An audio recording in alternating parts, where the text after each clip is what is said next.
I guess there's a third option, and that you're just like actually brain dead. But we're gonna focus on the first two. So this guy I've been making fun of for a while now, Eric Swalwell, is done. He's not just ended his career. He's leaving in disgrace. He's quitting all his positions, and he is probably going to jail. Now, this dude was seduced and slept with a Chinese spy a couple of years ago, and he's also investigated for tons of fraud. But now he's really done. So he posted this video on Twitter here directly for me. These allegations are flat balls, and I will fight them. All right, so as you can see, this got 10 million views, 16,000 likes, but 47,000 replies. This did not go well. This did not go well. The allegations are false. I will fight them. This is coming from Believe All Victims. Trump is a pedophile because his name appears in a piece of paper that Epstein's name is also written on. But literally, that's what we're dealing Holy with. crap, I got 52 viewers already. His video, because this is when I first saw the news. Are you coming in? Are you good there? You coming in? A lot has been said about me today through anonymous allegations. I thought it was important. They're anonymous anyway, right? Not like the women came out and went on camera after he posted this video and completely humiliated him or anything. Anyway, definitely lock in because this deep dive is fucking crazy. Oh, you're such a buddy. That you see and hear from me directly. You're so orange. You are so orange. Look how orange you are. Okay. Look how orange you are. Okay. They did not happen. Okay. They have never happened. And I will fight them with everything that I have. All right. Huge. They also come on the eve of an election. You mean we shouldn't believe all women? Wait. Hey, what are you doing over there? We shouldn't believe all women? Shoujo. Wow, this is a new turn for the Democratic Party. Where I have been the front-runner candidate for governor in California. Not anymore. I do not suggest to you in any way that I'm perfect or that I'm a saint. I have certainly made mistakes in judgment in that post. But Yeah, you slept with the Chinese spy. those mistakes are between me and my wife. And to her, I apologize deeply for putting her in this position. This position meaning you cheated on her with a Chinese spy. I also apologize to you if in any way you've doubted your support for me. Doubted? Oh, you're done, bro. But I think you know who I am. Yeah. For over 20 years, A predator, I've served in the my public. opinion. As a city councilman, Became a multi-millionaire. as a member of Congress, and as a prosecutor who went to court on behalf of victims, particularly on behalf of sexual assault victims. Isn't that incredible? Bro was a lawyer defending sexual assault victims. He was the white knight of white knights. Bro was defending women with every fiber of his being. With his right hand, and then allegedly raping them with his left hand. All right, this is honestly, truly incredible stuff. We are witnessing woke downfalls, the likes of which we have never seen before. That's who I am and have always been. This weekend, I'm going to spend time with my family and friends. And I appreciate those who have reached out to me to show support. And I look wasn't one forward of to those guys. updating you very soon. All right, so this is him standing steadfast in the face of these allegations. These allegations are flat false in his fight, and he immediately suspends his campaign for governor. To my family, staff, friends, and supporters, I'm deeply sorry for my mistakes and judgment I have made to you in the past. You know, like allegedly raping. I will fight the serious false allegations that have been made, but that's my fight, not the campaign's. Anyway, if you look at his profile, he still has "I'm running for governor."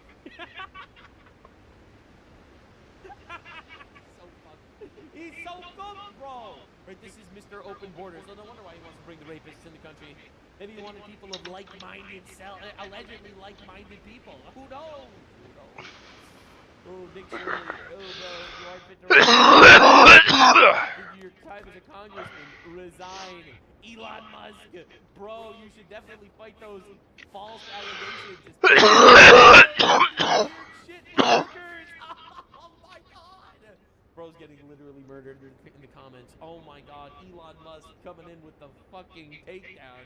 That poor Chinese spy that got the swallow. Taking one for the team. Oh my god. That's insane, bro. The Chinese spy took one for the team by having the assignment to sleep with absolute dumb fuck Eric Swalwell. Alleged, leaker, treasonous, retard, alleged rapist. This is crazy. All right, so he releases this video saying all the allegations are false. I'm fighting. Then he releases a statement suspending his campaign for governor. Then Then some of the actual alleged victims show up on the news to talk about it. The allegation. She's speaking now in California, Beverly Right, remember how we said that the allegations came from anonymous sources? What? Hills. Let's watch. In 2018, while I was living and working as a model in Beverly Hills, and I also owned a fashion software company, I had contact with Eric Swalwell on 3 separate occasions after meeting him socially. Troubling symptoms. He I need, offered me connections to further my software company, Wow, power dynamic, eh? and I also had an interest in local politics. He invited me to 2 public events.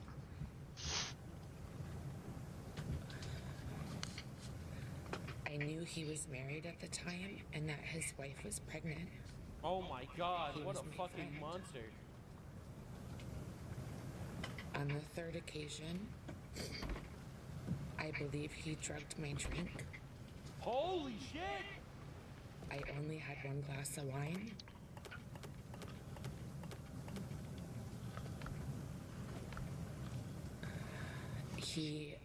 We were supposed to go to a political event, and he said he needed to get paperwork from his hotel room.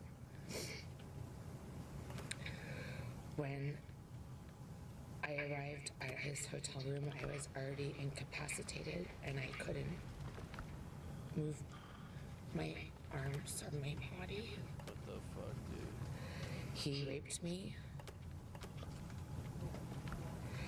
and he choked me. And while he was choking me, I lost consciousness. And I thought I died. I did not consent to any sexual activity, although I did not undergo a rape kit. At the time, I disclosed the assault to the people closest to me. I also recorded these events in my handwritten calendar. The assault and its documented during my therapy sessions at a sexual assault center. Holy fucking shit. And this guy was out there fighting for women's rights and calling Donald Trump a pedophile and saying open the borders.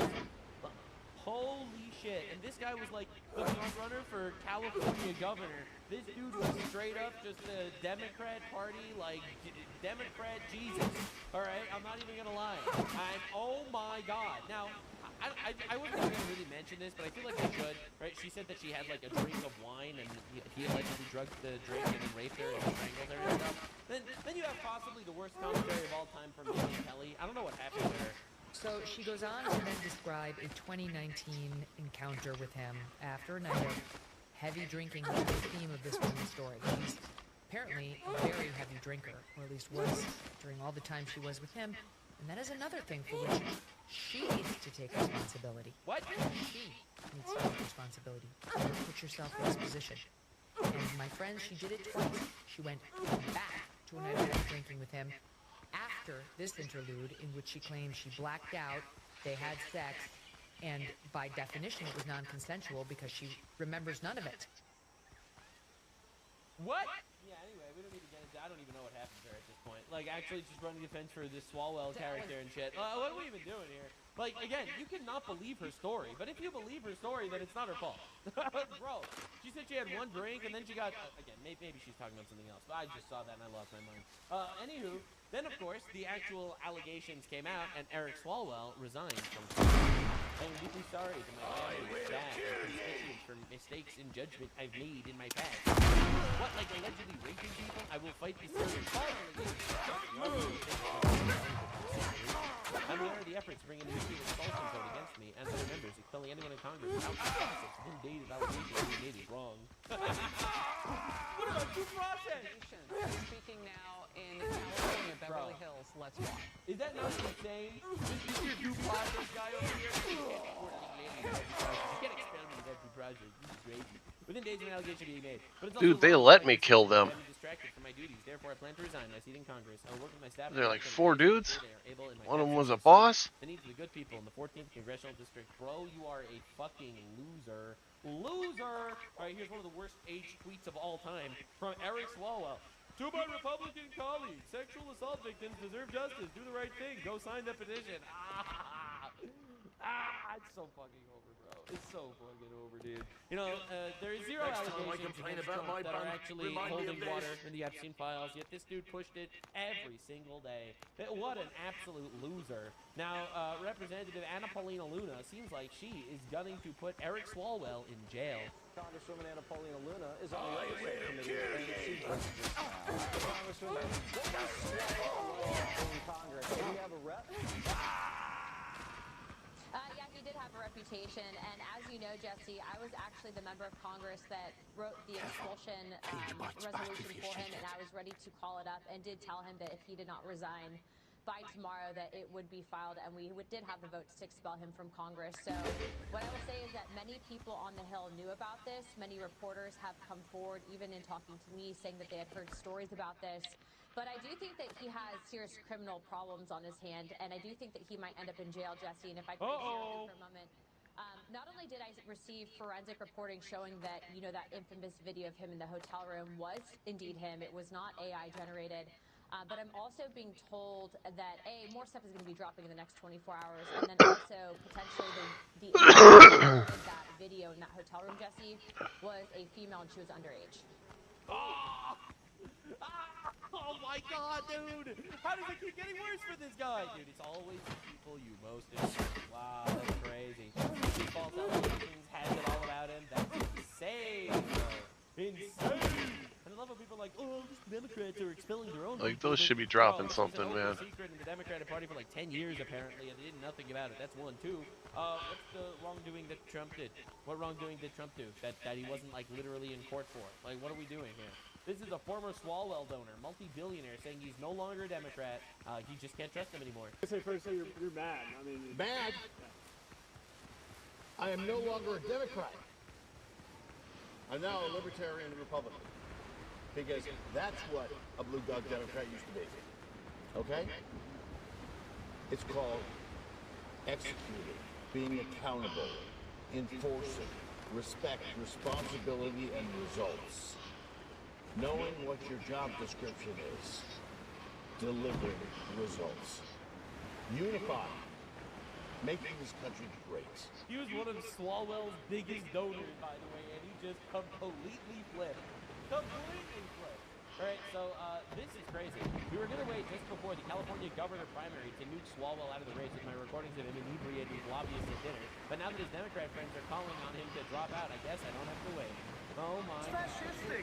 So, Congressman, you referred to Elon Musk as a fascist at some point and alluded to him being a national security threat. Do you see that more of a national security threat than sleeping with a Chinese spy than transparency in the federal government?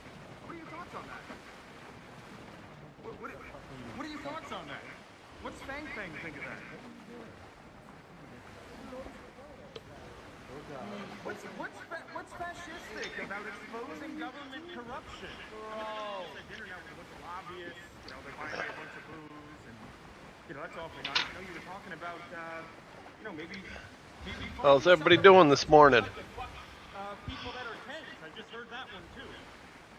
So what do you think? Do you want to comment on any of it? But I was told he was the nice guy, the woke feminist guy. Musk is a national security threat, but you sleeping with a Chinese spy is not. Is that correct? You don't want to comment on that at all? I suppose not.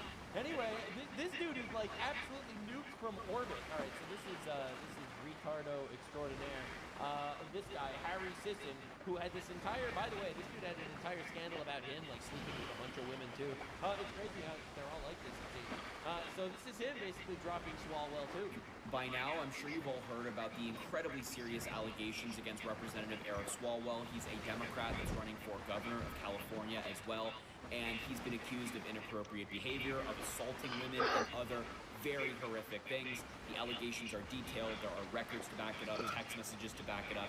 It is just heartbreaking across the board. And the women who came forward are incredibly courageous. I can only imagine how difficult that must have been. And the creators who were talking about the story before it even dropped share that courage as well. Democrats across the board have called for him to not only drop his bid for governor of California, but to also resign from Congress. That's right. And I agree. He should do both of those things. This is yet another example of how the Democratic Party is vastly different than the Republicans. I mean, we hold our own accountable when they do something wrong. All right, so what did the Republicans do wrong? Very obviously do not do that, especially when it comes to Trump.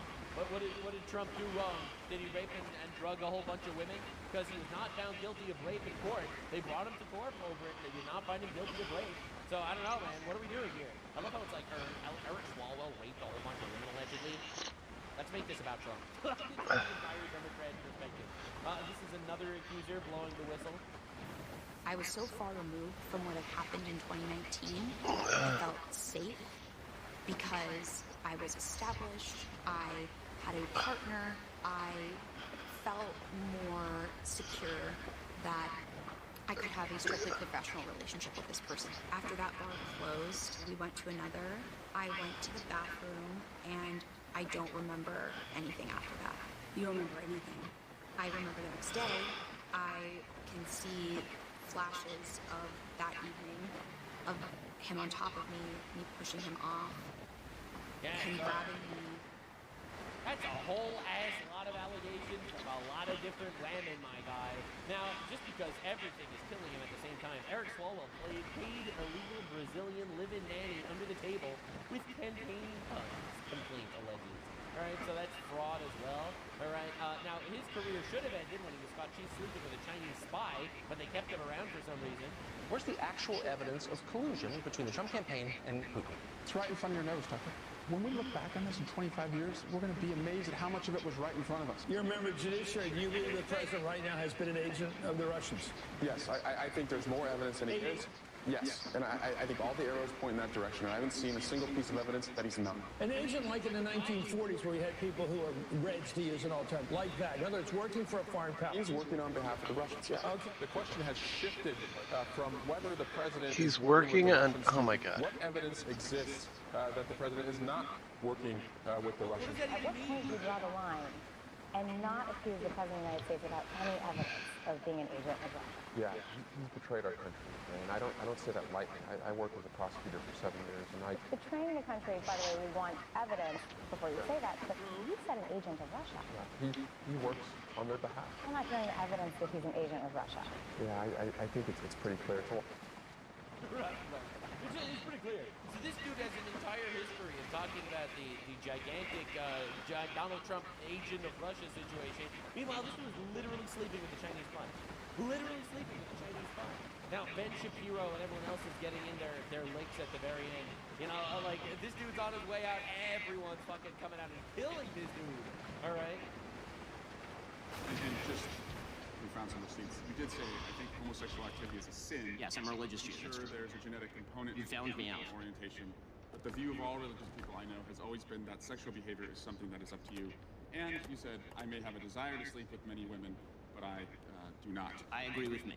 Yes, that's true. Congratulations on your, I'm sure it's very hard to restrain yourself. Mr. Chairman, Yeah, is it very hard to restrain yourself from sleeping with many women, Mr. Swalwell? You would know a thing or two about that. I just want to shift to Alvin Bragg.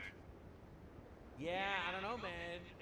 The short Jew guy is getting the last laugh over here, I'm not going to lie. So this is January 2026. Swalwell vows if elected governor, he will take away the driver's license of ICE agents. You know why? Because they harassed women. To me, if you're going to run around our state masked and not showing yourself, not showing ID, and terrorize women, then you should not have a driver license. The governor has the power to grant driver's license in any state, and I call it reveal to wheel. If you're going to go into our communities in a way that no other law enforcement agency does, masked and, as I said, as a terrorizing bandit that women are afraid of, then the governor should revoke your driver license and really go on offense. And so you're saying that if women are afraid of you, you should lose your driver's license? Everything's coming back. This is 2025. Eric Swalwell wearing a No King shirt, telling a bunch of supporters that he came up with a new Democrat Party slogan. Get ready. I suggested to our leadership and Stimulus see that we need to have a campaign called We Won't Forget, or It'll All Come Out. Yeah. Plain and simple, that's the message that we send to the... Yeah, so he wanted to start a campaign called It'll All Come Out. And then it all came out. It all came out. Oh my God, this guy's insane. All right, so this is alleged censured liar Adam Schiff pontificating about lying and indecency with Eric Swalwell. This is just the entire Democratic Party right now. All right, it's crazy how cooked he is.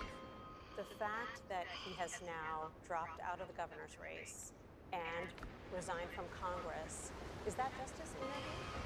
No, it's just the beginning. I know personally that we're not walking away from this fight. So fucked, dude. He can't ever harm a woman ever again. Uh-oh. And he has faced the consequences for the women that he has. I think in regards to the governor's race, he never should have ran for governor to begin with, knowing the kind of history and receipts. Bullshit. That was fucking bullshit. That's a non-starter. And then in terms of he absolutely should have resigned. I think we just prevented another 30 to 40 years potentially of him harming people. Hey. If he were to stay in Congress. So in that sense, I think we have served justice for his future victims. That won't exist anymore. Yeah, damn. And it's like, oh, is it just over when we... Yeah, that must have happened sometime when I was playing yesterday, because I got the notification after I got off stream. What in the hell is this? The chairman tweets, protect our ducks and kittens in Ohio because he goes down some crazy rabbit hole, completely debunked that aliens are eating pets? I just gotta get my viewer average up now. Because last year, for a very long time, you tweeted and promoted Kanye West as he was calling for genocide against the Jews, and you kept it up. And now, when you have victims coming here, you're tweeting this nonsense. I don't know why you... So yeah, the most Trump deranged retard of all time is actually a gigantic alleged predator. Dude, this Elon Musk tweet is just insane. Bro, you should fight those false allegations, especially the videos of you doing weird shit with hookers. The videos are out, by the way. I don't think I can actually show them to you for obvious reasons, but they're actually out. I've seen them. I've seen them. All right. So Yeah, I did. I will be taking care of that stuff on my break today. Yeah, I checked it this morning. I checked it on my phone, so I didn't download anything, but I did see it, and I will be taking care of that today during my break. I got a lot of stuff to do today because I put a lot of my computer work on hold from yesterday because I rearranged my room yesterday. I only watched one of them. I did like it. I liked it a lot. I was very excited. I'm very excited to get them onto YouTube. Donald J. Trump and their assault on America. People like this are not serious people. They shouldn't be taken seriously. And go to jail. So yeah, so this is just absolute, utter, and complete obliteration of this complete and total fucking faggot in the most hilarious way ever. In my opinion, obviously, it's a tragedy of what happened. It's true. These are just allegations at this time, even though it seems like there's a lot of corroborating evidence, like actual photos of them in the and shit. So, but they're allegations. I don't want to get sued by small dick Swalwell over here. But I do want to take this moment to say that it's always the ones you most expect. It's the male feminist, nice guy, protector of women, anti-sexual assault people. It's the anti-men, virtue signaling, dumb... Yeah, I'm going to try to... I think I downloaded a 7 Days to Die video for you. To prove how pro-women I am, this is this huge pile of women that I've drugged and raped, allegedly. I think I already have a 7 Days to Die one uploaded. I said it before and I'll say it again. If you're a Democrat, you're either retarded or evil. And, you know, I'm not gonna lie. I feel like sometimes. But I pretty much record every stream I have now. I'm gonna look into some sort of something that I could get them to you easier. I don't know how it is on your end, but when I try to upload a video, it usually takes like about an hour to 2 hours. Such a yucky term, but there's a way of making it even worse. If you put the word mom in front of it. It takes me like an hour to 2 hours to download. Upload on that. I don't know how long it takes you to download. Don't know, the brown note is a legendary myth in music. It's basically a forbidden jutsu, but for sound. Fundamentally, it boils down to a frequency Let me go that back that way. I wanna exposed to a person causes them to void their bowels, causes fecal incontinence. So you shit your pants when you hear the brown note and you have no control over it. Oh, and I'm live streaming on YouTube now. Ooh, look, I'm live. Yeah, I gotta imagine there's a faster way to do that. I gotta look into that.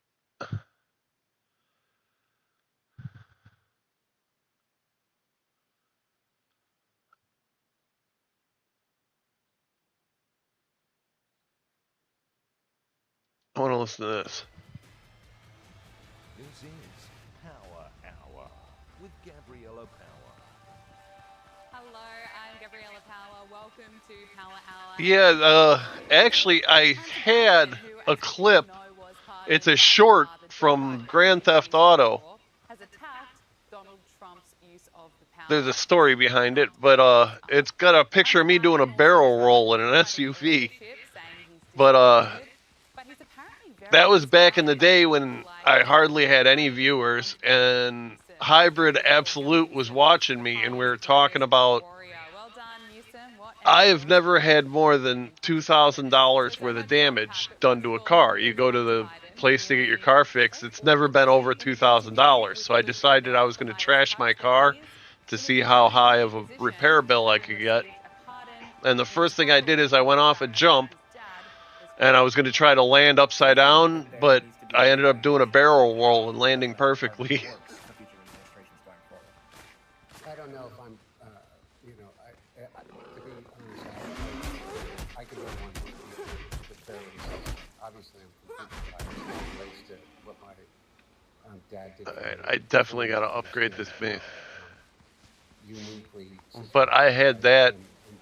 Oh boy, that was months ago. I almost forgot about it. And I'm filled with gratitude to my dad. Coming up from behind? I don't know who you think you are. You know what? I thought these things were rare, but I'm finding them everywhere. That were used by the auto pen. Now, even though Hunter admits that he was pardoned over his doubters, he went on to attack President I'm assuming. use of the power. Listen to this. I don't think that the founders ever imagined Donald Trump. I don't think they ever imagined the Trump family. And I know that there has not been a president. I don't think people understand is that in the first year. I was hoping that. I don't know the exact number. Is that a boar? No, I think it's this dude. You know what? I'm gonna come kill this dude, put him out of his misery.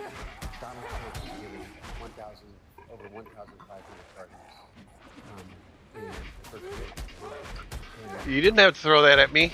You could have minded your own business and not got pummeled to death. But no. You had to be an asshole. Pardons and sentence reductions by Joe Biden and the auto, and one of the highest of any U.S. president. So I'm also sure. I don't think I have any food on me. Really across all of those.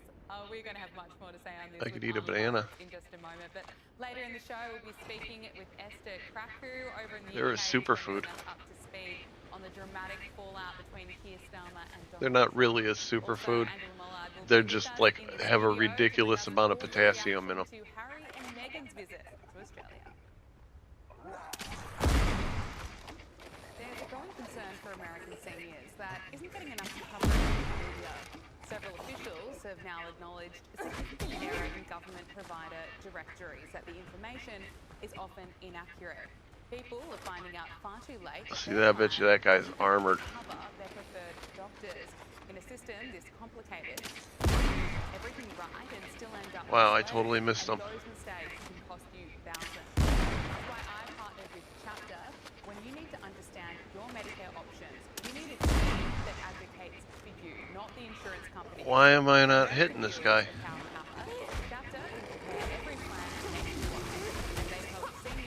That's what you get for puking on me.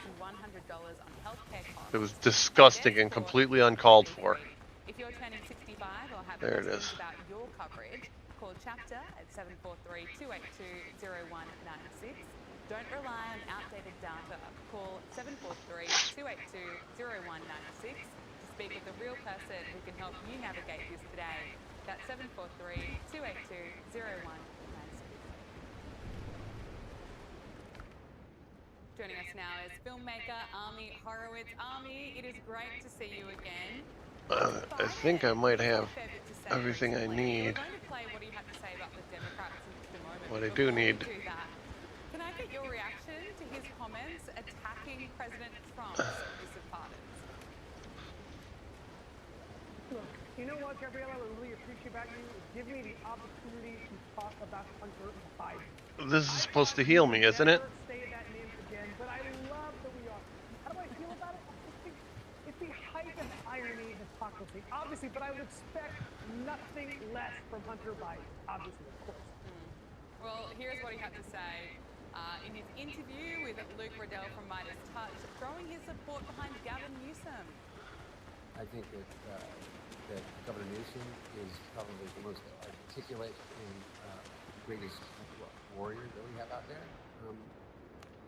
I really love the way in which he calls out the president. 100 wood, 20 nails, 20 fabric, 10 rope. Bashir from Kentucky is incredibly extraordinary. I have the 20 fabric, I have the 10 rope. Down the list, we have an enormous bench. I need the nails, and probably wood. Eventually will emerge.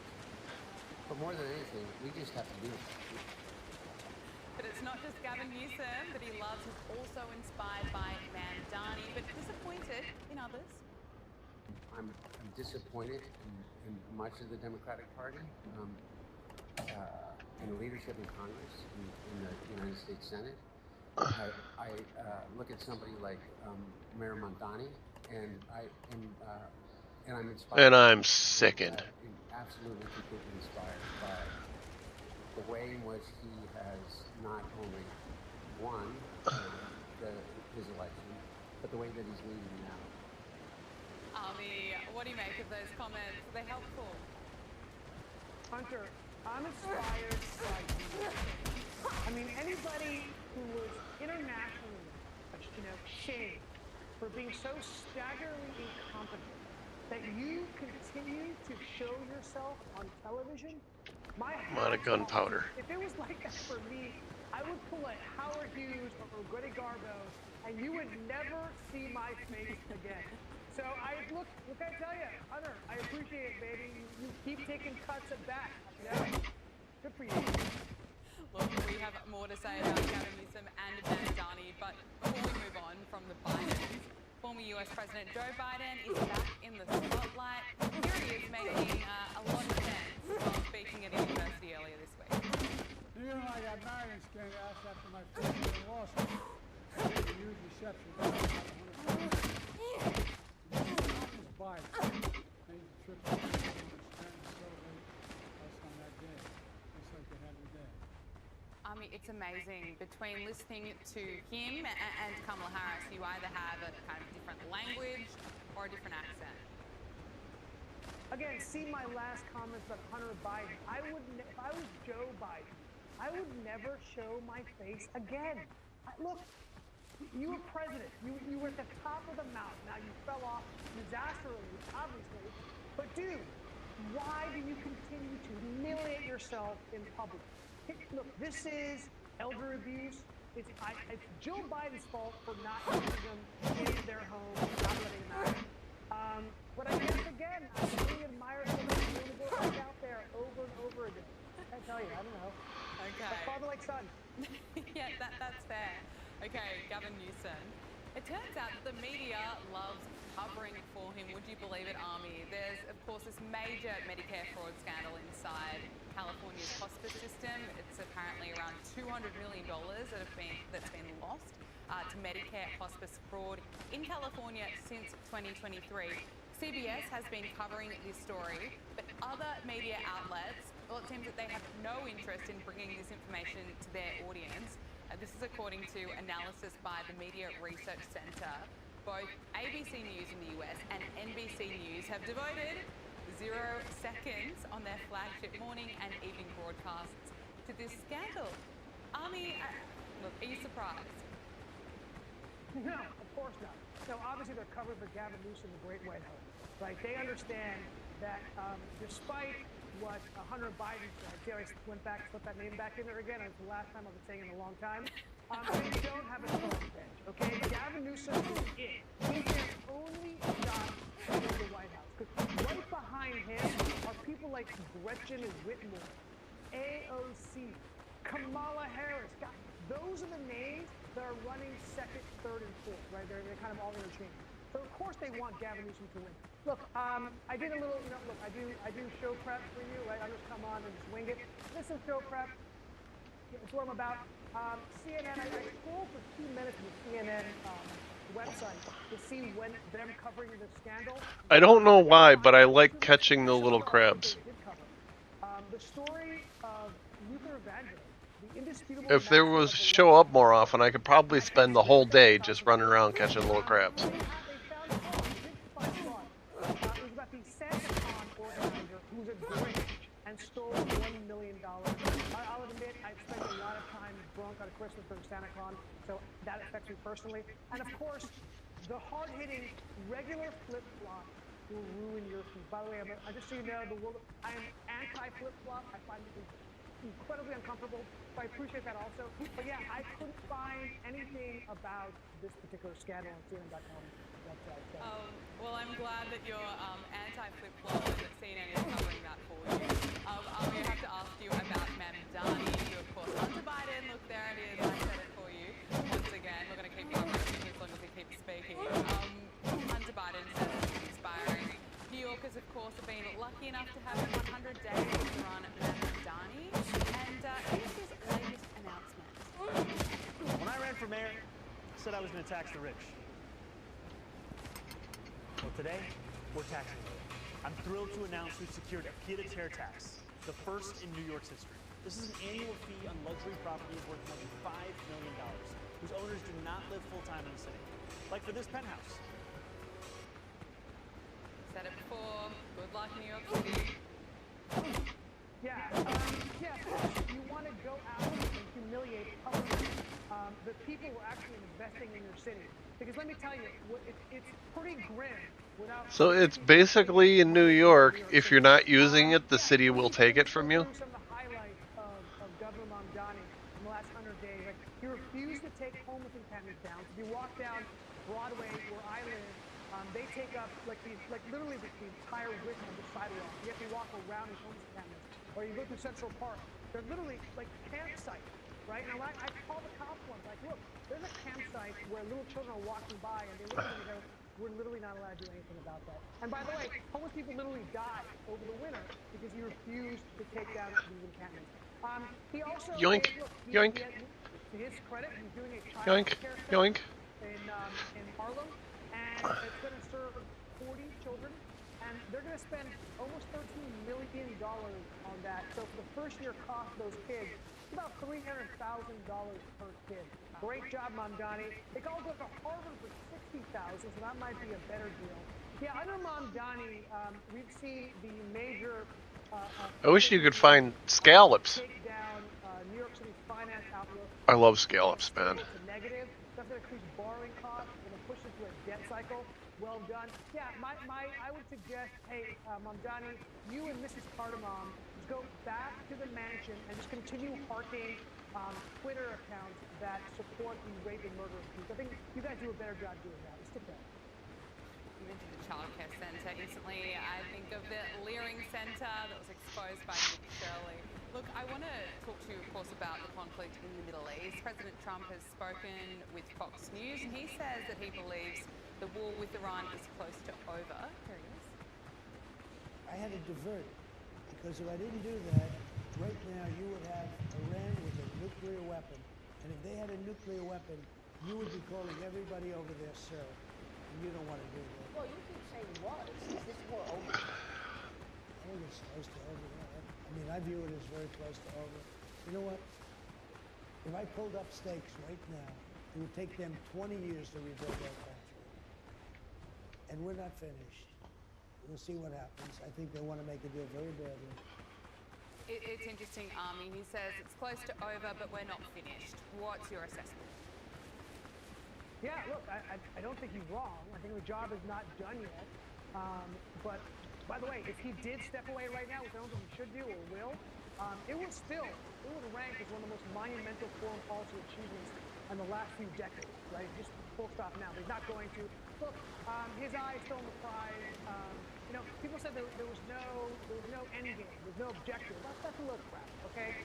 There was what I would call the stretch objective, which was regime change, which I think is still very much on the table and still very much possible, and that was obviously something. Alchemy. That's what I'm looking for. Happened, but you know, you're not sure about that kind of thing. But the main objective, which was degrading Iran to the point where they can no longer be a threat to our allies and the region, and that's been pretty much accomplished. He's right. It will take years and years, if at all, to be able to rebuild to where they were. To give you a sense of how staggering the achievement has been, you know, the Gulf states, which, by the way, during Oh shit, I need these nails. God damn it. I think I wasted some nails. They were scared, and right, that Biden would not hold Iran accountable. And they were cozying up to the Iranians. Yet, fast forward to where we are now, the Saudis, the Gulf states, they're supporting Israel and the U.S. in the Yeah, god damn it. Iran. Imagine that. They're still supporting Israel in bombing another Muslim country. That's how far we've got. So yeah, I think it's been a massive, staggering success. Thank you for saying that. We don't hear that enough, certainly not in the mainstream media. Before I let you go, Army, we've covered Hunter Biden, but I thought we were going to cover Jimmy Kimmel as well. He has lashed out at critics, telling him to stop telling him how to do his job. Listen to this. I just can't imagine on those nights talking about anything other than what we are talking about, and I give a lot of credit to my colleagues for doing the same thing. I think it would be embarrassing if we didn't talk about this stuff. It would be shameful. I love telling jokes. I love being funny. I love when the audience laughs. There's nothing that's more exciting to me than that. But well-rounded human beings don't behave that way. And to say that, well, your job is this, it makes me, I bristle at that. Because first of all, don't tell me what my job is. Exactly. You know, I don't tell you what your job is. My job is whatever I decide my job is, or whatever my employer allows me to do. That's what my job is. Can I get your reaction to that? There's a lot to unpack, but I think he stopped being funny a long time ago. Yeah, you're feeling your job. So yeah, maybe we should tell you what we should be doing. Yeah, more people will see our interview, Gabrielle, than will watch him on television. That gives you a sense of how bad it is. You know, I don't know. Every time I think of Jimmy Kimmel, I think of him crying when a lion died. And then he goes out and attacks President Trump, going after the Iranians. I don't remember him shedding a tear when 32,000 Iranians were murdered in the streets of Iran. I don't think he shed a tear for them. So, yeah, I'm sorry if I don't find you funny or interesting, Jimmy. Sorry. I don't find him funny or interesting at all either. I'll still never get over the way he reacted when Charlie Kirk was assassinated, trying to pin it on MAGA supporters, getting suspended, then crying about it. Jimmy Kimmel and Michelle Obama there. What a combination. Army Horowitz, thank you so much for joining us. It was a pleasure. Donald Trump has threatened to rip up the US-UK trade deal and has launched another attack on Keir Starmer. Joining us now from the UK is writer and broadcaster Esther Kraku. Esther Kraku, thank you so much for your time. So the US president has said that this trade agreement can always be changed in an interview with Mark Stone on Sky News in the UK. Can you tell us a bit more about what the president had to say?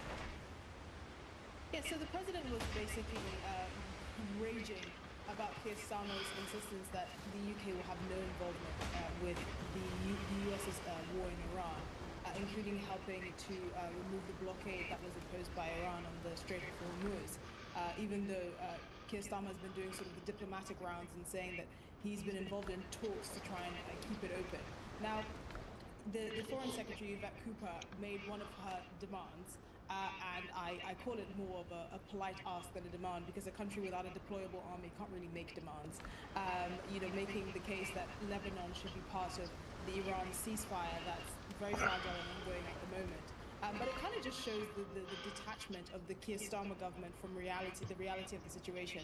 I mean, Donald Trump was also part of his anger towards Keir Starmer and his government was the fact that the UK is still not greenlighting more drilling in the North Sea, more oil drilling in the North Sea. And you can just see the kind of completely diametrically opposed leadership styles between Keir Starmer and Donald Trump.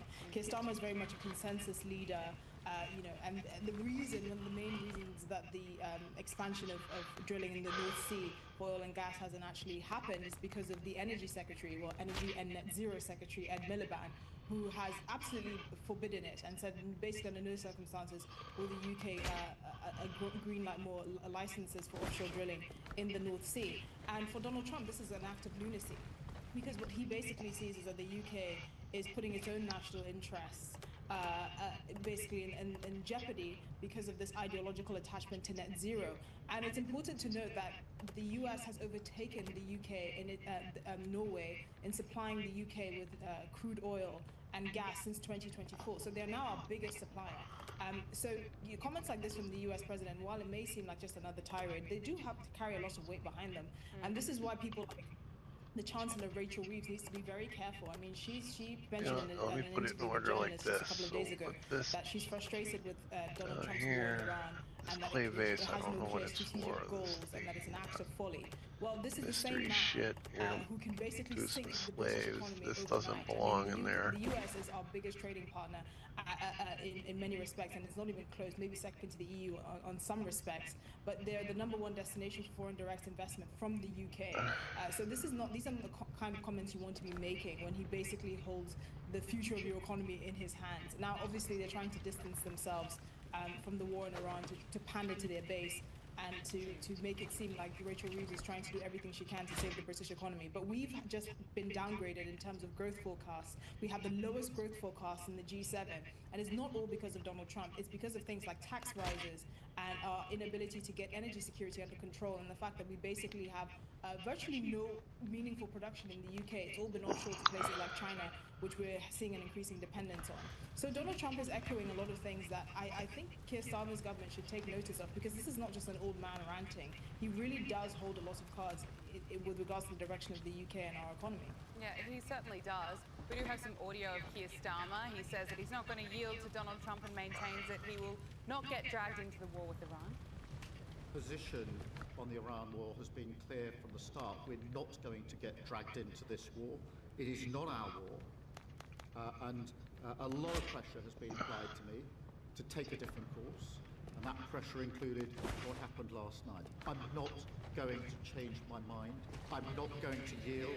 It is not in our national interest to join this war, and we will not do so. I know where I stand. Esther, what's your reaction to listening to Keir Starmer there, and what's the reaction been in the UK? In many ways, his reaction has been rational with regards to his base, insofar as Labour does still have a base, because they're trailing behind in the pollings disastrously. But he is taking the stance that this is not the UK's war and that we're not going to be involved in another forever war. But it's interesting because if the objectives, which have not been made publicly clear explicitly by the US administration, although I suspect that's more to do with not giving away its positions and its red lines in this conflict, I think there's a strategic benefit to not airing everything out to the media, or at least allies who can then tip off people that are not very friendly to the Western allies. Anyway, but if this does happen, and if Iran is prevented from having a nuclear weapon, this is the same ideological tyrannical regime that murdered tens of thousands of their own citizens a couple of months ago. There is clearly a benefit, not just for the US, but for the Western world more broadly, for countries like the UK that clearly has terror sleeper cells implanted in their own countries funded by Iran, there is a benefit to an ideological regime like that not getting a nuclear weapon and not being able to threaten its neighbors in the Middle East. But at the same time, you can understand that this is a man who is more interested in funding welfare payments than actually properly funding our military, which has been so hollowed out since the 1980s that we basically don't even have a deployable army. To the extent that our military base in Cyprus was attacked and we had to rely on the French to send naval ships to actually end up defending our naval base in Cyprus. So again, I can understand why he's taking the stance that he is, but people can see the broader picture here. And I think the biggest thing that really sunk his case was the fact that he didn't allow, at least promptly, the US to use Diego Garcia and the Chagos Islands, which is a joint US and UK military base, when he asked him to. This wasn't Donald Trump even asking him to get directly involved in the war. He just said, we have an agreement, a military agreement to use this base. Let us use this for this military campaign. And he delayed in doing that. And I think that's what really, really set off Donald Trump. Not just the fact that the UK and the Europeans have distanced themselves quite vocally from this war, but even honoring military agreements that the UK has with the UK, which the US does spend a lot of money on, is something that you have to wonder, then what is the point of any sort of alliance with many Western countries if the things that we pay for we can't even get, if you can't even make good on your word to allow us to use military bases that we have a joint agreement to use? And Esther, you mentioned the economic pain at the moment. The International Monetary Fund has forecast that the UK will be the hardest hit due to the energy shock from the Iran war. The IMF cut its estimates for the UK's growth. Why did it tell me that I didn't have enough resources? 0.8%. The IMF said that the downgrade was due to the war, fewer interest rate cuts, and the expectation that the impact of higher energy prices would linger into next year. Certainly not good news for people over there. Absolutely not. And I mean, we often talk about the energy price cap that is imposed on households to try and shield them a little bit from energy price rises. Businesses have no such price cap, which means that even if households don't necessarily feel the full brunt of energy price shocks, businesses do, and this has a ripple effect across the economy. You know, it affects how whether pubs can stay open, for example, whether they can take on new staff, how many hours that they operate, whether interest rates can come down because of economic forecasts. It's a really, really, really big problem. And we have kind of this completely absurd energy policy, or lack thereof, in the sense that we don't have enough storage for LNG gas imports. The government has been kicking the can down the road to try and build new facilities in places like Wales, but again, the funding and the promptness is just not there. You have this energy secretary that is more concerned with funding solar and wind farms than actually protecting the UK's energy security, which is why we are so vulnerable to shocks to the system. Norway, for example, funded its beautiful green transition, as Ed Miliband would call it, by actually selling oil and gas from the North Sea. Now, we share a lot of that North Sea oil and gas with Norway, but for some reason, we are not allowed to drill into it. When we do, there's huge windfall taxes on profits imposed by the Treasury, which could be lifted tomorrow, but for some reason this government doesn't want to do it. So I don't think the whole blame of Donald Trump and his war in Iran is actually fair or realistic or reflective of the situation in the UK. And unfortunately, many people, many business owners are aware of this, and a lot of the kind of backwards rhetoric by the likes of Keir Starmer and Rachel Reeves are not going to mask the reality of the situation. I think the final note in Donald Trump's Truth Social post was something like no more windmills, but I'm not sure if that message has been received or received well. I want to talk to you about polling. Labor has slipped to 4th place in a new poll just weeks out from key local elections. This YouGov survey puts Reform UK on top with 24%, followed by the Conservatives on 19% and the Greens on 18%, and then there's Labor trailing on just 17%. It's not looking good for them. Yes, but I think they expected these dire results. I actually think it's probably going to be a lot worse than people think. I've spoken to many people within both the Conservative and Reform Party machine, and the confidence in Reform, I can't, so I gotta try to do it that way. Is quite staggering. I mean, it's basically now a two-man race between Reform and Plaid Cymru, and this is quite a shock to the system for Labour, which has never lost power in Wales ever since it became a devolved administration. So I think Keir Starmer knows that there's a huge bloody nose coming, and unfortunately they're going to have to prepare itself.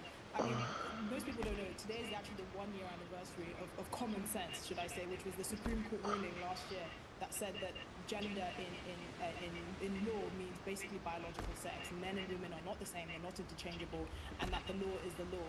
And can you believe that a year on since that ruling, the government has still not issued guidance on how public institutions like hospitals, like schools, like rape shelters, and all of these organizations should treat men and women in law, and particularly single-sex spaces.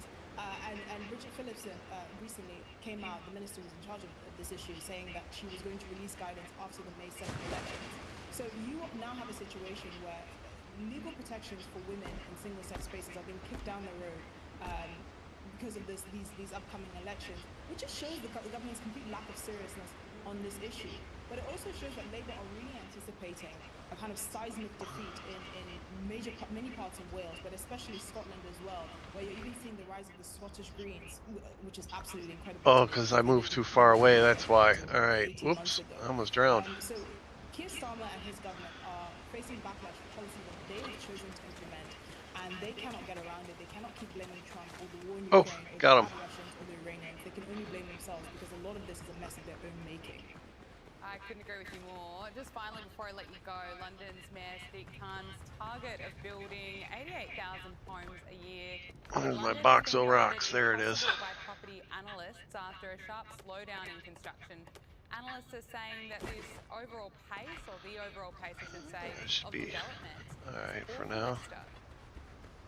It's completely disastrous, and the distance between Sadiq Khan and his building targets and what's actually happening on the ground is probably like almost comical. It's basically night and day. I mean, there were 33,000 new build homes that were started in Q1 of 2015.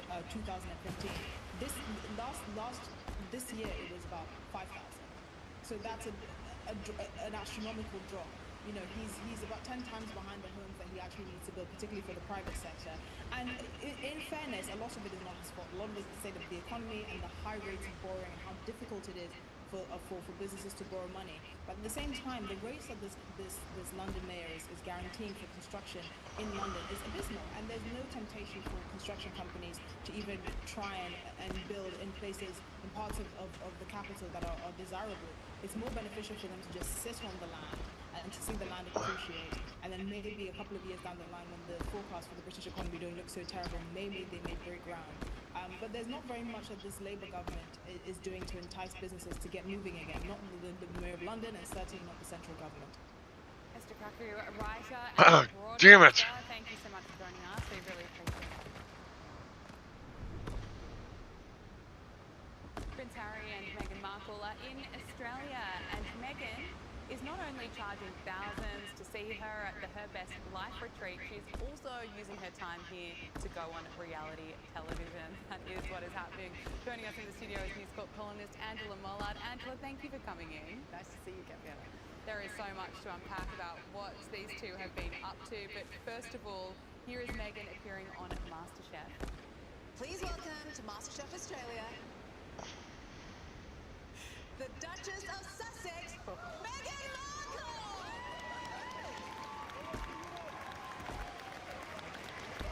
I thought she denounced her royal titles. 'Cause racism.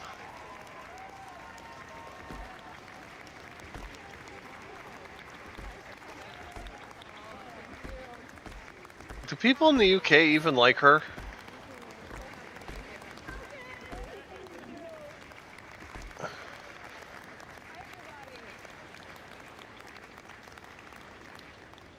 You know what, this actually surprised me. I wasn't expecting her to go on television. Neither was I, and this marks her full moment conversion, in my eyes, from Duchess to lifestyle influencer. She is going to be hit by every reality show on the planet now to appear. But what it suggests to me is this is the moment where she's really commercialising herself. She wants to be a lifestyle brand. She's using the name Duchess, and we saw her introduced as the Duchess of Sussex there. But then, of course, Meghan Markle, she's very much identifying herself as that brand. Look, you know, there's been a lot of criticism about that appearance. A lot of people are saying, hang on, she's not a legitimate cook. She's not even, you know, here she had a Netflix series, but that was canned, and that was for assembling food, not actually cooking it. So what credentials does she actually have to mark other people's food? I think it's an outlet for her brand. I think that what we'll actually see in that episode is her doing something with her jam. I think you're probably right, because we see so much promotion when it comes to whatever it is that she's selling. She's also now gone into this other business venture to do with her lifestyle influencing. You can actually buy her wardrobe. So she's making her wardrobe shoppable in a new business partnership. This is her joining forces with this AI-powered fashion discovery partnership. Well, for right now, I'm just going to do that. And her first edit is already live.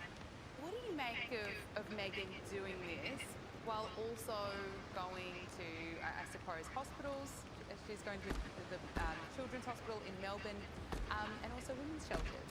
To me, it's a really, really poor fit. She has gone into a homeless shelter minutes after doing that, like actually sincerely speaking to people who don't have a home to live in. She is then putting up content showing her in a $1,500 jacket, you know, a similarly priced skirt in suede. I mean, like, honestly, and what she can get from this is 10 to 25% of the sale of each item. Now, she says that she's showcasing little-known brands and bringing attention to fashion designers and that sort of thing, but this is an entirely commercial operation. And if you're a person at that homeless shelter and she's been wearing these big chunky gold earrings that she's then trying to flog online, for me, that's the point at which this was the thing that the Queen was really worried about, Gabriella. When they had the Sandringham Summit back in 2020, when they were trying to negotiate Harry and Meghan 1 foot in the royals and 1 foot out, this was what the Queen was mindful of, was Harry and Meghan commercialising these opportunities. So, yeah, leveraging the royal brand for their own means. And it just doesn't sit comfortable. I know, it doesn't sit comfortable with me either. So she has this Her Best Life retreat. I believe it begins tomorrow. I looked at the website this morning. You can still buy tickets. So if anyone out there wants to spend $2,699 for a standard experience or spend $3,199 per person, where you also get a group photo with Meghan. Not an individual shot, but a group shot with Meghan. But those tickets have failed to sell out. They have. And I know that they've vetted, so several journalists have applied to go because, of course, it's content, we can cover it, but they've been knocked back. And in fact, what I heard is that they were actually looking at people who had been following Meghan for a long time because they really want an audience that's on board, that are fans of hers, you know, long-standing fans of hers. But look, what I worry about with this event is that, as you say, $3,000, she's only going to be there for a very short time, 4:30. She's got to be at the rugby at 7:30 in the evening, so there's only a quick opportunity to do a Q&A. Now, I hope that she's asked some, you know, fairly firm questions. We don't just want to hear woo-woo in her business interests. We actually want to hear, you know, how was it in the royal family? What was it like for you? If I paid that amount of money, I want some high-caliber insights. Yeah. I think these people, and the fact that it's on the Friday night, so her appearance, she will not even be staying for dinner. She'll be going, and then the people are left with the rest of their weekend, which is a bit of yoga and someone speaking about therapy. I just think, you know, I feel it will fall flat. I don't know what it would be interesting, you know, perhaps people. I have been in a room with Meghan. She is magnetic. She does have that real star power, so I imagine people will feel that.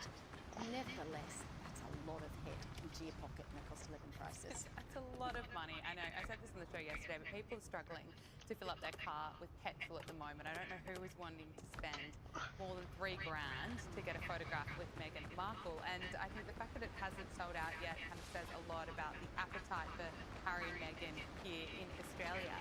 There are also questions and reports around how much Harry and Meghan will be making off this trip. The New York Post is reporting, or the Page 6 I should say, that Harry and Meghan could be bringing in around $10 million from this Australian tour. Does that sound about right? Yeah, look, I can see how this could be the case. When you look at it on the ground, you think, oh gosh, it's only 300 tickets. Let's say she gets $1,000 from each ticket. That's only $300,000. Now it would cost them significantly more than that just for flying over here and their security and their staffing here and makeup, that sort of thing.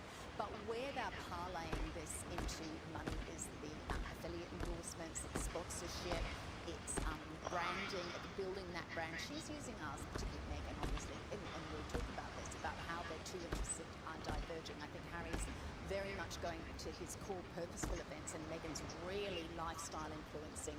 So I see that huge divergence that we probably haven't seen in the past. But yes, in terms of how they are making money out of it, they are using Australia to give themselves a bit of a test case as to what will come from this. If we don't know what she was doing yesterday. She did MasterChef in the evening, but she may well have been meeting with sponsors, with ambassadorships yesterday, that sort of thing, making connections. We know that she's registered her brand as ever in Australia. She clearly wants to sell her product here. She could go into crockery, all sorts of things. Martha Stewart-esque, Gwyneth Paltrow, that sort of, having that sort of come through. So I think, yes, and experts are saying that the money, the 10 million, doesn't just come from being on the ground, it's what flows from it. And they need the money. They no longer have the Netflix deal, they no longer have the Spotify deal. There's a lot of things that have fallen over in their world. And it's interesting looking at Harry and Meghan and what they are doing over these 4 days. I mean, it's not technically a royal tour, but they're kind of acting like it's a royal tour. How would you compare this trip to their last? Oh, I run out of rock. I think they are fronting it up with a textbook royal visit. They have ticks all the boxes, the charities, the mental health events, the moment in nature. This time it's been on an Indigenous walk. Last time it was Taronga Zoo. They are ticking all the boxes before they get to the money making. And I think if even the way that they're briefing the media, although this time, interestingly, it's very much approved media, even you see reporting in Britain by the journalists that are here, it's very favourable, and they're using other journos in Britain to do the more unfavourable reporting. So it's incredibly transparent how it's all falling into the Meghan and Harry brand. They need this trip to be successful, and interestingly, I think being a 4-day event makes it more likely that fewer things can go wrong. We haven't had the question thrown as with when Albanese visited Trump, and the question was asked of Kevin, what does he think about Kevin? Yes, by Sky News' Andrew Clinton. Now, what we haven't seen is any kind of questioning like that, because they have vetoed what media they've had at these events. So we are not seeing the real reaction. On the street, you might have heard in Britain, if the king is there, they might be saying, have you seen your son? You could legitimately be saying, Harry, when will you next see your dad? How is your father? How's his cancer? Have you seen him? How are your children? These sorts of things. But those questions are not being thrown because it's all hyper-managed. Yeah, it's interesting. I was looking at their tour of the Royal Children's Hospital, and they've got the cameras there, but it's in a very controlled environment. You also wrote about Meghan recently, saying that she lacked the quality that Harry most needed in a partner. Can you talk to us about this? Yeah, look, I think that Harry needs somebody who mends, who repairs, who has good relationships with her own family. And I think she's a divisive character. I don't think she's an unpleasant character. I wouldn't say anything like that. But I think what Harry needs is now to build a bridge to his family. He has to look at the weird thing is that they're operating sort of like a royal diffusion line at the moment, aren't they? And the Queen, of course, offered them that role. But I just think, and I'm seeing it more with Meghan going more into lifestyle influencing, the potential for there to be a conflict of interest is so great. We've just talked about her selling her clothes, having gone to a homeless charity. I think the likelihood of her stepping in, taking the wrong step is quite high. But I think that in terms of Harry is quite purposeful on this trip. He's working with the things, Invictus, with homeless, with mental health, all the things that really are purposeful for him. I don't feel that she aligns with that as much. She wants to be a brand. He wants to do what was historically really important royal work, service work, duty work. And I just, look, that said, they look very companionable together. It's not like Charles and Diana in those years where Charles was very upset about the fact that Diana got all the attention. This is a very shared experience. So, look, I'd love to know what they're talking about behind closed doors. Well, look, I think you're absolutely right. But yeah, it was interesting seeing her step out on MasterChef, very much about the brand. The King is going to the United States next week, but no signs that he will be spending any time with Harry and Meghan. No, this is interesting, isn't it? Because this is the first time since Megxit, since they left the UK, that the King will be in America, obviously for those bicentenary celebrations, and also to broker peace, basically, between Trump and Keir Starmer, which that relationship. He will not be repealing his relationship. Archie turned and 7 the week after are in the country. Ask questions about their cousins, about their life. They're cognizant. He knows what he'll be missing. It's really sad to think that perhaps it's unlikely, it's only a 3-day visit. But yeah, just that breakdown of family will be underscored, and I think we will see some, I think that will be highlighted among the very important peacemaking role that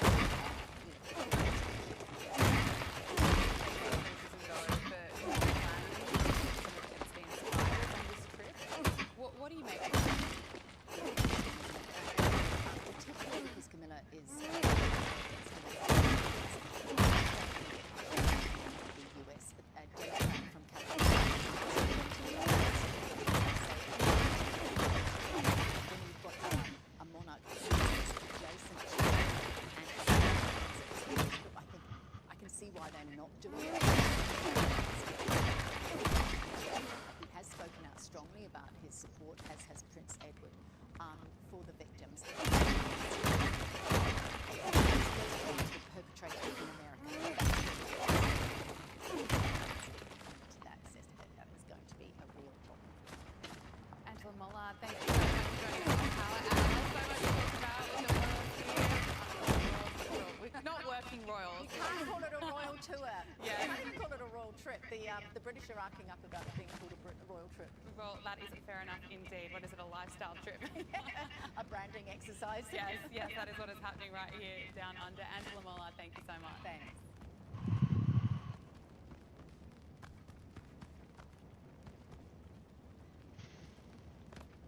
And it's time for Lefties Losing It. And the Oscars were on today, so we're going to be bringing you the best and worst of Hollywood's Night of Nights. But let's start Lefties Losing It with our favourite little Swedish doom goblin, Greta Thunberg.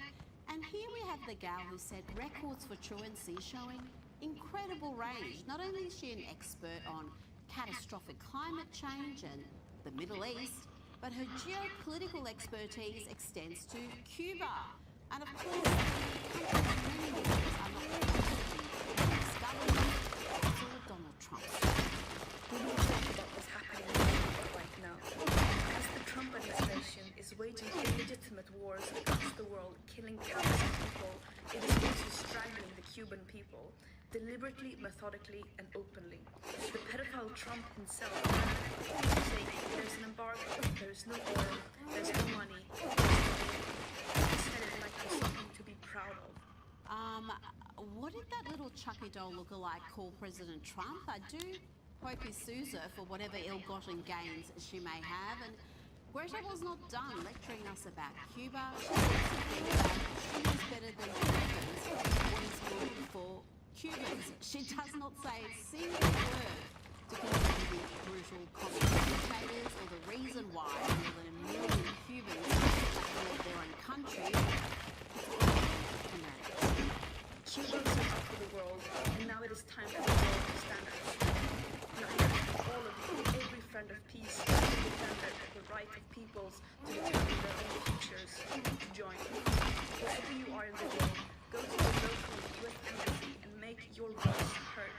The people in power do not act unless we compel them to. And so, we compel them.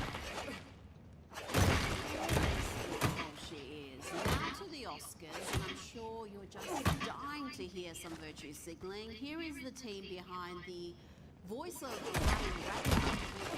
This is demanding a permanent ceasefire because there is no ceasefire right now. There are bombings happening to this day, all over the world. You know, in Palestine, in Lebanon, in Iran, in Venezuela, and everywhere. And this is happening in the U.S. Yes. So this is a demand for a permanent ceasefire. ICE have to implement a ceasefire, and they want one also in Iran, just as the regime is about to fall. How sadistic and to oppress the Iranian people. Let's hear from this genius trio. What's happening with ICE, Gaza, everywhere, it's all connected. And we are all the same, we are all human, and hatred is a cancer. And people should open their hearts. Stupidity is also a cancer. And how about opening their hearts to the plight of the Iranian people. You know, there's a reason they are literally dancing in the streets over the Ayatollah being killed, over the regime being systematically weakened. It's because they rather risk death than live under Islamist rule. Let's now hear from the who had this little tweet. 2012 that there are no British actors nominated for Best Actor or Best Actress. Yeah, British spokesperson said, yeah, well, at least we arrest our pedophiles. So, we got that going for us. Not bad, but the arrests in the UK have not been about pedophilia or mistreatment of women, but about allegations of misconduct in public office. Anyway, we can't expect actors to be aware of little things like facts. Now, there were some bright moments at the Oscars, some genuine funny moments, including this from actress Anne Hathaway and Anna Wintour. Anna? Just curious, what do you think of my dress tonight? And the nominees are? Very well done. You need to have watched The Devil Wears Prada to appreciate the comedy there. And this from Sigourney Weaver was also superb. Get away from him, you. Wow, good character recall. I peed myself a little. Why is Pedro Pascal ruining it by talking needlessly? Let the ladies cook, but if the Oscars wanted to be actually entertaining for the whole thing, then they should throw millions at Ricky Gervais to host. You remember his superb work at the Golden Globes. If they can't get him over the line, then Jimmy Carr would also be a brilliant option. Here is a taste of his work. Here he explains why he doesn't dare mock Islam. Now, we are a little bit tight for time, so I probably can't do my Islamic bit.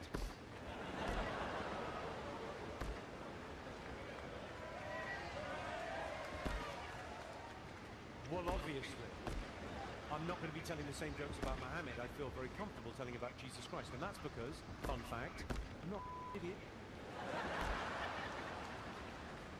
So if you're a Christian and you're sat there thinking, well, that's not fair, he makes jokes about Christians all day long, but he won't make the same sort of jokes about Muslims, well then maybe, as a Christian, you should think about blowing something up. Hey? No one's scared of you. What are the Christians going to do? Forgive me. Yes, unlike the late-night TV comics in the US, who seem to be the front-runners to host Oscars and Golden Globes every year, Jimmy Carr is actually funny. Now to DC, where US Attorney for the District of Columbia, Jeanine Pirro, put a leftist journalist in his place. This is a thing of beauty. Oh, cut it out. Do you know how many convictions we've got? Cut it out. You're in one lane. We have cleaned up this city. Again, historic, really? I'll tell you what's historic. What's historic is that I prosecute everything other than 10% of the cases, where the United States Attorney before me didn't prosecute 67% of the cases. That's what's historic. I'm willing to take a not guilty. I'm willing to take a no true bill. Stop it. All the crimes I put him in. Thank you. I think that's what they call a mic drop moment. Yes, they're cleaning up DC, and it shows the crime rate has plummeted. Murder rate has dropped 68% compared to the same time in 2025. Robberies are down 47%, sexual abuse down 64%, and violent crime across the board is down 31%. Let's bring in documentary filmmaker and commentator Ami Horowitz. Ami, this is a triumph for the administration, and yet the DC locals don't seem all that grateful. Or the media. You don't really hear anything about the media talking about the crime rate dropping. That doesn't help their argument. Yeah, look, crime levels are lowest in decades. Now, generally, presidents don't have a lot to do with national crime rates because they're usually city by city. But it's really hard to argue that, for example, in D.C., it's not almost solely because of the use of the National Guard. They're everywhere in the city that crime has dropped. It's hard to argue that the dead stop and illegal immigrants coming to this country didn't factor in to a drop in crime rate. It's hard to argue that the unleashing of the FBI across the country, taking down large cartels and gang members and drug affiliates, aren't part of the drop in crime. So, yeah, I'm sorry, but those are arguments that are just hard to ignore. Now, activist judge has been called an activist judge. Boasberg has blocked a grand jury from investigating the Fed, and Janine Pirro says that's illegal.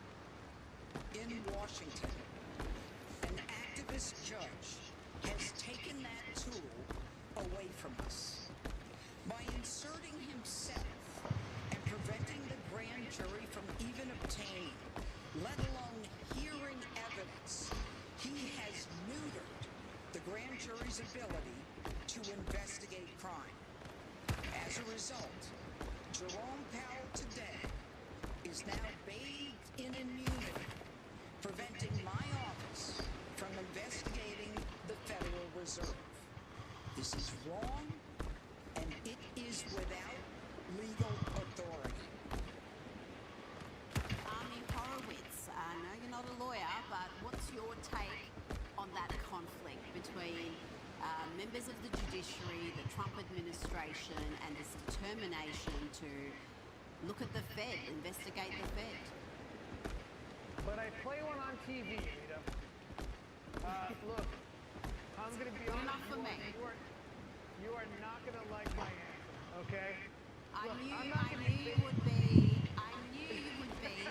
in a completely different realm on this topic to me. I knew it because you were not happy even with the Trump administration sending in law enforcement to different cities. I think perhaps you've moderated your position on that, perhaps not. But yeah, you think this judge is in the right here by stopping a grand jury even looking into this?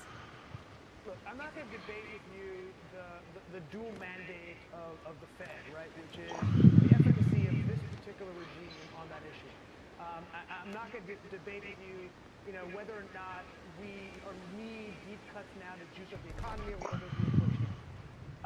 Look, presidents have always had conflicts with the Fed. Every president does, right?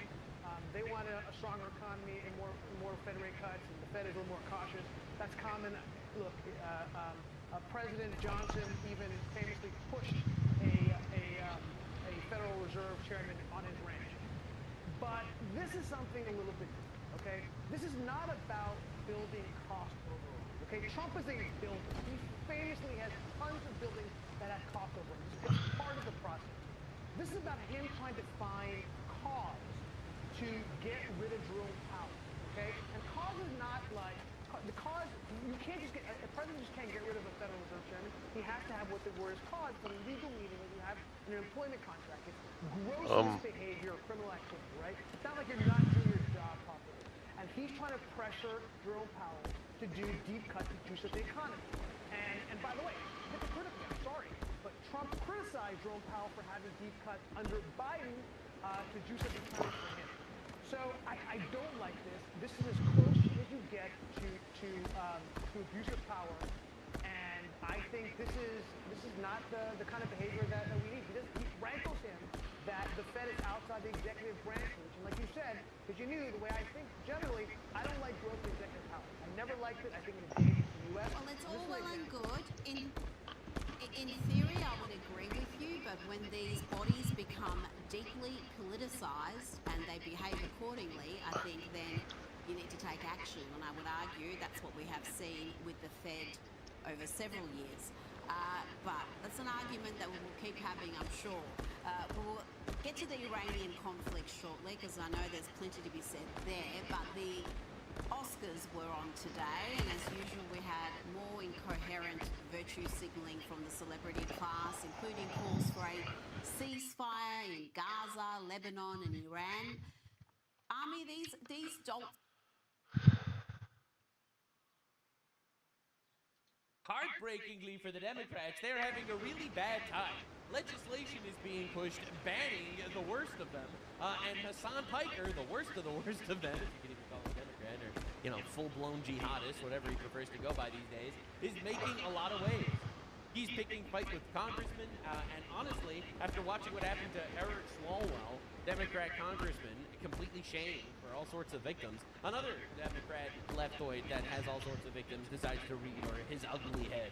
So it all started with Randy Fine, a congressman in Florida, saying foreigners should not be allowed to serve in Congress. That's why I've introduced the Disqualifying Dual Loyalty Act. If you're a citizen of another country, you don't get to serve this one. Get out. Now, my stance on this is actually, it's a very nuanced opinion. I've researched both sides of this discussion, and I have a very nuanced opinion on this. My nuanced opinion is, abso-fucking-lutely, every single foreigner needs to get out of Congress. You cannot serve two masters. Every single person in Congress that is another citizenship, they gotta go. All right? If you have another citizenship and you want to run for Congress, before you run, you need to denounce your foreign citizenship. Not after you win, before you run, you should need to denounce your foreign citizenship. No, we have Ilhan Omar from Somalia doing everything she can for the Somalians and Somalia, and, you know, getting billions of dollars of alleged fraud going to Somalians on purpose, which they are shoveling back to the Al-Shabaab terrorist organization back in Somalia. Absolute disgusting shit, and it's so obvious that these people actually have allegiance to other countries, not ours. So I think that this is just incredibly obviously based. Foreigners should not be able to serve in Congress, because every single time you have one of these foreigners in Congress, they always vote to abolish ICE or something. Almost exclusively, the people calling for the abolition of our immigration enforcement are people that immigrated. No shit, that want their extended family to come in there so they can keep electing them to take power. It's actually pretty obvious, and it's a major issue in our country. So Randy Fine pushed this legislation, which hopefully will actually work, because I think that this is a nightmare. The dual loyalty situation in Congress specifically, and I don't care what country it is. I don't care if you're a dual citizen between America and Somalia, America and fucking Iran, America and Israel, God damn it. Germany, doesn't matter.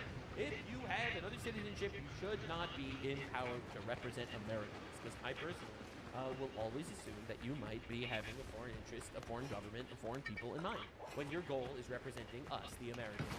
Now, Hassan Piker saying, buddy, you're getting deported to Israel. Get it? Because he's Jewish? Now, the funny thing is, Hassan Piker is always like saying, oh, I'm not anti-Semitic. I make a delineating line. I'm just anti-Zionist. I'm not anti-Semitic. Anyway, so this is him just telling a random Jew to get deported to Israel. This is an American who does not have another citizenship. He is just an American citizen. He's not a dual citizen. And you have Hassan Piker telling him to get deported to Israel. Pretty awesome, honestly. You know, I was born in the United States. My parents were born in the United States too. My grandparents were born in the United States more than 100 years ago. Neither of the two were born in Israel. I had never even visited Israel until I was in my 30s. Hassan Piker is the child of two Turkish Muslims. Oh my God, who engaged in birth tourism so he could become an American, after which he immediately is taken to Turkey and spent his entire childhood. Piker said America deserved 9/11, kill the motherfuckers, let the streets soak in their red capitalist blood. If you care about Medicare fraud, you would kill Rick Scott. Oh my God, he's literally pulling out all the Nuxenor quotes. This dude is a hardcore Nuxenor fan, he has to be.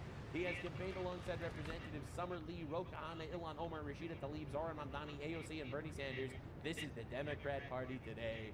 Honestly fucking based. Holy shit, dude. He pushed off a fucking meteor. Hassan Piker. Oh my God, he keeps going. All right, so this is a video of Hassan Piker abusing dogs. Motherfucker, come here. Stay. If you run right now, I'll fucking kill you. Like, I'll actually kill you, okay? In front of everyone. Stay. This is him yelling at his dog, telling his dog he's gonna kill him, pulling the dog by the tail. Inhumane shit, honestly. Again, he's a Turk, so are we surprised? So, this is Randy Fine retweeting this. This is insane! We have a congressman actually getting in on this.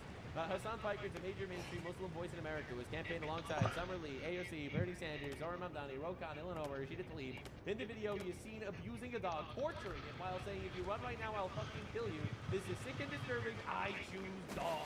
Now, you might remember him from a viral situation a couple months ago, where essentially there was a Palestinian friend of Zohran Mamdani in New York, and a large activist person basically saying we need to start banning dogs as indoor pets in New York City since it's been taken by Islam and dogs are unclean.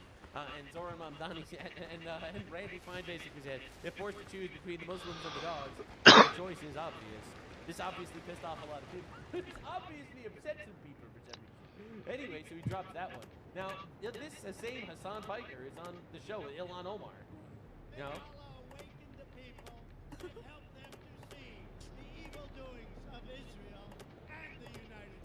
Have you ever seen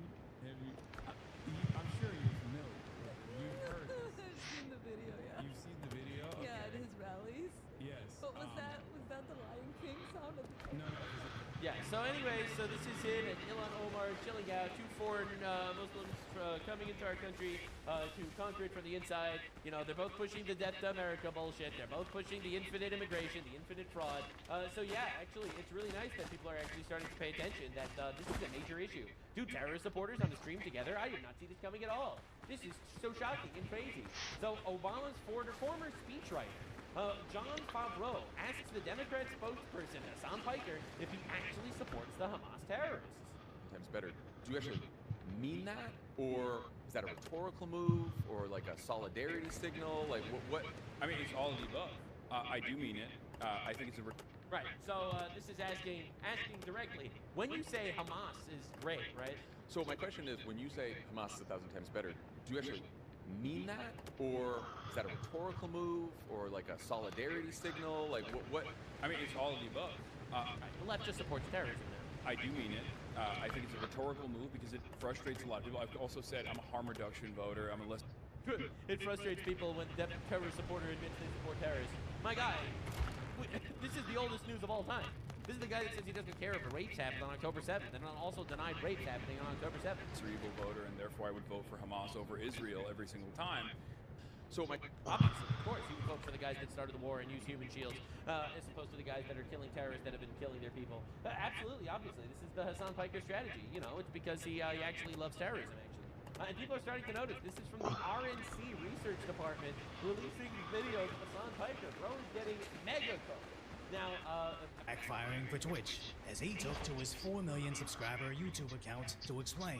I got suspended last night on Twitch. I end my stream and I get a message and it says that my account has been suspended for 7 days because of hateful conduct. I said that I didn't give a about the opinions of third worlders, and then particularly in the thing that they referenced, I was referring to illiterate goat herders from Afghanistan. Again, the way this looks out in the public is not a United States. The opinions of third worlders don't matter. Like, I don't care what some illiterate goat herder thinks in Afghanistan.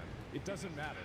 In the context of those people believing AI-generated videos about Iran winning the war and nuking Israel off the map. Gentlemen, I would like to confirm that I am 100% right, and you don't either. And absolutely, because it's true. No one cares about these people's opinions. It doesn't matter to me at all. I don't care about most people's opinions, even if they're not in the third world. I'm not gonna lie. It's like, yes, dude, I don't want to be rude here or anything, and I'm sure that some people are gonna be very offended. Did you know that there's a lot of Americans that are so fucking stupid that they think men can become women? Bro, that's retarded, obviously. But the reality is, a lot of people actually are that fucking stupid. So, the truth is very simple. The truth is, I don't care about the opinions from a lot of retards. This shouldn't be offensive. This is just obvious. Why would I care about the opinion of someone who doesn't understand basic anatomy? Cares about their opinions? Why don't they apply Afghanistan's opinions to women on Twitch? That would be interesting. True. You know they have slaves and sex slaves and shit in Afghanistan? Thing, wouldn't it? As Asman's referencing this article, explaining since 2021, they have over 70 decrees essentially erasing women from public life, banning education over 6th grade, employment, and even moving around without a man. Which is just the first of many hypocrisies Twitch has, as in the world of liberal censorship. No, but this is literally just an infinite retard jutsu, where these dumb fucks will all gather together in this gayest orgy of all time and be like, all cultures are valid and equal, and all cultures are equally beautiful and equally important, and you should care about the opinions of the guys throwing shit at each other in a mud hut in Zimbabwe as much as you should care about the opinions of the United States president. All right, and again, quite literally, no. Quite literally, you're fucking stupid. Some cultures fucking suck, and some cultures are immoral shitbags that worship demons and fuck goats. I don't actually take their opinions and nearly as seriously as the opinions of the United States president. So, again, it's just the obvious perspective that most people probably have. Censorship, simply saying something is far worse than actually doing it, as this isn't about what he actually meant. It's about some mod hovering over the red button, patiently praying for an excuse to silence their enemy. I'm not sorry, I'm right, I said nothing wrong, and nothing I said was against the terms of service. Beyond that, do you even imagine a world where somebody that says that they don't care about what a fat American thinks about the Middle East. Can you imagine that this person ever gets suspended? Yes, if they call the American fat. Fat is very offensive, even though fat is beautiful at the same time. Don't you understand how leftists operate? Schrodinger's fatness. Of course not. He has some woke qualities, but he's nowhere near as woke as Francis. Francis was a socialist. This motherfucker is an American. And I think Americans are gross. Americans do not have a understanding. Yeah, all cultures are great, except for America. Yes, where they have industrialized child rape, like in Iran or Afghanistan, for example. Those cultures are awesome. American culture? Gross, because you have it. Think of the world. And so why am I getting suspended? It's more third worldist morality. I have a theory, and I'll tell you why later. The logic conversion that basically is being used to silence me for an entire week. And this might have been the most recent instance of hypocrisy, but definitely wasn't the worst, since if you're popular enough, you can drive dangerously on stream and get less of a ban than Zach. You can literally toss your cat, and Twitch sits this one out, which is in line with the other high-profile animal incidents on Twitch. Not only that, but the left can call for the actual ending of politicians. If you cared about Medicare fraud or Medicaid fraud, you would Rick Scott. Or arguably worse than Asmongold's comments. We have endured suffering under the communist regime, and we believe that. Okay, you dude. I mean, seriously, you old lady, shut the f up, you stupid, idiotic old lady. With your dude, I love this clip. It's like this is a Vietnamese refugee who fled communism, saying that communism is bad. Then you got Hassan Piker, multi-millionaire retard who comes from a billionaire family with a mansion in LA, talking about how dare she state her opinion about how communism is bad. stupid f***ing gamer head said, who is it you harder, America or Ho Chi Minh? My old lady. God damn, dude. Go this refugee, okay? Seriously. As if they didn't have double standards, they wouldn't have any standards at all. But aside from putting people and pets in danger, I want the platform to permit any take, as vile as it may be, as long as it's allowed evenly. If Asmongold doesn't like foreign illiterates, people should know. If Hassan thinks Vietnamese... He didn't even say that he didn't like that. He just said he doesn't want to listen to their opinion. But, like, you have to be a fucking troglodyte if you care about the opinions of foreign illiterate goat herders. Like Muhammad, for example.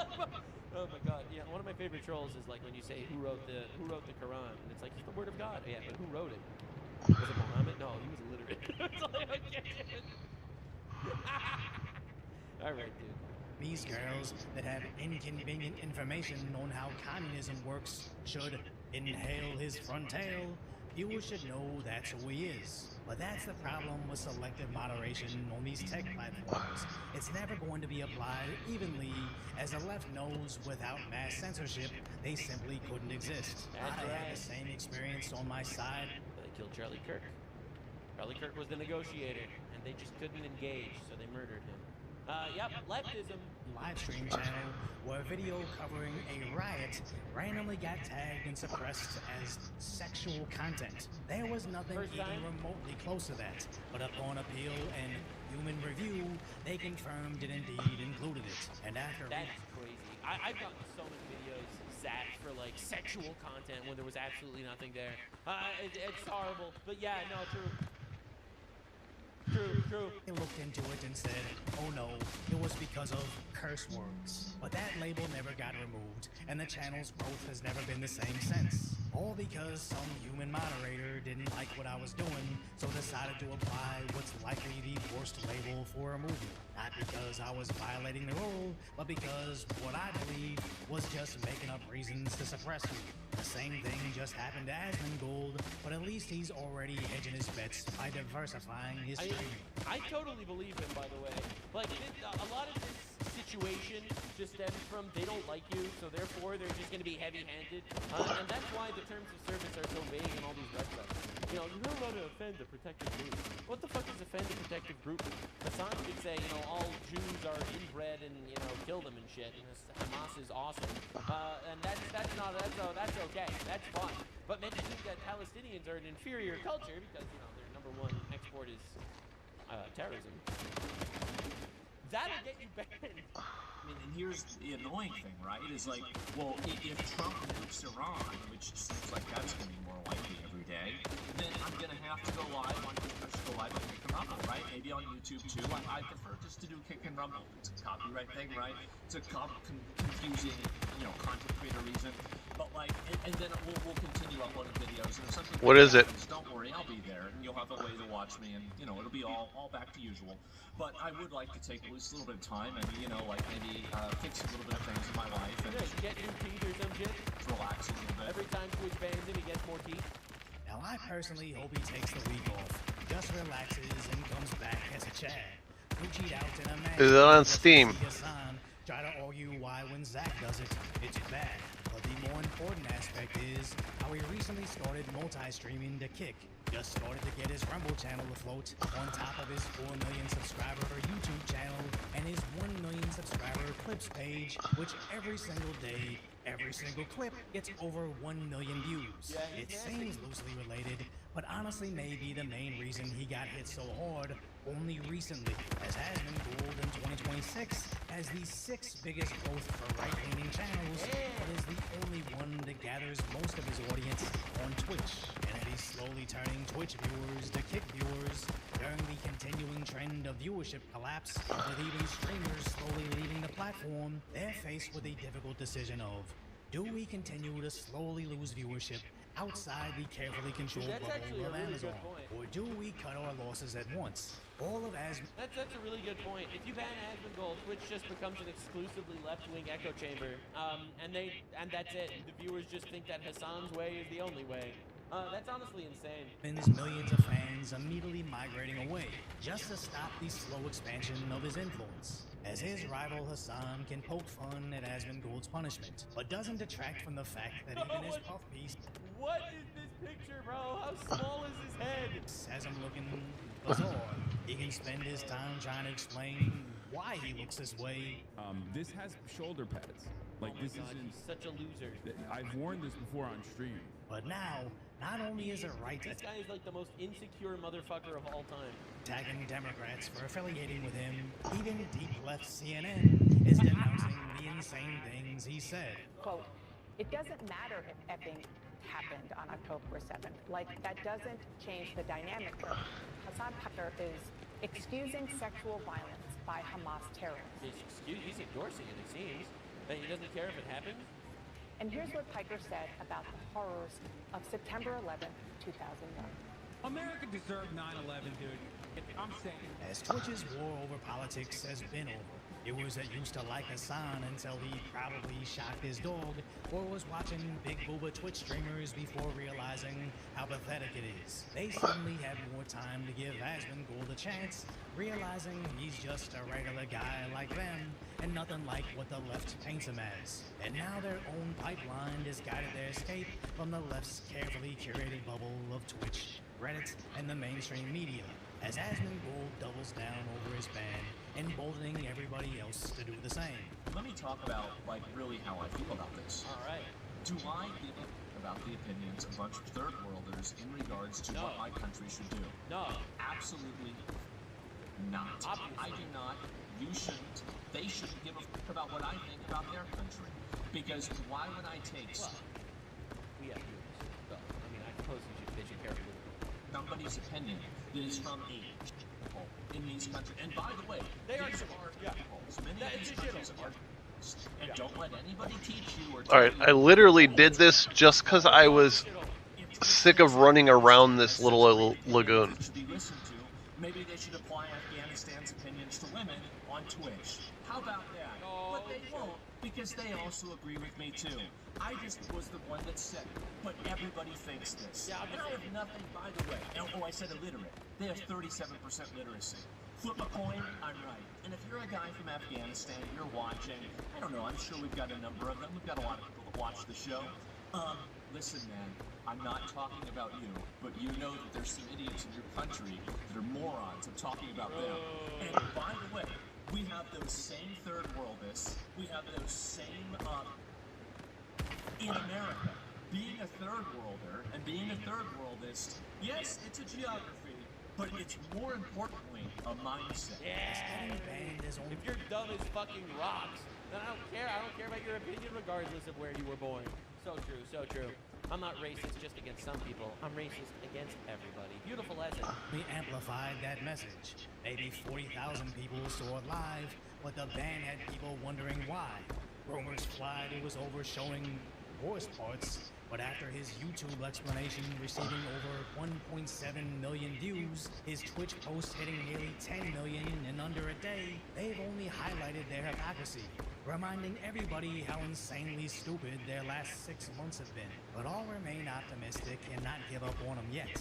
Twitter, becoming X, almost immediately made them the de facto platform of free speech, becoming the #1 news app across the globe. It seems Asmongold is somewhat expecting his appeal to prematurely end his ban, and since Twitch invited me on the platform, knowing full well who I am, these are all signs that Amazon may start to put profit over propaganda.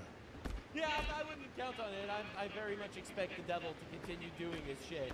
But dude, watching like every time Asmongold gets banned, it just puts more spotlight on the fact that Hassan is not banned, and then you have like actual congressmen and shit being like, whoa, why is this guy in our country? Doesn't he support terrorists? Like, dude, the Hassan downfall is honestly tremendous. He's just like an actual black smudge on everyone he approaches right now. As he should be, by the way. I think anyone that's willingly what's up? with Hassan is, by extension, also a supporter of terrorism. And I think they deserve all the shit flung at them.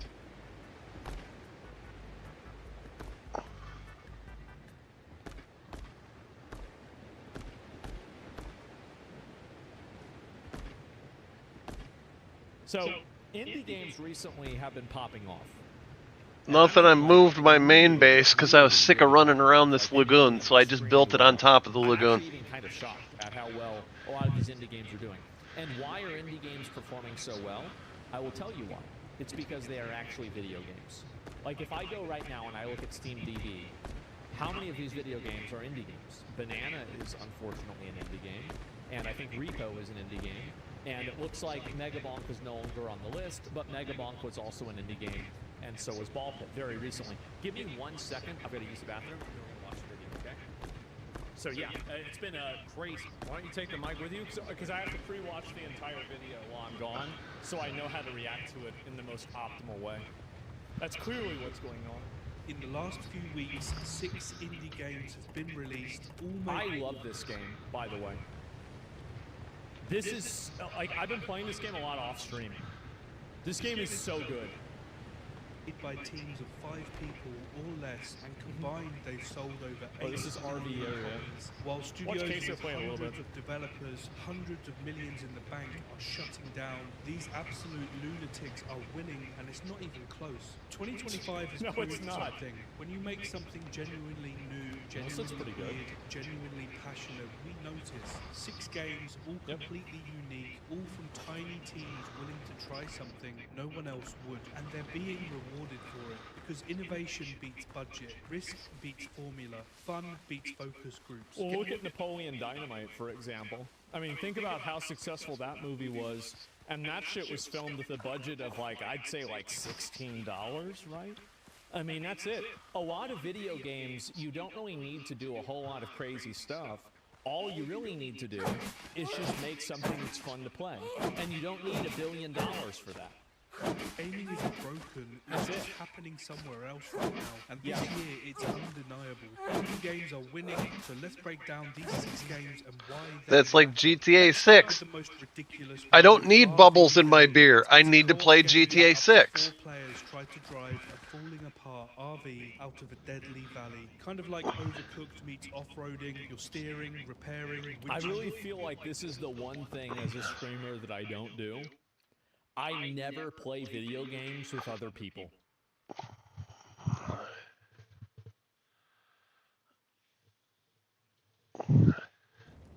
Australia is What happened? Well, I'm talking about the fuel situation. Now, I'm not a geopolitical guy. I'm also not like an economic guy. I'm a stirrer. Yeah, no one goes to the Bering Channel for geopolitical issues. Yeah. But the feeling is, the groove on the ground. The groove on the ground. The sentiment is we're all f***ed, and I'm going to tell you why. So as we know, Prime Minister Anthony Albanese did a national address a couple of weeks ago that was a nothing burger.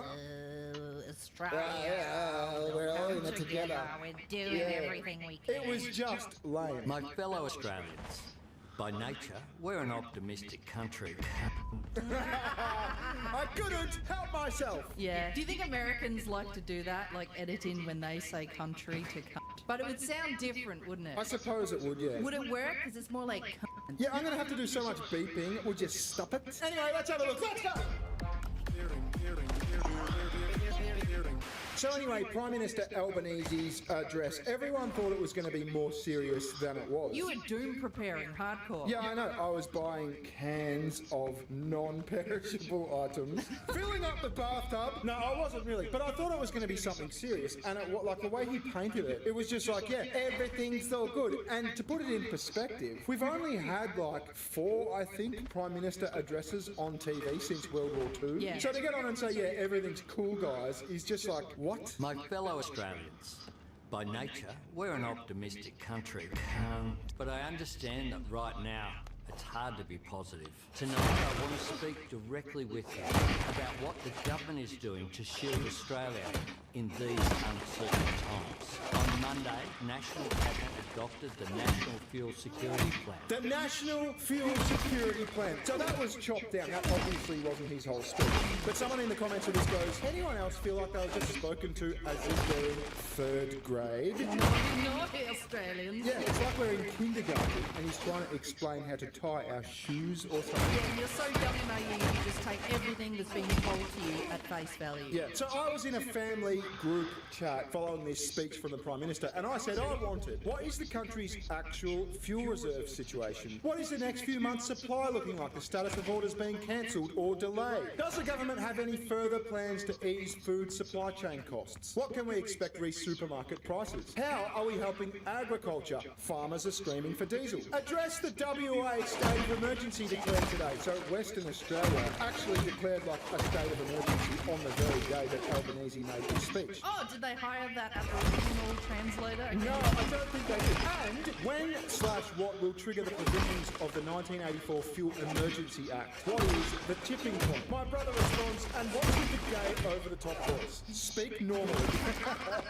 So just recently, I think yesterday, maybe the day before, the government put out an ad campaign. They spent $20 million on an ad campaign. Why do they have to spend so much money on fucking ad campaigns, on Aboriginal translators? Yeah, it's ridiculous. Stop spending our money on bullshit! The global fuel shortage is affecting us all. To keep us moving, the government has been working to secure Australia's fuel supply. All right, give me a as second. A 4-level national fuel I gotta security take care of plan. something. We're now at level 2, and we all have a part to play. Together, simple actions can make our supply go further and save fuel for our truckies, farmers, and essential services. Every little bit helps. For fuel-saving tips, visit fuelplan.gov.au. Authorised by the Australian Government, Canberra. So $20 million to tell us fucking nothing. Fucking nothing. What does that mean? Am I supposed to carpool to the grocery store with my whole family now? Well, they said go to this website to find out more. So I went to the website and it basically says fill up your tyres, minimise aerodynamic drag, take off your roof racks. Oh, great. So now we'll have more young cockheads on the roads with rear spoilers. No. You meant to reduce drag. Take off your spoiler. No, but isn't that the point of them? No, spoilers increase drag and they make your car sit to the ground. Oh, yeah. Okay, I get you. Use aircon and heating on low settings. Only fill up when you need to. Okay, thanks, Elbow. I live in Queensland. How about fuck ya? Fuck ya. Only fill up when you need to. I mean, yeah, okay. I mean... Who overly excessively fills up? What does that mean, though? Like, your car can only hold a certain amount of fuel. Oh, I've used 10 K's worth of fuel. I better go fill it up again. Yeah, don't overfill the fuel tank. Stop at the first click. Any more is lost in overflow and evaporation. So there's farmers responding to this, taking the piss out of this. Watch this. Hi, I'm Pat, and I'm a dairy farmer. And today, I'm going to use all the helpful tips and tricks Anthony Albanese has given us in his new $20 million fuel supply campaign. I've just pumped up every single tyre on every bit of machinery on the farm, even the spare tyres on the ground. And wow, haven't the results been fantastic? Now that I'm not driving around on flat tyres, I'm not only saving money on the tyre wear, but I'm also saving diesel for myself because I'm a dairy farmer. We've been told to lighten the load to save diesel, so let's hop in the tractor and see what we can take out to lighten the load. A knife, an ear tag, and the seat. I'm not worried about travelling in comfort. I'm worried about Australia. Without spending $20 million on this ad campaign, I wouldn't have been able to access this valuable information, and I would have continued to drive around on flat tyres and on a seat. Thanks, Albo. Yeah. What a funny country. Yeah, what a funny country. So, yeah, I mean, like as if the guy wasn't filling up his tractor tyres. I mean, it's insane. Thanks, Albo. Thanks for spending our $20 million.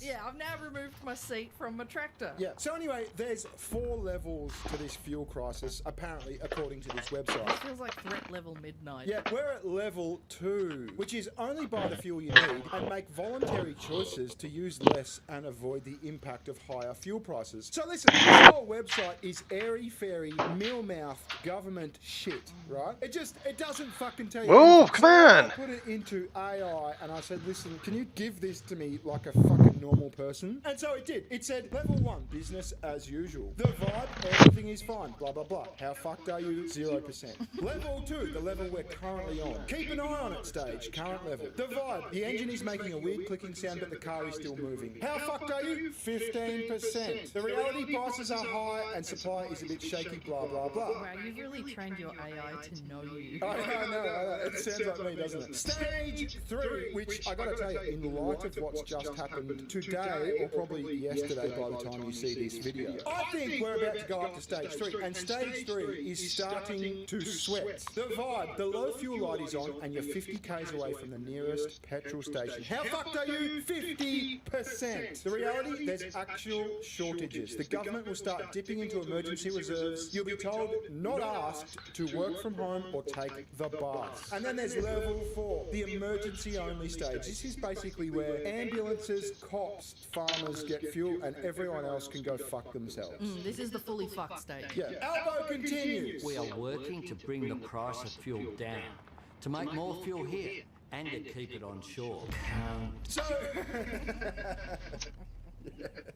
I can't help myself. Wait, did he actually say we're going to start making fuel here? Yeah. Oh, the Greens aren't going to like that. Well, no, they're not. The situation with Australia's fuel-making capabilities is that we used to have like 8 refineries, I think, and they all got shut down between like 2012 and 2021 because they weren't big enough to compete, and it was cheaper just to import all our fuel, mostly from Asia. So now we have 2 fuel refineries in Australia, which means we rely on imports for about 80 to 90% of our fuel. And then this morning, this happens. A Victorian Are you stealing my spot? One of Australia's last 2 refineries Oh. has been engulfed in flames. With the What do you think about the new setup there, Shoujo? Come here. I'm going to force a snuggle on you. And joining us now is Energy Minister Chris Bowen. Good morning to you. Look at this Chris Bowen motherfucker. He's so smug. He's like looking around like, focus, fuck's sake. Yeah, and just maybe stop smiling. Just to put it in perspective, this refinery right. apparently accounts for about 10% of our fuel in Australia. 50% of Victoria's fuel. We are following this breaking news on the inferno at the Geelong oil refinery. How much is this going to impact our fuel supply?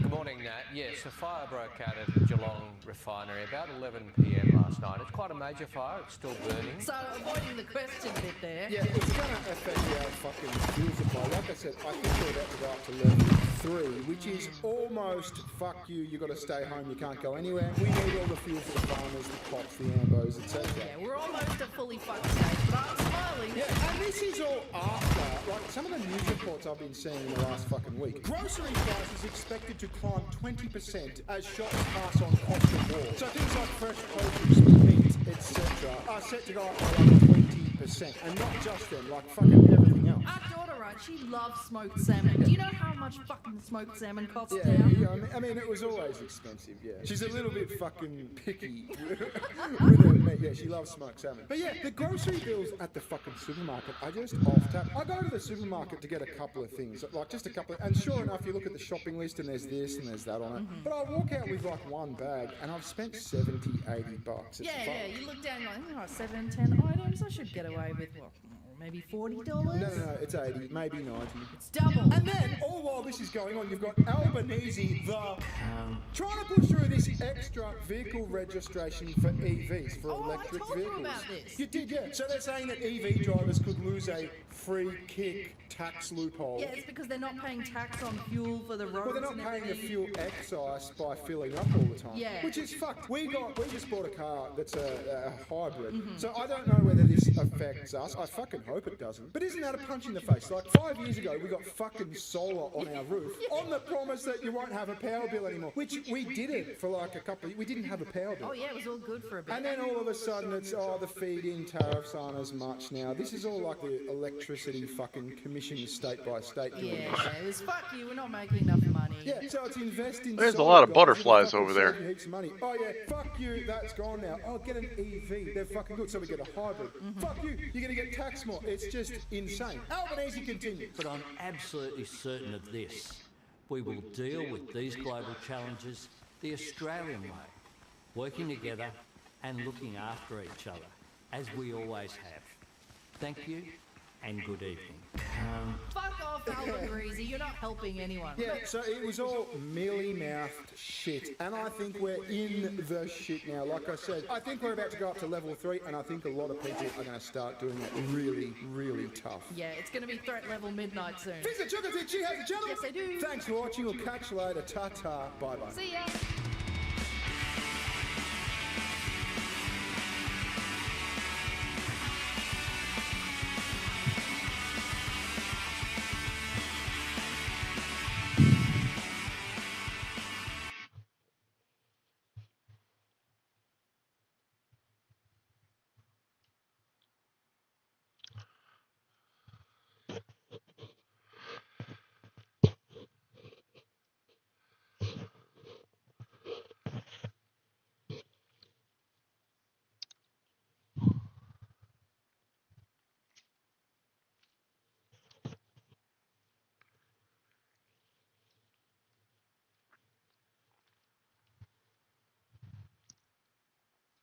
She enters the courtroom smiling, confident.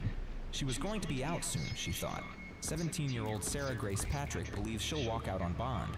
Her lawyers paint a convincing picture, a harmless teenager, someone who couldn't possibly harm anyone, let alone commit the crimes she faces. Family members nod in agreement. Her grandfather insists on her innocence. There's no real evidence to say she did do it. Her father promises she's never shown a single red flag. If they say they have a mountain of evidence, that folder was pretty thin. She unravels on her social media. The judge listens, seems convinced, but what happens next will shatter that carefully built defense. The prosecution calls its witness. Her stepfather's sister takes the stand, not as an ally, as someone begging the judge to keep Sarah locked up. My 5-year-old niece was then woke up to find their parents lifeless. The trauma this innocent child will carry for the rest of her life is unfathomable. Sarah's confident smile begins to fade. 2 people are dead, and there's something about Sarah's behavior after the murders that investigators discovered, something that would prove crucial to understanding what really happened. Before their deaths, Sarah had taken to TikTok. She reached out to true crime influencers, urging them to feature the murders she was accused of committing. Her story captivated the public, a case where charm and family loyalty wouldn't be enough.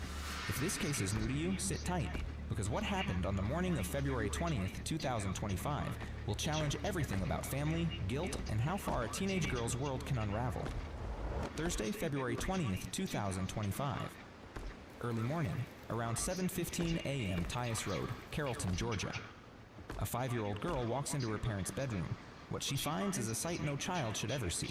Her father, 45-year-old James Brock, and her mother, 41-year-old Kristen Brock, are sprawled across the bedroom floor, lifeless, blood pooling around them. Her cries echo through the house. 17-year-old Sarah Grace Patrick rushes in. She tries to calm her younger half-sister, Jaylee. It's impossible. The child is hysterical. So Sarah makes a decision. She calls the police. Carrollton County Police arrive within minutes. Nearly half a dozen officers respond. They find the couple together in the bedroom, blood pouring from multiple gunshot wounds. But then investigators notice something that doesn't fit. No sign of a struggle, no forced entry, no broken windows, no kicked-in doors. Just a middle-aged couple shot dead in their sleep. One door had been left slightly ajar. The home is immediately cordoned off. Yellow tape surrounds the property. Evidence preservation becomes critical. Crime scene technicians arrive with their equipment. This looks like an inside job. Someone with intimate knowledge of the family. Someone who knew their routines, their vulnerabilities. When they slept. Where they slept. But investigators can't say for certain. Not yet. The evidence needs to speak first. The most pressing matter. Where will the surviving children go? Social services need an answer. Fast. Caitlin O'Keefe steps forward. She takes the two girls into her care. Before Sarah's biological father divorced her mother, Caitlin had been friends with him. James was Sarah's stepfather, not her biological parent. With a familiar face as a guardian, Sarah begins settling back into routine. She even returns to school within days. Teachers report she seems calm, composed, almost too composed for someone who just lost both parents. But behind that calm exterior, Sarah is already setting something in motion. Something darker than anyone realizes. What the defense didn't know yet would become the prosecution's strongest evidence. To understand what happened, you need to know the family's history. Sarah's mother, Kristen, was a divorcee. After her first marriage ended, she began seeing James Brock. They spent 10 years together before marrying in December 2023.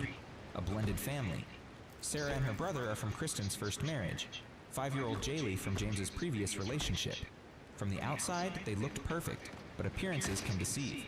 James suffered from severe heart problems. He relied on an LVAD device, a left ventricular assist device, surgically implanted, battery operated. A mechanical pump keeps his failing heart working. This detail becomes critical later.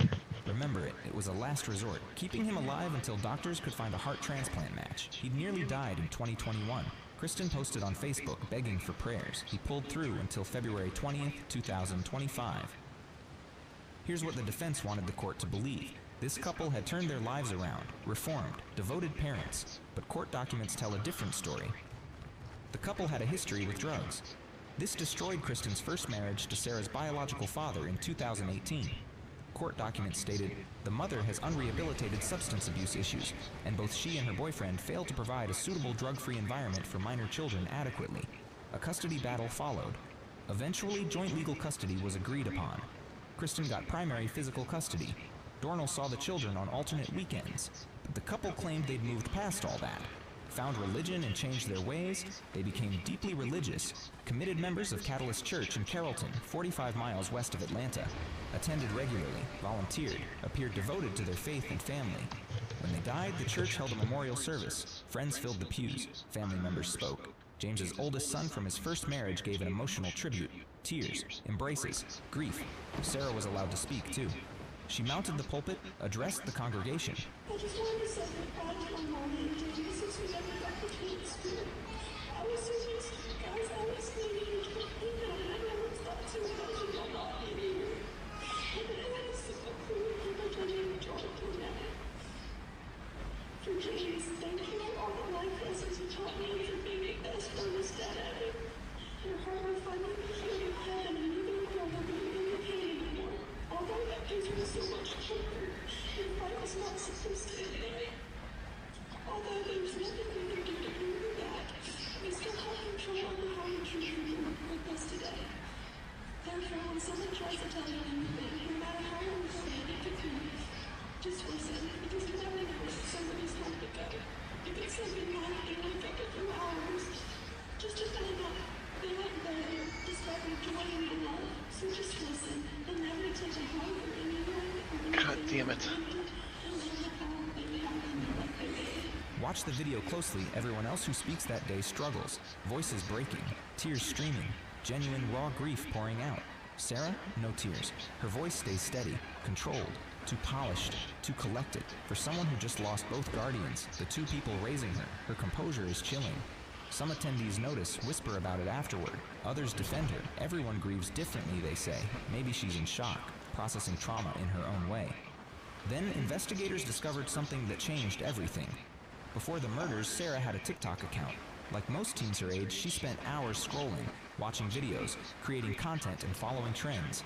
She particularly loved true crime content. Spent countless hours watching cases unfold, mysteries solved, killers caught, evidence analyzed. She knew the genre inside and out. Alright, smoke break while I'm sailing. The way investigators work.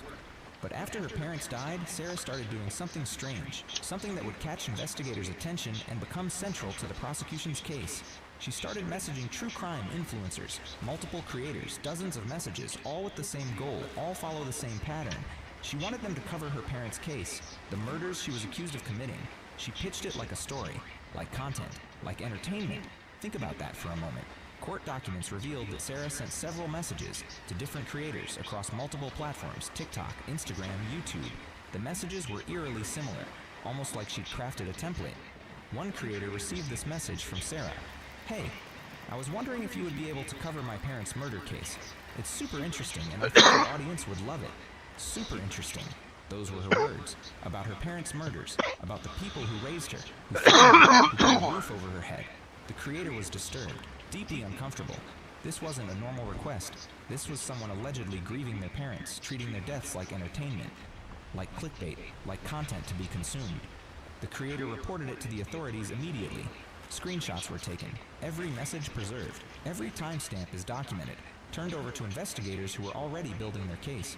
Other creators came forward with similar messages. Sarah had been busy, systematically reaching out, trying to control how the story was told before anyone even knew she was a suspect. The defense claimed Sarah was seeking answers, trying to understand what happened to her parents, processing grief through familiar channels. True crime content had always interested her. This was just her way of coping.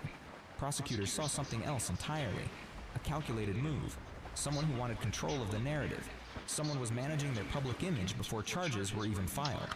The messages showed awareness, understanding of how these cases work, how public opinion forms, how narratives spread. This wasn't grief. This was damage control. Investigators began piecing together what happened that morning. The timeline, the sequence of events, who knew what and when. Sarah told police she'd been asleep the entire time. Didn't hear anything unusual. Woke up to her little sister's screams. She claimed she hadn't heard any gunshots, but what destroyed the defense was what came next. Remember that LVAD machine from earlier? Here's why it mattered. Sarah admitted she heard the machine's alarm, the loud, persistent beeping. LVAD devices have built-in alarms, critical safety features. They activate when there's a major change in the patient's condition. Power disconnection, battery failure, internal bleeding, cardiac arrest. The alarms are designed to be impossible to ignore. They start at a moderate volume, then escalate, louder and louder, more urgent, more insistent. The severity of the sound is the severity of the problem. According to Sarah's official statement to investigators, she went to sleep around midnight on February 19th. She heard somewhere between 11:40 p.m. and 11:50 p.m., 10 to 20 minutes before she claimed she fell asleep. She heard a critical medical alarm from her stepfather's life-saving device, a device keeping him alive. She didn't get up to check, didn't go see if he was okay, didn't alert her mother, didn't call for help, just went to sleep. Let that sink in. But the contradiction gets worse. Sarah claimed she heard the loud medical alarm from a life-threatening device malfunction, heard it clearly enough to remember it, mentioned it specifically in her police statement, but didn't hear gunshots, multiple gunshots, fired inside the same house just down the hall.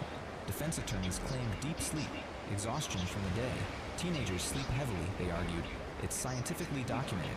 Their circadian rhythms are different, but evidence suggested something else, that she knew exactly what was happening, because she was the one making it happen.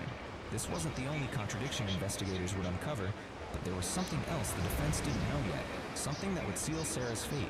Forensic analysis of the crime scene revealed additional details: ballistics, blood spatter patterns, trajectory analysis. The killer had stood close, very close. This wasn't a random shooting from a distance. Both victims had been shot multiple times, at close range, while they slept. They never had a chance to defend themselves, never saw it coming. No defensive wounds, no signs they woke up before death. The bedroom showed minimal disturbance. The comforter is still mostly covering them, pillows in place, as if death came silently in the night. Investigators processed the scene for days.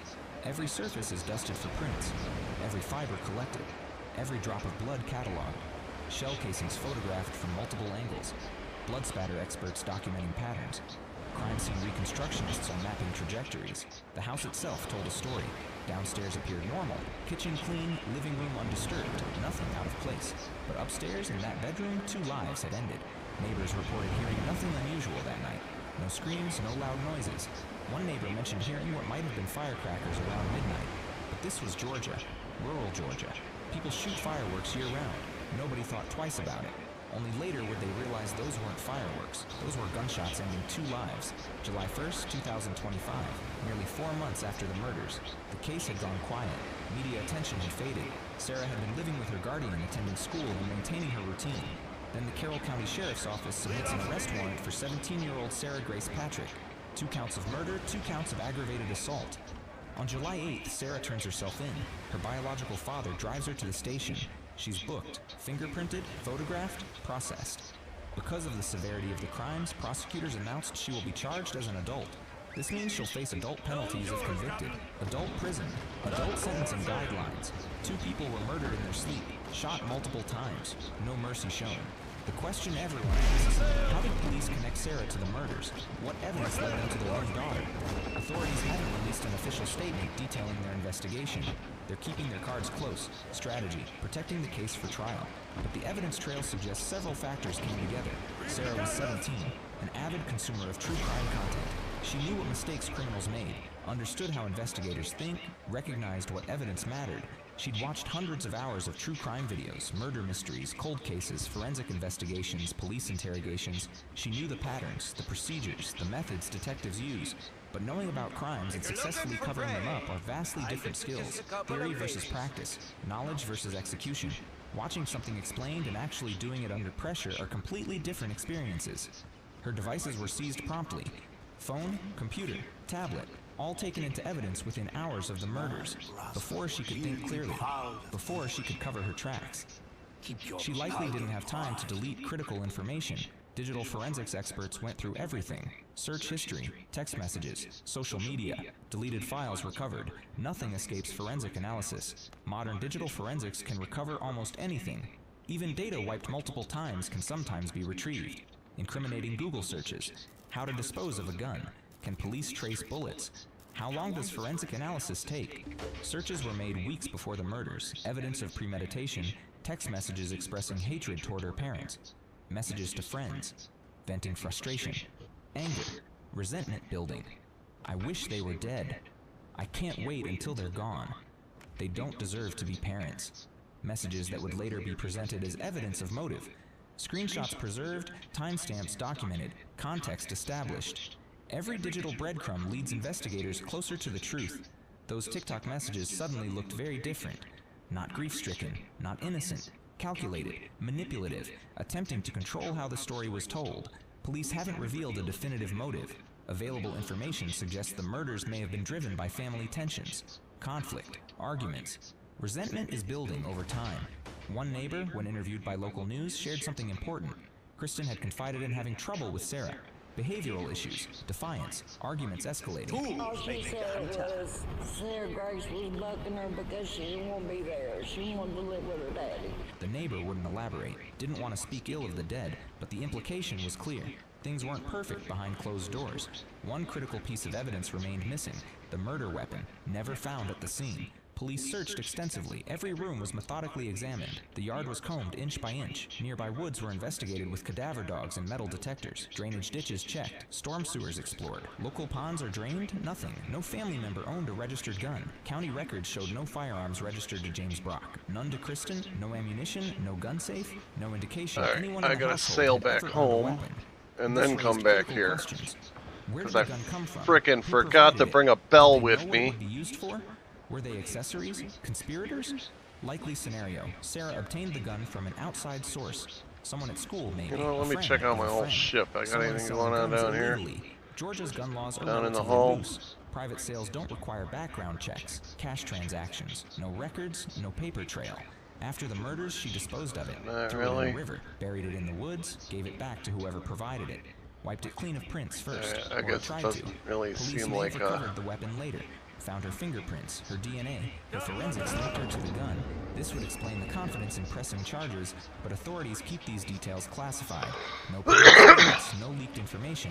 Everything is locked down tight until the trial. Surveillance footage likely played a crucial role. The family lived in a wooded area, isolated from neighbors, privacy, space. But even rural areas have cameras now, Ring doorbells, security systems, traffic cameras on main roads. A single camera could have captured Sarah leaving the house, late at night or early morning, carrying something, walking somewhere she shouldn't be, disposing of evidence, digital footprints combined with physical evidence. That's how modern cases get solved. Prepare yourself for what comes next, the bond hearing, the moment Sarah expected to walk free. She entered the courtroom smiling. Witness statements began. The defense called character witnesses, people who knew Sarah, who believed in her innocence. First up, the family's pastor, Ben Bonner from Catalyst Church. He'd known the family for years, watched them grow in faith, seen them change, witnessed their transformation from troubled individuals to committed church members. To the Honorable Judge, my name is Ben Bonner, and I serve as lead pastor at Catalyst Church in Carrollton, Georgia. I'm writing on behalf of Sarah Grace Patrick, a young woman who's been a part of our church family for about a year now. Sarah Grace first came to Catalyst around a year ago. From the beginning, she was eager to grow in her faith and get involved. She made a personal decision to be baptized not long after attending, and has stayed consistently connected to the church ever since. She didn't just show up on Sundays, she came during the week as well, asked questions, served, invited others, including her boyfriend at the time, and clearly found a place where she felt at home. Throughout the past year, and even through the challenges of this year, she has continued to attend services regularly. She and her family often travel over an hour just to be with us. I've spoken and prayed with Sarah Grace many times throughout this season. Her commitment to staying grounded in her faith and connected to a healthy community has remained steady. She's even called from jail multiple times so I can pray with her. Her father has also become an active part of the church. He was baptized recently, and he still comes to services faithfully. If it's possible, and the court sees fit to grant Sarah Grace bond, we would gladly continue to walk alongside her as a church. We believe having her with her family and church community is an important part of our support system. We're committed to loving her well, encouraging her, and helping her continue on a positive path. Next came Caitlin O'Keefe, the woman who took Sarah in after the tragedy, who saw her every day, who knew her routines, her habits, her behavior in the aftermath.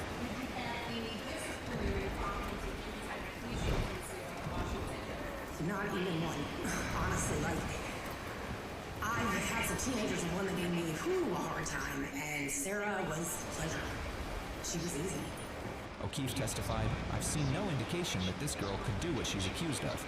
She's been nothing but kind and cooperative. She helps with dinner, plays with the younger kids, does her schoolwork. She seems like any other teenager going through a terrible tragedy." The testimony seemed sincere, heartfelt. O'Keefe genuinely believed in Sarah's innocence, saw no warning signs, no red flags, nothing that suggested violence or deception. Other witnesses echoed similar sentiments. Teachers, friends, family members all describe a good kid. Someone who made mistakes, maybe, but nothing violent, nothing murderous. A normal teenager, maybe troubled by her family situation, maybe acting out sometimes, but not a killer. A teacher testified about Sarah's classroom behavior. Quiet, attentive, turned in assignments on time, participated in discussions, helped other students. Never any disciplinary issues. Never any concerning behavior. A friend testified about their relationship. Years of friendship, sleepovers, study sessions, normal teenage girl stuff, shopping, movies, social media, nothing raised concerns. Sarah seemed normal, happy even, at least on the surface. Sarah's defense was building momentum. The judge listened intently, taking notes, considering every word of testimony. The defense table showed cautious optimism. Maybe this would work. Maybe a bond would be granted. That's when the prosecution revealed something that would change everything. The courtroom's entire tone shifted when Kim Bowling took the stand. James's sister, the victim's family, is speaking. Not character witnesses for the defense, but voices for the dead. My name is Kim Bowling, and I'm Jamie's sister. I want to thank you for giving me the opportunity to speak today. Since this tragic day, my brother Jamie and his wife Kristen were taken from us. I have become their voice as they no longer have one. She struggled to speak. Her voice broke every few words, tears streaming. Real, visceral grief. The kind you can't fake. The kind that comes from genuine loss. I would like to share how this brutal tragedy has affected me. I not only lost my brother, but also my sister-in-law. In the most horrific way imaginable. Every night I lay awake unable to sleep, haunted by the thought of what my brother Jamie and Kristen might have experienced in those final moments. With the possibility that they were away when the defendant entered their room with a gun. And I imagine their terror in their final breaths. According to court testimony, Bowling described how her brother's murder had devastated their family. How would his children grow up without a father? How birthdays and holidays would be forever marked by his absence. How his mother lost a son. How their entire world had been destroyed in one violent act. She talked about James as a person, not just a victim, a brother who called her weakly, an uncle who spoiled his nieces and nephews, a man who fought so hard to stay alive despite his failing heart, who endured surgery and pain and medical interventions, who wanted to live, to see his kids grow up, to get that heart transplant, to have more time. With all of this in mind, I am deeply concerned about Jamie's safety should the defendant be released on bond. She begged the judge to deny bond, to keep Sarah locked up, to protect the community, to ensure justice.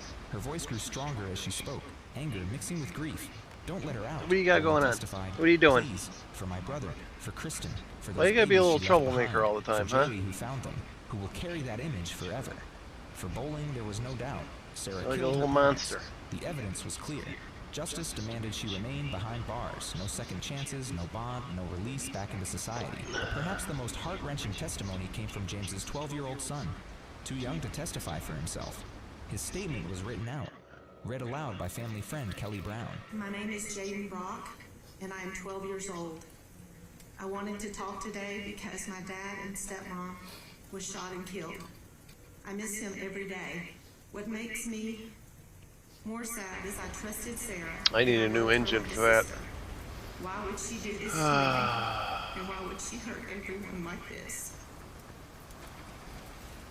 I don't understand why someone would do this, but I know it is not right. Nightmares, fear, a childhood shattered by violence. Sarah's actions had destroyed lives, young and old alike. The ripple effects are spreading through entire families, through a community. Remember Sarah's confident smile from the beginning? That smile is gone now, completely vanished. She stared down at the defense table, wouldn't make eye contact with anyone. Sarah's defense attempted to salvage the situation. They argued she was a child, a teenager making terrible decisions under terrible circumstances. She needed treatment, not prison. Rehabilitation, not punishment. So what we have here with Sarah Grace is that she has absolutely no condition and is therefore not a risk to the community and not a risk to the community. Listening to the witnesses here. Damn it. If I weigh these witnesses' testimony, First of all,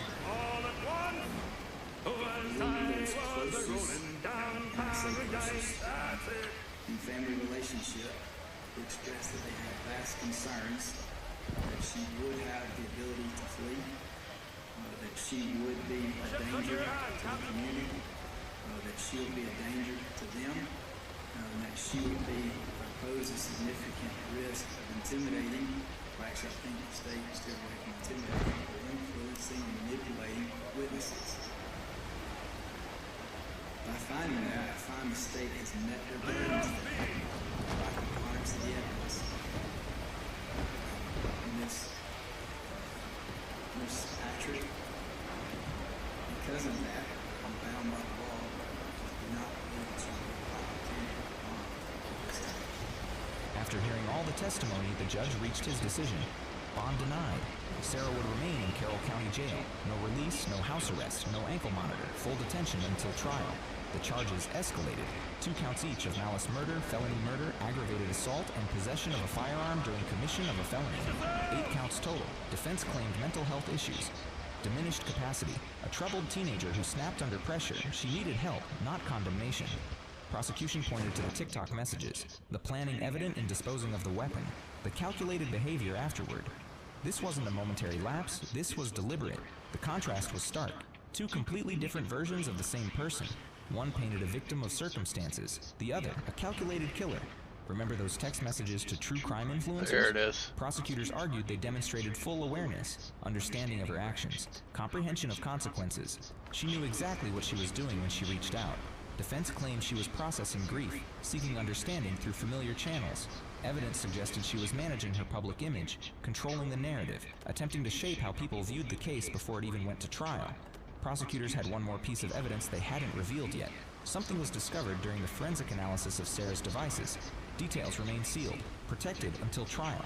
But sources close to the investigation suggest it's damaging, very damaging. Prosecutors stated investigations remain active. More evidence is yet to be revealed. Forensic analysis continues. According to court filings, additional arrests may be made in connection with these murders. Someone may have provided the gun.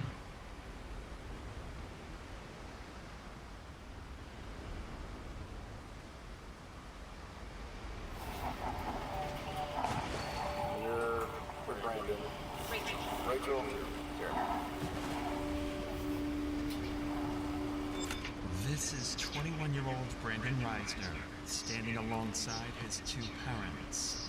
For the last 6 hours, Brandon has been on the run from police after brutally killing his best friend. Keep going! He's up to Phoenix. Head back towards Collinwood. And as Brandon's parents learn their son is an alleged killer, all they can do is pray as they patiently wait for their son's fate. Rachel, Jeremy, y'all have a seat out here. Would you like to talk about it?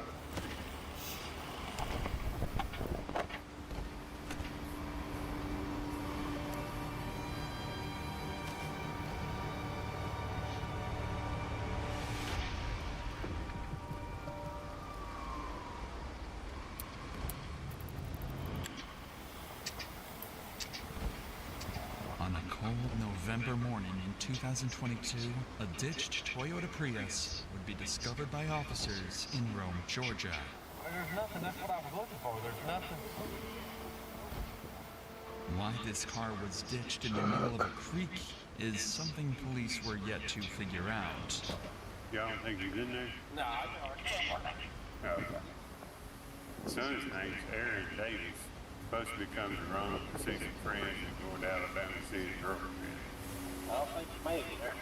Nah. I wonder where why his car's down there. Crazy thing is, there's nothing. I mean, there was no acceleration. It's almost like it just... Alright. Yeah. Didn't go all the way up that far or something. Yeah, I mean, there's lights on like it's... But it ain't running. I don't know what was going on. He was down there treating like the trash.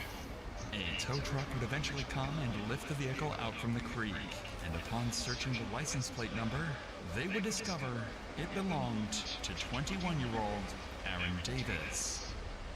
Luckily, the town of Rome, Georgia is relatively small, and officers were already familiar with the name, so Lieutenant Sailors would give Aaron's father a call a few minutes later. Okay. Yeah, can you see if you maybe can get a hotel in there? Check in with him, see where his car's supposed to be. Speed us on the car, Yeah, it's actually off a little bit. We're in the process of getting it out. I don't think there's anybody in it right now. Aaron's car being ditched is just as much of a mystery to his father as it is for the police. However, he did have some useful details he was able to give the lieutenant following this call. The night prior to this footage, Aaron went to visit his longtime friend, Brandon Reisner. The two had been friends since middle school, and their friendship continued all the way through college. Aaron had just recently graduated from Brigham Young University, so his over 60-mile travel to visit Brandon was meant to celebrate the new start to adulthood. But ever since Aaron had left for Brandon's house, nobody had heard from him, and his phone would go straight to voicemail. All of these strange mysteries would lead Aaron's father to file a missing persons report, and an investigation to find Aaron would officially begin. First, and most obviously, police would give Brandon Reisner a call, as he was supposedly the last person to have been in contact with Aaron. Hey, I'm gonna get you saved from the police. You doing all right with that? Yes, I am. I'm looking for my friend right now. Yeah, that's what I was commenting about. You hadn't heard from him? I have not. I've tried calling him and has responded to the voicemail. And I heard he was in kind of the park, so that's where I'm at right now. So I'm looking around. You guys know where the car was? Yeah, it was in a ditch over there. When's the last time you saw it? I saw him last night. About what time? Well, we started drinking around like 12. Noon. He started throwing up pretty bad. He told me to leave him alone. I guess I woke up around like 1 or 2. And that's when I saw that his car was gone. All right. Well, if y'all hear from him, let us know. Okay? Yeah, thank you so much. Bye-bye. Brandon's story made complete sense, and he even claimed to be actively looking for Aaron at the time of the phone call, as any good friend would do. It seemed like Brandon was clearly the person he needed to speak to further in order to get to the bottom of Aaron's disappearance. So a few hours later, they showed up, unannounced, at Brandon's house to get more answers about what happened the night before, this time face to face. Hey, what's going on? I'm about to figure out where the road police department we're following up on this. Can you walk me through what's going on and just make sure you're all on the same page? You started drinking? Yeah. 12 yesterday? Yeah, it's you and Aaron, right? Yeah. Okay. Anyone else with you guys? Maybe. It's gross. And I had bought some red wine. Yeah. Started drinking red wine. He doesn't drink too often, so he had gone upstairs. It was just puking everywhere to the toilet. It was like standing up and puking or something. And I went downstairs. He doesn't need any help. I went downstairs, dropped the bottle, cut my pinky. And I went to the urgent care this morning, took a shower, went to bed. And then woke up 1 to 2 a.m. and his car was gone. Despite Brandon's strange demeanor, Aaron's actions last night connect with the ditched car and lack of response for the last 12 hours. If Aaron was a light drinker and got heavily intoxicated, who knows what I'm having a little trouble here. I just ran aground. So, how long have you and Aaron been friends? But I finally found a trader. We became more like close friends, I'd say, like around freshman. We're still trying to find him. I don't know. You know, he may just be staying at a hotel, sleeping off, whatever happened last night. Doesn't necessarily mean he's in danger or anything. Do you have any iguanas checking inside the house? No ferocious iguanas or anything? You never know, man. People have all kinds of pets. The officer would search the house and find some interesting discoveries. Several doors would be locked, specifically the door leading to Aaron's room, where he supposedly threw up several times. This was strange, so Brandon would be called inside to help get them up to Aaron's room. You're looking for prey. You mind coming in here with me so you can just show me where I'm going on? Yeah. Just makes it a little bit easier. The bathroom is up there that he was up checking in. I got you. Oh, Lord. Is that what's in the laundry right now, I guess? Okay. Let me deal with this guy. Officers would notice a strong chemical smell coming from the room and find excessive amounts of cleaning supplies. But all of that would mean nothing compared to what they found next.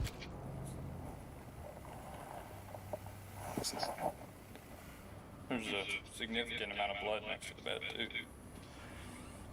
Decent.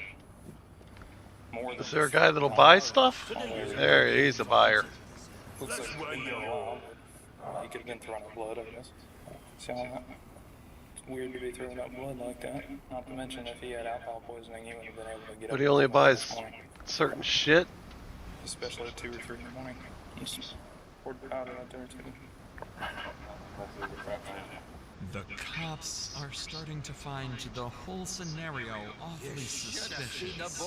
The odd story from Brandon, the puddles of blood in Aaron's room, the hundreds of dollars worth of cleaning supplies. It seems as though Brandon sensed the officer's suspicion arising as well, as when Aaron's room was being searched, he decided to do this. What exactly is in my inventory?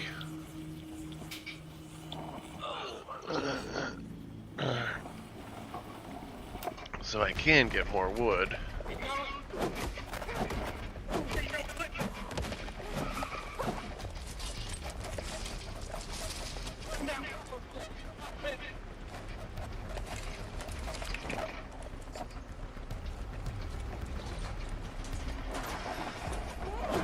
Ah, come on.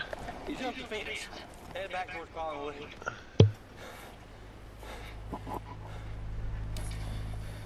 Somewhere between LaPorte and Eastside, could be in these houses. Go up to the house, get in the backyard. Possible 1043 suspect.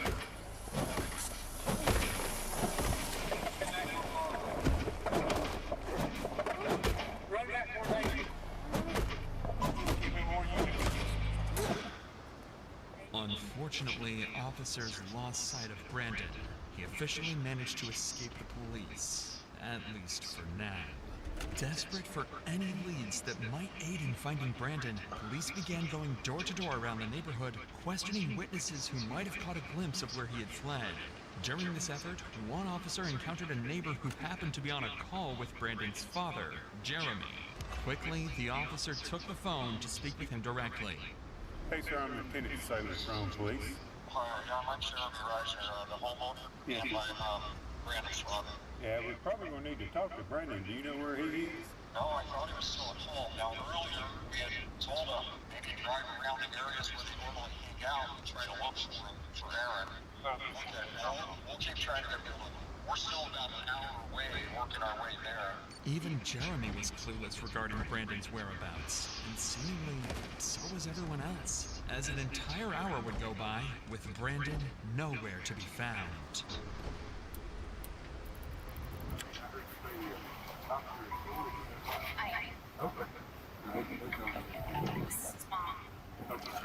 Sorry, I realize you might not be able to answer this question. I don't know the answer.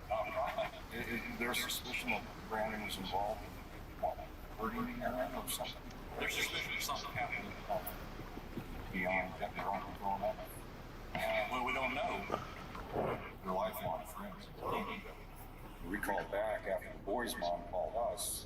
We called back and said, when did you last see Aaron? He says, I guess he left That's Aaron why alone." you hold. That's all we did. We went to look for him where the car was returned. Yes. Powers that be have our number? Yes, sir. Yeah. While trying his best to assist the police with the investigation, Jeremy would return to his house, where he discovered Brandon's phone. Up until that point, Jeremy had been doing everything he could to help the police track down his son. However, after finding the phone, his cooperation came to a sudden stop. He refused to hand the phone over, leaving police to wonder, had he seen something on it, or was he hiding something far more unsettling? But before we get to that, Jeremy is not alone in facing a tragedy. Unfortunately, it can happen to any of us. Take Yvette Torres. She was walking home from work in Philadelphia when a truck struck her without warning. Morgan & Morgan fought for her in court and won her nearly $12 million. If you're seriously hurt, your injury could be worth millions. With over 1,000 attorneys, Morgan & Morgan will fight to give you the best results if you become their client. And unless you win, they do it all for free. In just the past few months, Morgan & Morgan has helped hundreds of people. One car crash victim in Florida won a verdict worth $12 million, and another in Philadelphia, $26 million.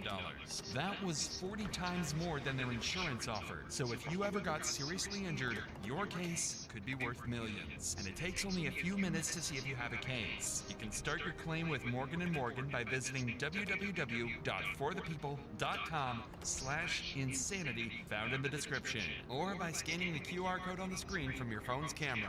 With that said, let's get back to Jeremy, who would go on to discover Brandon's phone while searching around the house. This was a huge discovery for the investigation, as it could help trace where Alright, gonna make a little temporary base here. Unfortunately, Jeremy was unwilling to give up the phone to cops until he could better understand the situation. After all, Brandon is his son, and he is innocent until proven guilty. What do you mean not enough giving resources? Up the phone could be a tragic mistake. Again, hours go by with no further leads or clues as to where Brandon went. What Jeremy managed to find on Brandon's phone during this period will forever remain a mystery. However, when police spoke to him again, his demeanor would shift dramatically. What's the status? So, first of all, I understand you found his cell phone. That's right. You want to turn that over to us? Okay. I do. My gut says yes, but at the same time, Yeah, I mean, we'll probably need to go through it. See, at least. Maybe Oh, damn it, I didn't change it from last night. Alright, hang on. Let me pause it, just so time don't pass. Where's my... Do you have a warrant that would include the phone? No, we'd have to get one at some point. So we couldn't go into it without that. So some text back and forth. maybe something helps. You know, I know it's him. You know, but I can't promise you that. I don't, No, I know. You know, I don't know what I was in there. So I want to. I was I don't know. As a father, I understand. But all right. Well, yeah, I'm gonna keep walking. Something had changed. Whatever was on that phone had to be disturbing, and the officer seemed to have caught on to this as well. Because he doesn't know what's going on, but he seemed a little shocked that we're at his house. You know, he seemed respectful in the sense that he was okay with us being at his house and doing what we needed to do. I couldn't really get a feel for him. He may just be covering for his kid. He's got to be. Him having the phone and not being shattered tells me that his son handed it to him. So he found the phone, tells us that he found the phone, but doesn't want to give it to us without a search warrant. Text messages aren't there. Probably. He was telling right there that they were texting him asking where... Oh, that one is right. Okay. I wonder if it's text were sent since we've been here. These officers were spot on with their theory. On the phone, Brandon would leave an array of horrifying notes, such as his scream became a gargle as he swallowed his tongue. I like dark places where my mind melts. It feels so good, and I feel so cool. My brains a waterfall running out of my nose like drool. I can turn myself on in the blink of an eye. They notified me as the smartest man alive. Additionally, he would leave a to-do list following the murder of Aaron. 1. Schedule last 3 songs. This was in reference to his YouTube channel where he would post his music. 2. Vacuum. 3. Laundry. 4. Shower in my shower. 5. Take bath. Tomorrow. 1. Text Rachel that Aaron threw up horribly. I think there was some blood in it. 2. I woke up and he was gone. Whether or not these exact messages were what alarmed Jeremy is unknown. But something on that phone made it clear to him that Brandon had killed Aaron.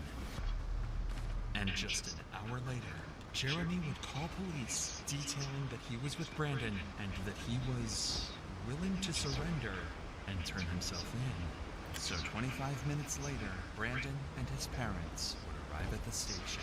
Yeah, give me just 1 minute here. Rachel, Jeremy.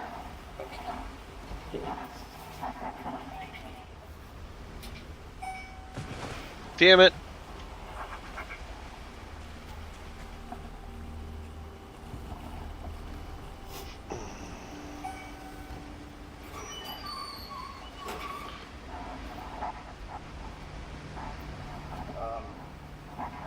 Rachel, Jeremy, y'all have a seat out here. I'm gonna take one out there and we'll talk.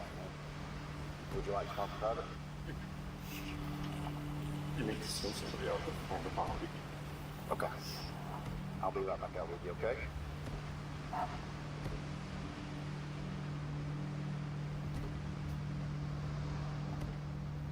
Alright, now I'm ready to. Anything in your pockets that I need to know about? Wallet keys. Those real quick. Anything else? No. Sorry about that. Go ahead and have a seat. Now that Brandon was secured, the detective would sit him down to try and get a basic confession or any information that might ease the path to conviction. Like I say, I'm Detective York. I work here at the wrong PD, of course. Detective York, yep, that's me. So before we get started, got some paperwork you gotta fill out. The detective would start the interview by getting Brandon's basic information and contact addresses. So I'm gonna read you some stuff before we get started, okay?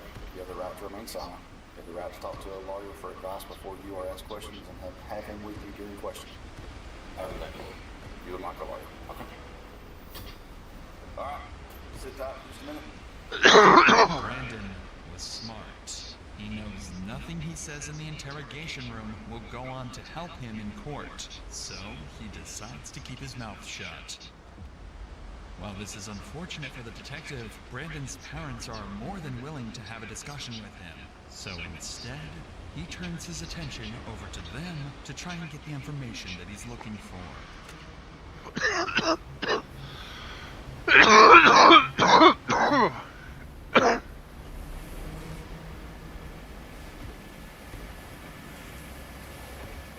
You know what? I want those doors, so let me see if I can.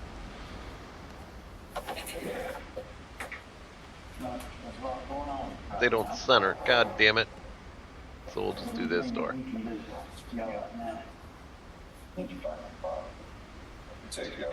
I can't do it that way. So make back to floors and walls. There's an old cemetery. The middle, you turn left, turn off, something else, turn north. I can show you on that. This statement from Jeremy was crucial information to track down his body. But as valuable as this information is, the detective recognized the importance of capitalizing on the opportunity to gather as much from Jeremy as possible while he remained cooperative. With this in mind, he shifted his focus to delving deeper into Brandon's personal life before turning to search for the body. Brandon would have gone to college because he said Can I do my door now? Yeah. There. Medications right.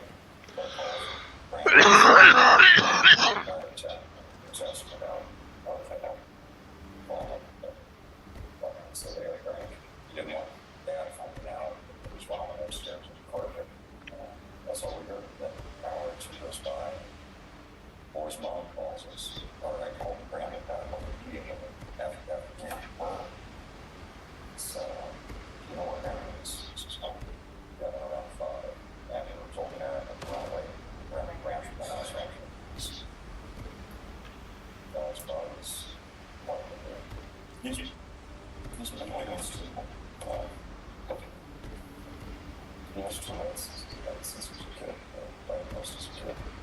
And with that comes OCD, and people say they have OCD at the time, they don't understand. And he's only live with that. This raises the possibility that his actions may have been influenced Actually, by mental I wanted to do something instability. cooler. However, it's important to consider the context. Jeremy's statements could be an attempt to have Brandon plead insanity in court. Therefore, it's essential to approach these claims with a grain of salt, as they may not fully reflect the reality of the situation.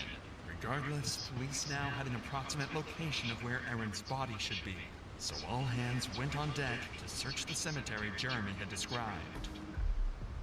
Aaron was found buried in the cemetery, behind a secluded area in the back of the property. Even worse was that his body was wrapped inside the very sheets he slept on in Brandon's house. The speculation had come to an end. Brandon Reisner was a cold-blooded murderer. Right after this discovery, Brandon was placed under arrest for the murder of Aaron Davis and transported to the local prison. But the cops found his behavior very unconventional.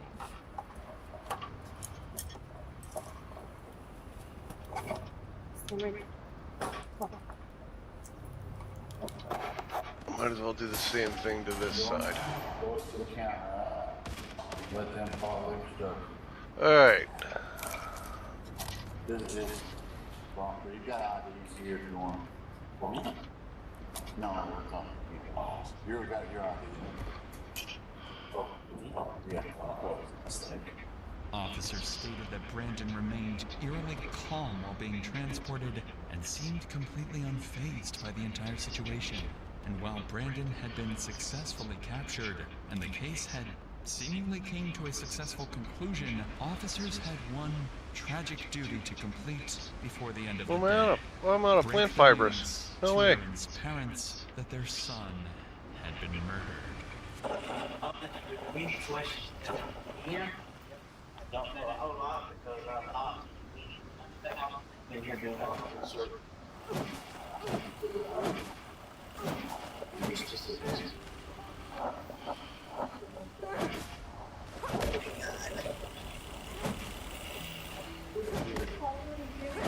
Yeah, I just moved it a little.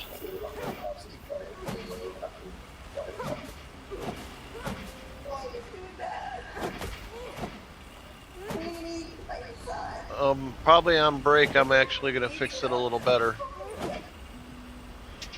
Aaron was a recent college graduate and a good kid with a bright future ahead of him. His sudden death is nothing short of an evil, horrifying act on Brandon's behalf, and justice had to be served for Aaron's and his family's sake.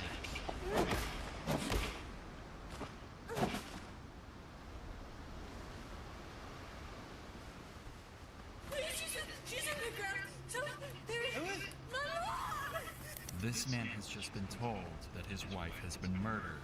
However, he never could have expected that it was his daughter that was responsible.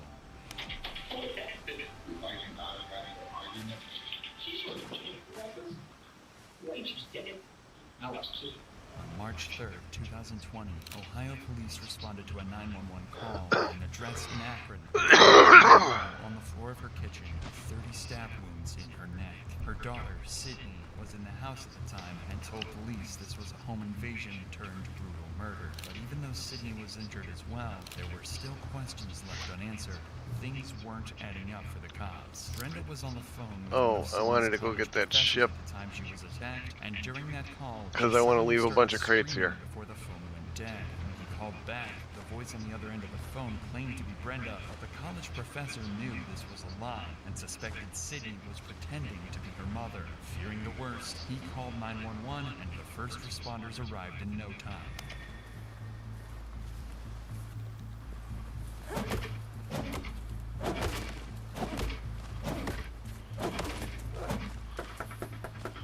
I think I only need 5. This scream, combined with being called to the location, is enough probable cause for the police to forcefully enter the home.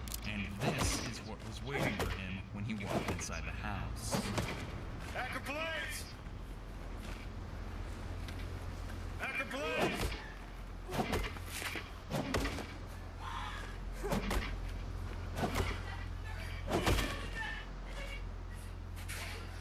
Where's your mom at? No, there's so much blood. Not me.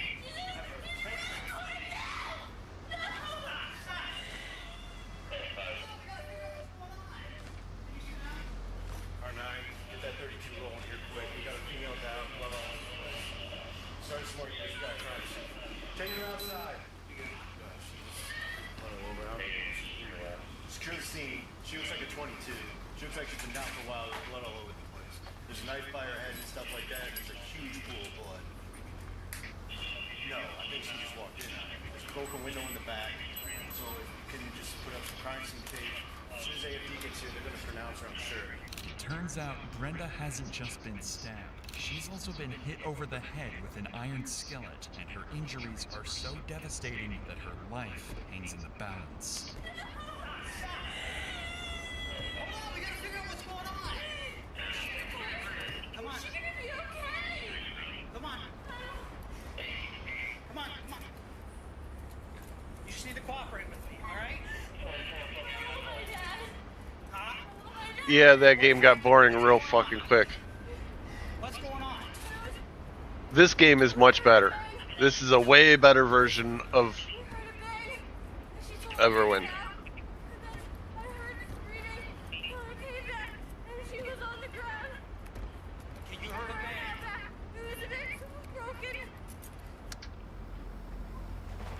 What is your name? Sydney?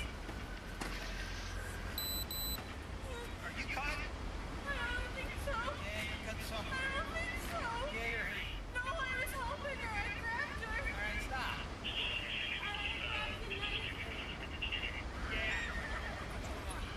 I don't know. We just got in. I'm the dad. Sydney. I don't know. I don't know. Nah, I'm not gonna bother. Appears to have been injured as well. Especially not Suffering here. from shock and struggling to hold herself together. Even the arrival of her father, Steve Powell, doesn't call Sydney dad. Police need to lock down the crime scene and try to figure out exactly what's happened. Right now,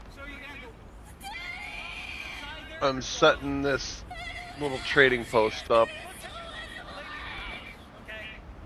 I'm not 100% sure what the game has in store for me. So I'm trying to do these little, set up these little bases everywhere I go. I don't have the seashells for that. I'll just put a regular bed in here. And was broken before the attack, leading to the first of many inaccuracies in her story. Alright. Let me check my journal. I need a bigger boat. I gotta talk to the doc. Alright, I could just do this. That'll be easy enough. Alright, let me go report that. Well, I'll see if we can find out who else lives here. With such a serious case with so many unanswered questions, the cops spend some time talking with homeowners nearby. They have to try and collect as much information as possible, but right now, the only person making any sense is Sydney's father. Okay. This is my home base right here. I haven't quite got it finished yet.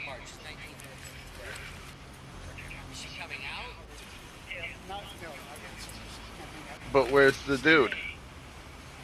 Can you tell me what happened? Huh? Sydney. Sydney. On his way? Yeah, it's coming. Yeah, that's him right here. I can hear him.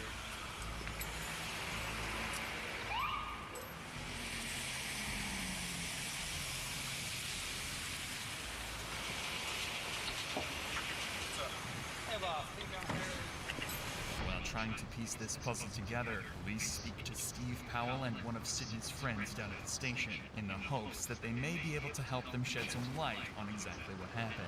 But unfortunately for Steve, he has absolutely no idea Sydney is the attacker, or even worse, that his wife is in critical condition at the hospital and likely won't survive. Something detectives will have to break to him sooner than later.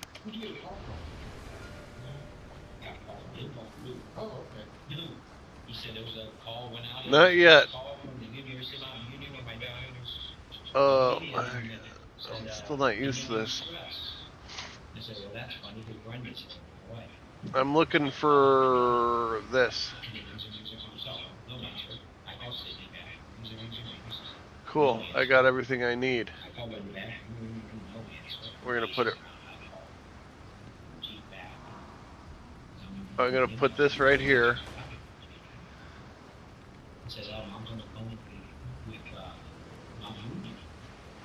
God damn it.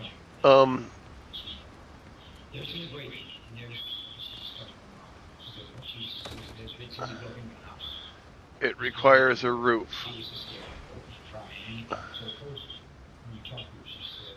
So what I'm gonna do is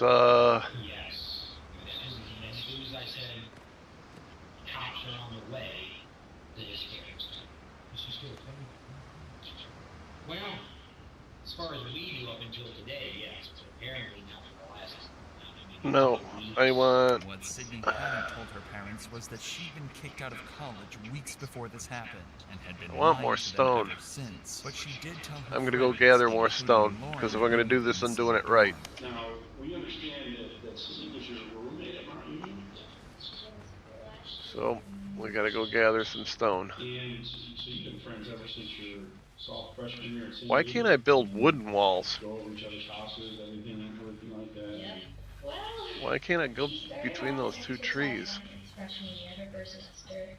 But then she didn't like Why the can't I classes, find any and she rock? switched over to psychology and sociology. Why can't I And she stop didn't like complaining? that.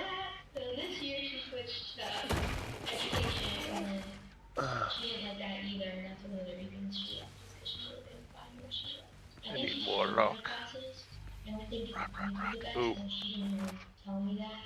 Because Oh, I don't have any. I think she took a lot of I got this. I found this pretty sweet mace. we were just talking, and Come here, you. I'm I'm gonna hit you with this. I couldn't tell More rock. until the end where she was kind of just like struggling, and she kind of was Is that another one? sad. No, that was the one I just killed. I didn't know what to do. I think she felt like everybody around her kind of had figured out what they wanted to do, and she hadn't. Establishing Sydney's state of mind leading up to the incident will help detectives find out if she simply snapped or if this was premeditated. The issue is, Sydney is going to claim that she actually has no idea what happened throughout this entire case. Alright, I know what I'll do. I'll travel to that other location and gather rock there, because I'm kind of depleting this area already. The cops still have no solid proof that Sydney is the guilty party, but they're starting to discover she was hiding secrets from just about everyone. Well, I know she's hiding bodies. I should probably But I don't think drink my banana smoothie. last semester, like started coming back in January, when it really started, that she was kind of more like. And I can't find this doctor guy. My friends and I were worried for her because we didn't know I'm supposed to talk to him. tell us, and Lauren knew something was wrong and tried to help. At first, she had no reason to doubt her and was as supportive as any friend could have been at a time like this. But even Lauren grew suspicious of Sydney's evasive behavior. I could tell she was getting more upset and more sad. And I told her, like, I'm here, like, you can tell me, I'm here for you. If you need anything, I'm here. But she never really opened up. It'd be nice if I found a mine here too, because I depleted my other one. Wow, look at all this rock. This looked like the place to be.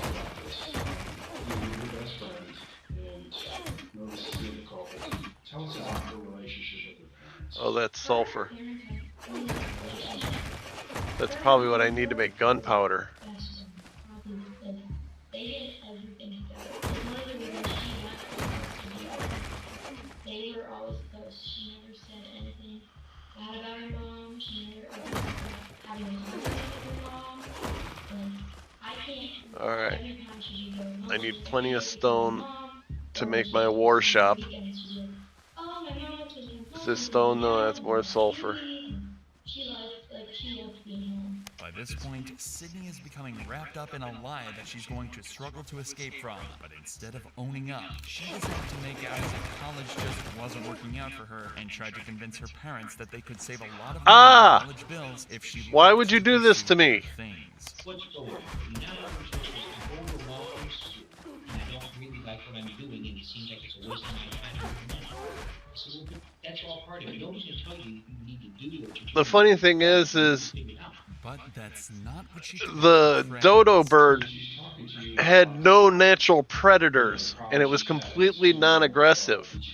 They got extinct because you could just walk up to one, pick it up, and kill it.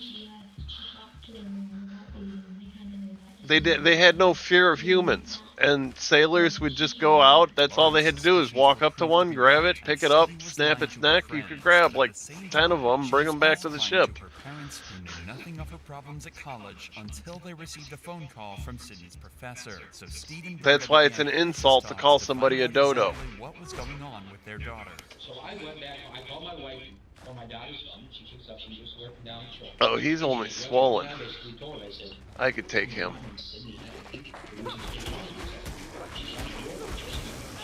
Sydney became wrapped up in two sets of lies.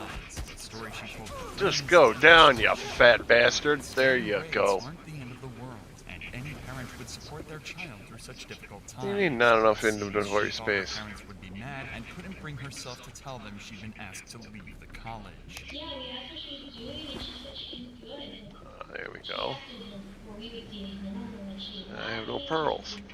And I have no crab meat. Let me run over here. Oh my god, this guy. She was gonna go back there, and then she also said she was looking for another job, and like everything was good, and she was trying to figure out like next year and all this stuff, and she was looking for housing, trying to come back. I could drop that off. she ever drink alcohol, or she just kind of describe Here, that for not us? dropping off the stone. I'm actually here for the stone. There was an incident in the fall of our freshman year where she drank too much and she wasn't alcohol poisoned, but she just was in the house. Her mom came and got her at like 2 in the morning. Usually after that, her and I are together. If she gets drunk, I usually handle it. So we're going but she's smart. Detectives suspect Sydney snapped when Brenda was on the phone with her college professor and tried to cover up her lies by silencing her mother forever. The issue How come I'm not getting anything from this stuff? She doesn't remember a thing, Oh, wait. but it seems that she made some Oh, crucial that just wanted me to pick up that mistakes let seashell. the detectives pick up the pieces. Sydney grabbed an iron skillet and beat her mother into submission before plunging a steak knife into her neck over 30 times. She then impersonated her mother on the phone and staged a break-in to try and cover her tracks. Alright, I think I got enough stone to do what I want to do. Oh, I got another crate here. What do I got in the crate? Nothing. From the back of the house, I could see right in. There's 2 big sliding windows. I could see What's that this little island here? clearly. It looked like it was busted. Went down the hallway probably 2 feet. Just you can see blood all Where am I going here? Sadly, Brenda didn't survive her ordeal and passed away in hospital. The county medical examiner came to the conclusion Immediately that jump in Brenda the had water. died from blunt force trauma to her head and stab wounds to her neck. They ruled her death a homicide. This left detectives to deliver the tragic news to Steve that his wife was dead. Well, We're gonna go build it in this corner here.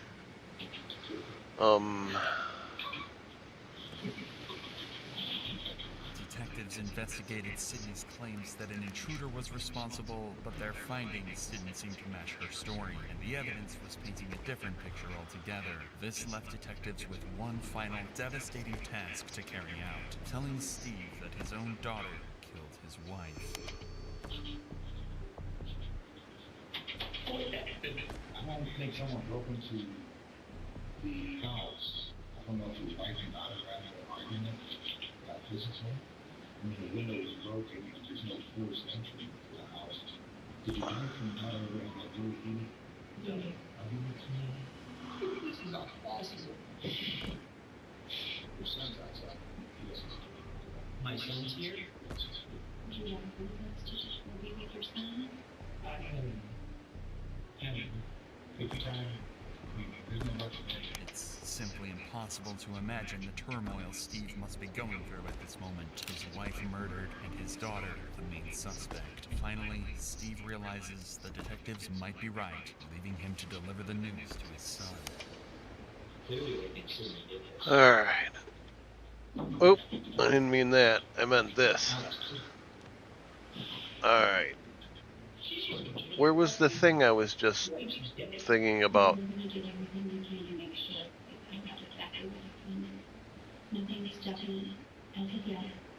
Armor, clothes, personal, ship this one. Yeah, there we go.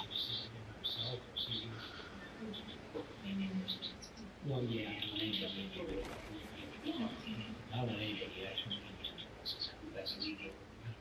So I gotta go back to walls because this thing's too tall. So we'll just put one more stone up here. Matter of fact, that's how we're gonna get our windows.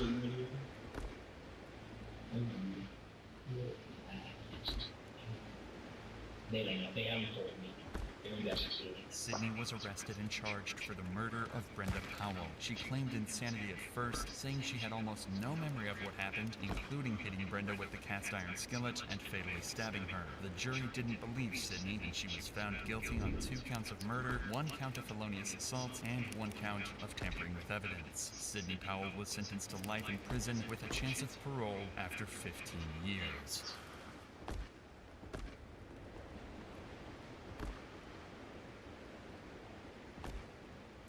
Cops had had since the very beginning. William, who Dylan said left in the car with Danny to hide Samantha's body.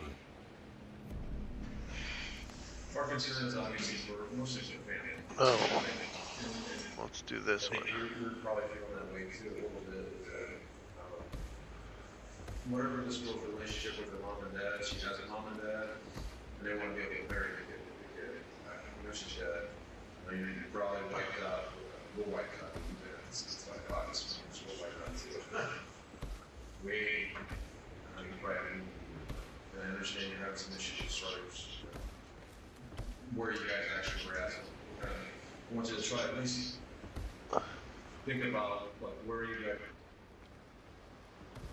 Let's put the body in the back of the car. I remember going backing out and going up the hill. And unfortunately, it's the way that I was laying down on the back. You were like actually physically laid down, or yeah, like I was relaxed. No, yeah, they were all the way out. They wanted me to lay low, like I was crunched up, down. I thought they wanted me to lay down on the bag, and they wanted me to see where we're going. And I really thought that was it for me, really. William was happy to cooperate with the detectives, which made their jobs considerably easier. The only problem is that he didn't actually see where they drove. He was forced to lay down in the back of the car, so nobody saw him in the car from the outside, so he might not be as helpful as the detectives initially thought. However, he was able to tell them that they didn't travel for very long and gave a description of the area where they finally hid the body. Was there like a lot of, was it a real rural area? Yeah, it was getting more rural at that point. I remember it was a lot of, before we got to the fenced off area where you wanted to just her body. I just remember a lot of taller trees. I remember seeing a lot of. What do I need? I need a clay pot. How do I get a clay pot? How would an average Joe like myself get a clay pot? Workbench, maybe?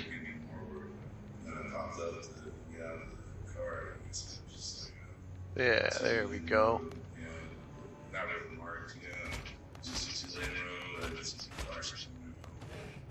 It wasn't the most detailed I'm not description exactly ever, sure but how it many turns I out needed. It was all they needed. But I got a bunch A few now. days later, an officer mentioned they might know an area just outside of Akron that matched the description. So they sent out a patrol car to search the area.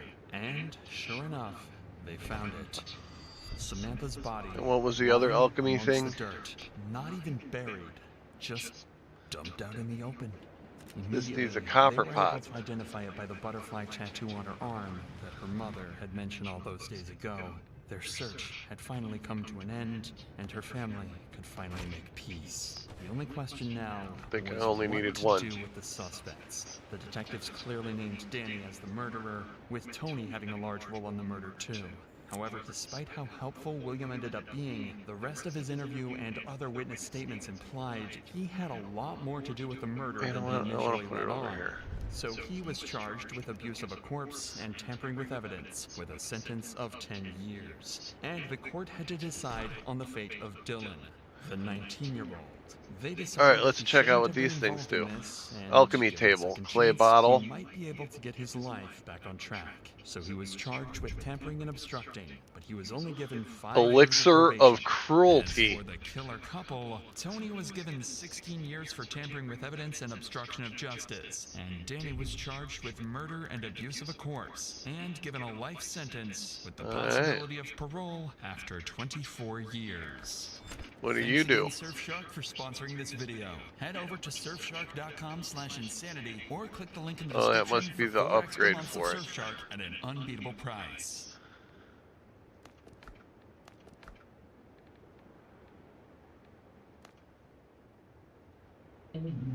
Calls her fat, and she just lost a bunch of weight. That being said, Let me come over here and on a lot of these dating sites. And so when we were living with her, she would, Andre, come here, she was talking to multiple different, and I even said to her one time, I'm like, you're gonna end up dead. Like, you don't even know who you're talking to. I mean, I've been over there several times since then, and this is what I can tell you. My mom and Jill are both alcoholics. My mom doesn't handle hers very well. She becomes very belligerent. And every time she's been belligerent with Neil, he always tucks his head and goes downstairs. I know my brother better than anybody in this world. Like, I am my brother's keeper, for real. And He wouldn't have hurt her. He didn't have. I've been through this before, you know. Andrea and Jenny's interviews further confirmed that Norma's relationship with Terry I kind of Lee wish was I knew where strained, this... troubled, and complicated. And Andrea's subtle mention that she'd been through this before reinforced doctor the detective's was. concerns about the family's violent past. However, when Neil's girlfriend, Dawn, entered the interview room, she would reveal something detectives never saw coming. A financial motive powerful enough to make everyone close to Norma a potential suspect. Is he already on the ship?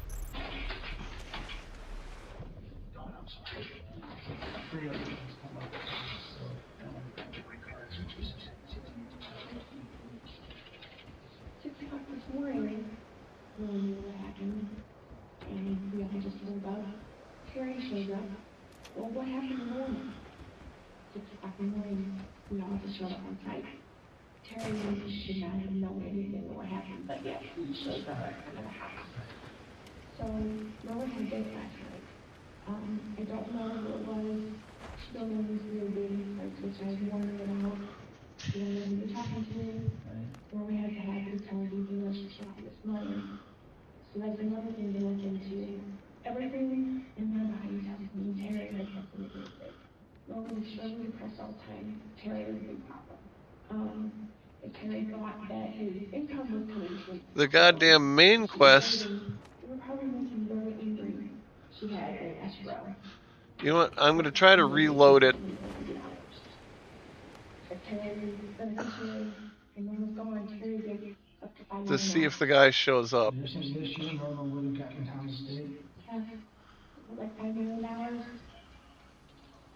Because if I can't find that guy... That he was worth that much. Yeah, for certain. According to Dawn, Norma was due to receive Then I can't advance in the game. $1 payout from the estate of her late husband, Charles Carricker. I can always switch to my other game, Illinois, but I'm not as far in that one. businessman. So it'd be basically like starting over. Changed everything. Suddenly, anyone close to Norma who knew anything about the money had a potential motive. Neil Howard, her financially dependent son struggling with alcoholism. Terry Dietz, her ex-boyfriend known for financial manipulation. And even her daughters, Andrea and Jenny, who stood to inherit a life-changing sum. With the suspect pool rapidly expanding, detectives began preparing to closely examine everyone who might benefit from Norma's death. But before they get to that, they caught a lucky break. Neil Howard suddenly requested to speak to detectives without a lawyer. He was quickly brought back for a second interview, where he would finally provide detectives with some clarity, or so they hoped. My mom, she comes home from one job, she works like 3 jobs. She's a sugar mama to more than one guy. Do you know these guys? I know one, but somehow she's on online. And these Fuck. Random guys coming out of the house. That's gotta be tough for you as her son. Man, I need you gone. God damn it. I didn't even see her yesterday. She goes from one job to the other. And my sister was supposed to come by. I guess I'll load my other game. I might as well delete this one because I can't find the frickin' guy. My sister didn't turn up. I can hear my mom upstairs. She comes in, changes shirt, changes shoes, and gone. She usually calls me when she's leaving her other job to ask me if she wants anything to eat. She called me later than usual. She called me, we looked at the phone, she called me at 9:30, about 9:15, and says... You said 9:15? About 9:30. Yeah, I have to build cannons for my ship. Now I gotta re-get my ship, but that's alright. That's alright. You're not there, basically. I said, alright, so what, I gotta hurry up. She said, just take all the clothes off the kitchen table and throw them in the laundry. I know what, So the mistakes I made. threw them in there and I pulled the door as close as I could. I'm not gonna make again. Alright. So let's do this. If this ever loads up. Let me get a little more comfortable in this chair. The new recliner, I kind of like it, I kind of don't. I called my girlfriend one more time and I said, so no chance of you coming. She broke her foot last week, so it's hard for her to drive. And I said, no chance you coming tonight? And she said, baby, I can't, but you got me all day tomorrow. And I started singing her like love songs and that. And then I called my sister again, wanted to know why she I don't was see the over. doctor in this one. About dressing. I'm gonna give her a win on Saturday. If I didn't want to wear a tuxedo, I'm not wearing dress clothes. No answer, so I bugged her for a while. According to Neil, at around 10:30 p.m., he heard the sliding door slam shut, indicating Norma's date had left. While this matched James Carter's statement, it didn't explain why Neil waited almost 3 hours before calling 911, claiming he'd found his mother unresponsive immediately. Yeah, he's after supposed to someone be had here. just left the house. Those missing Why isn't he hours here? were critical God to damn it. solving Norma's Both murder, of them. and the detective was about to put Neil's timeline under intense scrutiny to extract any major inconsistencies in his alibi. Calm down. You like the game. I was. What'd you have to drink? Like you'll see, I got a big jug. It's probably sitting right there by my phone. I drank that on that jug 2 days. So I want to go back to, I want to understand this a little bit more. Why this particular night did you decide to go check on her? If that's a normal... I went because I heard the back door. So you can hear the sliding back door. Son of a bitch. I hate this fucking caps lock button. Okay. And she was like, get in here. And I heard her say to do what I said. And then what? Hollering out her door. Hollering, you ain't got to leave so fast. So when you cracked the door to let the dog out of your mom's bedroom, could you see your mom? I thought she was sleeping. So then why did you call the police? I called my sister and I called my girlfriend first. If your mom sleeps face down in between pillows with a blanket over her, what made you decide to call the police? If that's a normal thing. The dog was crying at the door. This was the first major inconsistency in Neil's story. He was now admitting he'd entered his mother's bedroom and seen her covered with a blanket, completely contradicting his earlier claim that he didn't go in until instructed by officers. But rather than immediately calling him out on the lie, the detective decided to take a more subtle approach, carefully empathizing with him and probing the complicated dynamics between Neil and his mother. The goal was simple: to encourage Neil to reveal why he hadn't been fully truthful about that night. You know, a car, and to me, I get where I struggle, and I did that. I think that you got double shit, man. Alright, I understand it better. Hell, I'm back with health issues, and then I wish I didn't have to start over, but we're doing this way better. And then on top of that, you're expected to be quiet. Every time your mom brings a new man, you have to sit there and listen to her ask. And I tell you right now, I would be upset. This is me knowing that my sister. You know, but Yoink. telling my mom's dangerous. Your mom's dangerous? No, this Brandon guy. Well, yeah. Yeah, but you know what, man? Sleeping in the basement, putting on earplugs, and boy, listening to your mom have random guys coming over and listening to country music real loud. Neil's acknowledgement of the tension between him and his mother was exactly what the detective wanted. A grown man, financially dependent, stuck at home while his mother dated other men. Son of a Neil bitch. openly acknowledged this uncomfortable dynamic, yet remained emotionally detached, showing none of the rage previously seen during his arrest. As the interview progressed, Neil's responses began to slip, revealing more contradictions and doubts about his story. But one specific detail stood out to detectives. Neil never once asked how his mother died. Most people facing such news would desperately seek answers. Neil's lack of curiosity felt suspiciously intentional, as if he already knew. With this, detectives wrapped up Neil's final interview with uncertainty still surrounding his alibi, and shifted their focus back to Terry Dietz, their other primary suspect. After thoroughly examining phone records, DNA evidence, and multiple witness statements, detectives confirmed Terry was at home nursing a minor injury the entire night, never leaving his property after 9 p.m. Physical evidence from the crime scene further cleared Terry. Additionally, investigators carefully examined the possibility of Norma's daughters, Andrea and Jenny, having a financial motive due to their substantial inheritance. However, their phone records and alibis during the critical time frame were verified, and detectives found no additional evidence suggesting their involvement in their mother's death. So, with Terry cleared and Norma's daughters ruled out, detectives were left with just one suspect, Neil Howard. By now, it was clear Neil wasn't going to confess, but detectives were confident that the contradictions, inconsistencies, and his behavior following Norma's death provided enough proof to secure a conviction. Ultimately, investigators felt certain Neil Howard was responsible for his mother's murder, and they formally charged him.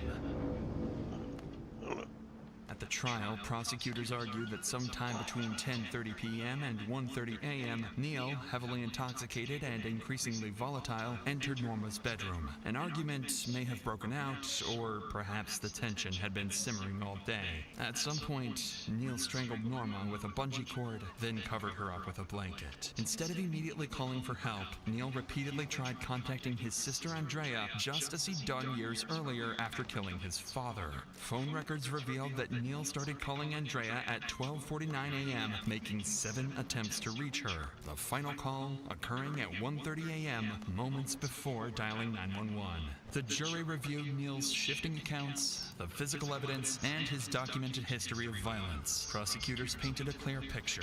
Neil Howard was unstable, violent, and entirely capable of murder. On February 10, 2025, Neil Howard was found guilty of first-degree murder. His sentencing is still pending, but he faces up to 60 years behind bars. Special thanks to MyHeritage for sponsoring this video. Dive into your past right now with a completely free 14-day trial. Click the link in the description or scan the QR code on screen.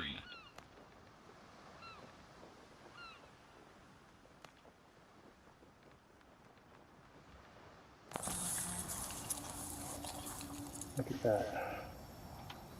These officers just found an abandoned car in the middle of the forest. They don't know it yet, but in a few minutes, this very car will lead them to the most horrifying discovery of their lives. Hey, look at this. This looks like a grave. Less than a mile away, under a pile of leaves, officers find a deceased, decomposing body of a missing mother. But in the days that follow this gruesome discovery, what starts as a search for one woman's killer quickly unravels into a decades-long trail of domestic crimes, dozens of victims, and a sadistic serial offender who's been slipping through the cracks for the past 20 years. She supposedly went out with somebody last night. He's gonna put my mom and my nanny 6 feet under.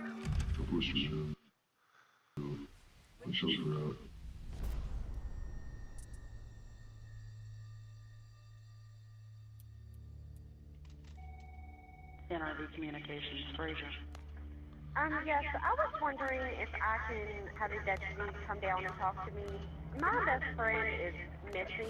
The last communication was through text to her boss, stated she was on her way to work. She never arrived, and then there's been some crazy text. Approximately 25 minutes after receiving this missing person's 911 call, Montgomery County Sheriff's deputy is dispatched to speak with the caller regarding the disappearance of her friend, Crystal Hannah. Unknowingly, this officer is on the verge of uncovering a case that will unfold into one of the darkest investigations the town of Elliston has ever seen. And what's going on? Okay, so my best friend, she supposedly went out with somebody last night. So is your best friend Crystal? Yes. Okay, so that's Yes. your call. Alright. Yeah. This morning, I get a phone call from her daughter. It's like, hey, have you heard from Mom? And I was like, no. She was like, we can't find her. She texted somebody at work and said that she was on her way to work This morning. this morning. Okay. And then she never arrived. Alright. The van's missing. No one can find the van, her mom's van that she was driving. Alright, so do you know like where she normally stays? Yeah, she's been staying down here, Callaway and Break, like that house. What worries me is she has an abusive ex.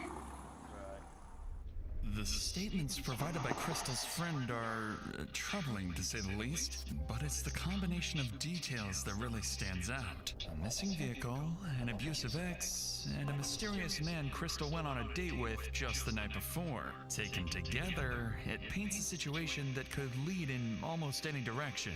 With that in mind, officers quickly get to work. One heads to Crystal's home to conduct a welfare check, while another calls her daughter, Chelsea, to gather more details about the man her mother was supposedly meeting the previous night. Like, I just want her to be home.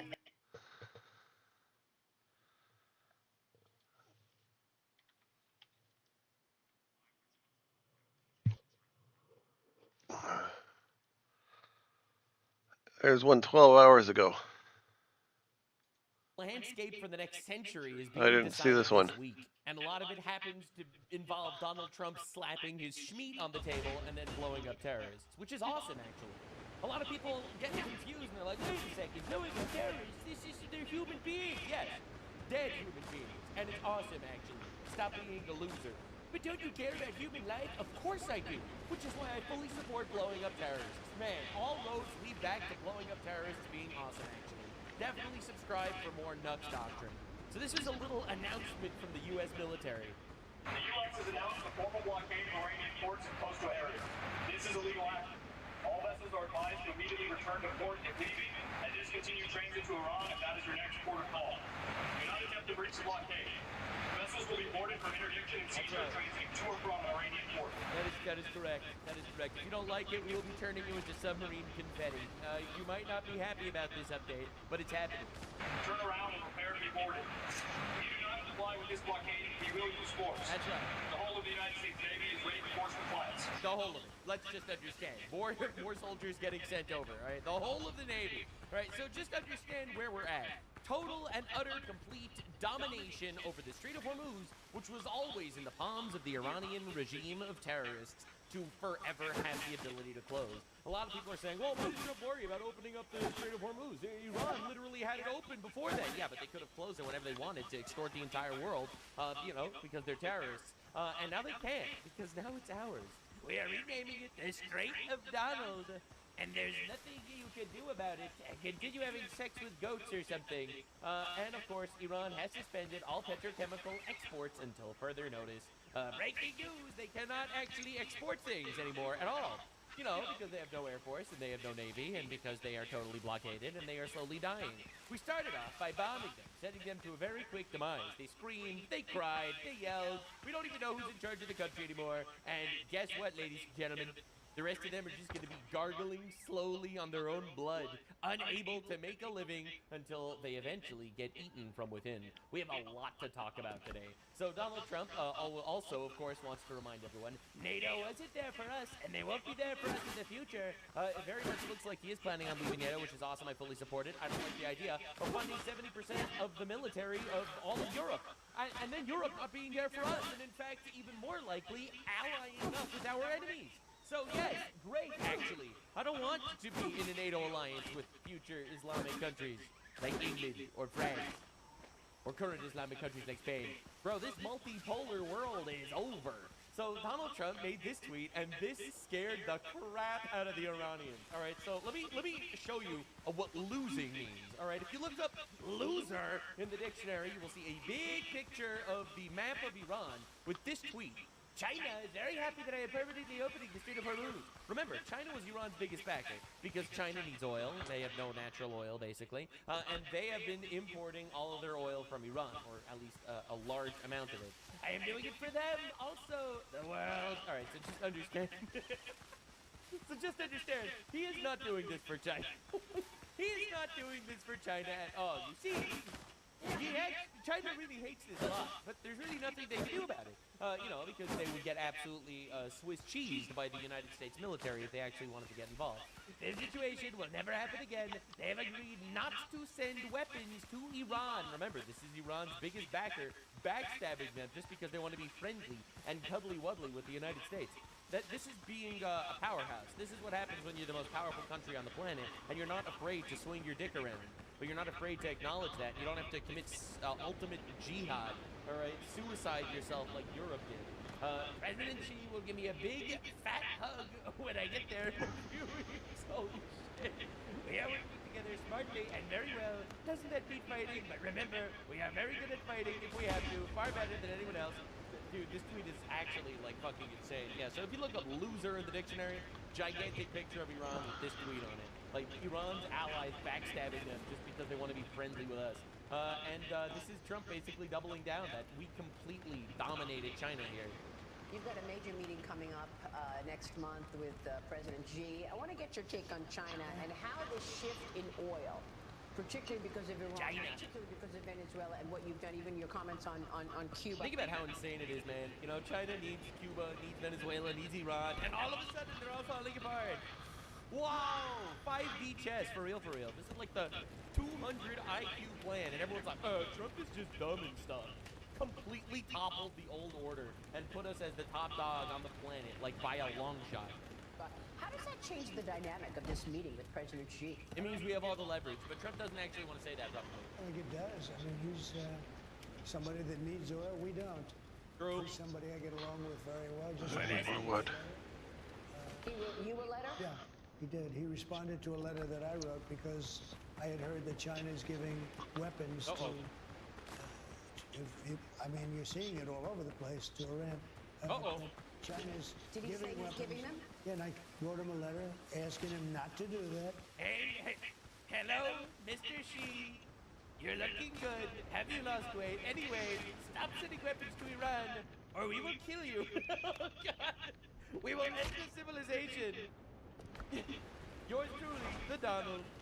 And he wrote me a letter saying that essentially he's not doing that. Okay. Folded like a MacBook, brother. Oh my, yeah.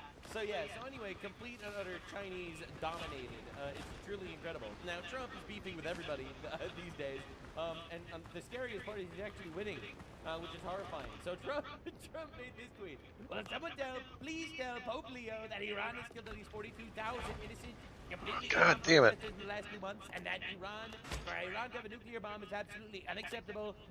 Thank you for your attention to this matter. America is back, President Donald J. Trump. The truth is he's right, because the Pope, who condemns Trump for all sorts of things, he condemned Trump for capturing Maduro. Like, what are we doing here? Maduro was a dictator, communist, who was torturing his own people, who was sending drug boats into our country. Of course he captured Maduro, and it was awesome.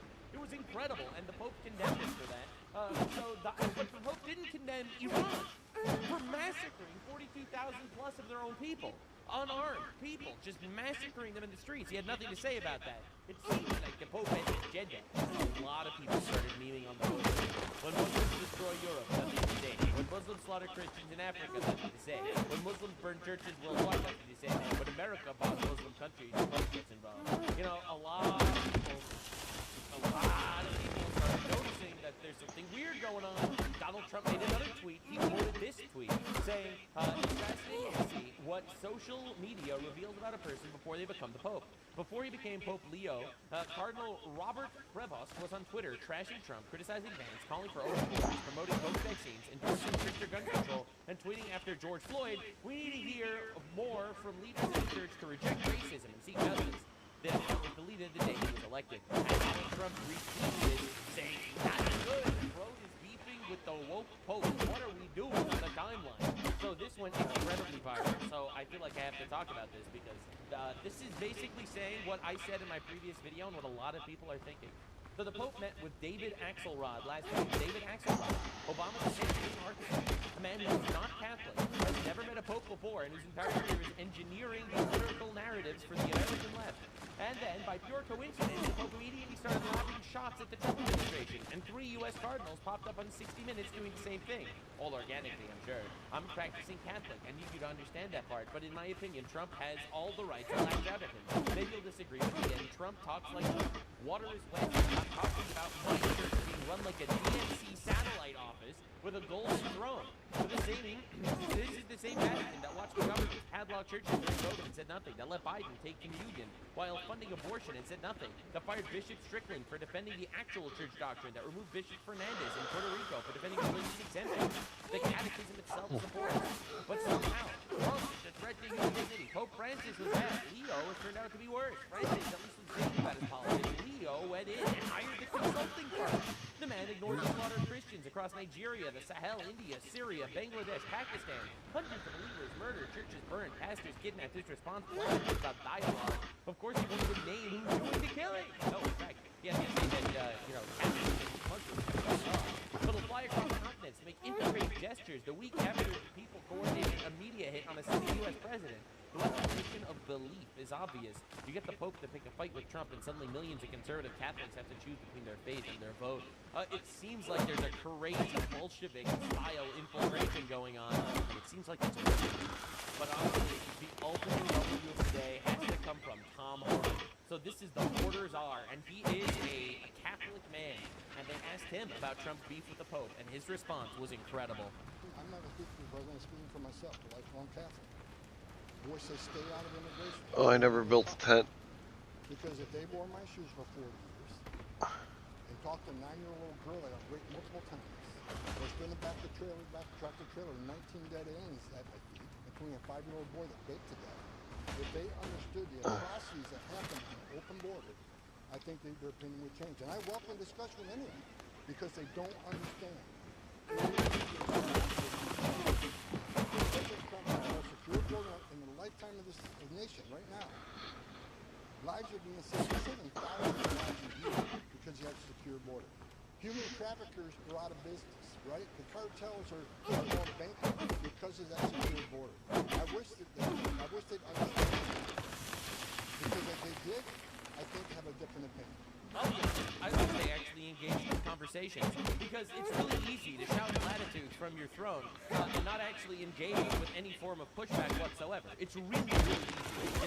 Never respond to any criticism. Just sit there and blot out your platitudes. And honestly, you just move on from there. So there's something really suspicious going on, trying to crush us. Get up. From all sides, and it's really scary. From my perspective, the fact that I never saw a Pope criticize the Democrats. And these guys have literally been introducing the most heinous, demonic in the history of the world. The mass murder of children through abortion, 1 million babies murdered a year in the United States of America alone, meant to deafening silence from the church. And I don't mean individuals in the church. Individuals in the church are some of the loudest voices fighting for justice in the world. But for some reason, it seems like on a really high level, there's been some sort of crazy infiltration going on. As you can see, this tweet alone got 173,000 likes. But anyway, back to what's going on in Iran, because this is a war on both fronts. There was multiple car bombs in Tehran, and it was not Mossad because there's a ceasefire, and we know that Iran, if it was Mossad, right, if it was Israel or America, Iran would be screaming that we violated the ceasefire. Right, so obviously, it's little resistance groups in Iran actually fighting back. Last week, a group of masked Iranians assassinated Mohammad Shira Mohammadian. He was the commander of a siege base in Tehran in 2018. We are seeing raising activities of resistance inside Iran. So while we are strangling them economically, obliterated their actual military, these people are getting fucked from within, and it's insane. So we are, in fact, witnessing a realignment of the entire world. They said the president had no plan to secure the strait, and looks like it's going pretty well. Never listen to a panikin, Jesse. You will do very well in life. Ignore the panikins, right? They were the ones who warned of calamity in Venezuela and ended up being one of the greatest single foreign policy, military, geopolitical maneuvers in world history. What you're watching now in Iran with the implementation of this blockade is the total resetting of the American power dynamic for the next 100 years. President Trump is saying, we, the United States, have the world's not just most powerful military, most powerful navy. And whoever controls the seas is able to control the outcomes in any foreign policy showdown. And so President Trump has put Iran in a box. He's played the checkmate move. And so now, no matter what path Iran chooses, America wins. If Iran chooses the path of a deal, then that's great for the world, that's great for everybody. If Iran chooses the path of economic strangulation by blockade, then the world will pass Iran by. New energy routes will be established. New supply chains will be established. That's right. And we're just going to become an economic superpower selling oil to the entire world. We already are. Other nations throughout the region, throughout the world, and especially America, Arab Emirates, Saudi Arabia, they'll be more than happy to pick up the slack of Iran. You could drown and barter in your own blood all you like. The power of the world, and Iran will become a footnote. So that's the choice Iran has, and President Trump has put America into a win-win. Yeah, this is like an actual checkmate. This is like when you're playing tic-tac-toe and you double trap your opponent. Like it's unbelievable witnessing this actually come together while all the retards were saying it's an unwinnable war. We're going to lose millions of people. It's going to be a 10-year-long regime change, boots on the ground conflict where we lose inevitably. Where are all the Pakistani dumb fucks with their AI-generated videos saying Iran is secretly winning the war? I have just come out incredibly vindicated saying that there was a plan the entire time. It's honestly insane. If you look back at my videos covering this war, I just come out like it looks like I'm a super genius. And I'm not. I'm just surrounded by idiots. Like, I'm literally in a sea of retards saying things that are semi-coherent, and it makes me look like a fucking genius.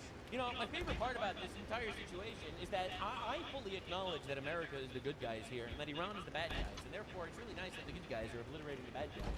You see a lot of people that just don't understand that. They think they can call you a hypocrite. They'll be like, isn't it hypocritical that America can have nukes, but Iran can't? No, we're the good guys, and we're killing the bad guys, so fuck you. Like, bro, I don't even want to have this discussion. Just in, U.S. Treasury Secretary Bessent says China will no longer be able to get oil from Iran. Oh my God. No wonder why they are now our best friend all of a sudden and backstabbing Iran. So they actually got Bessent to address the press. The press keep asking him questions and he just slaughtered them. And the Iranians should know that this is going to be the financial equivalent of what we saw in the kinetic activities. And that pressure is already adding up. According to the Foundation for the Defense of... Yeah, and there it is. Look at that. That's the cost of the blockade on Iran. $435 million a day. Oh my God. Democracies. The blockade itself could cost Iran $435 million a day.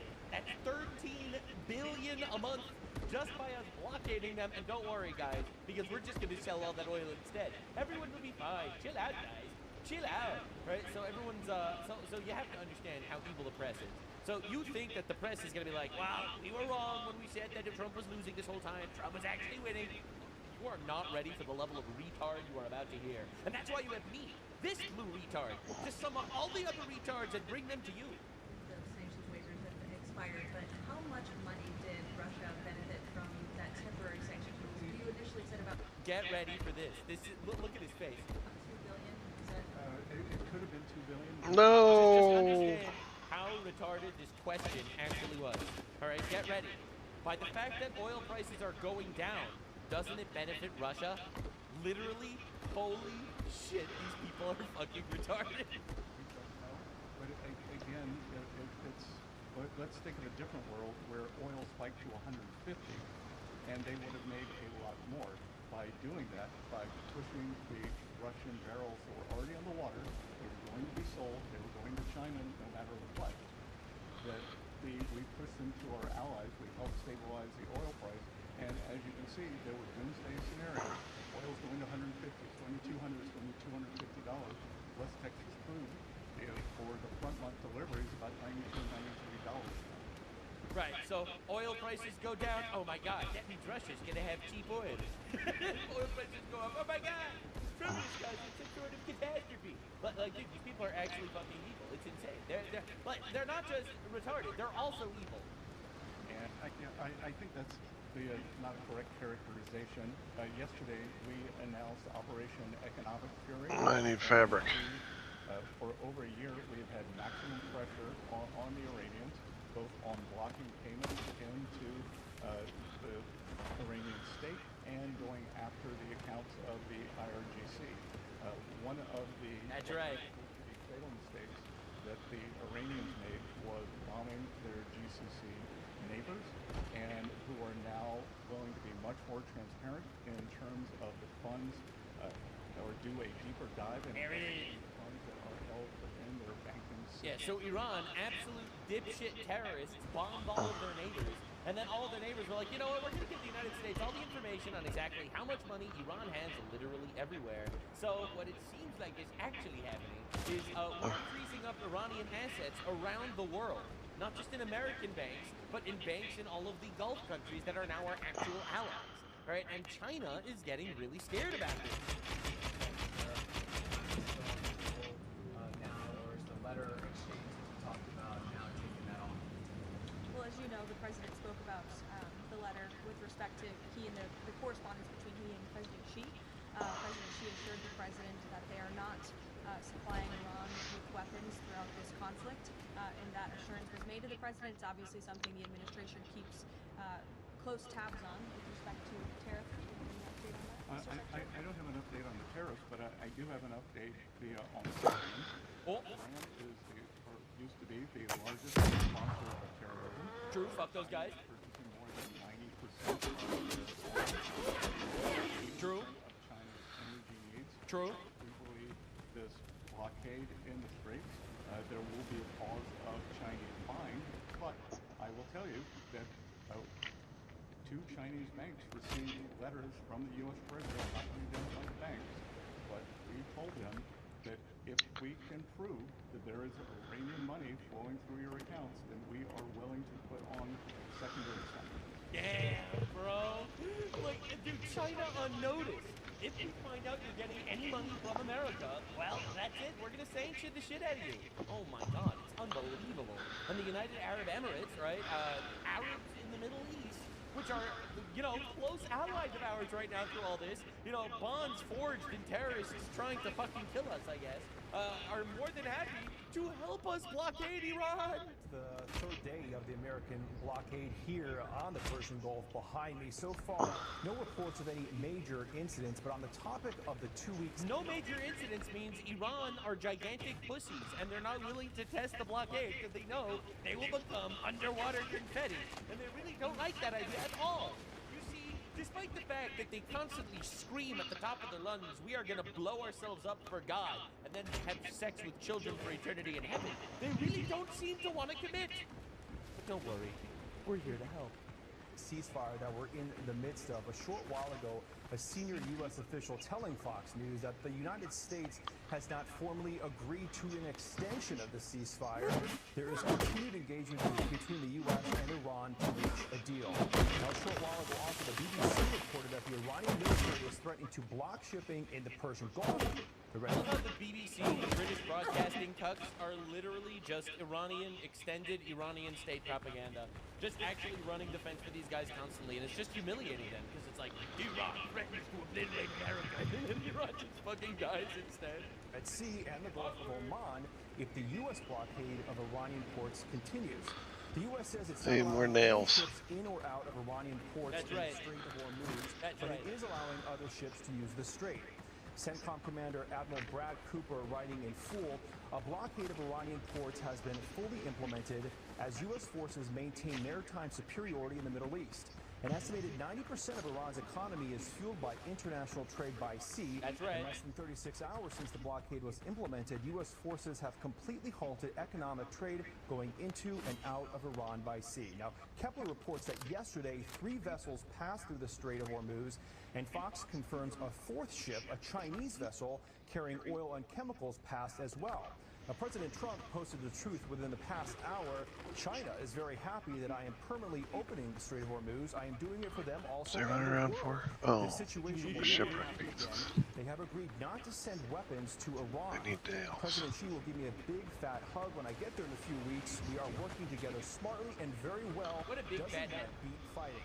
Now, Wow, what a wholesome, benevolent guy. I'm sure the Pope would immediately come out to say, wow, what a wholesome, benevolent guy. He's even going to give a big fat hug to President Xi. So yeah, that's crazy, actually. And the funny part is like the UAE has been vocal about doubling down the relationship with the United States. Damn it. Here in the Persian Gulf, Saudi Arabia is pressuring the United States to drop the naval blockade, fearing it could cause the situation with Iran to escalate or further disrupt shipping routes. That's according to a Wall Street Journal report. Now, the UAE, the country that we're in, they have been very vocal about doubling down with their relationship with the United States, and said they would even stand by the United States if force is used out on the Persian Gulf. Damn. That is crazy. All right, so this is wild. So we are actually, this is peace through strength, ultimately. You know, eliminating a potential nuclear threat and making friends with, like, all these, like, hostile people, like across the world. This is the ultimate peace through strength. And just to understand the level of economic collapse we're actually seeing in Iran, let me show you. The Iranian rial is currently 0.00 US dollars. Oh my fucking God. That's crazy. That's crazy. So yeah, so obviously, economy not doing so well over there. I wonder if we had anything to do with it. Some Iranian Islamic blazer bot decided to dive in and do his absolute best to say that's fake news. It didn't drop to 0.00 because you see, for a mere 1,316,125 Iranian rial, you could buy one United States dollar. So technically, it didn't fall down to zero. It just fell down to 0.000001 W. Let's fucking go. Nah, he's unbanned. And just to everyone retarded in the audience that are terrified that Trump is not going to keep up his quota of capturing El Presidentes, who has reportedly prepared plans for a possible application awaiting Trump's order. So we are going to be getting an El Presidente every month, it seems, whether you like it or not. So all the panicans, all the doubters, all the retards, the libtards, the dumb fucks, the Islamists, the dick suckers, the AI sloppers, the third worlders, you got played for an absolute colossal America victory. And we did it because we're fucking good guys. You might not like that, you might not even agree. That's your opinion. It's nothing to me. In US of A, in president things are happening as well. You see, Donald Trump W's aren't just happening. This was put out by the Cato Institute, who hates Trump, but they can't hide the facts. The Democrats are a disaster on the border, and we were the best in the history of the USA. President Donald J. Trump. We got to talk about the immigration W's that have been happening, because unfortunately, a lot of the people that like freaking out and, like, you know, basically telling horrible. Oh, I needed it for the crate. That's right. You know, all those guys aren't going to report on the actual facts. So we have a lot of good news today that involve immigration. Like, for example, the fact that the border's closed. Like, this red graph, these are asylum seekers, right? So these are how asylum seekers are at zero ever since Trump showed up, which is, by the way, awesome. And also, we got to talk about Johnny Somali actually going to jail. A Somali retard from America, unfortunately, who went to South Korea to harass people. He's in jail now there. Like, 2026, year of the crusade, man. These people are going away. Now, my favorite thing is, when Donald Trump posted this chart about how legal immigration is down to basically zero, like, lots of libtards were losing their mind. Did you even understand that this chart before sharing it? You're bragging about reducing illegal entries, not illegal ones. Oh, you absolute fucking retarded bitch. Yes. We're also super happy that we're diminishing legal immigration too. I'm so glad you paid attention. You see, every single illegal in the country needs to get to. What are you doing? Illegals too. We're full. I love how, like, the leftoid mind is just like a whole bunch of, like, unbelievable hormonal women and simps crying all their days on Twitter and shrieking and freaking out about how somehow it's America's obligation to let ourselves get raped by the third world. Heart-wrenching as it sounds, that's literally where we are. And fantastic news, the border wall is actually being built as well. Oh no, a wall on a border, I can't believe this! Yeah, I'm sorry, man, we take inspiration from the Vatican, which literally built border walls to keep Muslims out.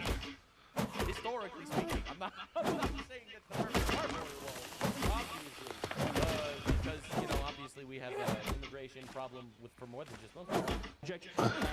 I just learned today that CBP says they will soon be at the milestone of 1 mile per day in new border wall. Nice. And that includes, by the way, a water barrier. So on the Rio Grande, they are putting a water barrier in place. There's 5 miles so far, but it's going to stretch all the way across to stop water-based human smuggling. So a couple of things, Stephen. Everyone said this. And then the leftists be like, no, but we love human smuggling. What about the human, the child trafficked, the asylum seekers? Yeah, thank you, we know. It's impossible to talk about immigration reform without sealing the border. Nobody I know, Democrat or Republican, who does not believe the border is sealed. Leads some to say, like farmers and meat packers, what about some of the illegals here that are helping my company? Which led Mike Law, a Republican in a battleground district, to roll out the Dignity Act. Here's a little of it. It says if you've been here more than 5 years, so not the people that came under Joe Biden. Even Republicans are trying to push this, and I think a lot of people are unaware how horrible the general Republican Party is. We need to actually start making this at a local level, man, because we have some real retards out there. Like, there was this new shit that just happened where basically you had 4 Republicans join with the Democrats to stop us invoking the temporary protective status of nations. And it's like, my God, we gotta get every single one of these people out, bro. It's disastrous administration. But the people who have been in this country more than 5 years, 10, 15, 20 years, whose children and grandchildren may in fact be American citizens, they would qualify if they have not committed a crime. Like, this is like a Republican congressman with a massive vagina. We need to give citizenship to people because oopsie poopsie, a woman might cry. And it's like, my guy, take your vagina out of here, please. They pay back taxes. They pay a fine. They have a job. And they do not collect government benefits. I don't they care. would qualify for a legal status, not citizenship. I don't care. Get them all out. The Dignity Act. You want to know my incredibly hot take? I don't want them to have dignity. They broke the law. They invaded our country illegally. We need to get them out of there. Their dignity is irrelevant. I don't want to give them dignity. They didn't give a shit about me or my country or my people. Well, why should they give a shit about them? I'm sorry, man. I'm really tired of like this emotional gaslighting. Oh, we need to give dignity. We need to rape you. No, we don't. But here's some of the facts with the Dignity Act. I don't care about the Dignity Act. All right, I don't care about any of this garbage. People are pathetic. It's unreal. Now, of course, one of the major reasons why they want all these illegal aliens is because they want to do fraud. And I think this is one of the most disgusting things I've ever seen. The California State Assembly is trying to advance the Stop Nick Shirley Act to criminalize investigative journalism. Nick Shirley from California is trying to pass a bill to criminalize investigative journalism with misdemeanors, $10,000 fines, imprisonment, and content takedown. This is insane. They're like, we want to do fraud, and we want to get away with it. We're going to imprison anyone that investigates the fraud. Holy shit! Proposed bill is Bill AB 2624. Right after I explained fraud by immigrant groups in America. Under AB 2624, government-funded entities like the Somali Lear would be protected from being exposed if they operated inside California. The enemy is truly illegal. Politicians would rather protect all illegal migrants than for us to stand up and face mass oppression from the traitors who rule us. And he's just right here. And honestly, we gotta destroy him. Like, there's a large sentiment, and it's a growing sentiment that it's like, well, a lot of the Republicans aren't doing enough, and they're trying to find ways to tax people, pay that shit, and amnesty people, or whatever. And I agree. So we need to get those people out of office and actually start electing some radical motherfuckers. The solution isn't vote Democrat so they can enslave us forever. But anyway, there's one fantastic illustration, and that is Johnny Somali, fucking retard, man. The Somalis have been like one of the prime targets of this, because there is zero upside to having Somalis in your country, as it turns out. Oh no, that's racist. Is it though? Is it though?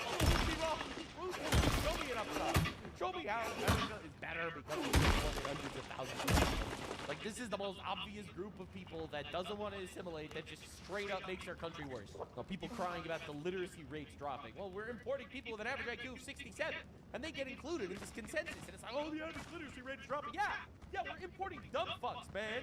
It's a problem. Yeah, anyway, so Johnny Somali is an American who went to Korea to harass people, and he's in jail now. That's right. His court case ended, and he is actually in prison, and it's awesome. I know for a fact I'm not gonna go to jail. I'm gonna lock my when all these motherfuckers are saying I'm going for 30 years, 20 years, 5 years, 10 years, bro. I'm telling you, I'm not even gonna do 1 day, bro. They're gonna give me a fine. They're gonna say, don't come back to Korea. You're the one who's gonna look so dumb when I Dude, I love how this guy is just the poster boy for Somali immigration at this point. He's easily the most famous Somali migrant of all time. Bro goes to Korea and just gets himself thrown in jail for being a complete piece of shit. You know, and he's talking shit the whole time. The Koreans are stupid, and he's better, and he's superior, and he's so much better, and Korea sucks, and North Korea is better than South Korea. And, you know, this dude goes in, and he's talking up his big game. He's saying all the things. Yeah, this is exactly, you know, this dude with his bananas and rice really thinks that he can go to another country and be superior. And my guy is in jail. It's just beautiful. Consequences are glorious. Okay, any jail time or anything, I'm gonna laugh.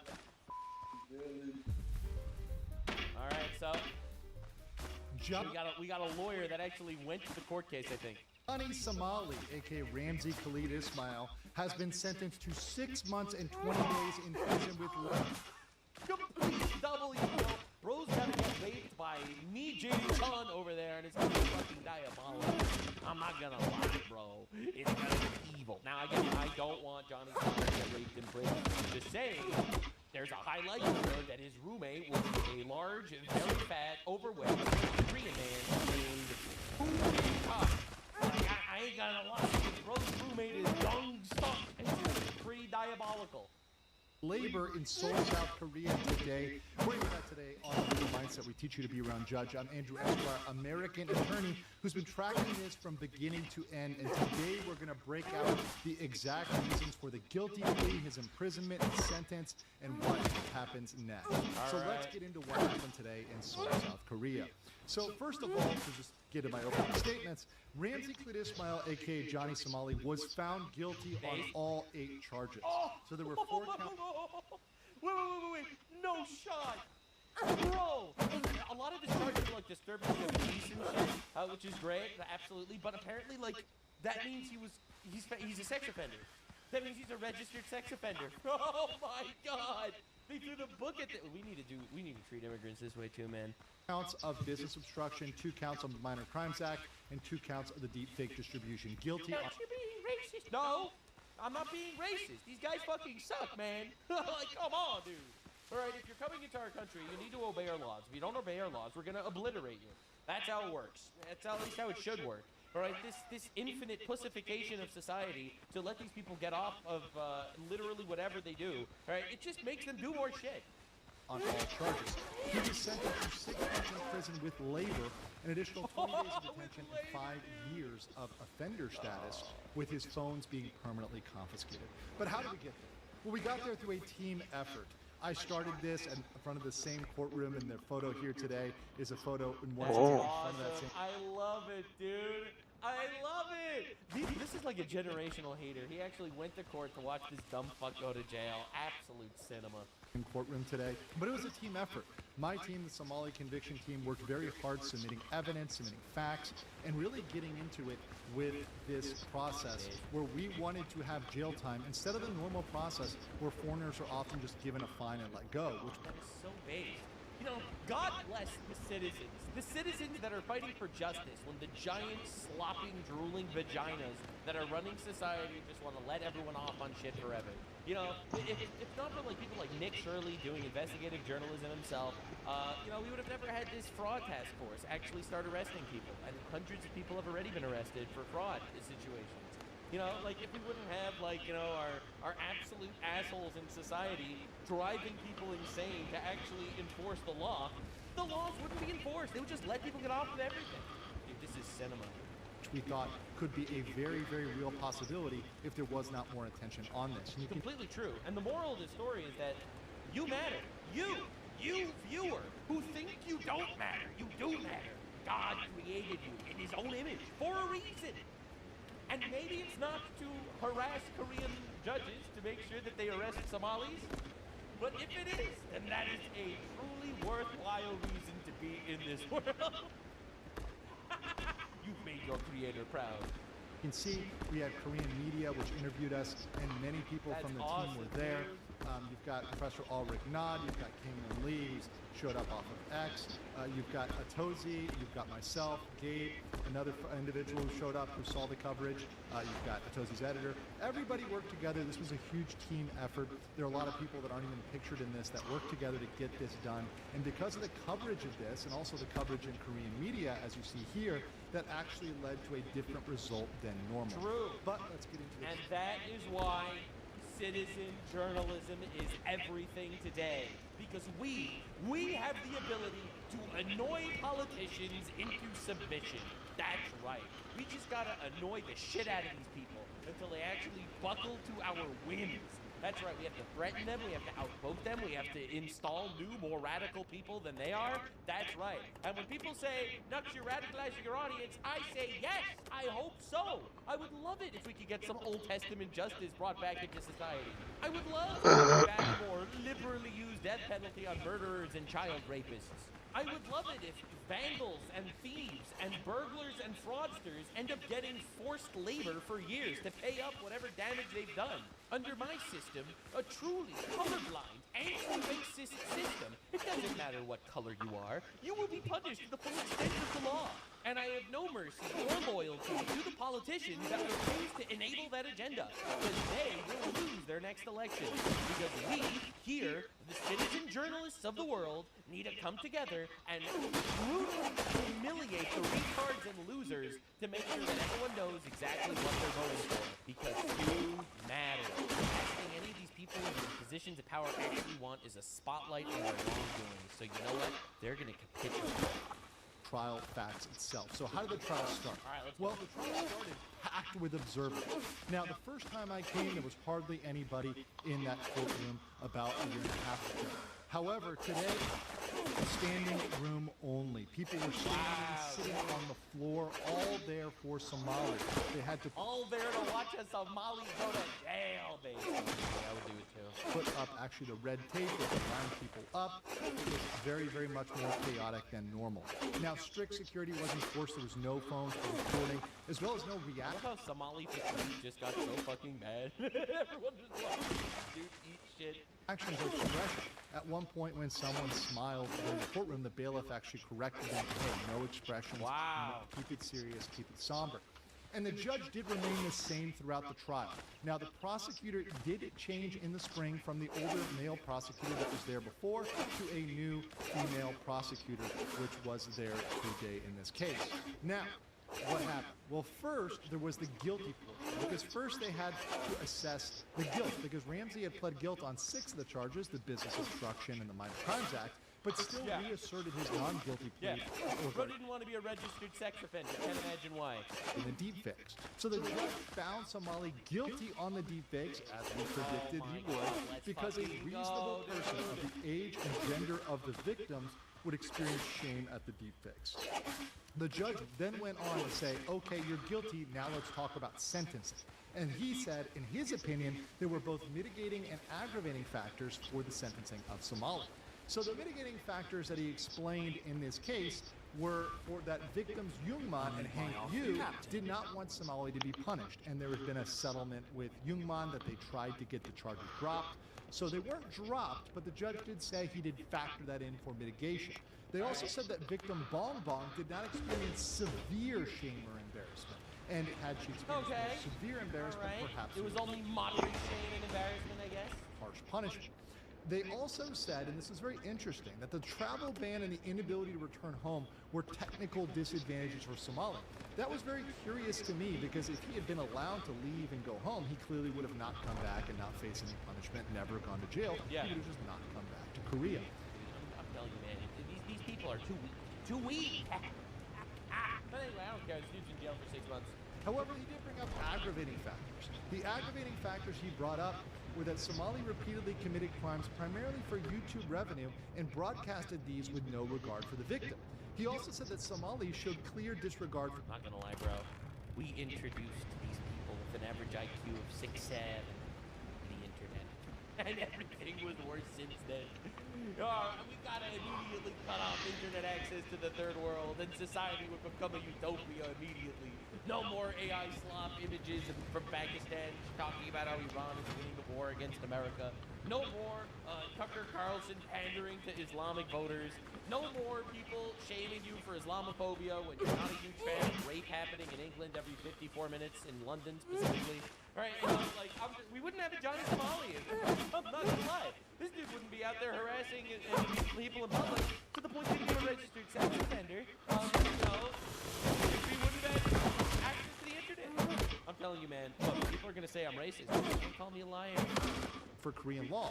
And this is something he understood from the files that we, myself and the Somali conviction team, submitted to them, showing that he didn't care about Korean law, he disrespected the judge, the prosecutor, and really the Korean system at large.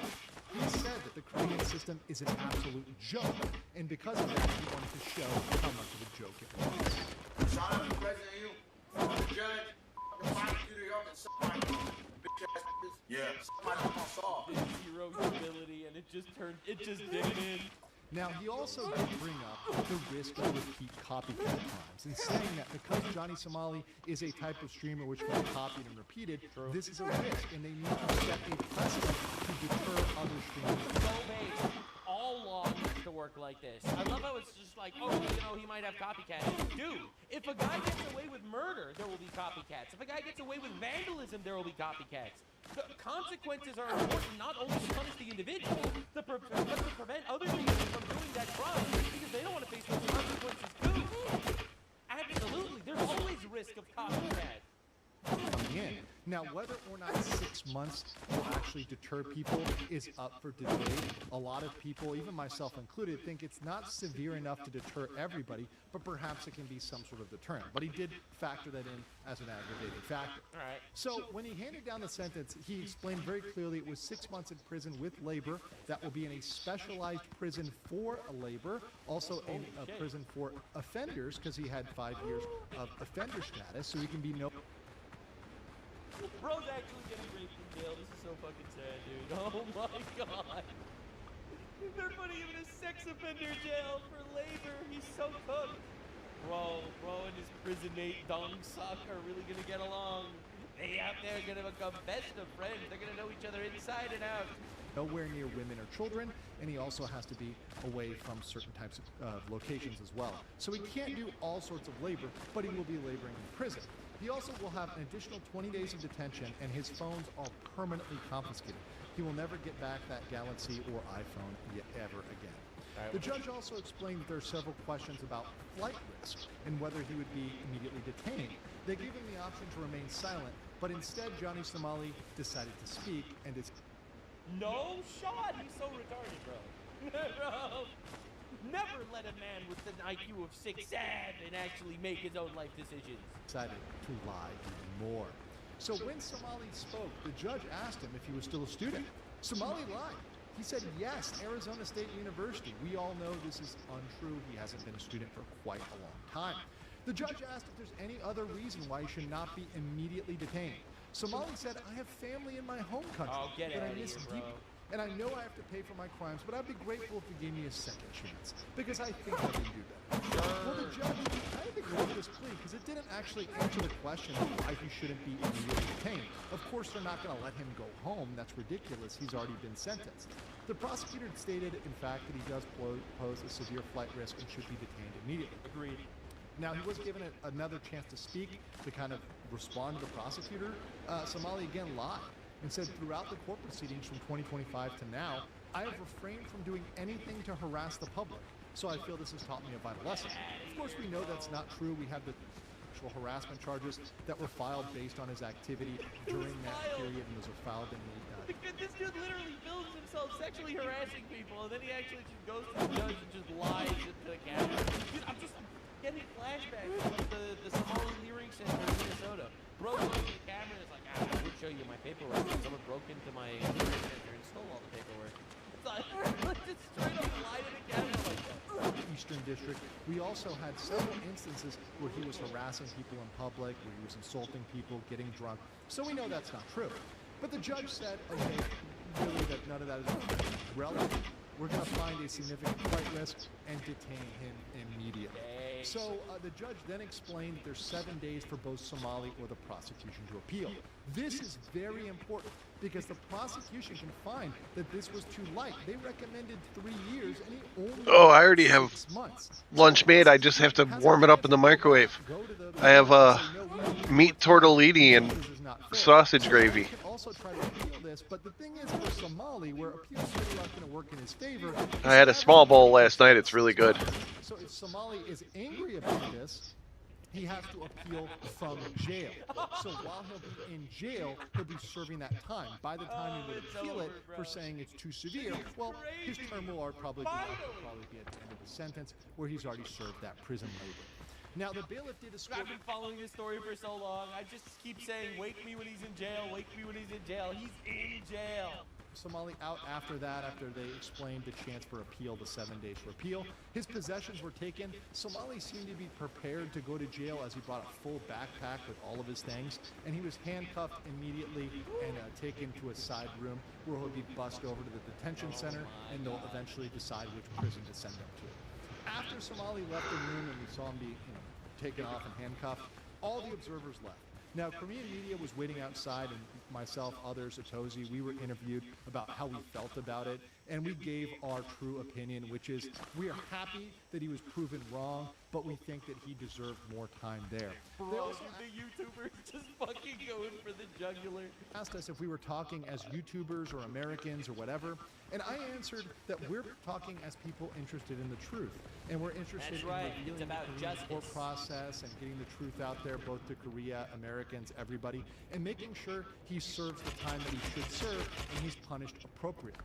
So here's my judgment. Somali was proven wrong when he said, I promise you I won't spend 1 day in jail. Well, yeah. I know for a fact I'm not going to go to jail. Not 1 day in jail. I'm going to show you guys how far I can push the boundaries, and I'm going to show you that is not going to do anything to me. Somali IQ level strategy over there. The Korean legal system is not as strong as people think and perceive it to be. He's in jail right now, by the way. That it makes me very, very happy that Somali was once again proven wrong. However, objectively, 6 months and 20 days is a light sentence. At least 2 years would have been appropriate, particularly given the prosecution's recommendation of 3 years. That would have been a compromise where they didn't get the full 3 years. I felt like they figured he's a foreigner and he has a retarded level IQ. How are we really going to hold him for 3 years? But they also didn't get a small amount. 6 months is too light. And because of that, we strongly encourage the prosecution to appeal, and we will be, along with the Somali conviction team, myself, encouraging the prosecutors to appeal. We also have the CHS, child sexual harassment charges, that are still floating out there in the Eastern District. We're going to be encouraging that district to bring those charges, because those charges can be brought while Somali is in jail, and that could result in him being in Korea for an even longer time. That's crazy. But I want to know what you guys think about I just love the fact that we got like the citizen journalists being like, no, stop being gigantic vaginas and jail this motherfucker. Serve him bananas and rice every day, all day, till he drops. Cooking workbench. I got a tent. I got all of these except for this. Disassembly table. Not only on some sort of metaphysical level, but quite literally, your voice and your strength make a difference. Democracy isn't the perfect system, but we're gonna abuse the shit out of it. To prove the flaws of democracy, you have to see this clip. It went super viral. We got to talk about Zoran Mamdani, who somehow got elected, Joe Biden, who somehow got elected. Like, these people are tearing our culture and our society apart. Some of the most unbelievably demented stuff just happened, and we have to talk about it. So this is Biden visiting the Syracuse University for to unveil a giant portrait of himself. Very, very narcissistic, we know. And this dude. He pulled off one of the most diabolical gaffes anyone's ever seen. I'm going to turn around to one guy and say, Barack, what are you doing? Just points at a random black guy in the crowd and says, Barack, what are you doing? Come here. Come here. I feel like he should be standing right next to the left. Doesn't he look at Barack? Doesn't he look like Barack? Oh. No! I'm gonna need to show you body cam footage after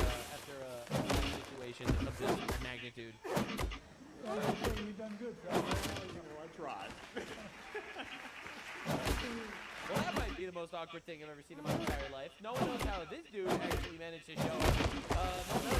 Anyway, it's really nice to see that his cancer diagnosis seemed to have cleared up. No one's talking about it anymore. Thank God. I'm really happy he's okay. Now he can spend his final years in prison for betraying our country and opening our border or something. Anyway, we got to talk about what the Democrats do. Because the Democrat Party is a party of complete miscreants and terrorist supporters. Anyone that actually does like our country and our culture is on the right. Everyone that hates our country and our culture is on the left.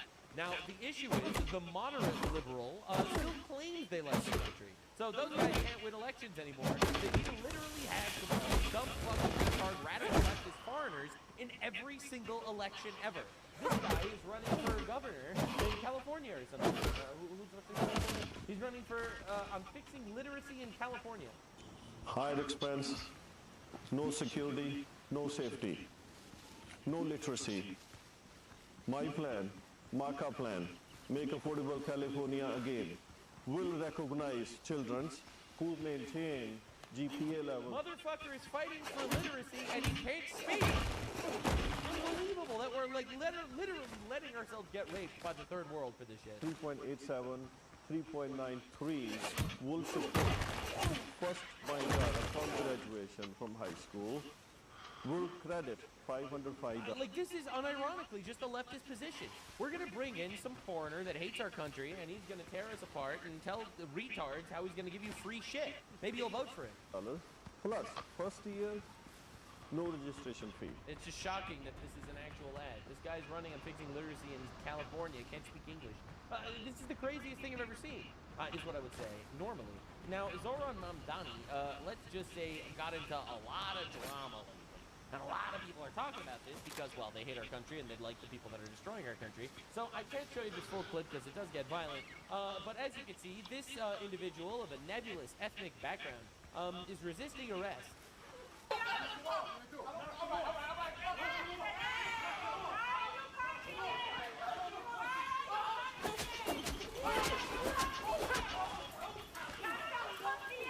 Anyway, it got a little bit violent. Show you, he ends up cutting his leg on a bottle that breaks in the video. Obviously, I can't show it to you, but it's about 7 minutes of battling each other on the ground. And then we have Zoran Mamdani pop out of fucking nowhere. The violence used by NYPD officers in this video is extremely disturbing and unacceptable. Officers should never treat a person this way. This is a criminal resisting arrest. What are they supposed to do? I'm telling you, the radical left position is just like, let them rape you. Just spread your butt to them, let it go quickly. NYPD is conducting a full investigation into this incident. My guy, what are they supposed to do, bro? Dude tries to rob a liquor store. They try to arrest him. He fights back. They actually use force to put him on the ground. He cuts his leg on a bottle. And all of a sudden, Zoran Mamdani, mayor of New York City, he's going to activate his retards to attack this guy. It's like we're importing third worlders. We're giving them positions of power. And then they're stopping our law enforcement from enforcing laws to let the third worlders continue to rape us. All right, now where was that energy when stuff like this happens? A devastated son blasts animal squatter who stomped New York City mom to death as she planned fresh start. But like, we have so many instances of unbelievable tragedies happening in New York of all sorts of violence. The mayor doesn't condemn any of it. The mayor only condemns the cops. He doesn't ever condemn the criminals. He visits criminals in jail. There was a story of a guy who stabbed a cop. The cop shot him in the leg or something, and he ended up in the hospital. He didn't visit the cop. He visited the terrorist. Just absolute clown world insanity. Oh my God. All right, now he released this little advertisement, I would call it, but it's truly unbelievable that he actually goes for it. I guess it's not that much. She's just excited to rape you. This is his ad talking about how he's gonna rape you. Did he laugh at me? He was laughing at me. He laughed at me. Well, today, we're taxing it. I got a little close. I'm thrilled to announce we've secured a pied-à-terre tax, the first in New York City. Wow. This is an annual fee on luxury properties worth more than $5 million, whose owners do not... Luxury properties worth more than $5 million. So, like, almost any property in Manhattan. live full time in the city. Like for this penthouse.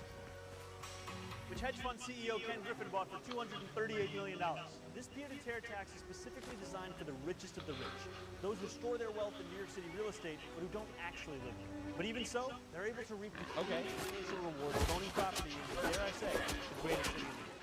And most of the time, That's right. You thought you were buying something, when in actuality, the government owns everything. You fool. Welcome to communism. these units are sitting empty, since again, they don't actually live there. This is a fundamental... But he bought it.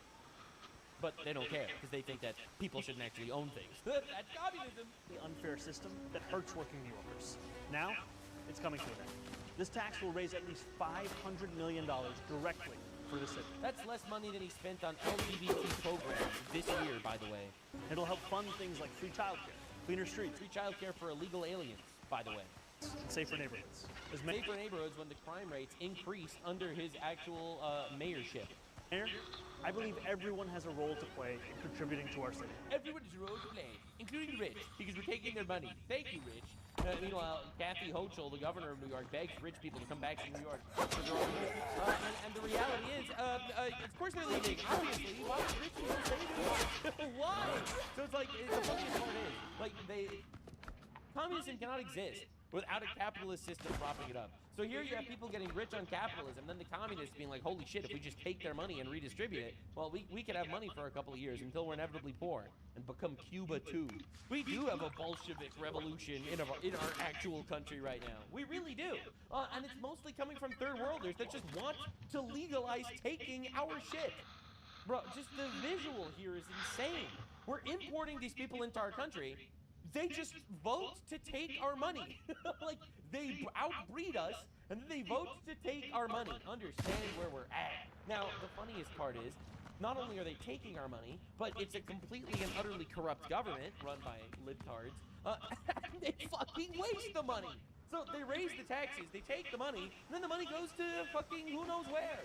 Right? So just understand the level of fraud going on too. About a city-run grocery store pitched by Mamdani with a $30 million price tag. The mayor wants to spend roughly $30 million to build a store at La Marqueta, a city-owned marketplace under elevated train tracks in a predominantly Latino neighborhood.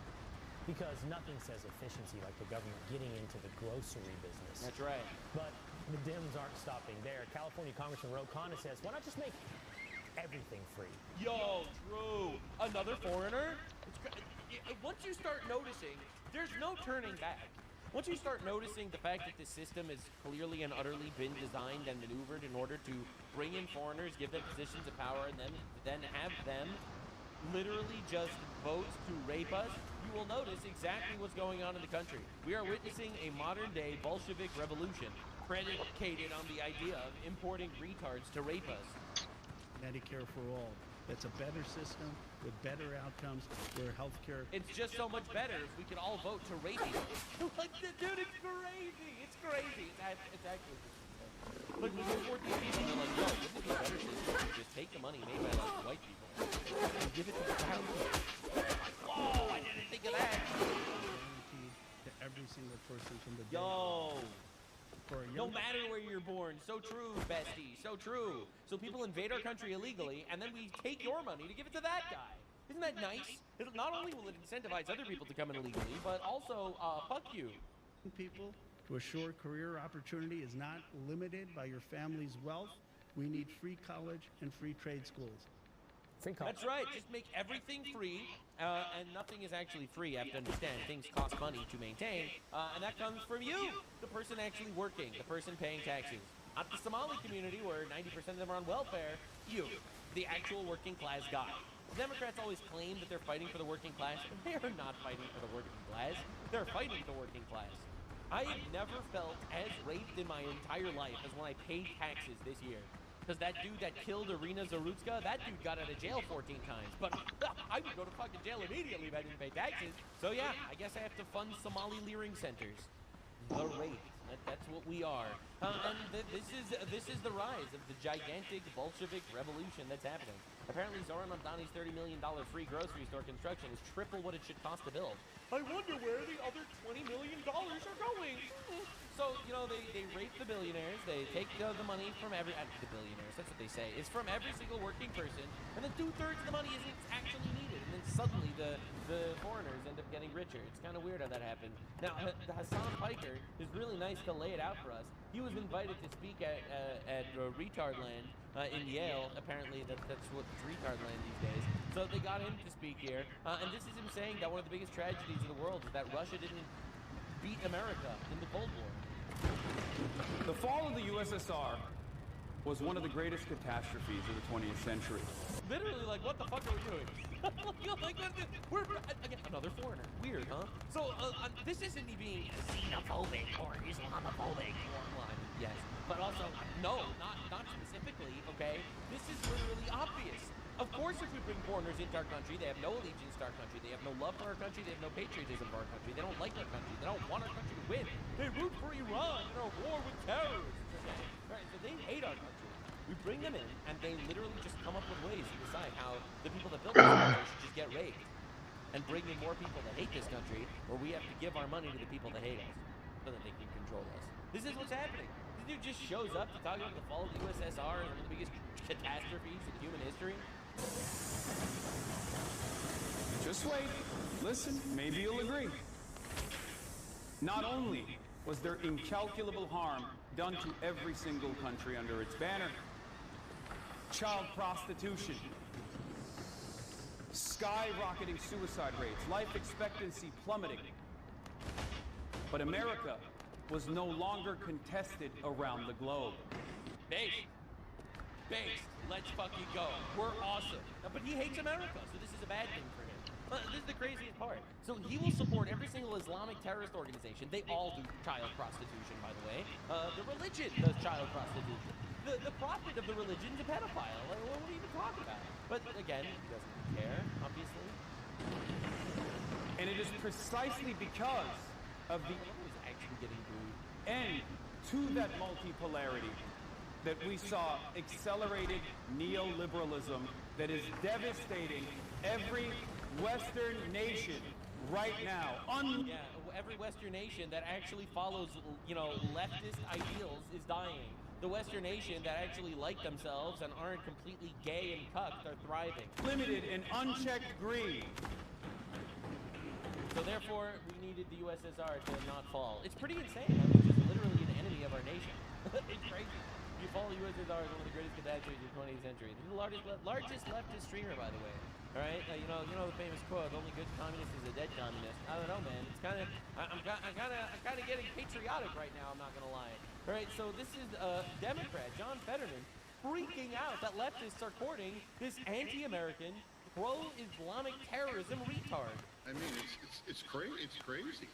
I mean, my God, you have many of my parties. They're proud to do events with like that Hassan Piker. Now, this is the individual that just recently said that America deserved 9/11, and that they said that Hamas is 1,000% better than Israel, and he doesn't care about the rapes and cause Jews inbred and say these outlandish things, and then like the New York Times give these glowing kinds of profile. They don't mention any of that. I mean, he's become such a raging anti-Semite. Even the guy that has a Nazi tattoo bailed on doing an event with him. That's a crazy call out. I mean, Democrats have to decide whose side are you in. Are you proud to stand with that kinds of an individual, or stand with Israel? Yeah, I don't know. I don't see a polarity here at all. I don't think that you need to pick either Hassan Piker or Israel. I think that every single American politician should be pro-America, and Hassan Piker is not. But one of the funniest Hassan Piker self-owns of the day. All right, so this guy basically says, "I've changed my opinion and now think that the Democrats should platform Hassan Piker. Because today I have a mental image of the Democrats having Hassan try to explain to blue-collar mechanics in Pennsylvania. And that would be so funny, it's almost worth President J.D. Vance." Right, so this is a libtard saying that he would laugh his ass off if Hassan Piker would actually need to try to relate to working people. And Hassan responds with one of the most unbelievable tweets of all time. Guy who wrote how-to articles about sex tourism in Asia, fantasizing about mechanics in the Rust Belt like they're savages who hate M4A, free college, and hold Israel accountable. Dog, none of these people care about holding Israel accountable. They just don't want to have anything to do with it. Buddy, you're in for a wild ride if you ever go outside. Dude, people want to be able to buy houses. and make a living and afford groceries. Okay, like the fact that everyone that makes Israel their #1 issue in American politics is just delusional. Unless, of course, you're literally just pandering to foreigners and retarded, brainwashed college students. So anyway, the obvious call out here, though, is he's calling him the guy who wrote how-to articles on sex tourism in Asia. That was a different guy. This Juan Marcus guy never did that. So, you know, I think casually accusing someone of that, being wrong, and leaving it up without retracting and apologizing is wildly irresponsible and bad. Yeah, no shit. This is just a totally different fucking guy. He let Cleve the tweet up, and then he gets the craziest community note of all time. Hassan also self-admitted to participating in sex tourism because he literally admitted to going to a brothel in Germany where he allegedly yeah. Now, of course, the retards continue finding out. It's pretty insane. This is Sneeko, another anti-American Islamist, finding out. And put your life force under the stock? Yeah, you deserve to be publicly executed, yes. What are we talking about? Yeah, so this is saying that you get publicly executed if you masturbate. And bro gets fucking dead. They take him down, apparently they maced him by accident. And he broke his tooth. Honestly, insane shit. Now, for full context, this dude has basically been going out there in New York City screaming, Gotcha. Got your friend, too. Ha ha ha ha ha. Habitation of Jews, just like Muhammad did to the Jews of Khaybar.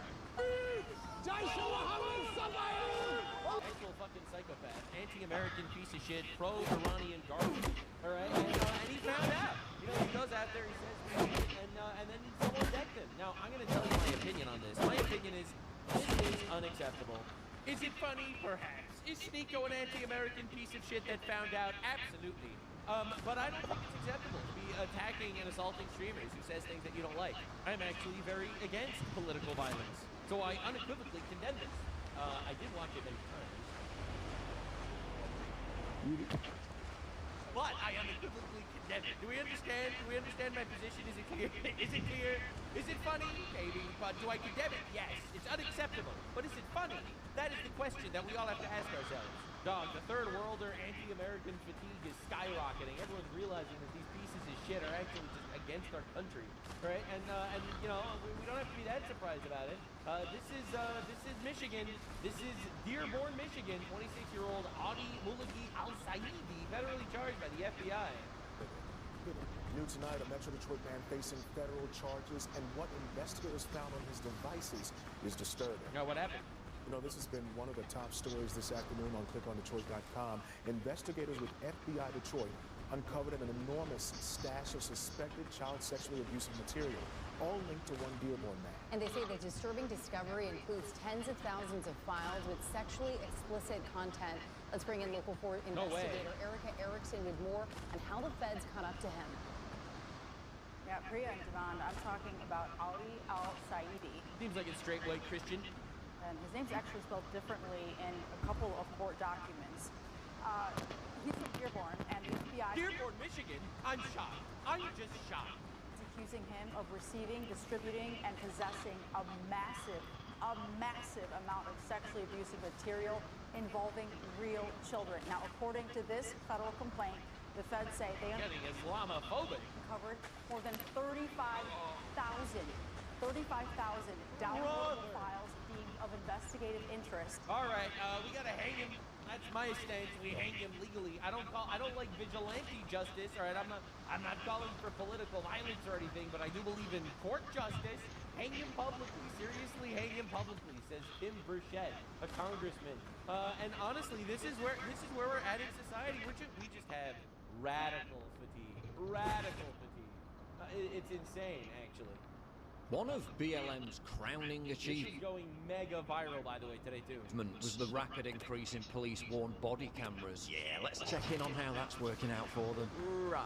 Very much. So we got a body cam footage of this individual with a straight white Christian male, obviously, with a knife trying to stab a child, getting shot by a cop. A lesson in be careful what you wish for. Here's what. Well, now we have body cam footage, and we've completely obliterated the entire Black Lives Matter movement, because it turns out the police aren't just vicious, vagrant animals going around and abusing black people. Sometimes it's warranted. Happened. At 9:20, the first officers arrive on call to investigate the nature of this incident. They encountered a female outside the Walmart at this location. She was holding a knife to a 3-year-old child that was in a shopping cart. That's not normal. The officers gave the suspect commands. At what time there is video that shows the suspect swiping the knife at the child, cutting him across the face. Officers at that time, at least one officer fired their weapon. Good. And the suspect is deceased at this scene. It actually started inside the Walmart when Noemi Guzman, having stolen the knife from inside the store, essentially kidnapped the 3-year-old boy and walked him out to the parking lot. Some verbal back and forth, it appears. Yeah, so my hot take is kidnapping children should also get a death penalty treatment. That's my stance. Between the caretaker and the suspect for several minutes until officers arrived. And then that's when the officers arrived and the shots were fired. I wonder what kind of opinions could inhibit such a deranged mind. Best sign I've ever seen. No one is illegal on stolen land. Mrs. No one is illegal on stolen land. Abolish ICE. Just tried to stab a 3-year-old child. These are the empaths that are calling you a Nazi on Twitter. Abolish ICE. Did you really expect anything else? Just last month, she also posted this. The difference between me and you is that I use my trauma to grow and become a better person. You use yours to justify your shitty behavior. Yeah, that proceeds to stab a 3-year-old. Aged like milk, didn't it? But wait until you hear about Guzman's previous behavior. She should never have been out on the streets. Turns out this psycho had another manic episode back in March 2024 when she stabbed her own father, doused him in flammable liquid, then tried to set fire to the house before breaking into a priest's living quarters at a Catholic church armed with a kitchen knife. They say Guzman then came... They let these people back out into public life. They just released these fucking animals into the public. I'm telling you, bro. This is why you need justice. Oh my God. Came here to St. Francis Cabrini, less than a mile away. She allegedly broke into Father Zerline's rectory with a knife and tore the place apart. Tables, furniture, anything and everything pile up in photo after photo after photo. She allegedly used even paintings and Christmas wreaths to barricade windows and doors. The rectory in disarray, books thrown across the floor. During this time, Father Zerline says he locked himself in his room on the 2nd floor. Omaha Fire helped him escape by a ladder. Whatever room he was in, she busted through that room just as they were extracting her on that ladder truck.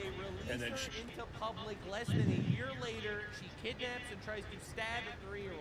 He was armed with a knife, so I mean, obviously could have gone very bad. Police say they tried to get in contact with Guzman as she barricaded herself in the building, but she fought back. The family actually tried to get her committed to a mental institution before all this, and she was later charged with assault, arson, burglary, and criminal mischief, but subsequently found not responsible by reason of insanity. Not an excuse. It's not an excuse, and I bet you she could vote, all right? Too retarded to get punished for trying to murder somebody, not retarded enough to stop her from voting. You have to understand what we're doing here. Okay, so there's a schizophrenic crazy woman running around with a knife trying to stab people, burn down houses and invade churches. I'm so tired of this excuse. This excuse of too mentally ill to get punished. No. If you're too mentally ill to get punished, you're too mentally ill to remain in public life. What did the judge do in his infinite wisdom? Shortly after the arrest, he ordered her to be released. Guzman faced several felonies, but last year was found not responsible by reason of insanity. A judge ordered mental health... It's crazy, bro. It's crazy that we need to live in a society like this. Where the people that are supposedly taking care of us, the judges and the judiciary, they fucking hate us. They just release these animals into public life. Health testing, and after getting those results, ordered outpatient therapy and allowed her to live in the community with her family. Thankfully, the boy's out of surgery and he's going to be fine, but he probably avoided a far worse fate. All right, hang on a sec. I got to run to the bathroom. The officers hadn't arrived in time. Just completely true. Thank God he shot her. Thank God there was body cam footage, so they couldn't have said it was like some sort of act of racism or police brutality. This image is it's over. Literally, this image should traumatize the shit out of you. All right, because think about how many times we hear these stories about police brutality where there wasn't body cam footage, and that's why laws fucking matter. We're importing retards into our country, and we're ruled by dipshits that do everything in their power not to punish them. Literally, a society raping itself into oblivion. One of the main causes for most of the issues in modern society, this is one of the nuclear tanks, is women. It's actually women. You see, this woman was actually arrested a year before, but she was 2 women, and they had to release her from prison, and then she kidnapped and stabbed a 3-year-old child before the cops eliminated her, which was awesome, and thank God the cop was there to eliminate her. And you'll notice lots of women's situations happening. Now, this is a women's situation that just went viral. Sabrina Carpenter, famous woman that hates men exclusively. You know, if you look at the actual polls, approximately 40% of women say they hate men now, which is awesome. Definitely good that society is brain rotting women into hating men and therefore hating themselves. Because ultimately, everyone wants to get married and have children. Let's be honest, they all do. And now people say no, but I'm an exception. That's cute. Anyway, so Sabrina Carpenter recently got into a lot of drama lately because she said she didn't like a certain aspect of a certain culture. Right, so someone in the audience goes, That what you're doing? I don't like it. I don't like it. Lady screams, it's my culture, which is kryptonite against women. That's your culture, is yodeling? Is this Burning Man? What's going on? Right, so obviously a lot of people were like, well, this is like the most nothing burger situation of all time. All of her libtard fans, because she literally made an entire career shitting on men, so all of her libtard fans got really offended that she said that. I don't like it to another culture.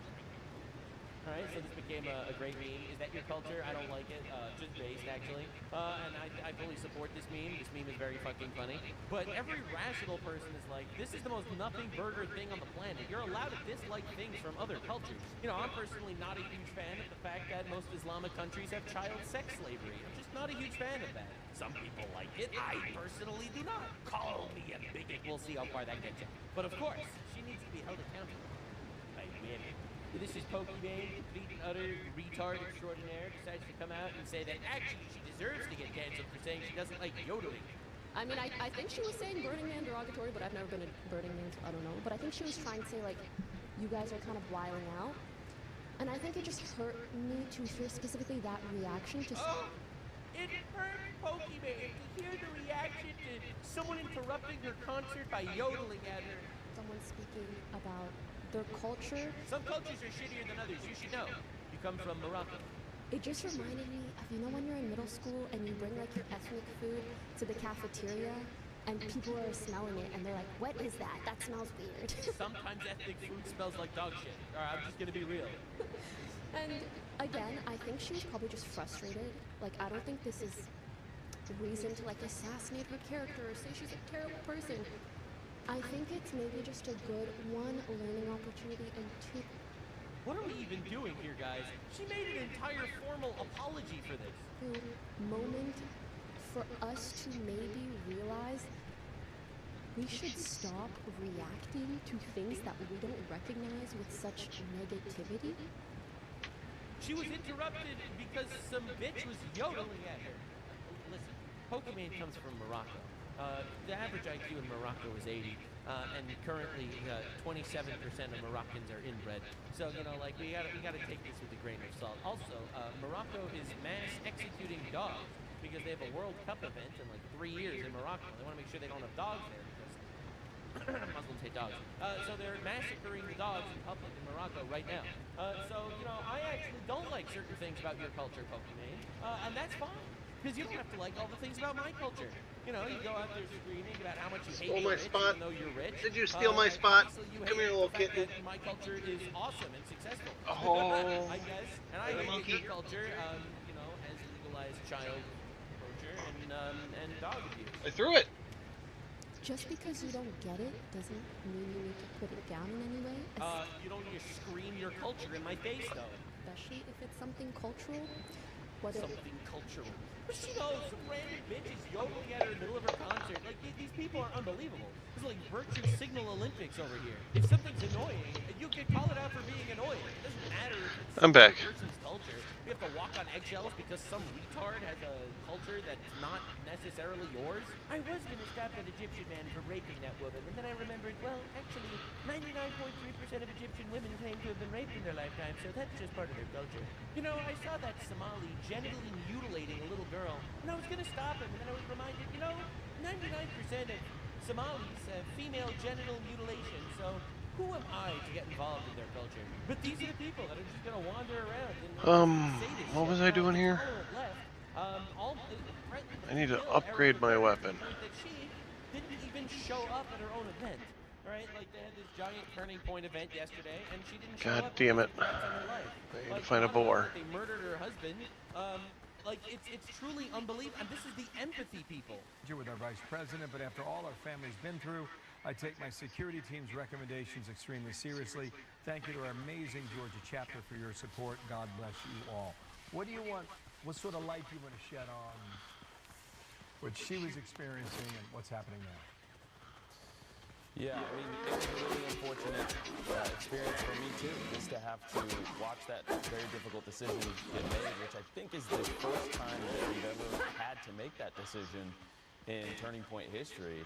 But everything that happened with Charlie, obviously, his assassination, we're still, you know, grieving that. And you saw what happened with Savannah Hernandez, one of our TPUSA Frontlines reporters in Minneapolis. And to see the security team, you know, tell us, we cannot guarantee your safety, we recommend that you don't do this, was a really chilling moment for all of us. It's so chilling. Like, these people did nothing wrong. It's so chilling. You know, they murdered Charlie Kirk, which is one of the biggest tragedies I think I've seen unfurl. You know, an unbelievably horrible situation where essentially it's still being made fun of by the left. You know, not even exaggerating. It's still being celebrated by the left tremendously. Infinite Charlie Kirk memes getting churned out literally everywhere. And it's heartbreaking. It's actually heartbreaking. To kind of have to internalize and experience and realize. Now they're threatening his wife so much, his widow, that she can't even go places. Shocking how evil people are.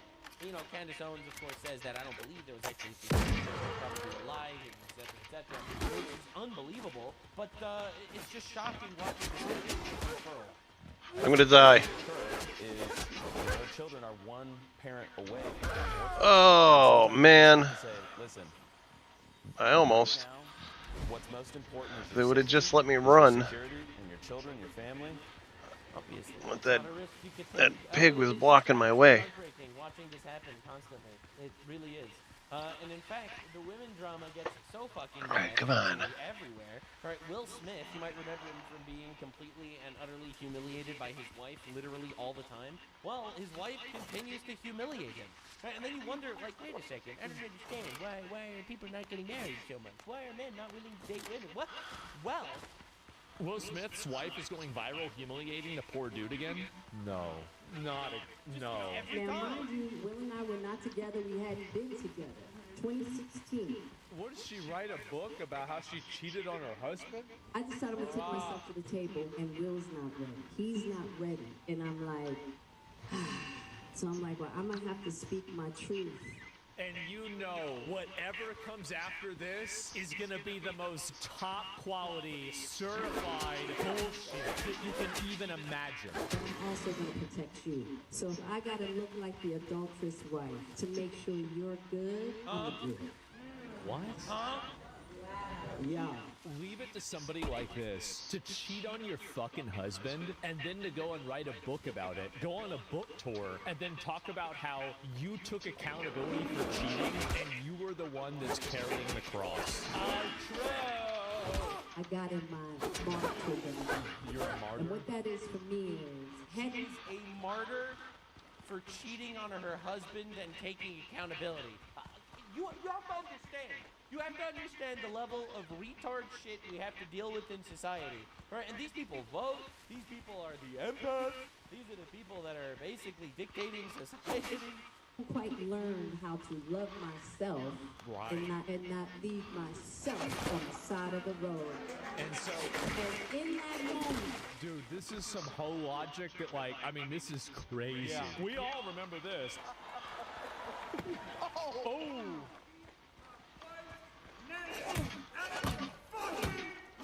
Hey, buddy, you coming in? So now she's Come on in. on a generational run humiliating this guy. Like, I don't even want to make the joke. All right, about, there like, you go. imagine if genders were That's your reversed. spot right But there. it's crazy. I'll give you a smooch, and let me get that eye booger for you, because I know you can't get them. The bad guy. Look what Jada made him do. Jada. Oh my God! How is this possible? How can these people be victims for literally everything? Like, bro, these people are insane. It's crazy that we need to live like this. Rolled her eyes, and look what he did. He ran out. All right, you're a good kitty. Yeah. Poor Will. The adulterous wife forced him to go to the table. Dude, why are we like just glossing over this? She's actually the victim. She was the adulteress, it's true, but she was the victim. Bro, dude, the Bible calls for the death penalty for women that cheat on their husbands. The fact that she is literally being like exonerated by society, going on this tour, humiliating this poor bastard. After she cheats on him, she goes on a humiliation tour for this guy, and literally being praised by the entire like leftoid bullshit, echo chamber. Like, understand how bad it is. And sit there, you know what I mean? And now look at what she's done. She has the power with an eye roll to make him go up and slap somebody on stage. Isn't it crazy how much one person can totally ruin your life? All the reports would come out that me and her were getting a divorce. And he thought that we were getting a divorce. So he called me and he was like, hey, basically he was like, I'd love to take you out. And I was like, what do you mean? He was like, well, aren't you in love getting a divorce? And I'm like, no. So let me put this out there, right? Honestly, this makes me understand Will Smith a lot more. This dude is in your wife's DMs on a regular basis. It's like, oh, it's that time of the year. Look who's calling. It's Chris. And he's trying to hook up with your wife constantly. I bet she probably brought that up to him to make him feel insecure. Now I'm in this embarrassing situation. Easy, bro. Oh, this is wait, this is 4 years ago? Would you say she has been instrumental in you and I redefining our relationship? I would say don't just start filming me without asking me if you could film me. Astaire, come help us again, please. I'm still dealing with foolishness. Because she don't just... Would you say that she helped us heal the hurts that we caused between one another? Just stop. Bro told you to stop. You stop, bro. Like these people. Like, she just gets off on humiliating this guy. And for whatever reason, that's just perfectly accepted in society because women humiliating their husbands is just cool. Like, and the thing is, if you look at like TikTok or you look at like these drama things, like these videos that go viral literally everywhere, it's like it's just women humiliating their husbands, laughing at the camera and getting 1 million likes. But if a man humiliates his wife, holy shit, what an evil, abusive retard. He's probably a rapist. My social media presence is my bread and butter, okay? So you can't just use me for social media and not, don't just start rolling. I'm standing in my house. Don't just start rolling. Please watch Astaire at the And then she published it anyway. table because she's helped us a lot. Can't you tell? I think you need to say clearly what happened. As far as what? You and I decided we were going to take our space, and what happened? An entanglement? Yes. Jesus. Yes. A relationship. Yes, it was a relationship. You and I were also going through a process of healing in a much different manner. And it all started with... It's healing. So, fucking weird. Confirms past relationship. Yeah, she hooked up with her son's friend, right? So are y'all living together? It's just this beautiful connection. We will. Look at that. Not right now. But you will. Yeah. Oh, yeah. That's why do you think it was such a clarity? Dude, these people need to be shamed into oblivion, not only because she's bald, which is like one of the worst crimes against humanity possible, but like a married woman sleeping around needs to be publicly humiliated. Like the Cersei Lannister treatment with her son's friend. It's just unbelievable debauchery going on over here. These are the sickest motherfuckers of all time. And then they say, why won't a man commit? Are you kidding me? Commit to this? But this is your idol? Well, it's just absolute insanity. Like, we are living in a society where we are just manipulated to obliterate each other. Like, dude, poor women. Poor women and poor men. Poor men that we have to deal with the women. Poor women and poor women that are manipulated. That they need to be this, and this is the girl boss archetype. Completely, absolutely debaucherous retard. Deeply unhappy person, by the way. Because that's what it's going to be. That's where you're headed. Yeah. And you both are on that page. Yeah, and but right now I really do enjoy my space. Yeah. When you imagine your life back together, because I'm sure you've seen it, how does that look to you? We don't know yet. You'll build we'll build that. It's so grotesque. These girls gas each other up to just. Bro! And it's because they know they're doing the wrong thing, and they know they're miserable. So they only exist. They only exist in this little ecosystem where at least they have the other girls telling them that they're doing the right thing. Be the nastiest, most conniving bitches. You don't really have real guys going out there saying this stuff, getting applause from other guys, romanticizing, embarrassing their husband. Yeah, and it's everywhere. It's everywhere right now, and it's crazy how it's just this drastic vilification of men wherever you go. Like, you look at these statistics, and they scare the shit out of you. Overall, do you have a positive or negative view of the opposite gender? Men have 72% have a positive view of the opposite gender. Women, 50% have a positive view of the opposite gender. That's insanity. That's crazy. It's complete and utter insanity. And these are the empaths. These are the wholesome empaths, and then they'll go out there and say, we hate all men, and then you simply respond to them, even George Floyd, and then they get, they lose their minds, because, like, what are you going to say? You hate George Floyd. But we're living in this hyper-feminized bubble, where these bitches be gassing each other up to cheat on their husbands and become horrible, evil people, humiliating them wherever they could possibly get away with it. Ultimately, this is one of the major issues. If you look at the actual stats, the majority of women vote left, and the majority of men vote right. So the reason why we're having this pendulum swinging back and forth between the right and the left is because the women are voting for the left. So the left needs to keep the women voting for the left. So obviously the establishment and the left in general, who owns like the broader media space, Hollywood, the media space, the college systems, they need to continue pumping this unbelievable level of propaganda to manipulate women. And it's just absolutely heartbreaking. And they do their absolute best to prevent women from getting married, to prevent women from actually getting into a relationship, to tell them they should become the girl boss and humiliate their husbands, which obviously drives some men away as well. Tell them to become hoes, skanks, and sleep around with literally everybody, and it's empowering. And all you will hear, men don't want to marry hoes and skanks. Men actually appreciate and value virtue. And women are literally groomed into doing the most virtuous things possible. And there's a very, very obvious reason why they're doing this, actually. It's because nothing will radicalize a woman and red pill them like actually having a husband and children. A woman with a loving husband actually doesn't think all men are bad all of a sudden. A woman with a loving husband all of a sudden thinks that, wait a second, it's really nice that he has a gun that he can protect their household. A woman that has a husband all of a sudden doesn't actually necessarily want infinite socialism and pay higher taxes.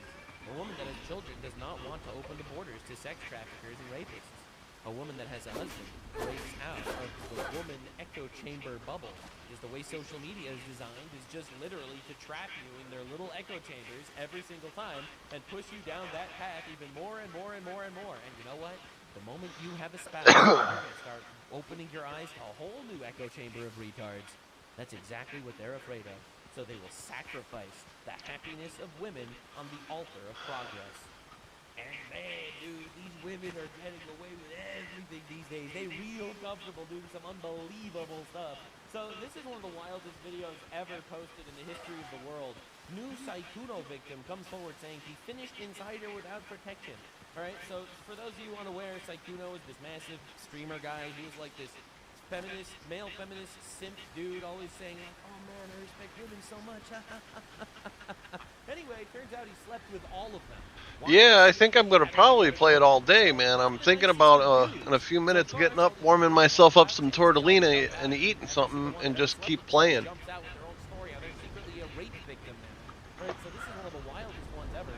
New Saikuno victim comes out saying, "I finished inside her without protection," and she does this gigantic soliloquy talking about how obviously traumatic it is that she was seemingly raped by this guy, even though it was consensual. All right, from what I understand, look at the community note. It was consensual intercourse between two consenting adults. She gave verbal consent. It was not assault. Oh my God, that's brutal. That's absolutely brutal community note.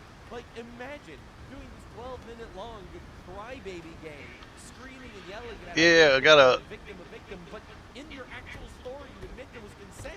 It's like, sorry, bitch. Everything was consensual until 3 years later, where you realize you can get clout. Now you regret it, so therefore retroactively was rape. And the only reason why you're comfortable making this allegation is because you know you're going to get away with it.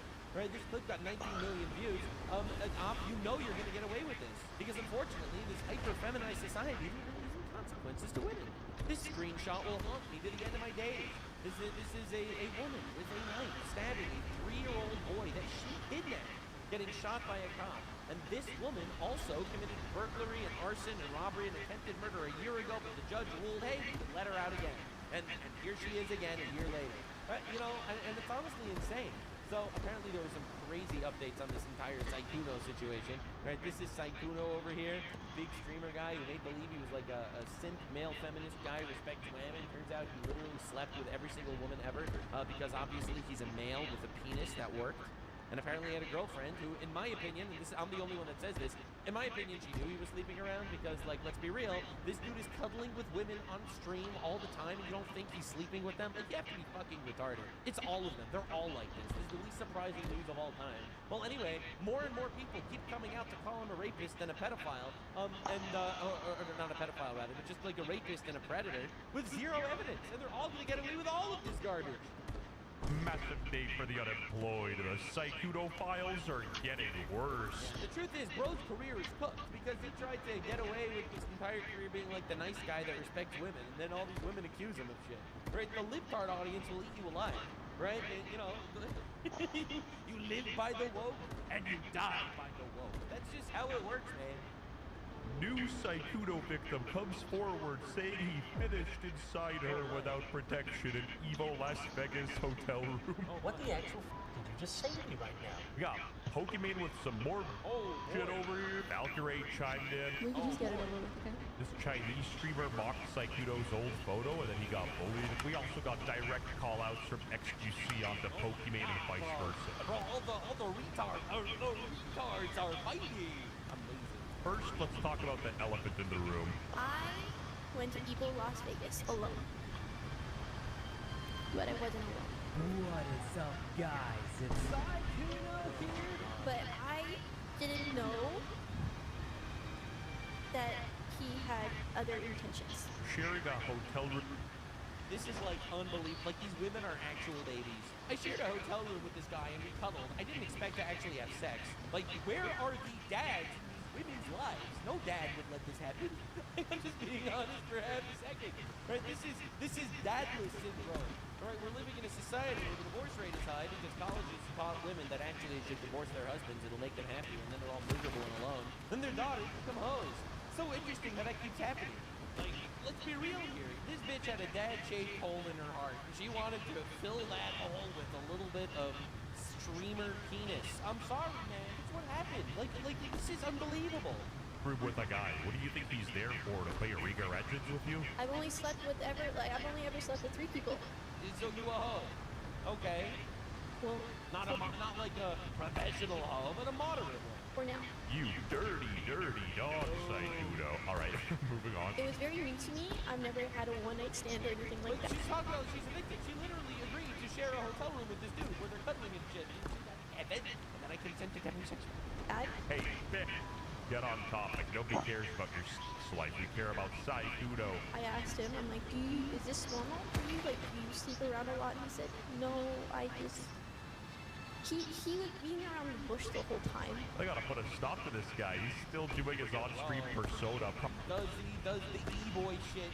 I'm a feminist. I respect women so much. I don't even touch them. Anyway, let's have sex now. Probably closing his mouth and laughing at everything. I'm not used to one-night stands or anything like that. But we were not using protection, and I'm legally hard of hearing if you guys.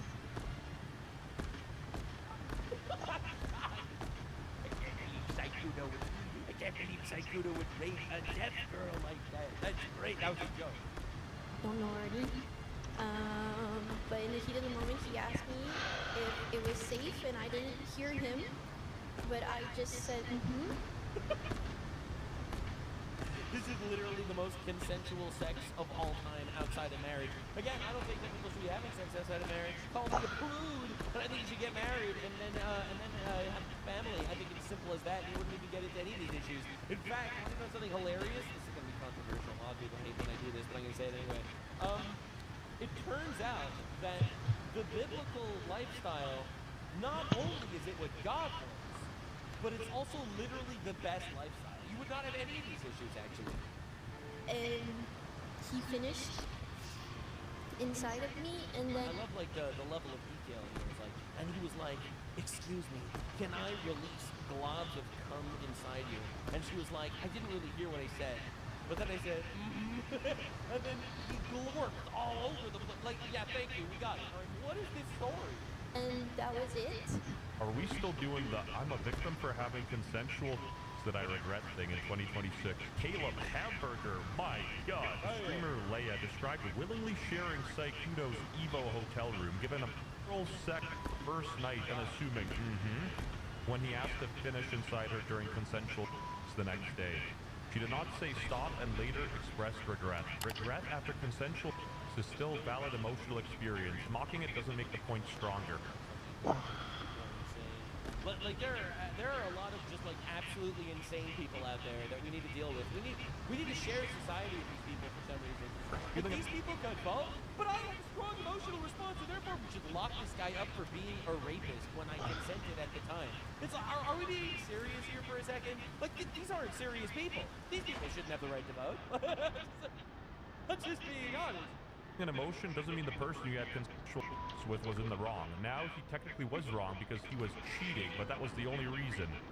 Deal with your emotions, talk to someone, but therapy talk is not an excuse to destroy a person's life. Just Like, completely correct. for sure, cheating is inexcusable and Saikudo's a scumbag, but he's not like a predatory evil rape. XQC says Saikudo is the only victim. Not only has the world gaslit each other that this is a potential victim, whatever, people are piggybacking this or the main story as there's a potential victims, whatever, when the only victim I've seen of all this is Saikudo. You realize people can be... He's just right. Like, where's the lie? I'm sorry, I don't know. Where's the lie? He is the victim. He is the victim of having false allegations, calling him a rapist predator. Well, like by like dozens of girls. I mean, yeah, he woke too close to the sun, and now he's exploding, obviously, because you live by the woke, you die by the woke, sure. I'm not exactly crying for this guy. You made your bed, now you lie in it. If you're going to be the wettest vagina in the country and decide to be a male feminist, then obviously your inevitable downfall will be something I will laugh at. But like, this dude's not a rapist, all right? And all these whammies are coming out there with their feelings, trying to ruin this guy's life. It's insane. The reality is he is the biggest victim here. The victim of false allegations. Victims of cheating, right? Well, what does that even mean, the victims of cheating? like the girlfriend? But that's not the person that posted this video. That's not any of these people. All right, we didn't even hear from the girlfriend yet. I didn't even, or I don't know if we ever will. I have a sneaking suspicion she knew that this was all going on. She just didn't want to let go because he was like some famous streamer guy, and he was rich and buying her shit. Right? I don't know the story, and I'm not running defense for Saikuno here or anything. I think that Saikuno's probably a scumbag regardless, but not a predator. I hate Pokimane, you know, she hit the nail on top of the head here. You can be a victim of cheating. I don't know what XQC is mumbling on about. I'm also a victim of poverty. I'm really poor. Recently, a jury ordered... And that really sucks, I guess, or something. But these women calling him a predator, right, and these women showing up out of the woodwork to farm clout off of these people are not the victims. And I'm tired of making believe that this is a valid perspective to have. Like the sandwich. No matter the way you flip it, the bread comes first. Now back to Saikudo. Oh, and don't forget to share that lawsuit with your friends and family. Is Olga going to be a victim of cheating? Perhaps. No, she straight up is a victim. You're allowed to speak in absolutes. What was being milked, right? Pause. And then when the juice is not enough, they're milking for clout after the fact, in mass. True. In a coordinated fashion. True. Dog. Awful. I agree with the French Canadian. I say something that feels honest to me but doesn't get clipped out of context. Pokimane shows up to drop her truth on this. Like, what are we doing? Text. I love how she needs to preface by saying, I want to say a thing that's honest. Like, just assume that I lie about everything. But not this one. I was really stressing about it, and then I realized, like, I'm stressing about it so much, and Saikuno hasn't even said anything yet. Yeah, she's just worried about how it reflects on her. Absolutely. She was his friend for 7 years, and now she's just going to show up to throw him under the bus? For Cloud? Yes. The answer is yes. I think what I really need to say is I am just so sorry for all the hurt that's been caused to the victims, to our communities. I feel everyone's hurt. I just have so much empathy, guys. I'm literally drowning in empathy. I feel the hurt of all the people. So much hurt going around, and I feel all of it. Like, this is the most nothing burger, bullshit, virtue signal, garbage-ass response of all time. But it's just shocking.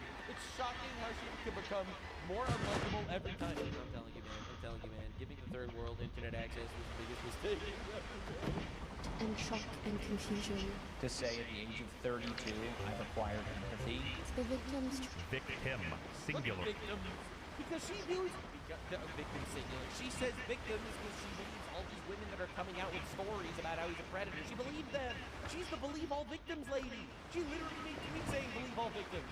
Which is why I have this to say, and I have to get this off my chest. Pokimane raped me.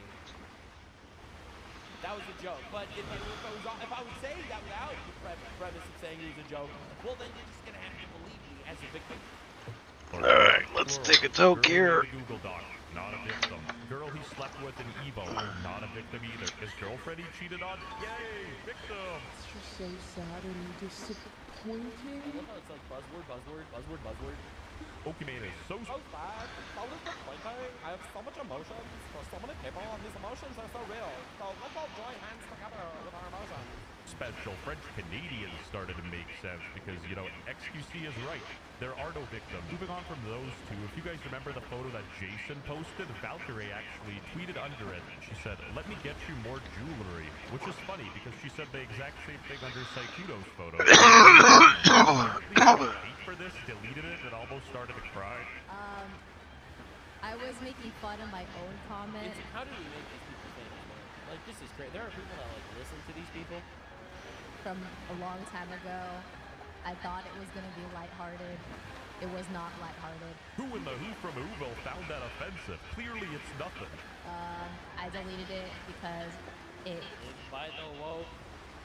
God, I love how they're absolute slaves to their audience. A lot of harassment, so it was like, it was funny. I was trying to be lighthearted about it, so I thought making fun of my own comment. Even this virgin chimed in. Every clip is just her apologizing for the most mundane This whole Among Us crew is acting like Saikuno's Chinese Diddy reincarnated. I get what Saikuno did was up and why people are dogging on him. But watching his friends of years that acted close to him, used him for their own gain when he was popular, run to throw him under the bus for a few quick likes is why people say streamers are fakest. And then he deleted the tweet.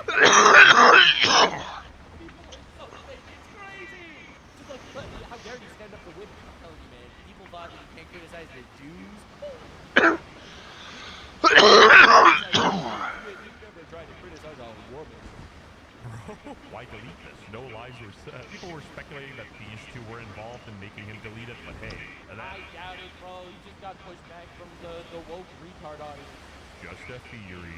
A game theory. Before we get into the meat and potatoes, I'll give you guys another appetizer because some of the comments around this girl were hilarious. This dude's a big alpha Chad. Finishing inside on a first hookup and then kicking her to the curb. I'm joking the girl allowing him to do that with any effort towards her. No dad. What you girl. No dad, girl. But I didn't get any clouds, so now I'm coming for my clouds. Bro. I do not sleep with people that I do not date. Proceeds to sleep with Saikuno because... Because no dad. She's using her 15 minutes of fame to brag about getting robbed by an anime boy's love. Crazy. You fucking killed her. Based internet? Biggest revelation in this whole situation. What am I saying? is that Sykkuno was the first looks maxer. Sykkuno's not getting canceled because he cheated. He's getting canceled because what he did completely over his brand. Let me explain. A black woman is speaking. Listening and learning. Sykkuno's brand was him being a single game of white who's oh so lonely. That was objectively his Dude, this brand. looks like a jamming place to build a base. Like single game of white, no. But like that was his brand. Like most people looked at him and like that's how he was perceived. A rainbow!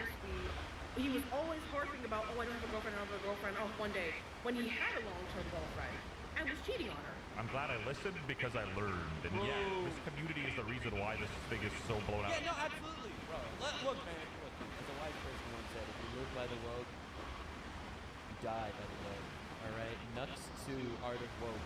Proportion, because if you guys remember back in the day, Dr. Diddy Spec cheated on his wife. He came back to Twitch and had like 400k viewers. What is this? Sykkuno. Wait, you're actually so much braver than I thought. Only because you're here. Oh my god! Jesus Christ! Yeah, a golden retriever is still a dog. Alright, I'm going to do a little bit of mapping here. That is so bad. I'm telling you, man, these are the most emasculated men on the planet, and they just do it to smash women. It's like, it's unbelievable, bro. It's crazy. This dude is diabolical. And I feel like it's all of that. This is like Eric Swalwell reincarnated. Chat, he's so fun, I can't. 22 is that? Yo, that's not even him. That's not him. And Mugen, the guy who made the initial Sykkuno call-out video, had a bit of a crash out. You can pause and read this yourself. All right, let's go. I don't think we're going to be reading all of it, but we'll make believe you care for a second.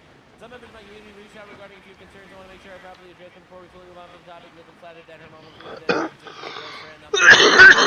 Sykkuno serial cheating and with the tip of the iceberg, I was hoping other people would say it. Fortunately, couldn't say it. It doesn't seem like that'll happen anymore. I don't blame them.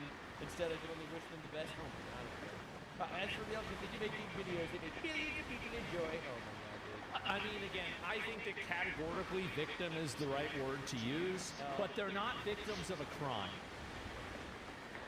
I disagree, man. What are we doing here? Are we being serious? I don't think so. And also, somebody says in chat, the biggest victim of all of this is his girlfriend. And I think that, like, Sykkuno did take advantage of people. He did do things that were in bad faith. He told things that were knowingly lies.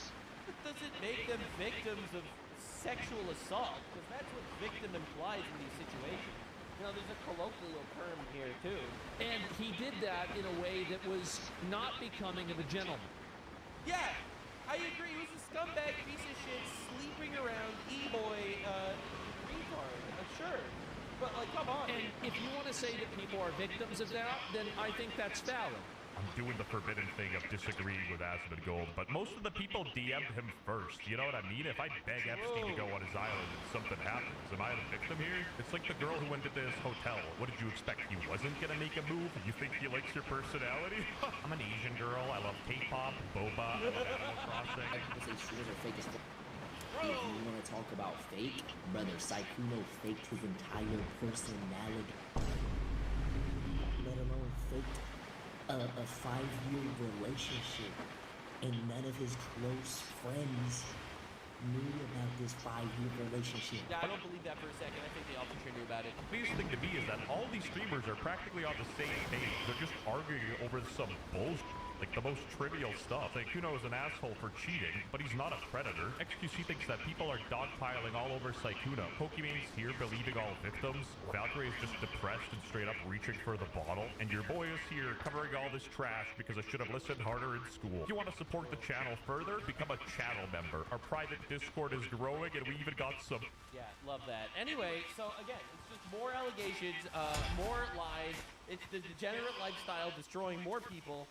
Bro woke too close to the sun and he is exploding. And that doesn't mean we shouldn't be shaming these women that are slandering him into oblivion. You know, I used to think that calling hoes hoes was like an insult, but I changed my tune. I think calling hoes hoes is a public service. And I've had someone tell me, but what if they feel ashamed? Good! They shouldn't be hoes. Skill issue. Use the untold, forbidden field jutsu of closing your legs. A victim, no dad. I'm tired of this, like, infinite pandering that everyone needs to do to make sure that we don't step on each other's feelings and toes in order to enable more hoeing. public service. We should be humiliating her. It's not good for society. It's not good for literally anything. So yeah, they should feel bad about it, and I'm here to help. False allegations are incredibly serious, and they need to be taken as something incredibly serious. Leviticus states, "Thou shalt not spread slander among thy people." It is obviously a really important tenet of life. However, because thank God we have freedom of speech in America, don't get me wrong, people get away with that constantly, and it's life-destroying. I have so much slander used against me just because I'm a public figure, especially because I'm a conservative guy. And while the majority of false allegations these days do get flung around by women, it's the ultimate fucking kryptonite that you could get slapped with, and there's no consequences even if they're proven as liars for the most part. They just do be getting away with it. Well, I feel like it's important to note it's not only women that do the false allegation game, all right? Because this is one of the worst false allegation situations to ever happen. So this is a streamer named, well, not this guy, this is Decoy. He's a nice guy. But there's a streamer named Vitali, all right? This is a guy, big popular streamer guy, who went to jail recently in the Philippines for harassing people in public there. He came to America to do this pedo catcher thing, where he would, like, you know, set up these sting operations to catch pedophiles. You know, that seems like pretty good. But apparently, he literally caught the wrong guy. He put his face on blast and blasted him in front of his audience on a live stream, calling him a pedophile and stuff. He was just wrong, which is absolutely unforgivable. This dude should be removed from public life. I try to be very fair and unbiased. I don't do things to push agendas in general. You think just because I call out women on their bullshit, I don't call men out on their bullshit? Women are inherently different creatures. Women are cowards in regards to their false allegations. They'll do it behind a computer screen. Men are retards, all right? They'll also beat the shit out of the guys with their false music. Gender equality, everyone does shit, and I'm going to deep dive on everything these days. So lock in, let's see what's going on. This is insane. Batali's live streams went from getting him 9 months in Filipino prison to possibly receiving a $1 million lawsuit, all over his desperate attempts at internet clout, as he live streamed his hunting of predators until he accused an I'm innocent... telling you, man, this hunting predator thing just basically became like a right-wing virtue signal. So many of these people just do it for the clout, and they literally don't care. Now, some people do a really good job and coordinate with law enforcement, and some people just see it as good content and some sort of moral excuse to beat the shit out of people. I think Batali falls into the latter category, and he really fucks it up for everyone that's actually just trying to clean these retards off the street. This is bad. I have a dog. Where did she? I swear to God, she never told me. My bad, bro. You're good. No, My bad, you're good after calling him a pedophile on the stream?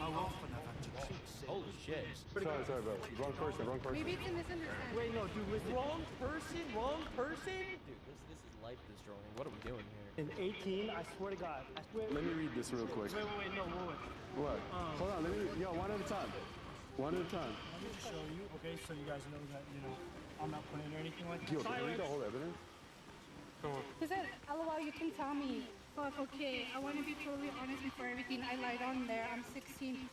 Wait. I'm calling the cops right now. You said, oh. You said, oh. That's not me. Look, why are you shaking? I'm a cop. Why are you shaking? Says a guy and his whole crew that shows up and threatens this guy physically in front of his gigantic live stream, calling him a pedophile. Why are you shaking, bro? That's not my account. Hey, buddy. You pulled up. That's all your account? You just thought we didn't have to do my Snapchat, buddy. Guess what? No, wait. Read the right evidence. Guess what? Hello. Guess what? Can you guys come to my location? Yeah. Can you guys come to my location right now? All right, I know what I gotta do. I'm not trying to fight this. Literally threatening him too. Oh my god, so bad. Which should be noted that this wouldn't be the first time they've threatened violence on these guys. I mean, yeah, but usually they're pedophiles, so it's like we don't care. Sorry to be blunt, but usually they're actually threatening violence on pedophiles. So like, you know, whatever. I'm not like a big fan of vigilante justice in general. I wish that pedophiles would get executed by the state. Oh, are we paying taxes? I'm paying taxes, and my taxes are going to fucking Somalia. Please, I'd be much happier if I was paying taxes, and you know, my taxes were going towards the incredibly ethical system of executing pedophiles. But hey, no system's perfect. had randoms run in and actually do it, or they just mysteriously got knocked down off screen. But absolutely nobody is gonna defend a predator, so this sort of thing seems to be a staple of his streams. What do you mean? So she got the guy? Stop. What do you mean by wrong text messages? Okay, Just wait, explain. okay, look. Yeah, let me hear your side of the story. Everybody gets to speak. Okay, yeah, Go yeah. ahead. So, okay. Oh, what a nice guy. Not that he called the cops. But Dave, I asked you, bro. Please. Okay. So, I mean, I'm gonna just show you everything one by one. Okay. But you are Indian, so you are smart, so you probably cheated the No, system. but for Indian. You're Indian, so you're smart. Again, in the middle of me talking, bro, I asked you guys. Holy, just perfectly, like, I was getting a perfect farm clip, and then somebody had to Okay, hello, how are you? Okay, let's go. Proving this isn't about protecting kids or providing vigilante justice. Of course not. This is just about the clips. See, that's what I told you. It's a virtue signal for these guys. About clout and forming clips so he can achieve virality. Yes.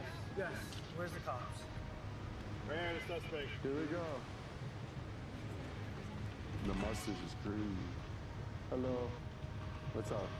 So what it looks like right now is as they were trying to find a PDF, they were talking to multiple guys at the same time. But at some point, mixed up on who was told what, brought this guy out who still thought he was talking to an adult.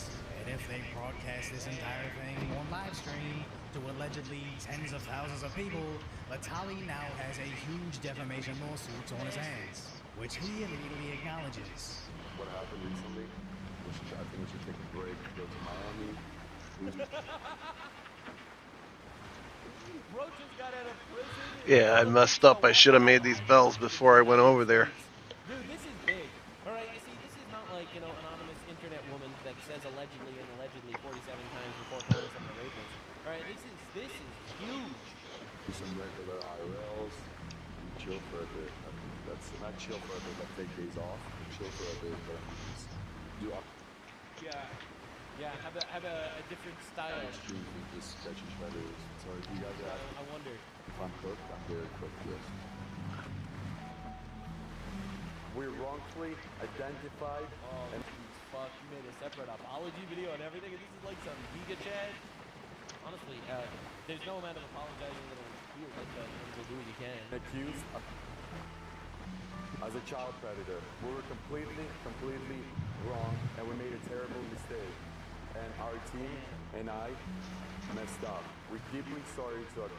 As even Kick deleted his channel, and everybody knows. Honestly, it's the rare channel ban that's just completely justified. They should never unban him.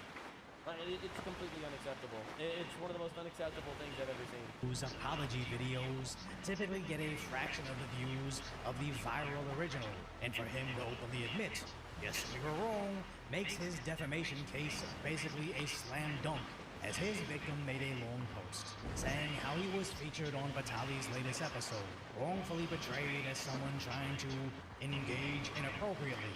Even the local PD on the scene has acknowledged his innocence, but the impact of Vitali's false statement has been significant, causing damage to him both personally and professionally, with potential... If he could prove professional damages, he's absolutely going to win a defamation case. A $1 million lawsuit, as allegedly he's already retained one of the best defamation lawyers in the country, with rumors it's Johnny Depp's Amber Heard attorney, with other claims saying they're also suing the live stream platform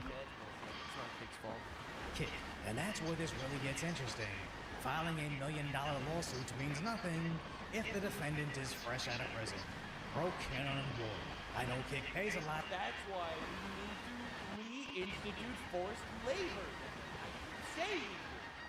But I can't check his live stream stats as his channel has been banned, so maybe he's rich, maybe he's not. But that doesn't matter when the lawyer will target where the real money's at, the live stream platform supported by gambling money.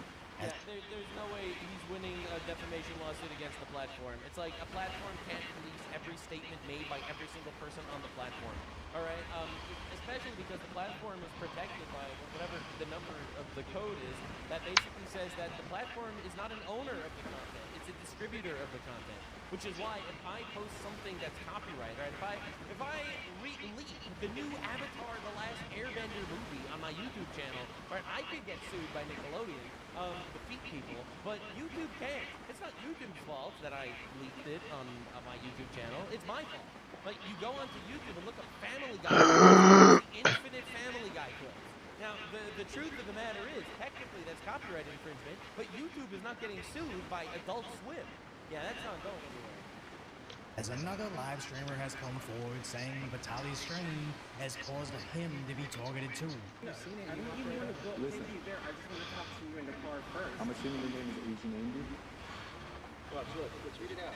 It's almost like a pattern the platform conveniently looked away from, all in the name of being the edgier community. And now they're looking down the barrel of a high-powered attorney, putting together a case that they paid somebody to make these claims. And with the other high-risk incidents just today, Platt passing out on stream with a possible OD, Johnny Somali finally getting prison over his kick strings, lawyers were probably falling over each other to represent any alleged kick victims. As Asmund Goldstream makes a great point. These guys are like SJWs. They want money, but they act like they care about morals and ethics. True! Fantastic point. They are literally SJWs. Social justice warriors, whatever it is. So I thought there was something sparkling over here. They don't actually care about the actual ethics and morals. They just use ethics and morals as their excuse to beat the shit out of these people. What's really funny, you're totally right. You're absolutely right. These people are just like SJWs. Yeah, true. They are just like social justice warriors. They're just like virtue signalers, etc. They act like they care about these little girls. They act like they care about doing these things. But what they're really after is content. What they're really after is clout. And no, you're absolutely right. It is the exact fucking same. Yeah. As catching these idiot PDFs is a great cause, but plenty of times police complain that they don't put together prosecutable cases. That is true. However, some of them do. Like, I know that there are a lot of people that are like these predator hunters online that actually do a really good job. You know, there's the predator poachers like Alex Rosen. There's Schlepp, who does a really good job. He worked with like Chris Manson on stuff with Roblox predators. GDon apparently is like another one of those really big cred catcher channels that he works with the cops and he actually gets people arrested and convicted. Like, a lot of people do it the right way. Issue is, it became a big market, and now a lot of people just do it for the clout, and they don't actually give a shit about the result. They don't care about the prosecution. They don't care about the process. They just care about the money and the fame. As if they make simple mistakes like fixing up the Snapchats, I'd imagine they don't know the other intricacies of admissible evidence. But if they actually cared about catching these guys, and I mean this sincerely, they should apply to their local law enforcement agencies, as almost all of them are desperately understaffed, and most of you would be actually sickened to see how low their expectations have sunk to. But if justice isn't their actual passion, and it's just internet clout, sad to say, a lawsuit where you lose everything. It's crazy how greed and pride and all the other deadly sins, they just control people, man. They really do. Was a long time coming, especially to somebody that just got out of prison over disrespecting the law, as Vitaly's recent controversy was him in the Philippines, stealing some security guard's cat, live streaming himself messing up a restaurant. Another immigrant in jail. Amongst other things, as he was eventually detained, where it didn't look like he was taking it seriously until the sentencing started to get real, and then actually imprisoned him for just over 9 months. Wow, there's people there that overstay their visas for like 30 days, but they've been in detention for 10 years. The more I spent there, it was crazy. The first 3 months, bro, I was in isolation. Solitary. Cage, room, 35 degrees Celsius. It's unbelievable how these people, like this, they face unbelievable consequences for their actions, and they still manage to fuck up again. Like, how do these people do it? It's unreal. It's almost like there's like, 1 or 2% of society that's just not fit for public life. No ventilation, rats, cockroaches, and just sweating. It's all there. Just shower after shower, buckets. That's all, bro. You'd think he would have learned his lesson. But internet clout is strangely addictive to these idiots. Pride. If pride can destroy the greatest of people in human history, it can absolutely turn the degenerates into paper mache. And we're just watching these people film themselves, ruining their lives for a little drop of clout. All right? And this is crazy. It's such a similar sequence to Kick's other nuisance streamer, Johnny Somali, causing nonsense in Japan, getting arrested, facing years, but gets let out early, only to almost immediately take his nuisance streams to another country before finally getting yet another harsh punishment. I'll probably do a now he's in jail. Follow-up/farewell video regarding the Johnny situation, since me and him have history. But as far as Vitaly, I genuinely believe his career is finished. As if this defamation case against Kick is successful, I doubt any platform would run the risk of hosting him next. They beat him in a defamation case. I don't know whether they're going to win a defamation case against Kick. Like, you can't sue a platform for someone on the platform doing shit like that. I mean, maybe I'm wrong. Who knows? I could be wrong. Obviously, it'll be interesting to see where this goes.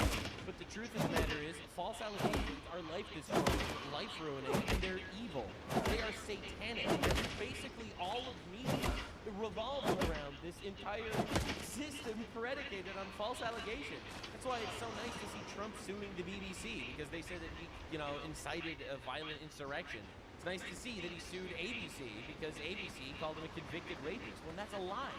People absolutely need to be held accountable for slander.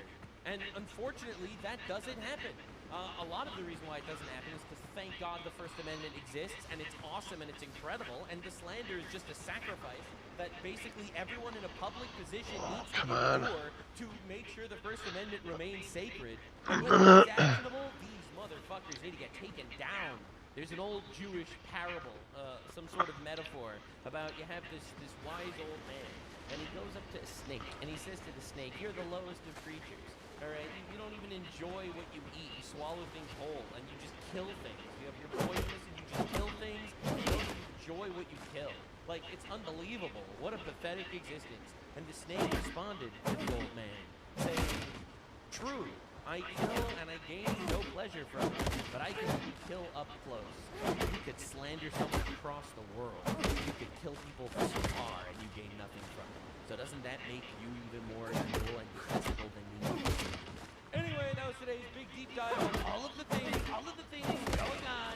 Trump's blockade on Iran actually working, China folded, Trump versus the Pope, Somali in jail.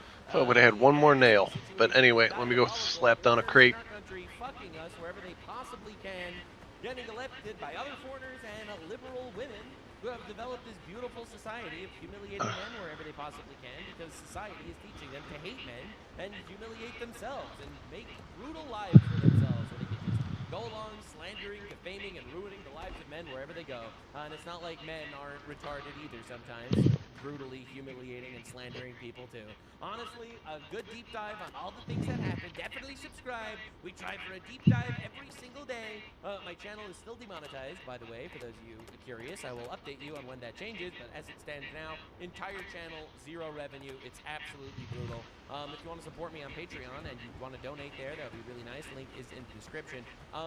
You will get nothing in return. I'm letting you know in advance. I don't want you to get your hopes up. You will get nothing, but it will be very appreciated. Thank you for your support. Thank you for watching. Honestly, you don't have to donate or anything.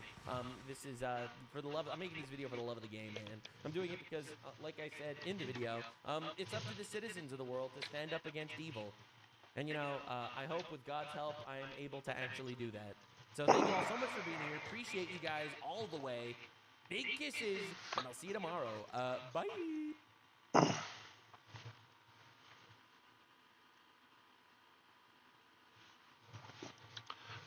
So, I've seen these commercials. I think like everybody's seen these commercials about like online game ads.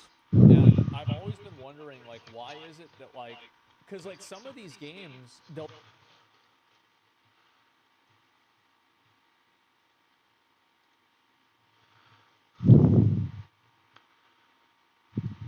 Welcome back to a series so Alright, let's see what the dickhead's up to.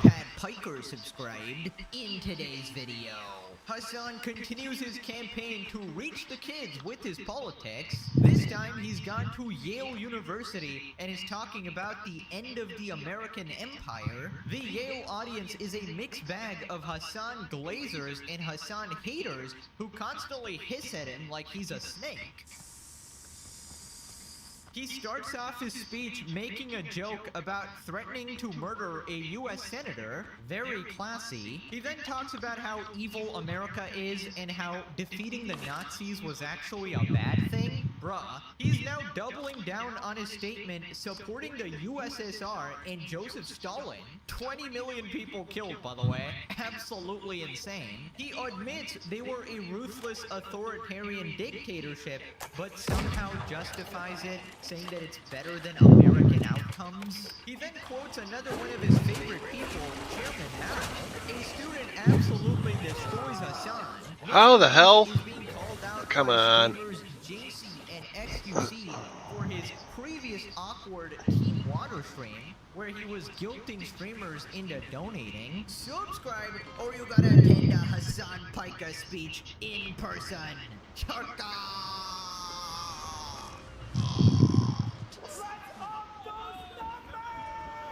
Now let's begin.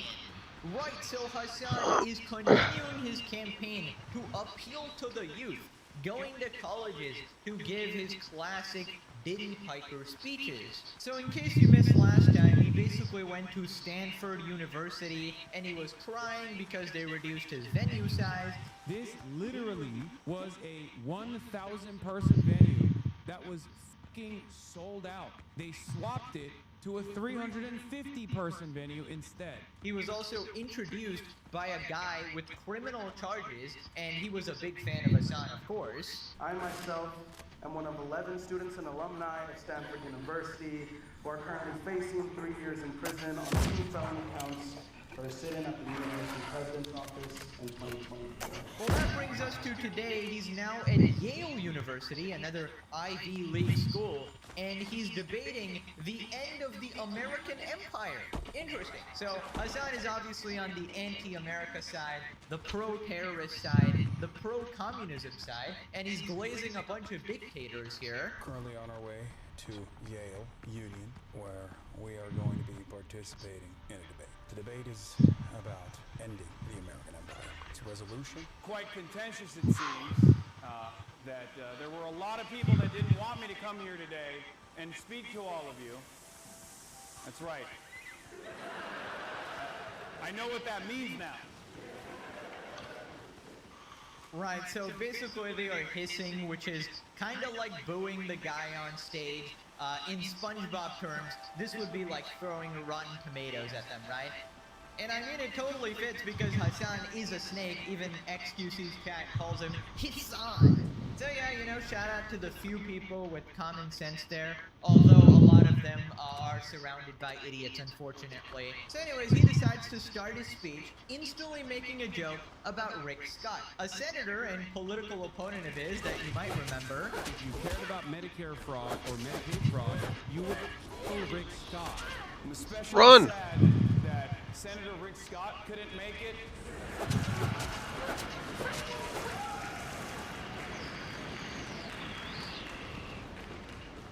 You get it, guys, because Hassan threatened to murder him.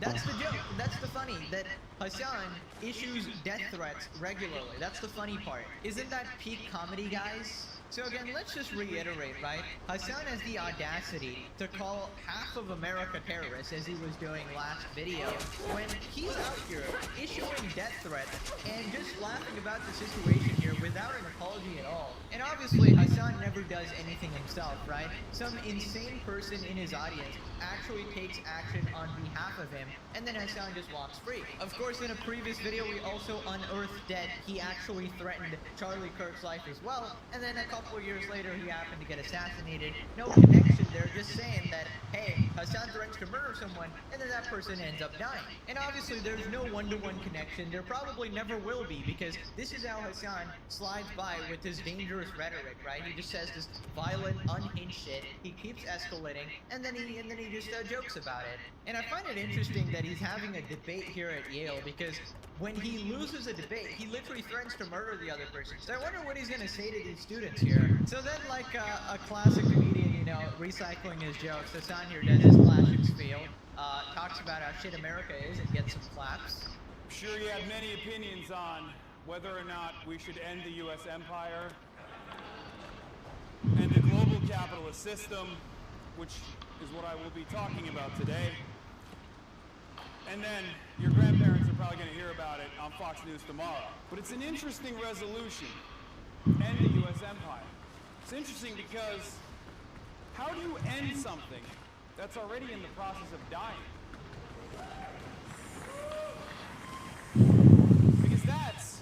Because that's the situation with the American empire as it stands today. But the United States, fueled by anti-communist fervor, turned against its former ally, the Soviet Union. This next phase of the American empire was structured as a world competition between Washington and Moscow. Oh my God, I need one more wood. It found communists under the floorboards, under the beds, both real and imagined. And, naturally, this anti-communist struggle went hand in hand with American imperial interest. Yeah, I mean, hilarious. So, Hassan talks about hallucinating communism when these regimes were obviously communist, openly communist. And I find it interesting he's talking about hallucination when this guy sees Israel in his cereal and in his walls. Brother, you blamed shocking your dog on Israel. You blame random peanut VTubers making fun of you, saying they're made in an Israeli lab. Bro, this is the number one streamer of Israel.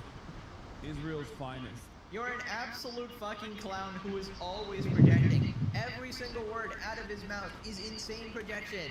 And you know, I'm at least glad that unlike some of the other universities, at least there's a mix of hisses and claps here.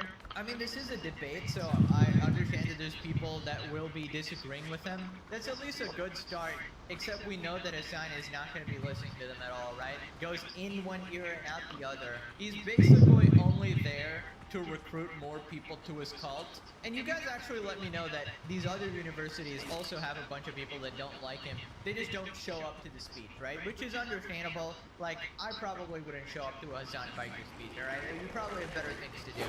I probably look at some content, but that's about it. So then he talks about the many evils of America, and then proceeds to blaze a bunch of, like, communist dictatorships. From Europe to East Asia, the interests of our investors and our corporations were protected, and protected unconditionally, mind you. And rather than start converting our swords into plowshares, at the end of World War II, we dropped atom bombs, 2 of them to be exact, to show the rest of the world that we had that capacity to change the tides of history in an irreparable manner. We helped out Nazi and Japanese war criminals. We became the monsters that we had supposedly vanquished.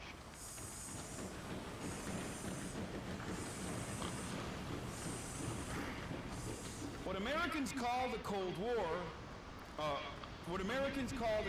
was, to most of the people on the planet, an endless series of butcheries, each more perverse and more tragic than the last.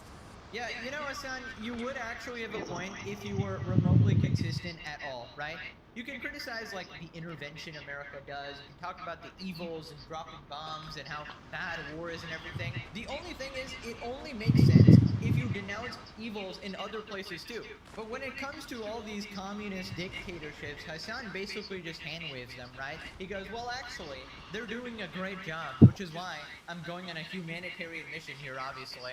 The thing is, if Hassan actually cared about civilians dying, he would first and foremost, before anything, condemn the terrorist groups that he loves so much.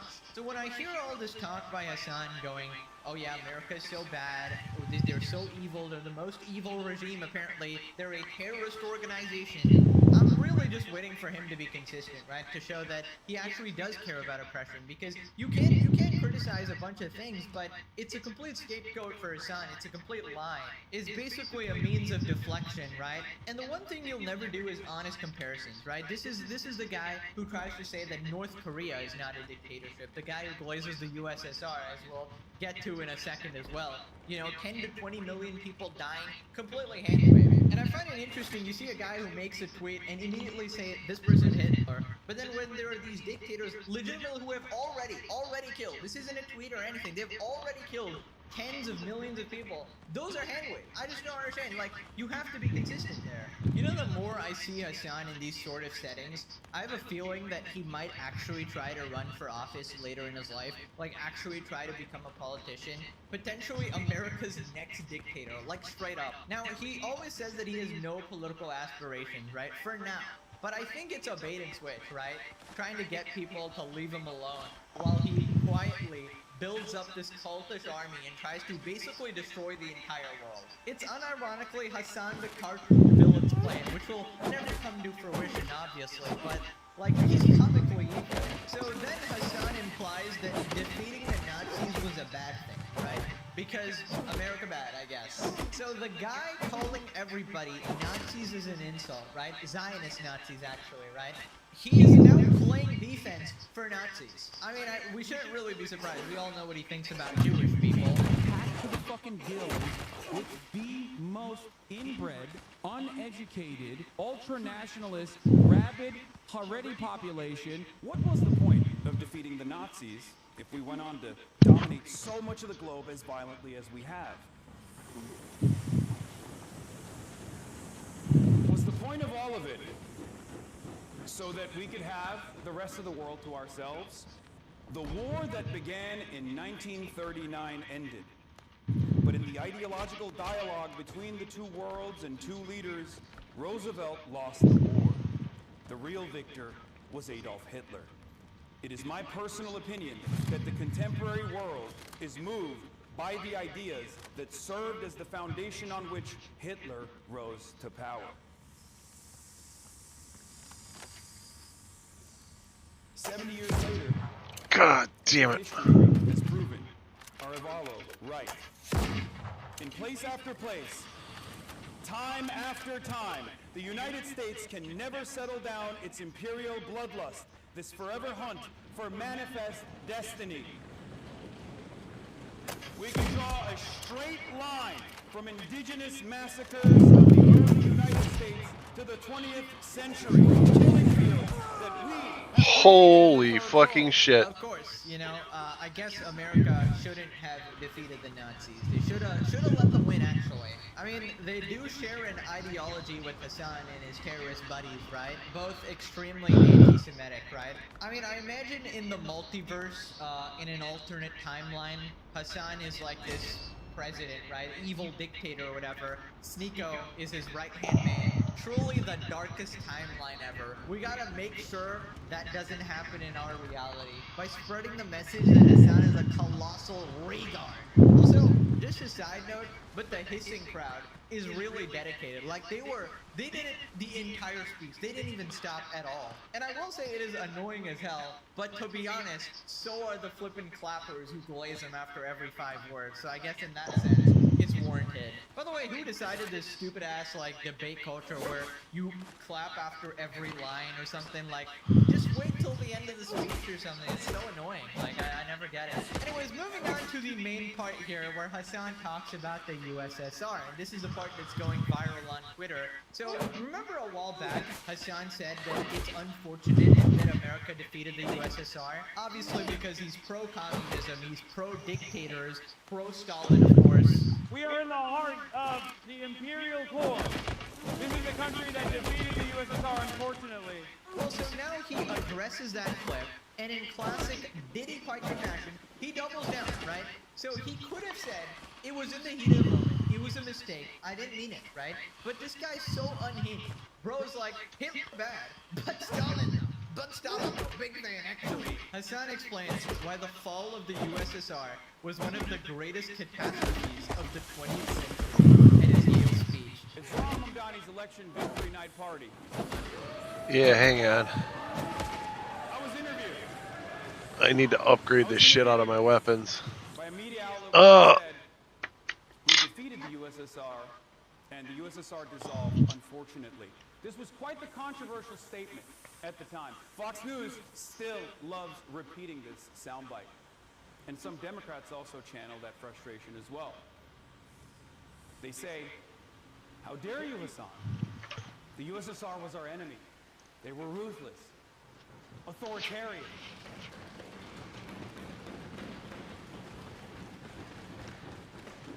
fall of the USSR was one of the greatest catastrophes of the 20th century.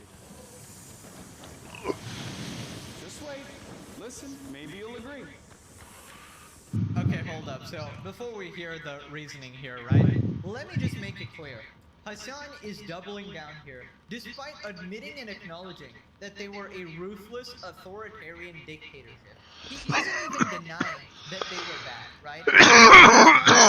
North Korea in the past, he would say that, no, Western leaders are infinitely worse, right? He would try to say that, no, North Korea isn't actually that bad. Here he's going, oh no, they actually were bad guys.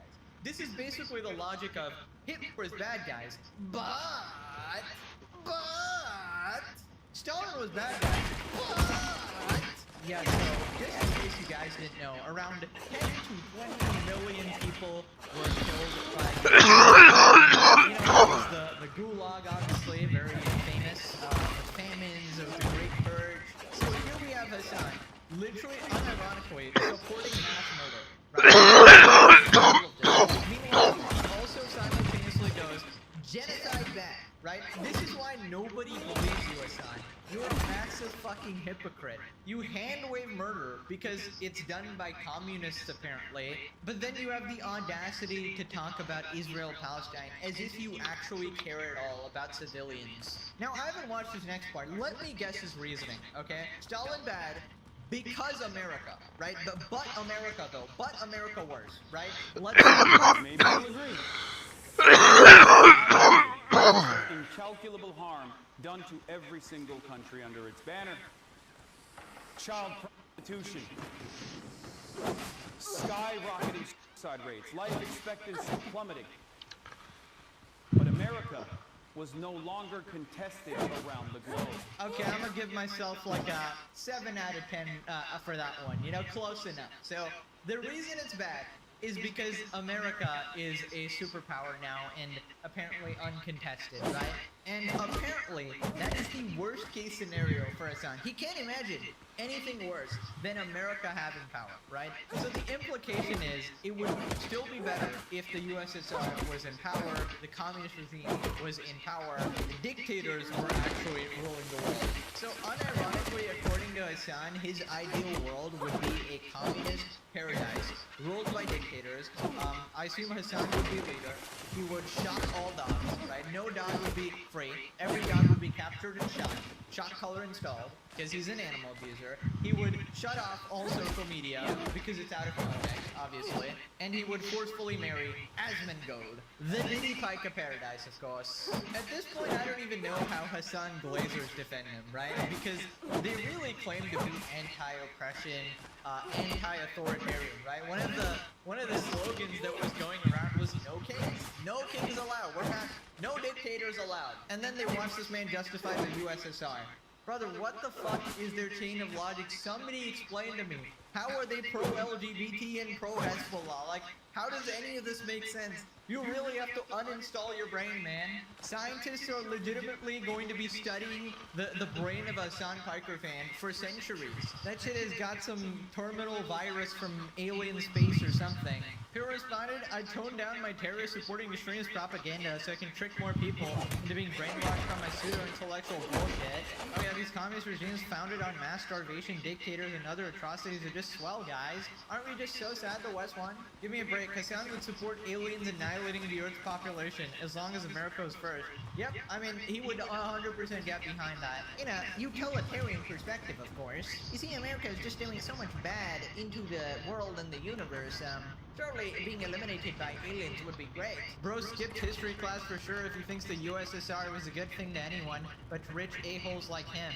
No, quite the opposite. He probably took several history classes, considering this is probably what they're teaching nowadays. What the frick is this guy talking about? The fall of the USSR is inevitable and a net positive to humanity. Where this guy Kopan needs to be studied. As always, Mr. Eric, first in line, sitting in that cuck chair. Great point here from Hassan. America treating the world like its playground. Post-Soviet Union has really led us to the problems we see today. Average American doesn't care where their military does around the globe. They say not our problem, they destroy any oil-producing country.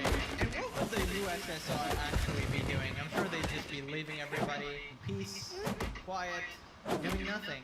Anyways, Hassan is going viral for this clip on Twitter a bunch of times. I would like to express express my devastation that Hassan didn't have a chance to defect to the Soviet Union. Talking like this within the United States would result in an automatic denaturalization and deportation at best. Oh no, you guys got your beautiful free speech, of course. The free speech that allows him to threaten to murder a bunch of people, apparently. Hassan gonna respond to this, be like, "You're being authoritarian. What do you mean? Am I not allowed to speak here?" No, Hassan, keep yapping. Yap all you want, honestly. It's gonna land you in prison one day. And I swear to God, we will be gloating. Like, I just saw Johnny Somali finally get put in prison, alright? Hassan next. Put him in there. There's something deeply off about American society when we validate historically illiterate and morally bankrupt figures like Hassan. It's laughable how Ezra Klein claims this man is not the enemy, given inane statements like this. Yale inviting him to speak says everything about how the overturned window is shifted. Anyways, if it couldn't get worse, it can always get worse. Hassan then quotes his idol, his third favorite man in the world after Hitler and Stalin, apparently. Apparently the cosplay he did earlier really hit, you know? The U.S. has produced disaster after disaster after disaster. I am reminded, however, of some famous words spoken by a guy by the name of Mao Zedong.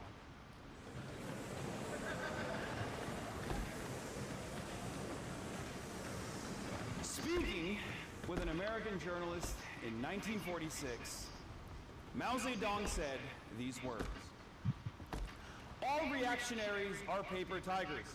In appearance, the reactionaries are terrifying. But in reality, they are not so powerful." Speaking of U.S. imperialism, people seem to feel that it is terrifically strong.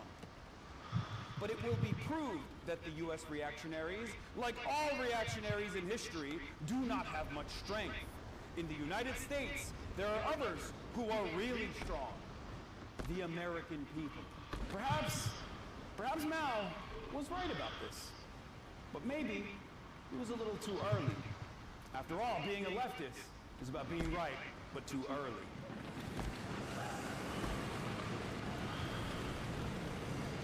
Wow, Hassan, wow, great speech. You know, we radical lefties like Hassan, we are really smart. We just justified several dictators and the atrocities they committed while simultaneously pretending to hate oppression. They really hate oppression, guys. No kings. It seems like they only hate it because they aren't the ones oppressing people. That's legitimately it. Also, I love the term reactionaries, right? So he's trying to use a Mao quote and apply it to modern day context. Oh, these reactionaries. You know the people who react to me shocking my dog? Asmongold, the biggest reactionary there is. Honestly surprised you didn't mention him. Maybe he does later. There's like a whole Q&A section that we're not gonna look at this video because it's like 1.5 hours long. Maybe next time. But yeah, I find it interesting that every day he gets more and more mask off. Like, he isn't even pretending anymore. This is the stuff that I was saying before, that he definitely does support these dictators and these evil regimes. And then Hassan Piker fans would hide behind it like, no, he never said that though. Here he is fucking saying that though. So then a student responds and gives him his own Mao quote. And Mr. Piker, because you like Mao so much, I'll end with a quote of his that I think you would do well to study, which is 枪杆子里面出政权.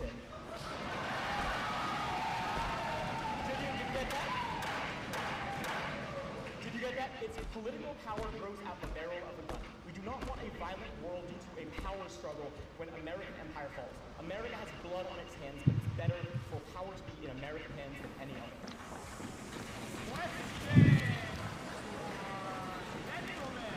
Even Hassan had to smile at that one. Bro got China mugged. Unlucky Hassan, maybe next time. That guy even got your chat glazing him. Right, here we have Hassan's comment section, and they are very mad that Hassan was getting booed. All this hissing at one of our most elite universities is really making hard to discredit the idea that we're ruled over by lizard people.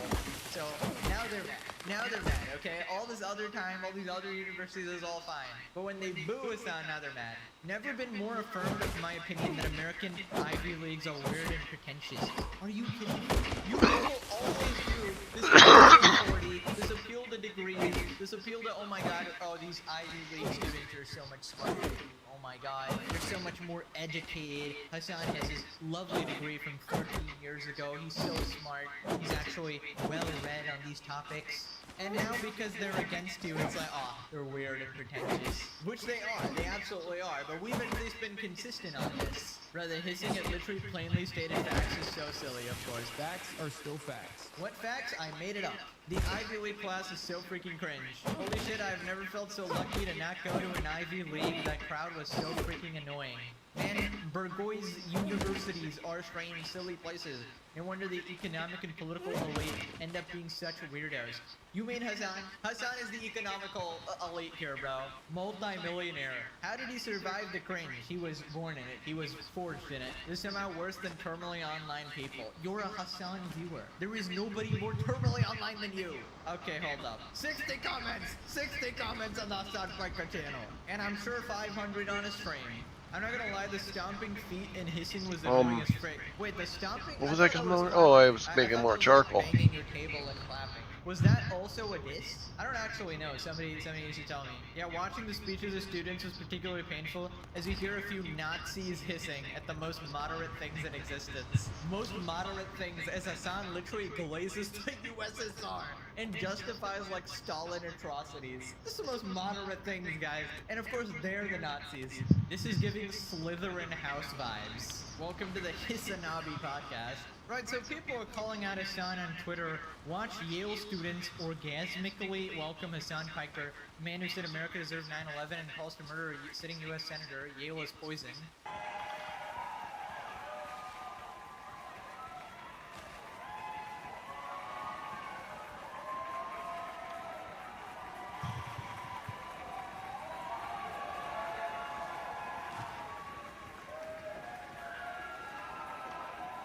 Yeah, were these the same people who were hissing, or was that some different people? I'm confused. Hassan responds, "Did you bust?" What a comedian, guys. Hilarious. First reply, estimates on the number of debts attributable to Joseph Stalin's regime varying from 6 to 20 million. Hassan supports mass murders. Hassan supports mass murders. I mean, classic. He's a man of the people, guys. It was hot as freak. You did so good, Pookie. I'm proud of you. My little knight got his first sword. What the fuck is wrong with you? Guy's born in New Jersey and is literally a right here in America. I mean, listen, before I used to defend Hassan against these allegations, I tried to be really fair, but now he's out there calling everybody terrorist. So, of course, people are going to call him back. I still defend him against an allegation unless he goes and blows up someplace or whatever. But yeah, he sure does seem to love him. I bust when I see Hassan. No shame in it. You should have some serious fucking shame in that. Did you bust when this happened? It's some shocking dog. Oh my god, what is this? Hassan claims he got his infamous Cartier glasses from a vintage thrift store. Of course, guys. I don't spend any money. Everything was already gifted to me. I just happen to have all these designer clothes, all these perfect glasses, maybe in my power, perfect size clothes, of course. Hey, shout out to that. And what's on the eyes today? Oh, this is just some vintage. I don't know. I got it at a Okay, can I see your wrists and fingers? It's a thrift store, guys. A thrift store. You see, this is all covered by his dad's loan. You know, he gave him a small loan of $1 million. Granddad with his 30 houses. Wow, where does he get these finds? A $20,000 dog from a shelter, now this? This is why people don't like Hassan. Not because he wears what he does, because he's a freaking liar. The thrift store in question. Like everyone says, Hassan's a fake champagne socialist. Me, forever regarded and lying. I really like the life-size depiction here of his head. They say he picked him up from the thrift store on his way back from getting his designer dog from Craigslist. Going to bet Hassan's never stepped foot in a thrift store in his life. No, he probably has to make fun of the poor people. We all know he loves doing that, you know, went to Cuba to do that. Not a single truth leaves Hassan's mouth when he thinks this is right. I always am when it comes to Hassan. On this 4,600 bracelet, I got that dumpster diving, dude. Moving on to Mr. Beast getting called out for Team Water. Basically, this happened a while back, but Beast AI here was putting a bunch of streamers on the spot, asking them to donate to charity, and if they didn't, they basically just get shit on by viewers, right? A bunch of pressure there. And then at the end of the day, he just took all the credit for, you know, raising these millions of dollars who all the streamers were paying the money, right? So we got streamer Jinxie here who calls out Mr. Beast Team Water stream, one of the most uncomfortable, weird streams of all time. One of the most, uncomfortable, weird streams of all time. Basically, this is all this was basically just Mr. Beast pressuring people into donating to Team Water, which is a great cause. But at the end of the day, let's be honest, chat.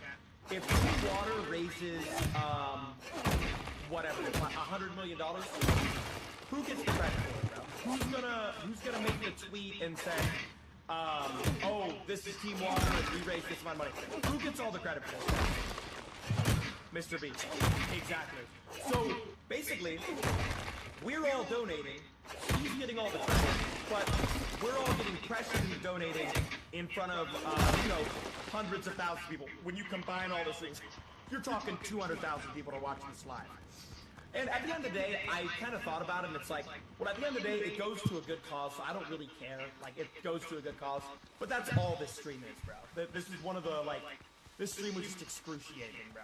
Oh, yeah. The man. And every time somebody would join the call, bro, it was just like, Oh yeah, I remember this. Like, he was calling every popular streamer. It was so awkward, so lame.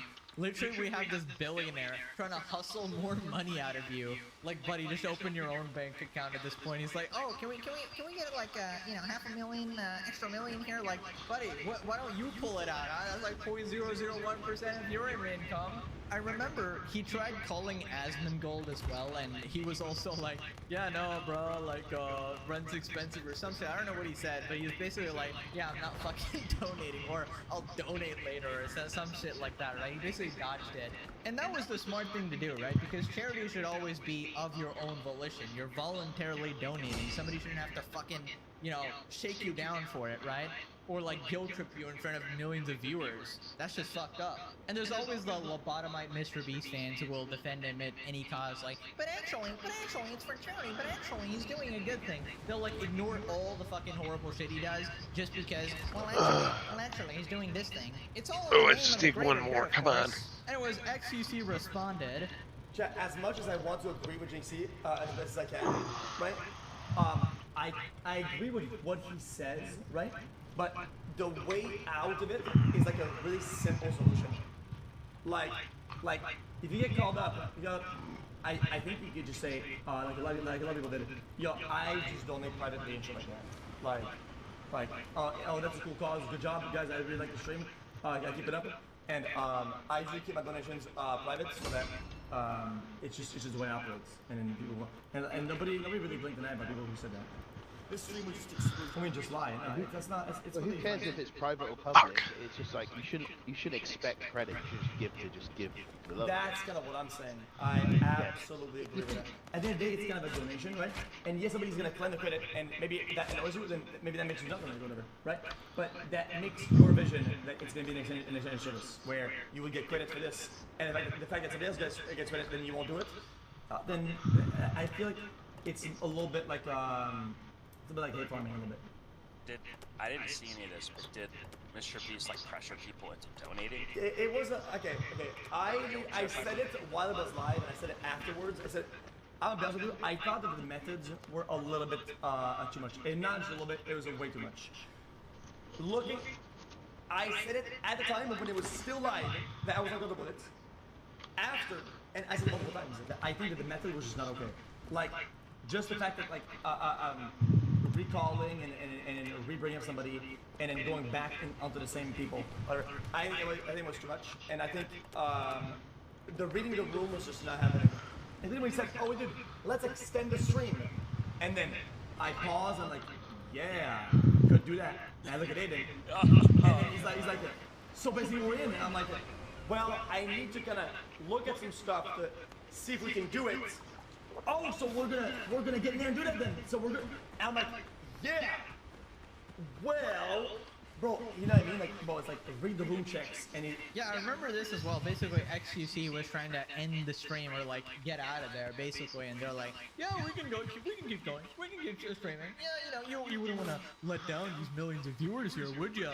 It's just so manipulative, right? And yeah, I don't know why he's expecting AI Mr. Beast to literally read the room. That's not in his programming, of course. But yeah, honestly, I think they should be happy to donate, right? Because Beast is poor, as he said. He's actually in debt. The average man is actually richer than Mr. Beast, so obviously he'd be asking other people for money, right? He can't afford it. Technically, everyone watching this video has more money than me in their bank account if you subtract the equity value of my company, which doesn't buy me McDonald's in the morning or whatever. But yeah, he's literally a full corporate billionaire now. He doesn't really give a shit about you or anyone else. It's basically all in the name of growing the company, right? If charity did not grow the company, Fuck. he would not fucking do it, right? If it did not give him good PR, because it's the perfect justification, right? If you're doing charity, then nobody can ever criticize you because, oh yeah, all these other videos I'm doing is for charity. Oh, you did this one bad thing? But no, he's doing charity, guys. Look at this. It's like the ultimate fucking get out of jail free card. And only fucking morons fall for it. And obviously he's done a horde of shady shit in the past that we've gone over, obviously. But yeah, we're gonna stick to the Hassan series for now.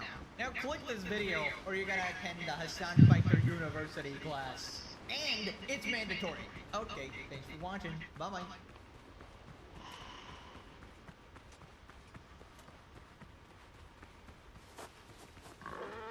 So for those of you that needed a brief Fuck! one of our jets was destroyed. It was landed in Iran in enemy territory. We didn't know the whereabouts of the pilot. We didn't even know if he was alive, to be honest.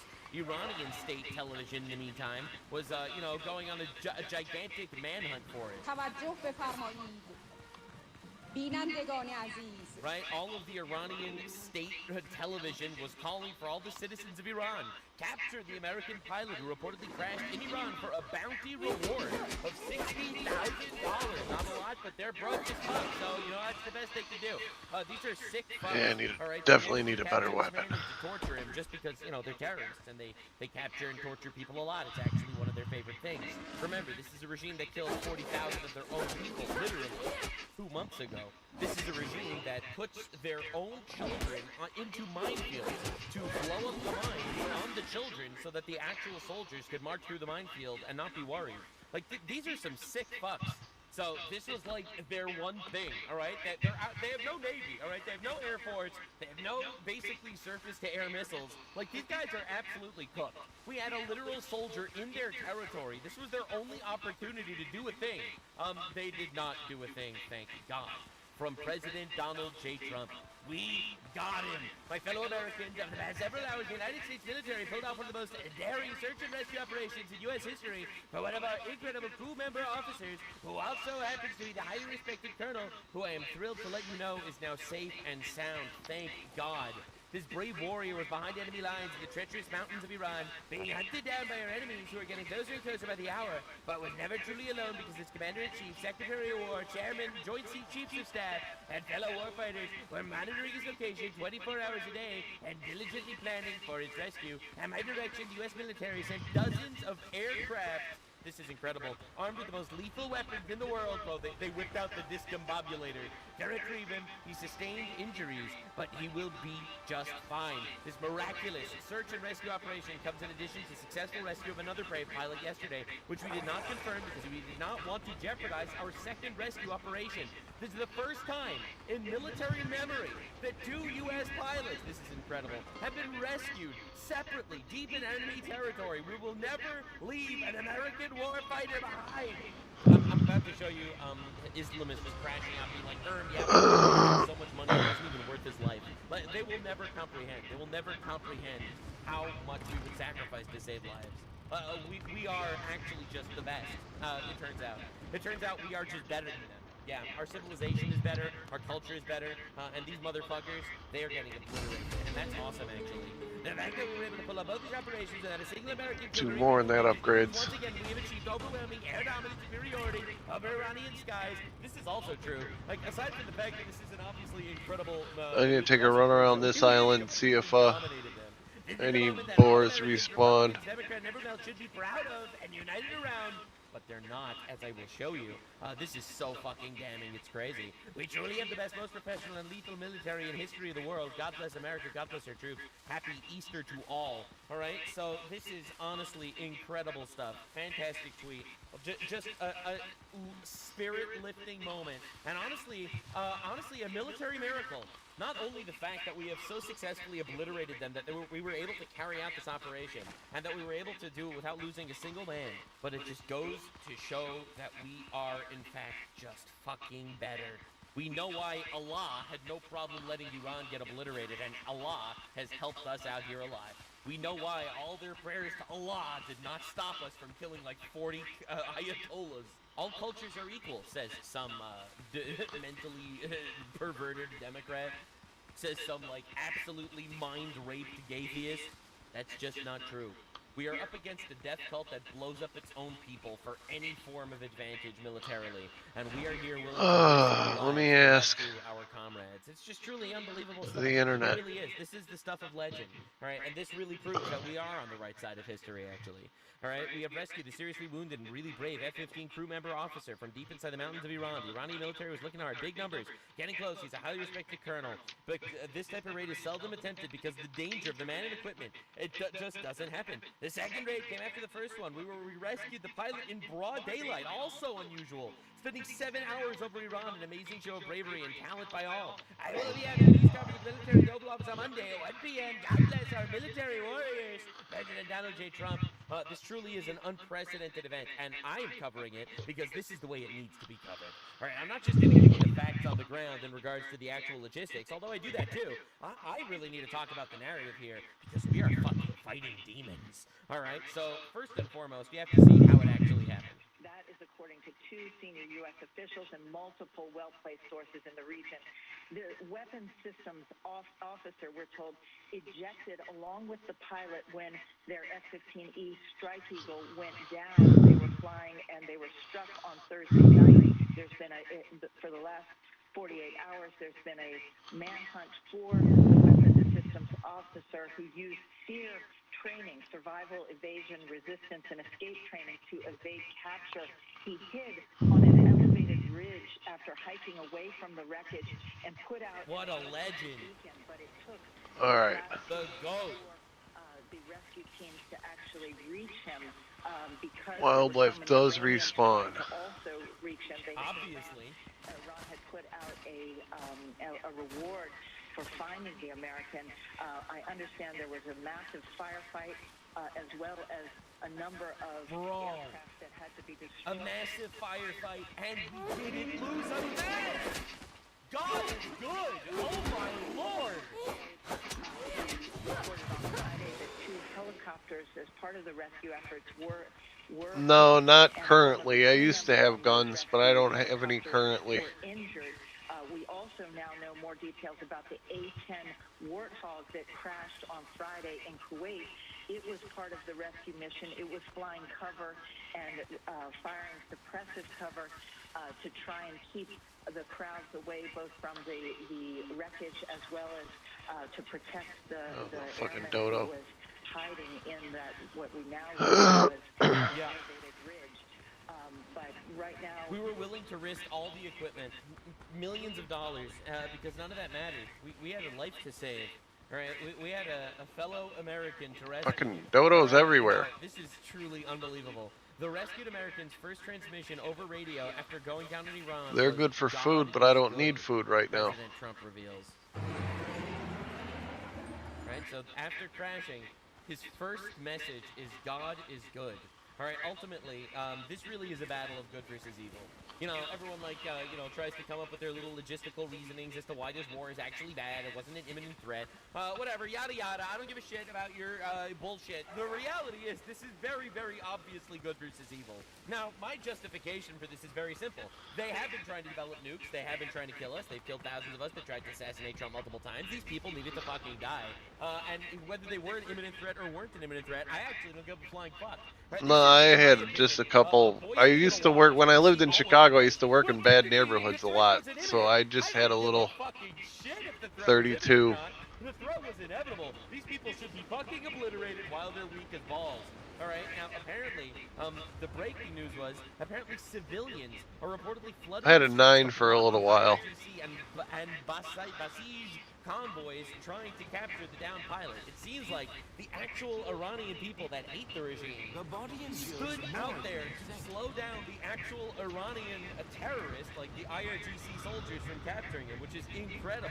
Now, you'll notice this page doesn't exist. This page used to be an article from the Daily Mail, a British British media outlet, and they deleted it because of how much backlash they got. It even got called out by Trump's Rapid Response 47 Twitter account, which like responds to false information. All right, I think I could face. All right, this article, by the way, said, and I'm sure there are screenshots that floating around. I couldn't find any, but I remember it very clearly. It said that Donald Trump shouldn't have even tried to rescue this downed pilot. When I need a gun, there'll be plenty of them laying on the ground. So he shouldn't even try. Right? No lives were lost because American warfighters are the most powerful, lethal, precise fighting force ever known to man. God bless our heroes. Just a disgusting article after a rescue mission goes right, basically saying, nope, should have let him die. Should have let him just get tortured over there. Wasn't worth the risk. Truly despicable shit. All right, and it's just getting exposed everywhere what the enemy's about. All right, look at this.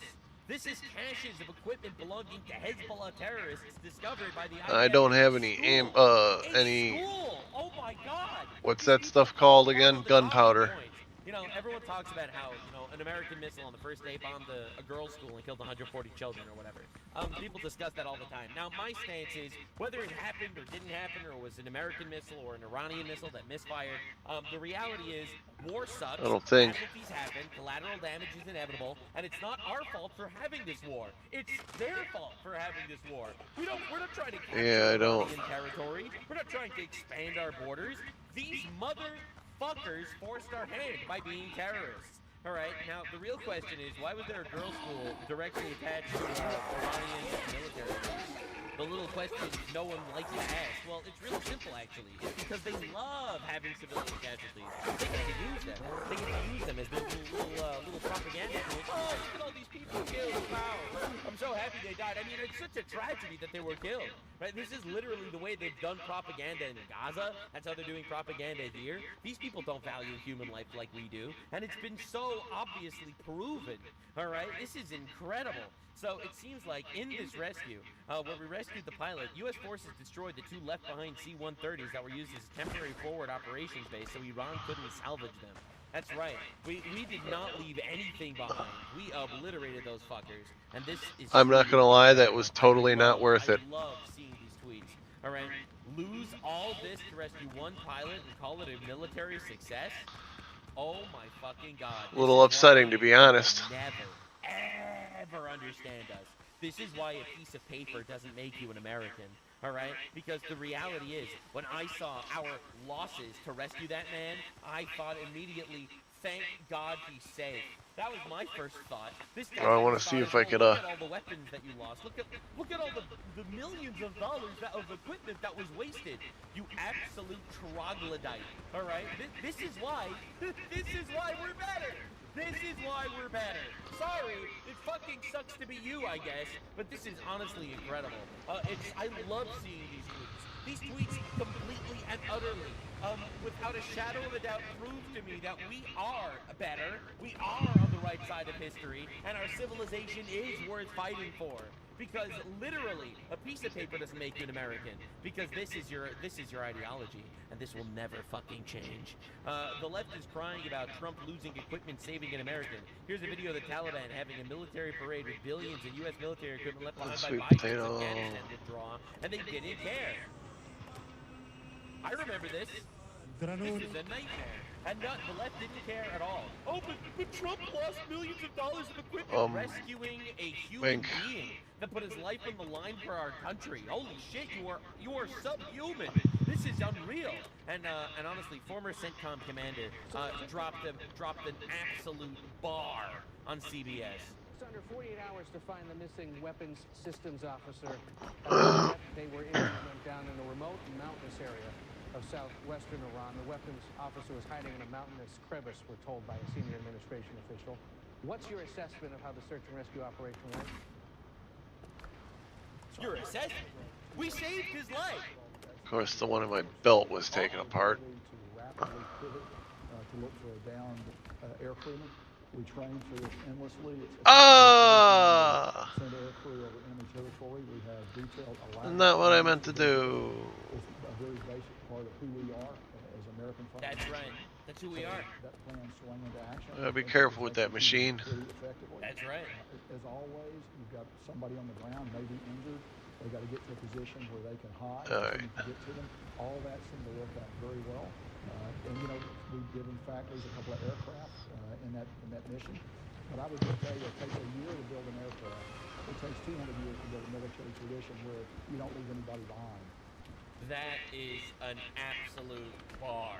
It takes a year to build an aircraft. It takes 200 years of history to build a tradition where you leave no man behind. Just beautiful stuff. Honestly, I'm so proud of our country. All right, so Hassan tweeted this and then immediately deleted it. Perfect from a terrorist supporter, right?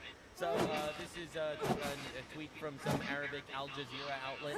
Urgent testing agency citing an Iranian military source. In other words, a retard citing a retard liar. All right, U.S. forces are bombing areas where the missing pilot may be located in the southwest of the country, and Hassan says Hannibal Directive.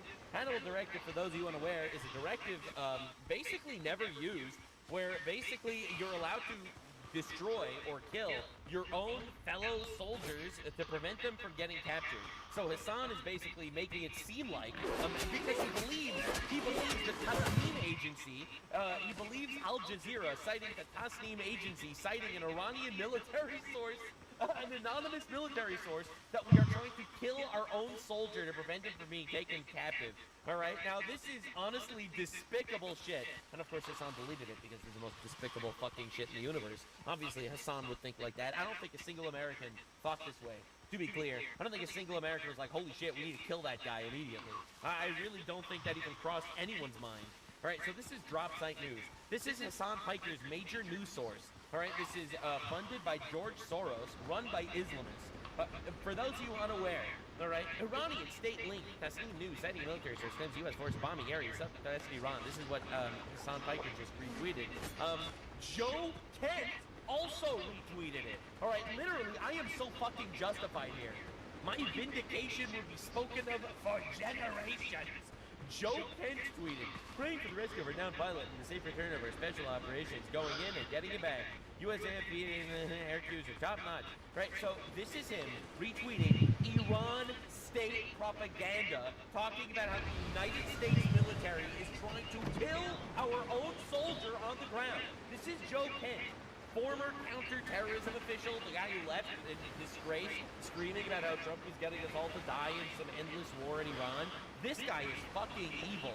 Holy shit, this is crazy. Hassan Piker and Joe Kent retweeting the same Iranian state propaganda, which at this point is completely proven to be false. Not that he's ever corrected it or deleted it or anything. Even Hassan had the decency to delete his tweet. Joe Kent left his up. This is insane. All right, now every Democrat in Congress, and sadly, many others on this very site X, wanted the rescue mission to fail, dozens of military service members to die. Also, they could say, I told you so. Which is unbelievably true. And a lot of people have noticed it. All right, I'm going to take the day off the internet. I'm very upset that he hasn't been captured. Well, cry about it, fucker. All right, sorry, cry about it. Sorry, the F-35 pilot survived, fucker. Yeah, I think I'm just going to have to grind for a little bit. Gather supplies. Couldn't even capture one downed pilot, and you're claiming you're winning the war? Oh my god, unbelievable levels of coke. The left found a way to be mad about an American pilot being rescued. It's just completely true. I was scrolling through Twitter, just looking at Americans, so-called Americans, crying that the soldier was rescued. Truly heartbreaking stuff. This guy, this is an America First content creator, okay? Praying Iran found him. What? What? This is unbelievable. Everyone please pray for our pilot. He must be found. Praying Iran found him. Like, I get you're an America First guy and you hate Trump because you disagree with the fact that we went to war, but this is some evil fucking shit. Oh my god. Alright, we got our guy, and your room temp IQ inbred ghost shagging cousins got obliterated.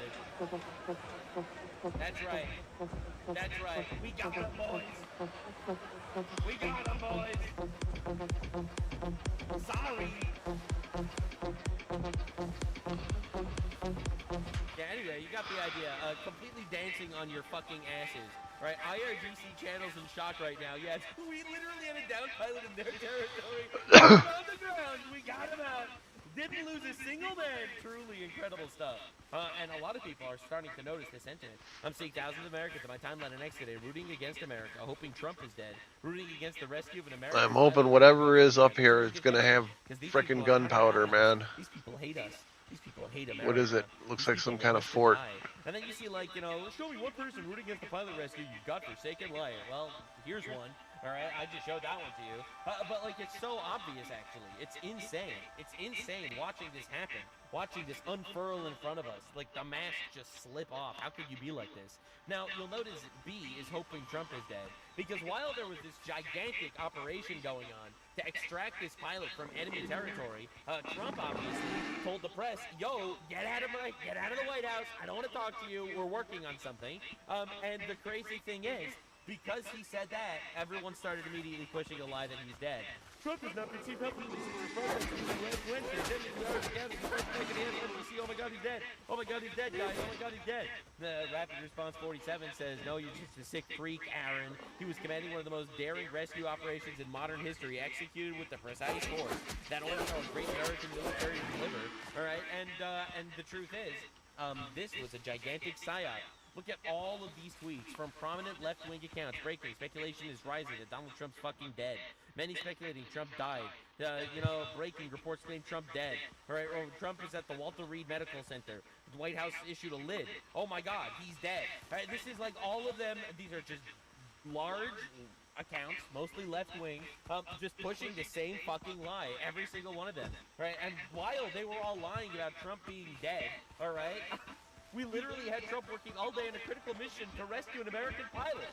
But that was down in enemy territory. This is unreal. Now, apparently, 2 Israeli commando units, the Sayeret Matkal and Unit 5101 Shaldag, participated in the rescue of the American pilot near Isfahan, according to the latest reports. There was actually Israeli boots on the ground to rescue our pilot. All right, while France is allying with Russia and China, all right, to, condemn our actions and keep the Strait of Hormuz under Iranian control, we got actual Israeli boots on the ground rescuing our soldiers. Honestly, unbelievable. Even Netanyahu said something positive for the first time. And he released this. Congratulations, President Trump. All Israelis rejoice in the all right. incredible rescue of a brave American pilot by America's dauntless warriors. This proves that when free societies muster their courage, oh, there's like 2 more things that I'm missing. They can confront seemingly insurmountable odds. According to, oh, I forgot about that. Ow! This rescue operation, damn, buddy. No one is this just gonna stomp over me, huh? Demonstrated time and time again in the history of both our countries. As a nation that repeatedly carried out daring rescue operations, and as someone who was wounded in such a mission and lost a brother in the Entebbe rescue, Israelis and I, we know what a bold decision we took. President Trump. Yep. You don't take it lightly. You don't take these decisions lightly. You know, this could have been a disaster, but, you know, you do what's best. Once again, your decisive leadership brought another great victory to America. I salute you. We all do. Well, we don't all do, apparently. Apparently, France and Spain is condemning us and shit, calling it a war crime to violate the sovereignty of Iran by rescuing our soldier. Like, absolute giga-cucks. It's unreal. Now, apparently, there's a recent survey revealing a strong right-wing shift among the young Israeli voters. Netanyahu leading as the preferred prime ministerial candidate. In fact, I think that the younger Israeli generation would vote for someone even more right-wing than Netanyahu, I'm not going to lie. And of course, Mehdi Hassan, all right, he claims to be an American, even though he would have absolutely let that pilot die. He would have probably strapped him with an explosive vest, maybe take out some enemies with him. If you think that's just me being Islamophobic or anything, no, they preach it themselves. All right, in most countries, liberal and progressive than their elders. In Israel, it's the reverse. It's the reverse. All right, let me find the rest of this Buccaneer stuff. Fuck you, bro. This will put me in a good spot, I think. By Islamic terrorists, you become more right-wing, and you're like, holy This shit, one I know. This is a new one. No! What? Again, the fucking leptoid mind can't wrap their mind around it. It's crazy. But one of the funniest parts of this entire event is watching Arab media shitting all over Iran. All right, so this is an Arabic account. This is translated from Arabic. What happened to the rescue operation for the American pilots whose plane crashed in Iranian territory is a military scandal by all measures. A military humiliation for the arrogant mullah regime. It actually reveals the accuracy of Prince Turki Al Faisal's description years ago that Iran is a paper tiger, a stuttering media speech and propagandistic cluster from politically and military deranged leadership, psychologically shaken from shock. Twice in a row, less than a week, an enemy military landing operation takes place on your soil, among your own people, right in the face of your forces, and have only succeeded in oppressing their poor people. American forces comb through Iranian land, killing any Iranian soldier who approaches the injured pilot's landing zones, scattering the bodies of your officers and soldiers by the dozens over the mountain tops. Holy fuck. And securing their pilots, safely transporting them out of Iran. Their rescue forces returning without a single injury among them. This is called military humiliation. This is a farce, by God. Oh my God. So we got the Arab countries shitting all over Iran for being absolutely humiliated here. All right, because I think a lot of the third world is like actually buying the Iranian propaganda. You know, Iranian propaganda was like, we have humiliated you once again, Donald. We have blown up the secret magic flying castle on top of your palace, and we have collapsed it, and we've destroyed the flotation device of the labyrinth of darkness, and you know, the whole fucking third world is, you know, eating that shit up, being like, oh my God, Iran is so cool for all of that. Iran killed 40 bajillion Americans. Did you not hear the news? All of American ships were sunk. You know, they're just buying this because they air slop videos. But we managed to rescue this pilot on their soil without losing a single man, and the narratives are crumbling. Right? You got Arab accounts just losing their minds, humiliated to have ever believed the lies of the Iranian regime. Thank God this man is safe. This hero is safe. And thank God we live in a culture so One more freaking rock. that we took the risk to actually save him. God is great.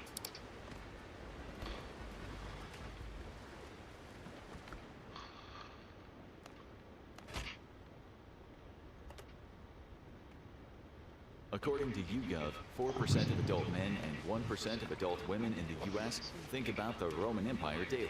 We want to substantially increase those numbers, so we thought we'd take a little trip through time and reveal what caused the momentous rise and disastrous fall of one of history's most famous empires. Was it outside invaders, political corruption, crumbling infrastructure, or tax evasion? The answer may surprise you, although it likely includes a wide variety of factors. Our team of researchers dug through the ruins, read countless books, and conquered numerous territories in an attempt to replicate the events of and understand the inner workings of the Roman Empire. Before we really begin, we should distinguish between Rome and the Roman Empire, which are not the same thing. You see, before Rome was a massive sprawling empire, it was a republic.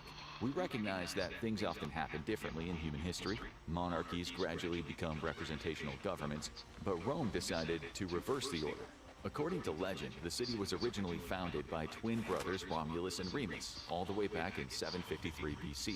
They were rumored to be demigods, the sons of Mars, the god of war, abandoned by a nearby king, and rescued and raised by a female wolf. As is common with brothers, especially those raised by pack animals, a fight broke out between them, either over where the city would be located or who would rule it. Yet, unlike most sibling fights, Romulus ended up killing Remus, thus achieving sole power and giving Rome his name. In yet another version, a woman named Rome, who was traveling in Aeneas' entourage along with other survivors from the sack of Troy, went to the Tiber River and absolutely refused to venture any further in their journey. To show she was serious and underscore her point to the men, she and other women burned all their ships, meaning everyone in the group ended up staying in the Rome area, whether they wanted to or not. Now, assuming that it's unlikely that two demigods raised by a wolf founded a city, and knowing that the aftermath of the Trojan War is still quite unclear, there's a good chance that these stories just may be fabricated. But they contribute to the myths and legends surrounding Rome. What we do know about the beginnings of the eventual mighty empire is that archaeological records indicate that Rome was founded in approximately 625 BC, and it likely started as a small trading center on the banks of the Tiber, and eventually developed into a city. Why and how did this happen? Well, at the time, the areas in which the town was located were called Etruria and Latium. Citizens were organized into multiple villages in the region, and they may have unified to defend themselves against an invasion of neighboring Etruscans. A competing theory suggests that the Etruscan invasion was successful and is actually what consolidated the little villages into the city known as Rome. You see, one of the problems with things that happened in 625 BC is that it's hard to find people who will give you a definitive answer about what took place back then, regardless of what specific event brought the villagers together into a larger conglomerate. The historical record indicates a lot of upheaval and unification around 600 BC. So it's clear that by that time, Rome had moved on up in the world from its humble trading center origins. As it was setting out on its own and finding itself, much like most college students, Rome underwent several changes in its identity. Until 510 BC, Rome was firmly in its period of kings era, meaning it had established itself as a monarchy. At least 7 different rulers oversaw the city during this time. The kings came from earlier lines of royalty left by preceding civilizations, most notably Etruscan, Sabine, and the Latin lines of kings. Unlike most monarchies, the succession of the 7 kings of Rome was not hereditary. In a nod to the foundations that would eventually enable Rome's transition into a republic, the kings were elected by the Senate. After the legendary first king Romulus, the son of a wolf and the god of war, who admittedly may have been a tough act to follow, Numa Pompilius arrived on the scene.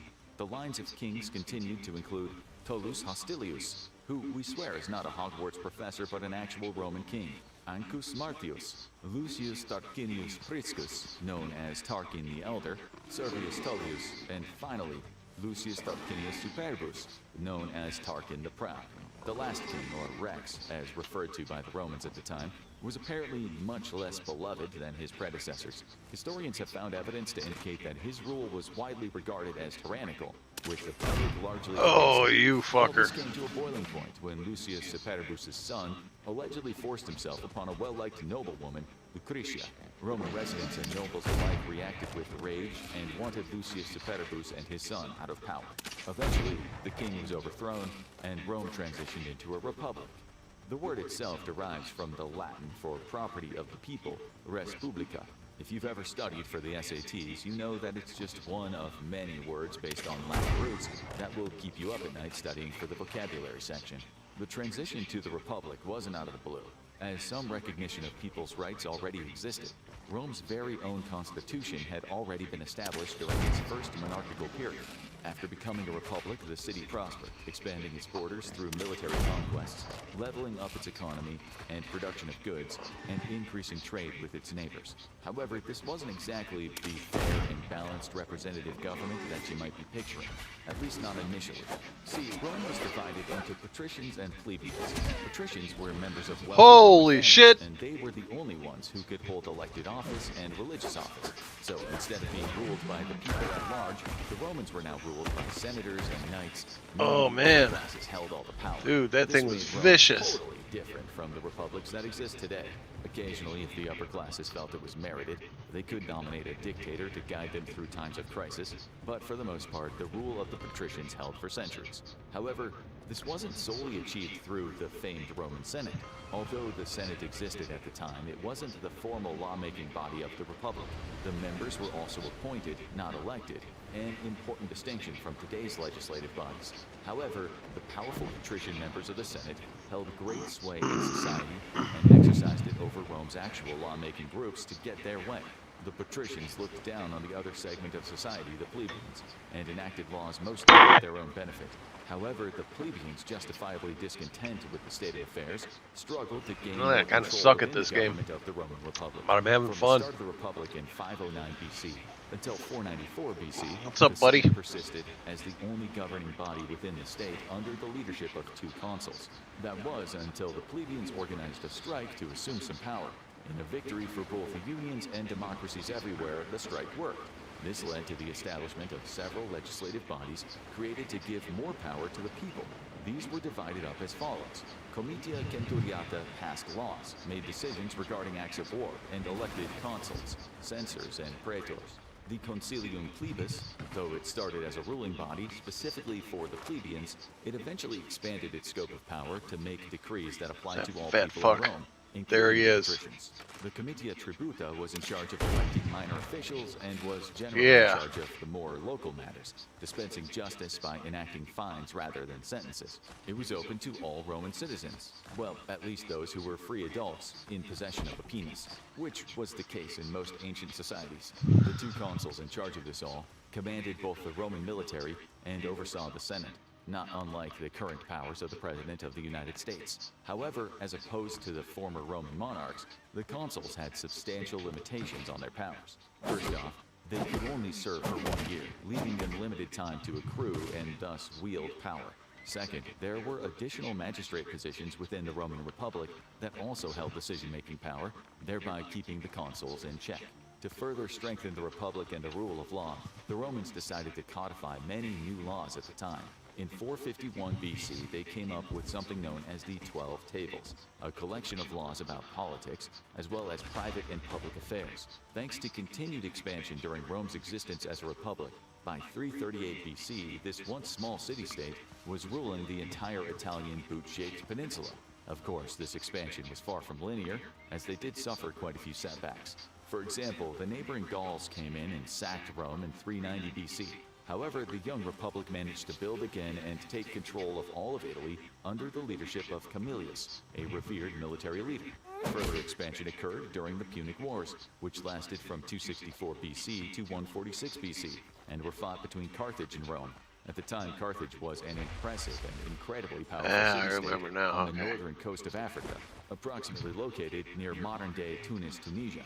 There were 3 Punic Wars in total. After the first 2, Rome expanded to control the western Mediterranean, including Spain and the island of Sicily. They also defeated one of the greatest generals and military tacticians of all time, the legendary Hannibal. Though he continued to rule Carthage for some time after being defeated by the Romans, his financial and tax reforms enacted to pay back the massive war debt imposed by Rome made him extremely unpopular. He eventually fled east all the way to the court of Bithynia in modern-day Turkey, where he was betrayed and revealed to the Romans. To avoid capture, he poisoned himself. At the end of the Third Punic War, which took place between 149 and 146 BC, Rome finally bested its formidable foe and burned the city of Carthage to the ground. Many surviving citizens were sold into slavery, and this entire region became a Roman province. Simultaneously, Rome also expanded eastward, defeating the once mighty kingdom of Macedonia in the Macedonian Wars, 200 years after Alexander the Great had overseen his own kingdom's rapid expansion. Aside from the increased territory and economic clout that the acquisition of these provinces via military victory gave Rome, they also helped develop Roman society and culture as a whole. As you may have noticed, if you ever walked through an Italian city, Rome took quite a lot of architectural, religious, and artistic details from the Greeks and integrated them into its society. The Greek pantheon of the gods was given new names and turned into a Roman pantheon. Roman literature got an incredible jumpstart by translating a lot of classic Greek texts into Latin. The writings of Greek philosophers influenced a lot of Roman thinking and philosophy going forward as well. Perhaps this was part of the reason for Rome's relative success. Instead of solely concentrating on burning their captured cities to the ground, though they did that sometimes too, they also acquired a lot of knowledge, art, and new perspectives from the civilizations they conquered. By this time, the Roman military had become a formidable force. The military might and territorial expansion marked Rome as the premier power in the Mediterranean, one of the ancient world's foremost centers of economic activity. Alas, it seems the Roman Republic expanded too fast for its own good. The Republic started to fall apart from within, leading to political instability and eventually civil war. Discontent led to turmoil, reform, and coup attempts, as inequality spread throughout society, thanks to wealthy landowners using their resources and power to push small farmers out of public land. The wealthy patricians also used their considerable force to exert pressure on the government, so the Senate increasingly ended up working in their favor, reversing many of the earlier gains made by plebeians in society. Disagreements among leaders led to factions forming within the government, some supporting plebeians, others patricians, and some military. Gaius Marius, a military leader, became consul in 107 BC and ruled for several terms, acting more like a warlord than a leader. This made him many enemies, and by 91 BC he faced challenges for power, including from General Sulla. Taking advantage of a Roman tradition allowing dictators to be elected occasionally, the upper class elected L. Cornelius Sulla in 82 BC. Despite being a dictator, Sulla surprisingly stepped down in 79 BC.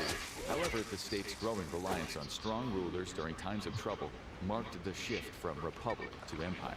A lot of Romans ended up wanting to change the status quo. Some took the path of working within the system to try to course-correct the wayward direction of the Roman Republic.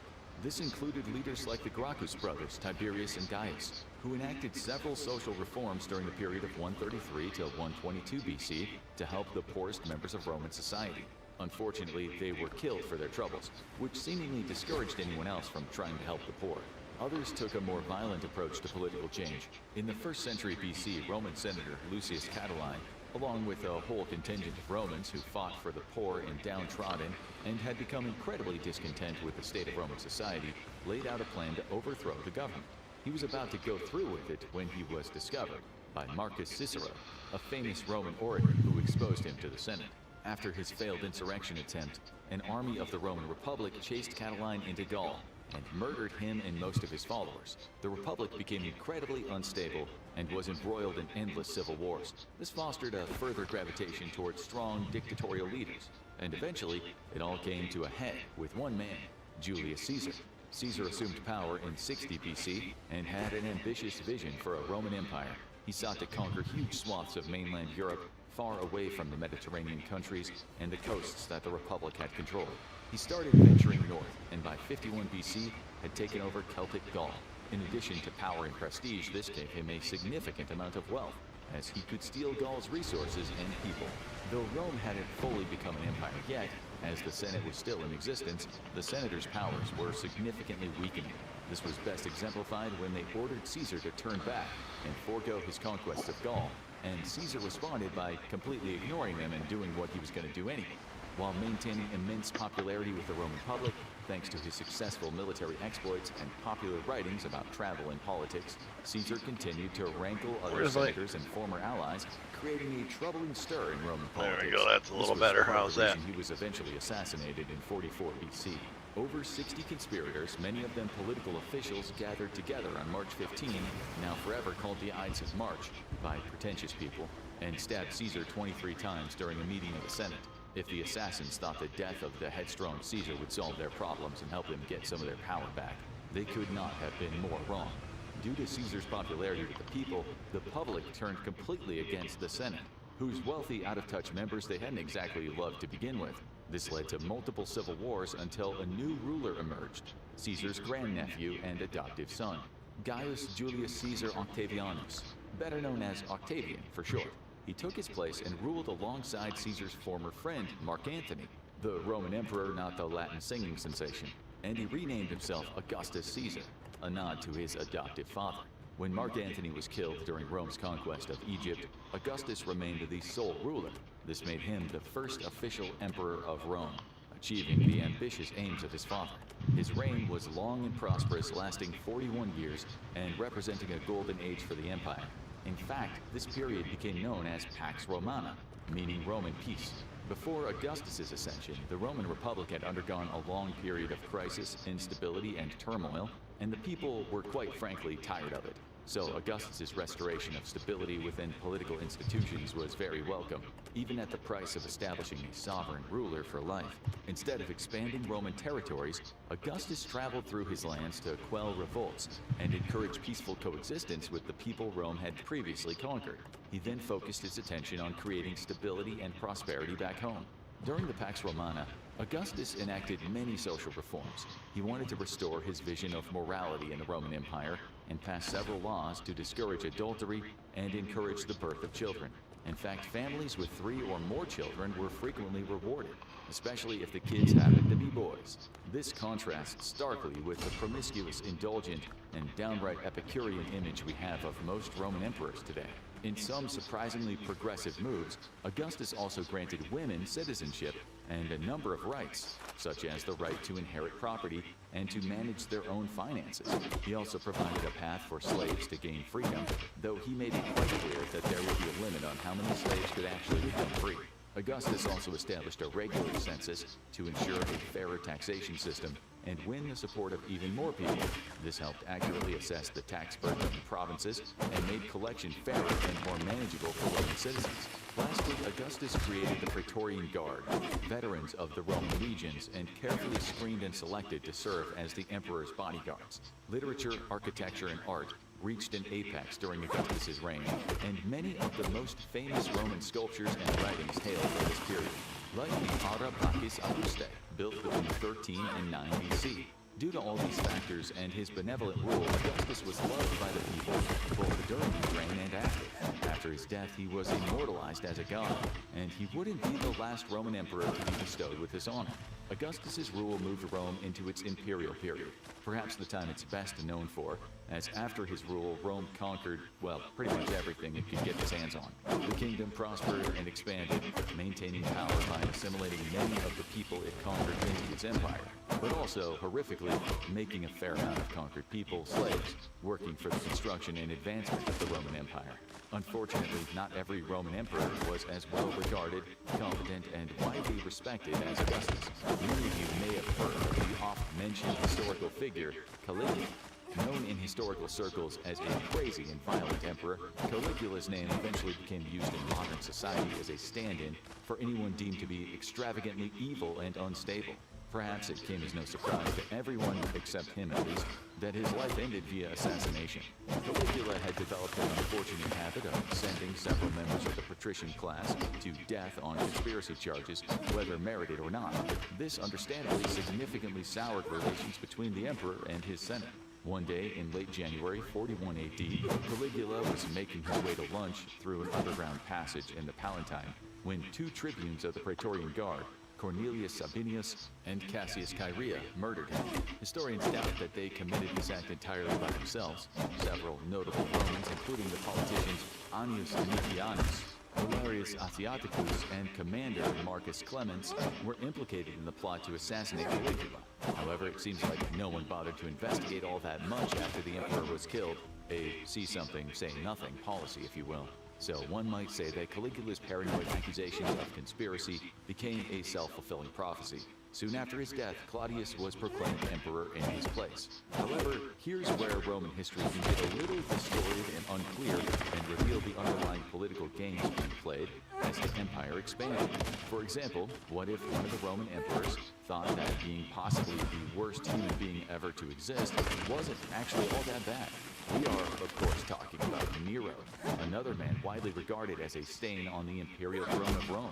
Known in popular history for playing the fiddle while Rome burned, Nero had actually done quite a lot besides that to piss the Roman population off, according to historians of the time.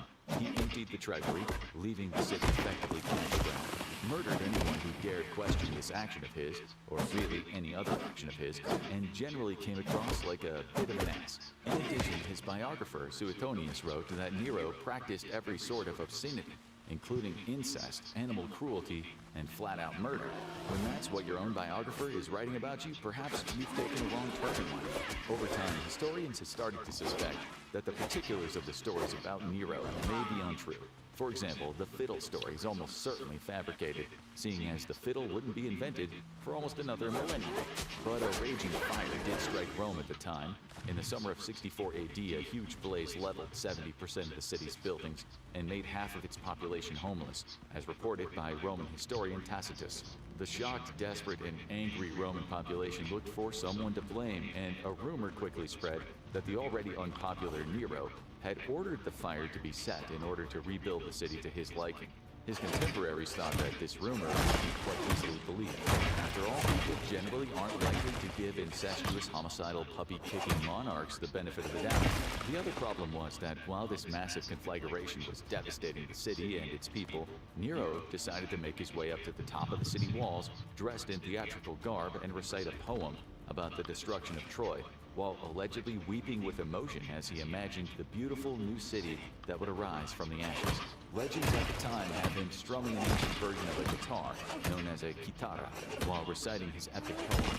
As you can imagine, this did nothing to endear him to the people currently running for their lives from their destroyed houses, who had already put up with his BS for several years. However, there's one big problem with all of these accounts.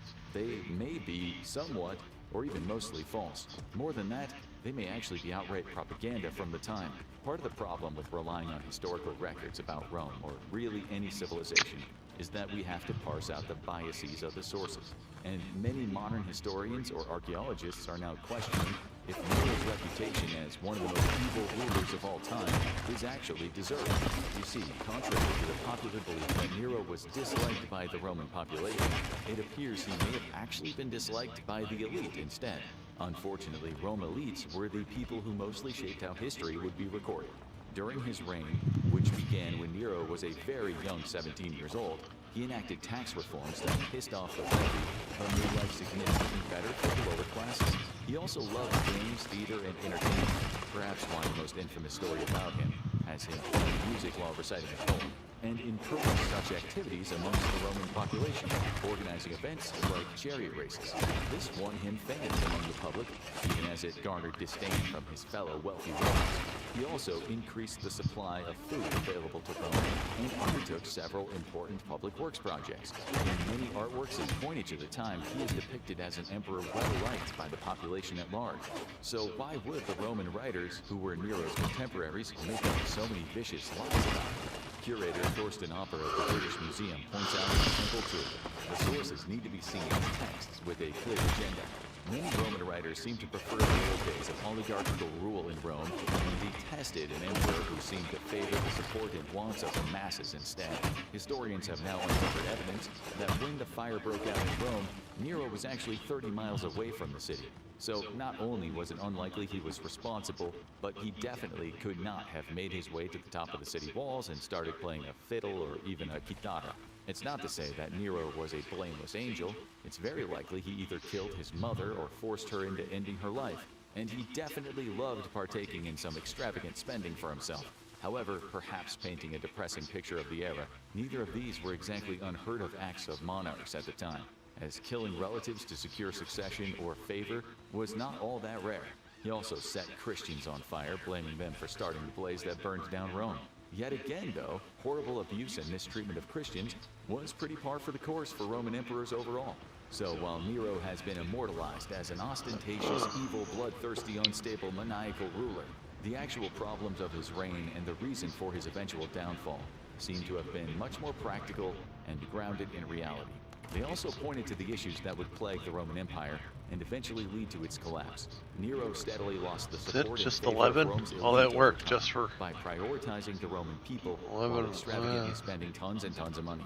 Simultaneously, he was tasked from the age of 17 with overseeing and holding together a massive, sprawling empire and dealing with the unrest and revolt that ensued after an empire had enslaved several populations. In one corner of the kingdom, Nero faced a fierce revolt led by Queen Boudicca of the Celts, who completely sacked the Roman outpost of Londinium, forcing experienced Roman soldiers to flee in terror before launching a counterattack. In the other corner, the Parthian Empire, located around the region of present-day Iran, was ready to go to war. These events all happened within a few years, testing the endurance and long-term viability of the Roman Empire. More significantly, Nero also started facing dissent from his own supposed subordinates. The governor of Gallia Lugdunensis, known as Gaius Julius Vindex, with a V, unlike the popular cleaning product, rebelled against Nero's rule. He was joined by the Roman governor of Spain, Servius Sulpicius Galba, who challenged Nero for his power and position. Though Vindex and his forces lost, which led to Vindex killing himself, more and more politicians threw their support behind Galba, as did those in the Spanish provinces. When the prefect of the Praetorian Guard, who essentially functioned as Nero's head bodyguard, also declared allegiance to Galba, Nero, understandably fearing for his life, fled Rome, with almost no support from the Senate, who had just passed a vote declaring Nero an enemy of Rome. The young emperor realized that his reign, and most likely his life, was coming to an end. In an effort to avoid the humiliation of a public execution, he killed himself at age 30. Since he had no official heir, the Julio-Claudian dynasty that his great-great-grandfather Augustus had implemented ended with Nero's death. As a result, Galba took up the mantle of Roman emperor. Even at this relatively early time, the cracks of the Roman Empire were already beginning to show. Ruling over so many different peoples in far-flung territories and keeping together a massive expanse of land, in an age of slow communication and travel was a daunting task, at times seemingly impossible. Couple that with dissatisfied occupied people, local Roman rulers who would sometimes decide to make grabs for power, and general political turmoil, and you have the makings of a beginning of the end. For example, the rule of Galba would be short-lived. The year after Nero's death became known as the Year of the Four Emperors, which, as you might have noticed, is a significantly higher number of monarchs than you'd expect to go through in a year.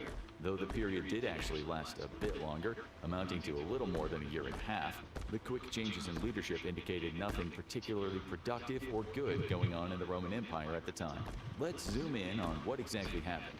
The year was 69 AD. It was the worst of times, and that's pretty much it. With the endorsement of the Senate, Galba had started his victory march to Rome. Unfortunately, a word that will continue to pop up in the description of Roman emperors from here on. Galba had already acquired a reputation for greed and cruelty. After just 7 months in office, it became clear to the people of Rome that his reputation was well-deserved. He frequently functioned as a judge, jury, and executioner, sentencing noble Roman men to death due to his own unconfirmed suspicions. He would also seize Roman property on a whim and lean into very paternalistic systems in which those loyal to him were allowed to tax and punish others on the basis of political favors. Corruption flourished under Galba, and Roman citizens started to bristle at this new state of affairs. The masses tried to pressure Galba to punish 2 of his most corrupt lieutenants, in a show of petty defiance and dismissal of the people's will, reminiscent of a stubborn 4-year-old. Galba promoted them instead. Most infuriating, how you doing, buddy? Stupidly, for his own preservation, Galba refused to pay the Roman legions the salary they were owed. Now, we're far from political experts, but refusing to pay your armies seems like a great way to encourage a coup. After months of ill treatment and no pay, while simultaneously seeing Galba flaunt his corruption and cruelty, the legions in Lower Germany decided that enough was enough, and they proclaimed their own general, Aulus Vitellius, emperor. In a show of solidarity with this new development, the Praetorian Guard murdered Galba in the Roman Forum on January 15th. This marks the second time that the Roman emperor's bodyguards presented more of a threat than protection for the ruler of Rome. It would be far from the last. Galba's body was left in the street after his assassination. To understand how disrespected he was by the time of his death, he lay there for a while until a soldier walked by, recognized who it was, and beheaded him to deliver his head to Marcus Salvius Otho. Who, you might ask, is Marcus Salvius Otho? And why didn't any Romans have simpler names? Though we're unsure of the answer to the second question, the first answer is the soon-to-be second emperor of the Year of Four Emperors. If you were paying attention earlier in the video, you might have recognized a small problem with Otho becoming the second emperor of the year. Generous Aulus Vitellius of the Germans had already been proclaimed emperor by his legions. And as the Roman Empire, like most empires, functions under Highlander rules, there could only be one. So, what's Otho's story? Otho had started as a supporter of Galba, but gradually distanced himself as he saw Galba's support wane and his behavior worsen. After Galba was killed, the Senate proclaimed Otho emperor. Seemingly a relatively peaceful and good man, Otho tried to reason with Vitellius and his legions as they marched toward Rome and agreed on a peace settlement. However, Vitellius had no interest in peace, nor did he give up his bid for the title of emperor. Otho realized that he'd have to meet the incoming general with military force and sent his troops out to meet those from Lower Germania. Though his legions initially won some victories, they suffered a brutal defeat at the Battle of Bedriacum. Historical accounts may not be totally reliable, as you've seen so far, but Roman historian and senator Cassius Dio wrote that 40,000 Romans died on the battlefield that day. No matter what the exact number was, it is clear that the Roman losses were devastating. At the time, Otho himself was in Brixellum. A messenger from the bloody battle flew in at top speed to deliver the news, which was so shocking that Otho and his companions didn't even believe it at first. The messenger, clearly fiercely committed to getting this important news across to the temporary emperor, threw himself on his sword to emphasize the seriousness of what he was saying. I don't know, but we're sure there are better ways to emphasize your points in an argument, but people during the Roman Empire seemed to frequently resort to self-destruction as a matter of first resort. Now, convinced of the seriousness of his losses, Otho decided he would end his resistance then and there. Though historians believe he might have actually won if he had continued fighting Vitellius' legions, it was clear that Otho thought the cost would be too great. Supposedly, he stated that he would no longer endanger the lives of such brave men who had deserved so well. And then, you guessed it, he killed himself. His loyal soldiers plunged into despair, considering Otho one of the bravest men that they had ever met, and an incomparable emperor. It's sad to say that in total, Otho's rule lasted only 3 months. A real shame, since if given the chance, he would have made a pretty empathetic and perhaps great emperor. However, that was not to be. Finally, Vitellius was on the scene, and the Senate, eager to align themselves with whoever had the biggest army and was banging down their door, officially endorsed him as the newest emperor of Rome. How would he do? Well, pretty terribly. Unfortunately, before he even got to the city, Vitellius started acting like a greedy warlord instead of one of the leaders of the greatest empires the world had ever known at the time. He gave his troops free rein to intimidate and harass the locals, ask for, but more accurately, plunder everything they wanted from villages that they passed through in the countryside of Gaul, and generally acted like a narcissistic despot. Even his pirate-like soldiers shuddered at Vitellius's actions during the infamous Battle of Bedriacum. They viewed the general's absolute slaughter of thousands of Roman troops as unnecessary and inhumane. Vitellius, on the other hand, apparently had no problem with the endless rotting corpses strewn before him on the battlefield. He was said to exclaim, "The odor of a dead enemy was sweet, and that of a fellow citizen sweeter still." You may recognize those words as the words of a sociopath. Soon enough, Vitellius made it clear that he had no respect for Roman rule or tradition. He declared himself above it all, gave himself supreme power, and behaved in a completely tyrannical way, with frequent and pointless executions. Unfortunately, as long as he kept his legion's loyalty, he remained in power. Fortunately for Roman citizens who wished to remain alive and unexecuted, he only managed to do this for 8 months. Soon enough, tired of Vitellius's cruel excesses, another Roman legion commander decided to challenge him for the throne. Titus Fabius Vespasianus, better known as Vespasian, was leading Roman legions in Judea to suppress a Jewish revolt, while Vitellius was losing supporters left and right. Vespasian's legions and those of Syria and Alexandria declared him emperor and swore to fight for him. More legions, including Moesia, Pannonia, Illyricum, and Danube, soon followed. The combination of all those different Roman troops amounted to a formidable force, and Vespasian ended up sailing back to Rome with a massive army behind him.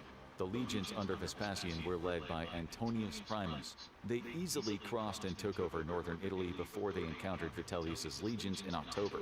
Perhaps fittingly, the fight once again took place at Bedriacum, making it the second Battle of Bedriacum. Men on both sides fought through the day and night, resulting in many losses. As the story goes, a small, seemingly ridiculous understanding ended up guaranteeing victory for Vespasian's forces. One of the legions under Primus had come from Syria, where after years on the ground, the men had picked up some local customs. One of them was saluting the sun at dawn. After fiercely battling through a long and bloody night, and perhaps not with the clearest of minds, Vitellius's forces saw the salute and concluded that Primus's men were in fact saluting incoming reinforcements. Exhausted, badly injured, in a state of disrepair, they fled the battle, with Vespasian's troops pursuing them all the way to Rome. Even after Primus's and Vespasian's troops entered the city in December, Vitellius's legion still tried to mount a last-ditch effort. They trapped the incoming men in the winding streets of the Roman capital and threw objects, including tiles from the surrounding rooftops, to kill them. Though many men died as a result of the violence within the city walls, 50,000 according to Cassius Dio, who was apparently spending that particular year as Rome's unofficial body counter, in the end, resistance was futile. Realizing that his time had come, Vitellius tried to escape the city disguised in rags, but Vespasian's men recognized and captured him immediately. They dragged him along the sacred way and displayed him a show of public humiliation at the Forum, where a crowd hurled abuse at him. The legions then tortured him on the stairs of wailing, which is a thing that apparently needed to exist at the time, and after dragging him through the streets of Rome yet again, this time with a hook instead of a noose like the first time, for a bit of variety, they threw him into the river, but not before severing his head, which they then paraded through the city. We cannot emphasize enough how much the Romans really hated Vitellius, and how becoming a Roman emperor was apparently becoming more of a life shortener than a smoking Marlboro Reds. On December 22nd, 69 AD, the Senate finally declared Vespasian emperor. This would signify the end of a protracted period of Roman turmoil and the beginning of a new, more powerful and prosperous era of imperial Rome known as the Flavian dynasty. Under Vespasian's rule, the Colosseum was constructed, unaware as of yet of the throngs of tourists that would one day stampede through its walls, shouting, "Are you not entertained?" at their exhausted families. Vespasian was an intelligent ruler and a good politician, making sure to restore not only the rule of law that Vitellius had completely disregarded, but also to take care of both the people of Rome and its elite class. He fully restored the power of the Senate and enacted several reforms focused on public welfare. Look how squinty you are. Dynasty was, the year Why are you all before squinty? emperors troubled many Romans. It reminded them that despite the golden age Augustus had presided over as the first emperor of Rome, there was still a fundamental problem with empires and monarchies, namely that the welfare and safety of the population often depended on the mental stability and the character of whoever's in charge. And if I'm you're gonna dealt a bad come out hand, here and get some wood that's it right for quick. life, or until assassination. Augustus had managed to claim and consolidate power thanks to the internal failures of the Roman Republic, and he had held on to it because of his shrewd political moves and the care he took of his people. Subsequent emperors had already started to disappoint the Roman public, and more upheavals would soon come. However, for the time being, as long as Rome continued to expand and conquer new lands, the empire's star was still rising. The Roman legions were a big reason for the Roman expansion and overall success. Known for their incredible discipline, the armies of the Roman Republic moved away from the classic formation of their neighboring civilization, the Greek phalanx. The phalanx proved unwieldy for battle, due to the landscape of most of central Italy, consisting of endless hills and valleys. Instead, the Roman legions were composed of relatively small infantry units, known as maniples. Each maniple had 120 men in 12 files and 10 ranks. At times of battle, maniples were arranged in 3 lines of 10 in a checkerboard pattern. That way, the lines were flexible, and the first line could fall back into a defensive formation with the second line if required, or alternatively, the second line could reinforce the first. Gradually, a new, larger unit known as a cohort replaced the maniple. Each had around 360 men, and around the time of Julius Caesar, every legion would have around 10 cohorts, 4 in the front, followed by 2 lines of 3 cohorts each. While this added up to 3,600 men, this only included the heavily armed infantry. The cohorts usually had supporting forces of light infantry and cavalry, bringing the total number of each legion up to around 6,000 men. To put a visual on these large numbers, when 7 legions would go into battle, a not uncommon occurrence, there would be about 25,000 heavily armed infantry stretched out over 1.5 miles. That's a length of just over 26 football fields. An interesting change occurred when the tide of war shifted, and Rome eventually found itself on the defensive side, protecting against invasions rather than invading others to conquer their land. Cohorts were increased to 500 to 600 men each, meaning each legion now had around 5,000 to 6,000 heavily armed infantry troops alone, with cavalry and light infantry composed of archers, slingers, and javelin men functioning as a backup. When the Roman legion started encountering barbarian armies mounted on horseback, they increased the proportion of cavalry to counter these new mounted troops. Thus, cavalry went from 1/7 of an average legion to 1/4. In the 4th century AD, the Romans instituted catapults and ballistics as part of their legions to enhance their defensive capabilities. In addition to the Roman army's unique formation and strict discipline, the legion's weapons provided another big advantage in battle. The pilum and gladius were 2 of the most popular weapons for infantry soldiers at the time. The pilum was a javelin measuring 7 feet or just over 2 meters, and the gladius was a type of sword about 20 inches or 50 centimeters long.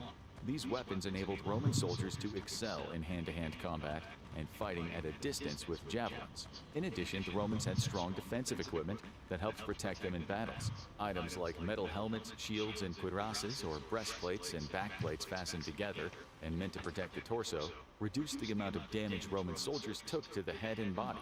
Roman technological advancements helped not only on the battlefield, but also in the development of civilization itself. One of the major contributions of the Roman Empire to the world, for example, was the rapid development of engineering practices. Even today, ancient Roman aquifers still survive in parts of Italy and the former Roman territories.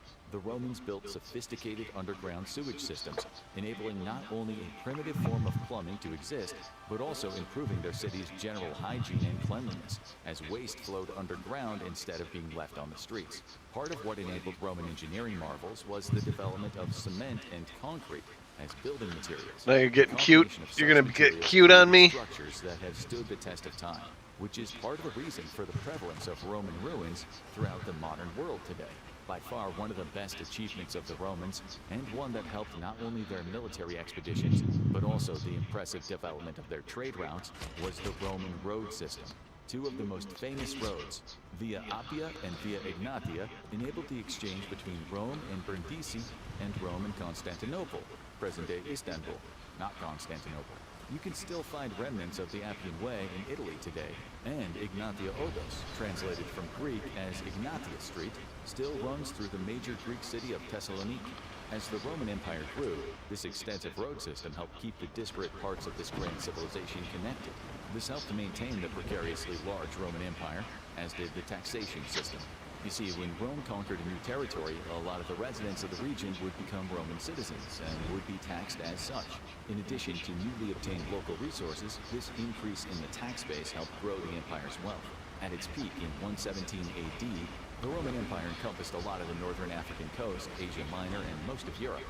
This meant that the lands of Rome stretched from the Atlantic coast to the Euphrates River, with the northernmost borders of the empire found in Britain. However, the seeds of Rome's undoing had already been planted. The precariousness of the imperial throne, the reliance on imperial conquests for wealth and forced labor, the challenges associated with ruling such a massive area, as well as the class divisions that had pestered Rome since the beginning. All of these factors started to combine into a toxic mix. With the Roman Empire stretched so wide, it was also stretched incredibly thin. No matter how well the Roman road systems worked, there were no 747s in operation, or Zoom meetings to enable oversight of such a large empire. Once Roman expansion stopped, in some cases because they had literally reached the end of a landmass, two major problems materialized. First off, Rome had always relied on its militaristic expansion to enslave a portion of the newly conquered population, and they used forced labor to maintain infrastructure, build the empire's engineering marvels, produce food, and just generally keep the system running. Once the empire became overextended and new conquests ground to a halt, the incoming supply of enslaved labor was halted as well. Though this was undoubtedly good news to all the neighbors of the Roman Empire who wished to remain free, i.e. everyone, it started an era of declining labor force in Rome. Second, the acquisition of new territories and a new tax base from the conquered people who became citizens instead of slaves continuously imparted wealth into the Roman Empire. Without the acquisition of new wealth, the Roman economy started to stagnate. Even worse, the heavily armed, formidable Roman legions still had to be funded during the period, as even though they weren't actively fighting to conquer neighboring lands, they still had their hands full, defending the empire from revolts and neighboring invasions. That meant that the army required increasing resources in its valiant attempt to hold Rome's borders together while avoiding acquiring more wealth and land. Defensive spending, coupled with no economic growth, created a further problem. Funds had to be diverted away from the empire's other needs and into the military. Rome's military overspending in its waning years were not only to soldiers but also to engineering feats, like Hadrian's Wall in Great Britain, meant to keep potential invaders away and alleviate some of the pressure on Roman soldiers to defend the border. However, this meant that maintaining the complex, advanced infrastructure built within Rome became a secondary goal, and the empire's irrigation, sewage, and road system started to slide into disrepair.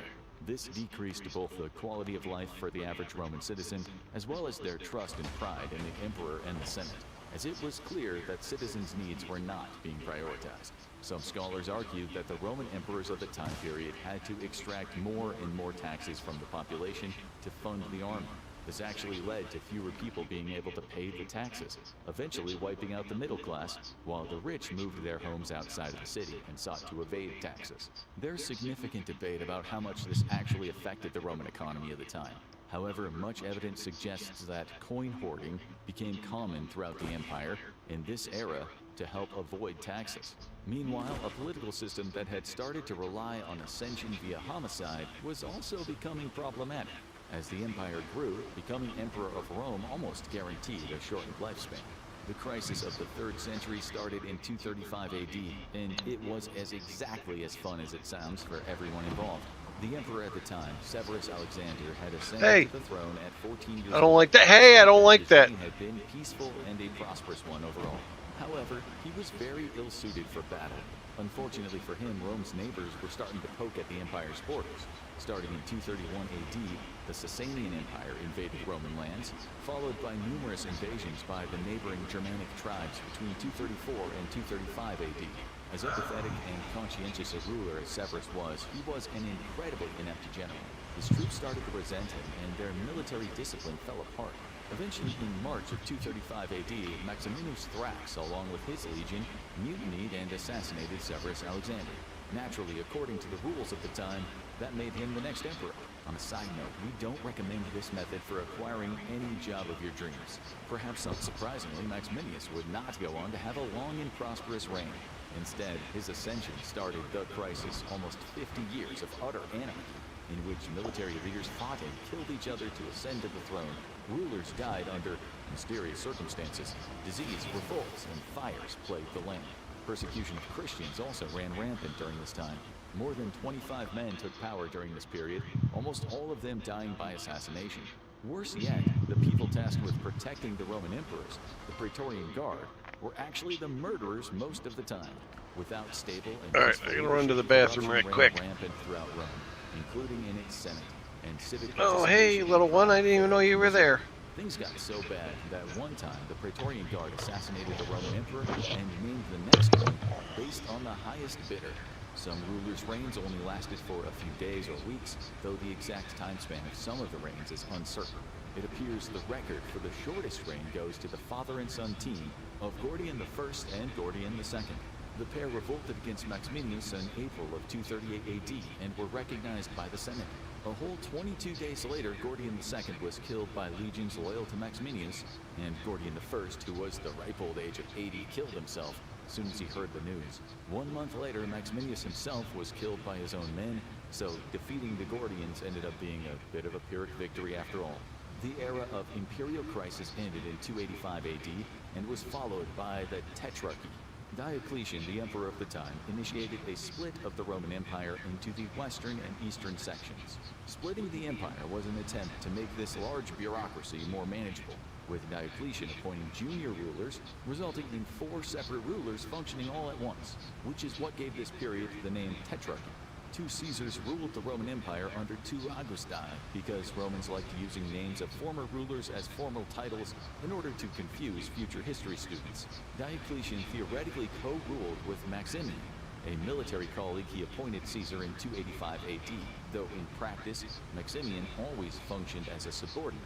Perhaps since he had come from humble origins, he felt he owed Diocletian a favor and should follow his rules. Then in 305 AD, Diocletian did something quite rare for a Roman Empire. He let go of the throne without being assassinated or just dying. Feeling increasingly weak and overwhelmed, he gave an emotional speech in which he explained that the empire should be ruled by someone stronger than him. As Maximian worked for Diocletian for all intents and purposes, this meant he had to abdicate as well. However, instead of a peaceful transfer of power ushering in a new era of prosperity, it instead plunged the empire into civil war.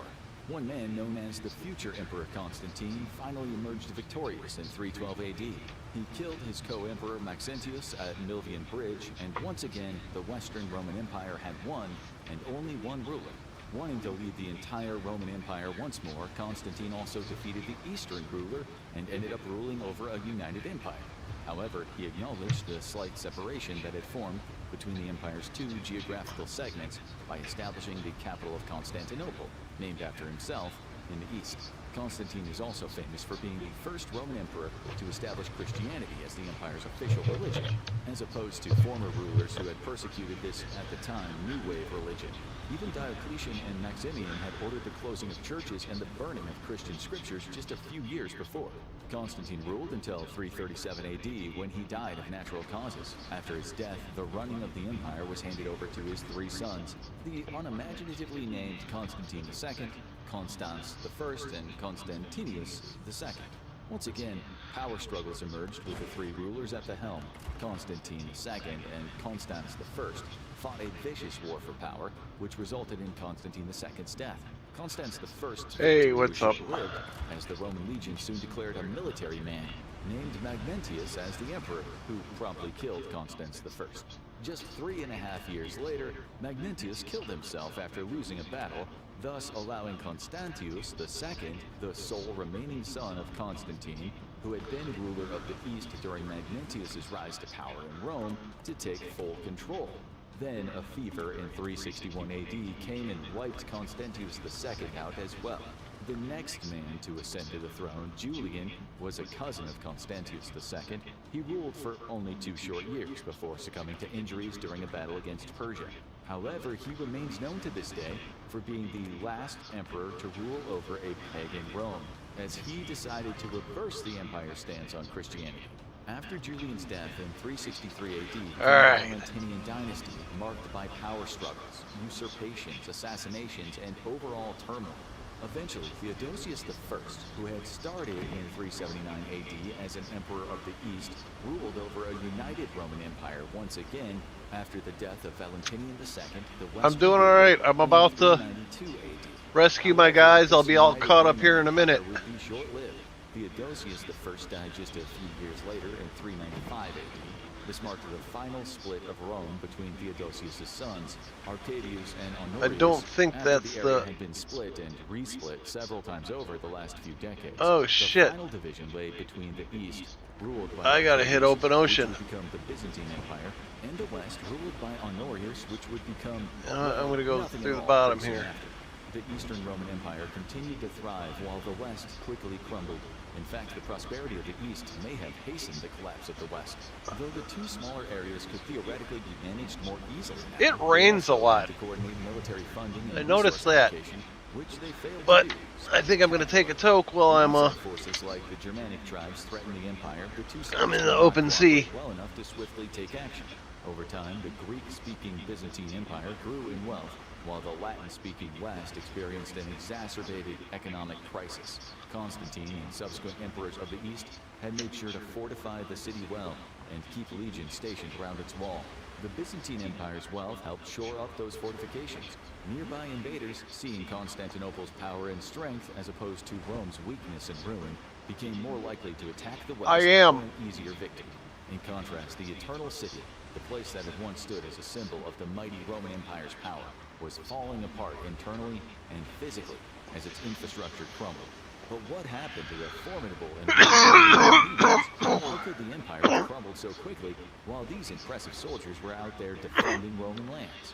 Well, in later years, such as during the reigns of the emperors Diocletian and Constantine, the increasing challenge of keeping the Roman legions well-funded and able to fend off revolts and outside attacks created the need for mercenaries. Emperors would recruit soldiers from various neighboring factions, including the Germanic Goths. A strange arrangement, as they had frequently fought with them in the past. However, it was clear that desperate times called for desperate measures. The Goths fought well enough, but the problem was they didn't have any particular reason to be loyal to Rome. They were, as most mercenaries, just in it for the money. In fact, some of them became very resentful, and for justifiable reasons. When one of the biggest invasions to date occurred in the area, the rampage of the Huns across northern Europe in the late 4th century, many Germanic tribes fled south into the Roman Empire. Otherwise, they faced On the other hand, they ended up dealing with harassment and flat-out abuse in Rome, a real between-a-rock-and-a-hard-place situation. Though tribes like the Visigoths were allowed to cross the Danube into Roman territory, the Romans made it clear that they would barely be tolerated within the empire's borders. Historian Ammianus Marcellinus notes that while the Visigoths were starving, Roman officials would give them dog meat, but sometimes only in exchange for forcing the Visigoth children into slavery. The Roman treatment of the Goths became too cruel to bear, and eventually a fierce revolt occurred, ending in the obliteration of a Roman army in the Battle of Adrianople in 378 and the murder of Eastern Emperor Valens. The fact that the Roman army they're not that bad. Did not help the Roman legions win any victories, as it's unlikely they would have stayed to fight against their brothers. Genuinely perplexed. When it was raining earlier, I was on some rough seas. The Romans scrambled to negotiate a truce. However, by 410, the Goths were over any idea of peace, and the Goth king Alaric, a great name for a no doubt terrible band, had had enough.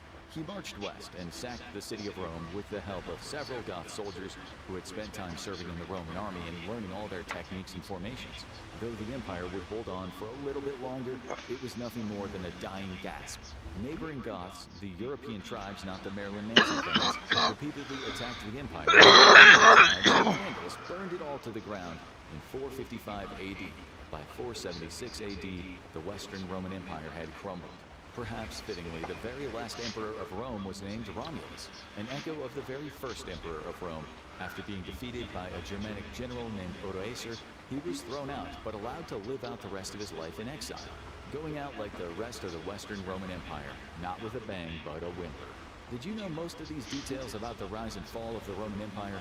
If not, what surprised you the most? Let us know in the comments below. And in the meantime, watch what caused the Roman Empire to collapse, or this one instead.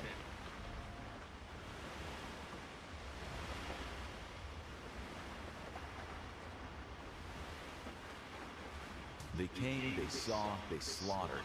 And as they decimated the planet of around 11% of its entire population, as many as 40 to 60 million people in Eurasia, they engaged in absolutely brutal warfare. This is what you get when you mess with us, was the message they left in their wake, walking away from mountains of skulls, from great piles of hacked up bodies, where sometimes even the household pets were impaled. The Mongols weren't just unstoppable, they left the scariest calling cards in military history. Today we're going to focus on the greatest of all Mongolian warrior rulers, Genghis Khan, the man who brought together and unified the nomadic tribes of Mongolia.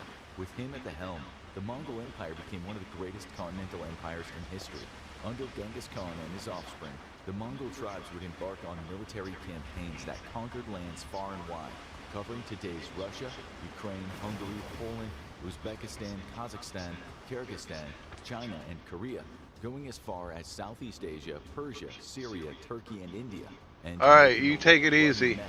I will be here when you're on break. Leader, but his resume certainly tells us there was much more to this man than brute force. He developed trading systems and communication systems, and despite the total lack of mercy he showed toward his enemies, he was somewhat tolerant of those who lived under him where their culture and religion were concerned. Nevertheless, the Khan strategy for conquering much of the planet included what you might call the specter of fear. If bells began to ring in your town and people started whispering that the Mongols were coming, you feared the worst. You'd heard the talk. They didn't just conquer, they annihilated. The Mongols didn't take many prisoners, but at least they usually issued a warning. Submit to us or face our wrath. Take the knee and pay tribute, or we will unleash a hell on you that you couldn't have even anticipated in your worst nightmares. If war can be avoided, good. If not, so be it. We've warned you. That's us paraphrasing, but as you'll see now, it's what happened. The Pearls of the Orient. We'll start with one of the Mongols' lesser-known stories, a kind of subplot to the larger Mongol conquests. It's the story of the city of Termez in southern Uzbekistan. It was the summer of 1220. Two of Khan's generals, the ultra-formidable fighters and strategists of Subutai and Jebe, were busy in Persia. Genghis Khan was resting his soldiers and animals somewhere in the mountains to the south of Samarkand, Uzbekistan. That autumn, he moved south with his army toward the city of Termez. As usual, the people of Termez had been given the option to surrender. They decided not to do that, with historians now saying they were mighty proud of their city's fortifications. Like so many other foes of the Mongols, they mistakenly believed they could fend off a siege. They managed to hold off the Khan and his soldiers for 2 days, after which the city was overwhelmed. Genghis Khan ordered his soldiers to get hold of every man, woman, and child. They were told to count the citizens and send them out into an open field. Every soldier was then given the number of people he had to slaughter. This was a small city compared to some of the other cities we'll talk about today. Nonetheless, slaughter is slaughter. As they got to the end of the massacre and the groans and screams were fading, a woman was seen running away. She was soon caught, but before they killed her like the rest, she presented a bargain. She told them she had swallowed a large pearl and they could have it if they spared her. Instead, they disemboweled her on the spot, and lo and behold, she hadn't been lying about the pearl. In fact, she'd swallowed a whole bunch of pearls, which got the Khan thinking. There were pearls in the city, and other people might have had the same idea as this woman. So he ordered his soldiers to disembowel every last person and go through their insides looking for pearls or other jewels. Now let's dig a little bit deeper. Excuse the pun. The Battle of Kalka River. Many of you will have heard of the Ukrainian region of Donetsk Oblast because of the recent fighting that's happened there with Russia. But long before Vladimir Putin was sending soldiers there, the Mongols were doing damage on a much bigger scale, led by the generals we just mentioned, Jebe and Subutai. Both these men were campaign masters, having already led conquests all over Central Asia by the time they got to Ukraine. On this occasion, they were going up against a strong coalition of Rus principalities. The Rus were a people spanning part of Eastern Europe, originally Norsemen, who were woven into the historical fabric of what is today Russia, Ukraine, and Belarus. In this particular battle, it looked for a while as though the Rus armies were winning, They chased the Mongol hordes away. The Mongols, who were exceptional military strategists, were only retreating as part of a larger plan, spreading out their men and so spreading out the chasing armies. They stopped and got into battle formation at the Khalkha River. It was the Cumans who got there first. These were nomadic people from the steppes of Central Asia. Alone against the Mongols, they were beaten with ease. Historians can't agree on who died.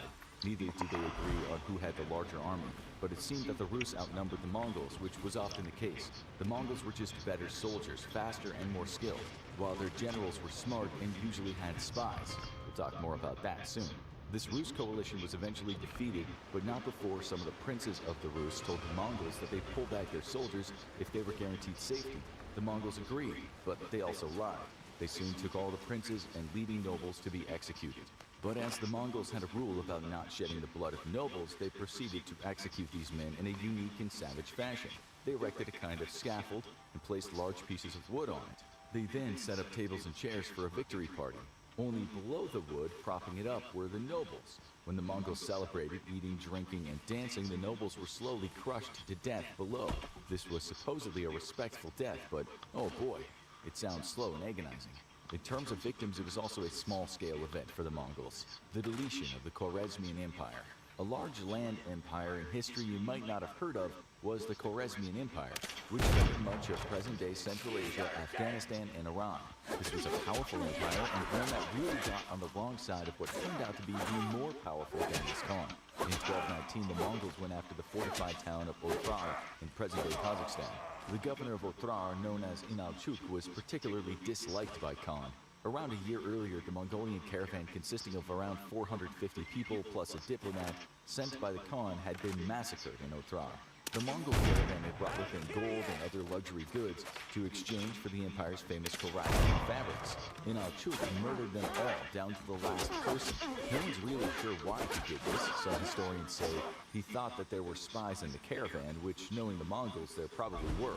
Maybe Inalchuk just wanted these Get right back into it. Although that would be strange, as this city was a major trading hub on the Silk Road, and caravans passed through it all the time. Massacring traders was not good for business. Whatever the reason of the massacre, the camel driver survived and got word back to Khan. The Mongol leader was furious. Even so, at first he sent 2 Mongol diplomats and a Muslim diplomat to Khwarezmian Sultan Muhammad II, with the message explaining that he wanted Inalchuk to be punished. The Sultan was evidently not afraid of Khan. He subsequently had the Muslim diplomat beheaded, and he cut off the beard of the 2 other men, which was seen as very dis. This act had been known as one of the most consequential disses in world history. What happened next might be one of the biggest overreactions in history, but let's remember, this was more about the balance of power than the death of a few men. The Mongols under Genghis Khan soon besieged the city of Otrar, a siege that lasted 5 long months. It might have lasted much longer had a sub-commander for Otrar's army, a man named Koracha, not become a traitor and open the gates of the city. The Mongols piled in, slaughtering every single man, woman, and child.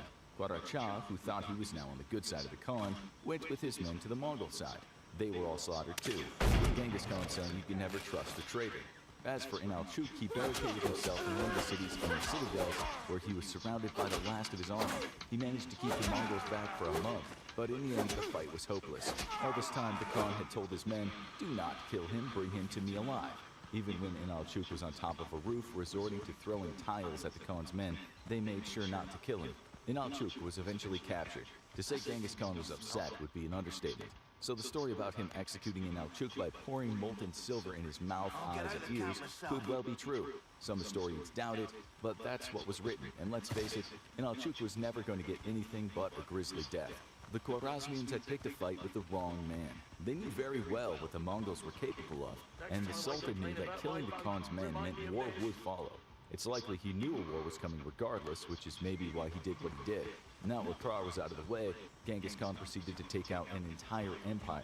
The Sultan was now on the run, occasionally listening to reports about how another of his great cities had fallen. The Khwarezmian Empire Part 2. Genghis Khan was intent on wiping this entire empire off the face of the earth.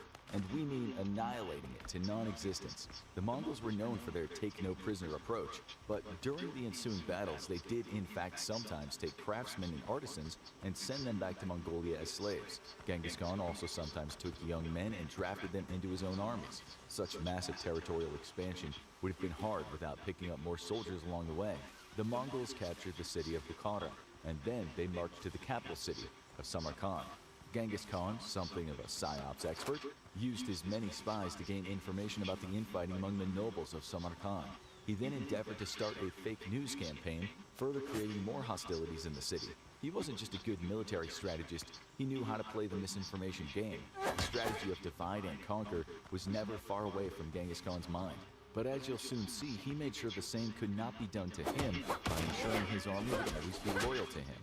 When he knew the city was weak, Genghis Khan, along with his sons, Shanghatai and Ogedei, and about 10,000 men, attacked. Here, the Khan made good use of some of the prisoners he'd already captured, moving forward with them as human shields. Not only do human bodies act as protection, but Genghis Khan understood very well how firing into your own men dampens the enemy's morale. To further douse the broken spirits of the enemy, he had his men catapult the heads of the captured enemy over the wall. But at one point, the Mongols retreated after what looked like a devastating counterattack. Yet again, the retreat was just a ruse to split the opposing army. The Mongols soon turned back, killing most of the opposition's soldiers. In the citadel, the last of the city's nobles hid, surrounded by their top soldiers. As he would do time and again, Genghis Khan offered to spare everyone if they surrendered. "Come out," he said, "and you'll be all right," he said. "If you surrender, I'll spare you, and I'll spare the inhabitants of the city," he said. There were something like 100,000 citizens in the city, although again, historians will debate the actual numbers. Regardless, they surrendered to the Khan on the promise of safety. He then had every last soldier cut to shreds. As was normal, he got his own soldiers to round up the men, women, and children of the town and attempt to estimate the numbers. He then gave each soldier a quota he had to slaughter, and that was that. The next few hours consisted of massacring thousands and thousands of innocent people. This was, of course, quite unbelievably savage, but that was the point. This was psychological warfare. When other cities heard about this, surely they'd submit to the Mongols and pay tribute rather than fight back. As you'll see, this was not often the case. We should also talk about how the Mongols, often outnumbered, were so successful. They conscripted males as young as 14 and as old as 60. Each man received part of the bounty distributed by a kind of governing body called the Jarku. This meant that said soldiers would all take a slice of what they found: slaves, horses, cattle, textiles, precious metals, and food. If you served, there were many rewards. If you disobeyed orders or fell asleep on watch, the punishment was severe. Maybe lashes, maybe death.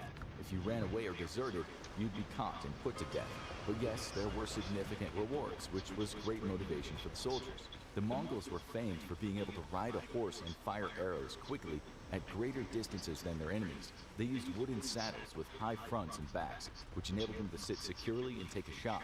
When they had whole populations of towns rounded up, as they did in the cities we've discussed, they used spears, axes, long knives, or curved swords 30 to 50 inches long to cut down the populations. Did the soldiers sometimes feel bad about the industrialized killing? It's hard to say.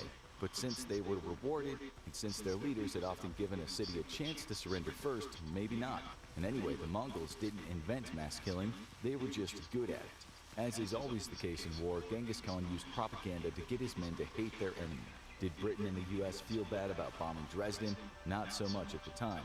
People criticized the US when it was discovered that it had secretly bombed the hell out of Laos and Cambodia, but a good few Americans believed their nation was liberating the world from those damn commies. It's well known that Genghis Khan and the Mongols were excellent purveyors of propaganda, whether serving to spread fear among the enemies or get their own troops fired up.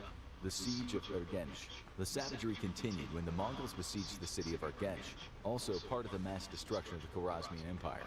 Genghis Khan's eldest son, Jochi, hit the city from the north, and his sons Chagatai and Ogedei came from the south. The invasion was made all the more difficult due to the area around the city being marshland. Moreover, there was a lack of large stones to catapult into the city. It's worth noting here that there was sibling rivalry between the brothers. Their dad was no spring chicken at this point, and he had to choose one of the sons to take his place. It was Ogedei who came out on top in this siege, and so was chosen to replace his father, but this would create a family feud. The siege of Urgench was one of the hardest for the Mongols when destroying the Khwarezmians, but with their catapults, their huge siege bows that could fire 20-foot arrows, and their battering rams, they eventually broke through. The Mongols also had gunpowder, something they'd discovered when invading China.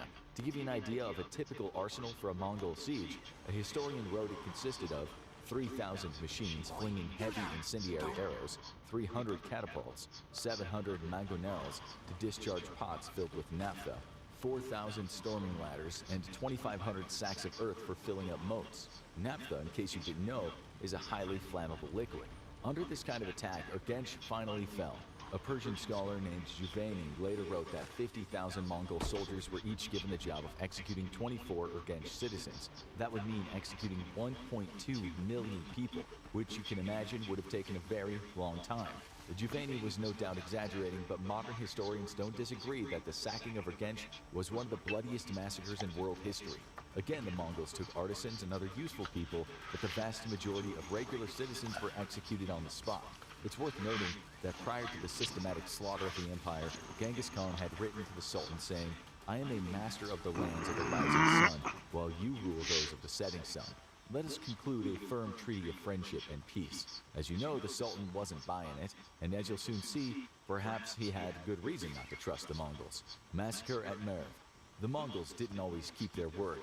When Genghis Khan's son Tului went up against the city of Merv, the battle was a difficult one.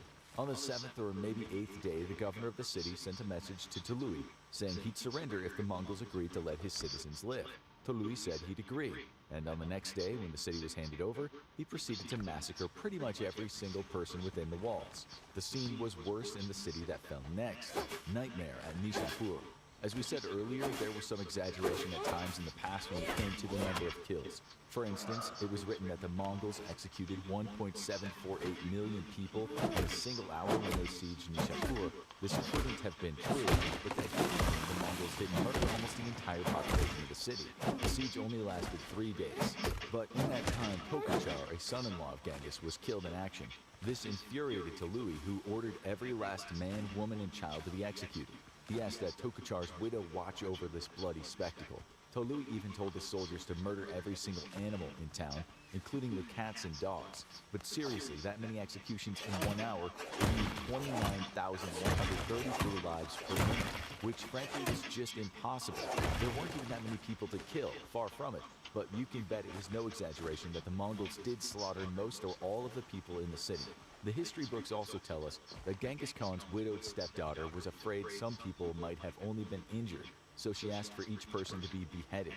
She was granted her wish, and the heads and the skulls of each person were stacked in pyramids, something that was said to have taken a whole 10 days. We can't be sure exactly how many people were killed when the Mongols rubbed out the Khwarezmian Empire, but that is certainly what they did. So it's possible that 10 to 15 million Khwarezmians were slaughtered in all. That's incredible and horrifying all at the same time, given the tools they had at their disposal. The Mongols never did get their hands on the Sultan. He was still on the run when he passed away. Historians have said he could have died of shock as he watched an entire empire crumble before his eyes. The sacking of Kiev. You'll remember that the Mongols went westward at the Battle of the Kalka River. They returned to this region in 1240 when they sacked Kiev.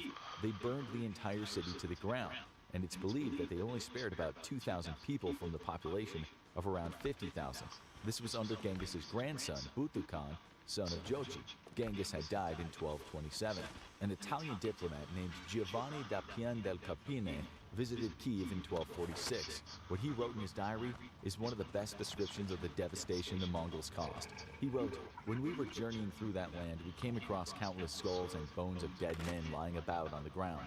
Kiev had been a very large and thickly populated town, but now it was reduced to almost nothing, for there are at the present time scarce 200 houses here, and the inhabitants are kept in complete servitude." China. The Mongol armies were spread far and wide. Although with the kind of postal system they'd invented, they were able to stay in touch. This is one reason how they managed to become so formidable.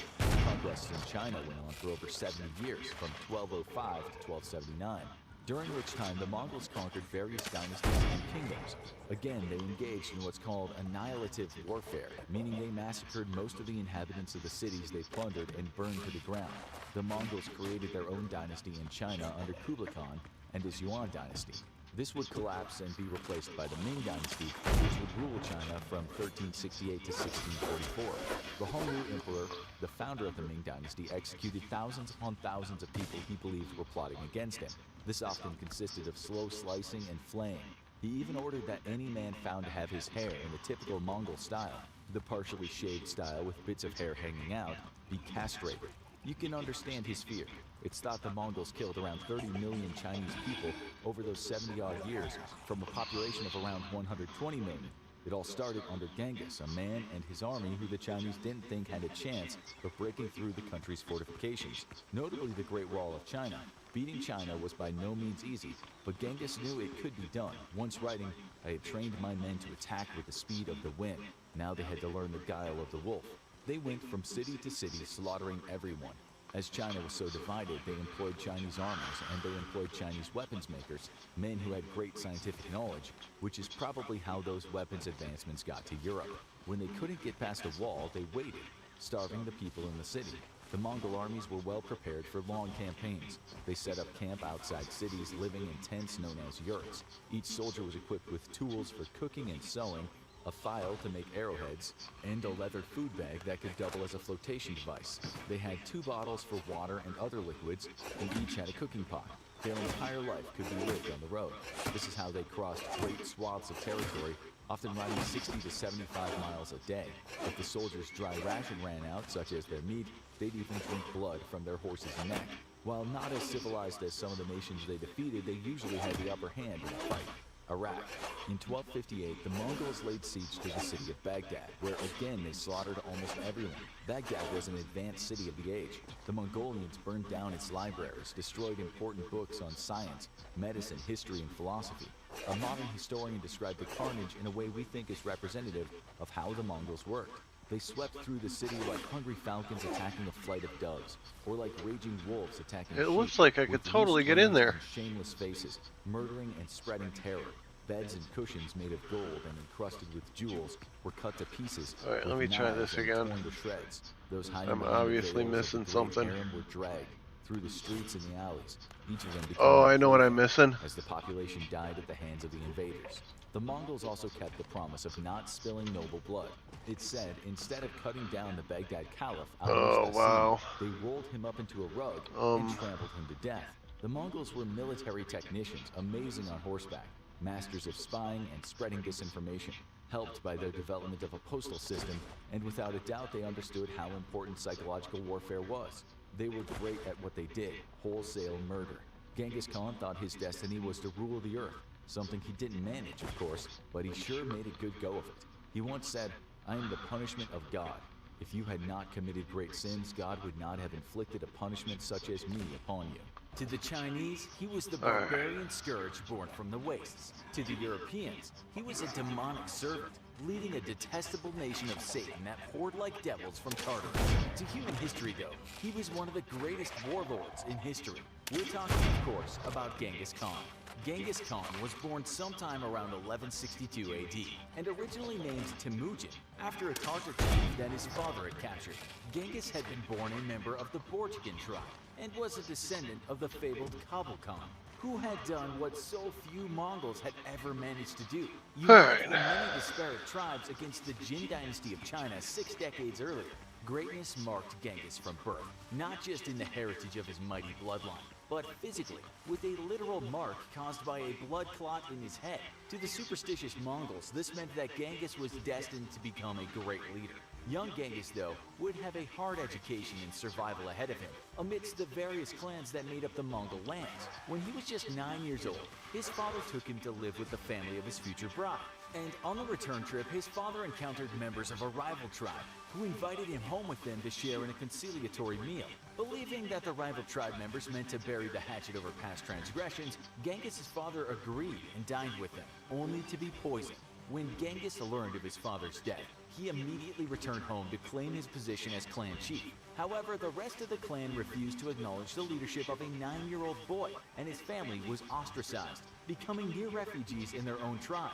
Genghis vowed revenge and to never be laughed at again. So when during a dispute over the spoils of a hunting expedition he quarreled with his half-brother, Genghis killed him and confirmed his position as the head of his family.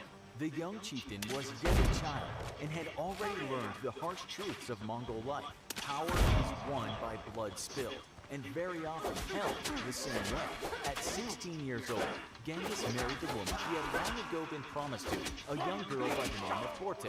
This marriage cemented the alliance between her tribe and his, but soon after the wedding, Genghis' wife was kidnapped by a rival tribe and given to their chieftain as a wife. Genghis, along with his close friend Jamuka and his older protector Tolkien, raided the rival tribe's camp and rescued his bride. However, when she gave birth to a son 9 months later, Jochi, there were doubts about who the real father was, though Genghis accepted young Genghis as his own, daring any of his rivals to question his judgment.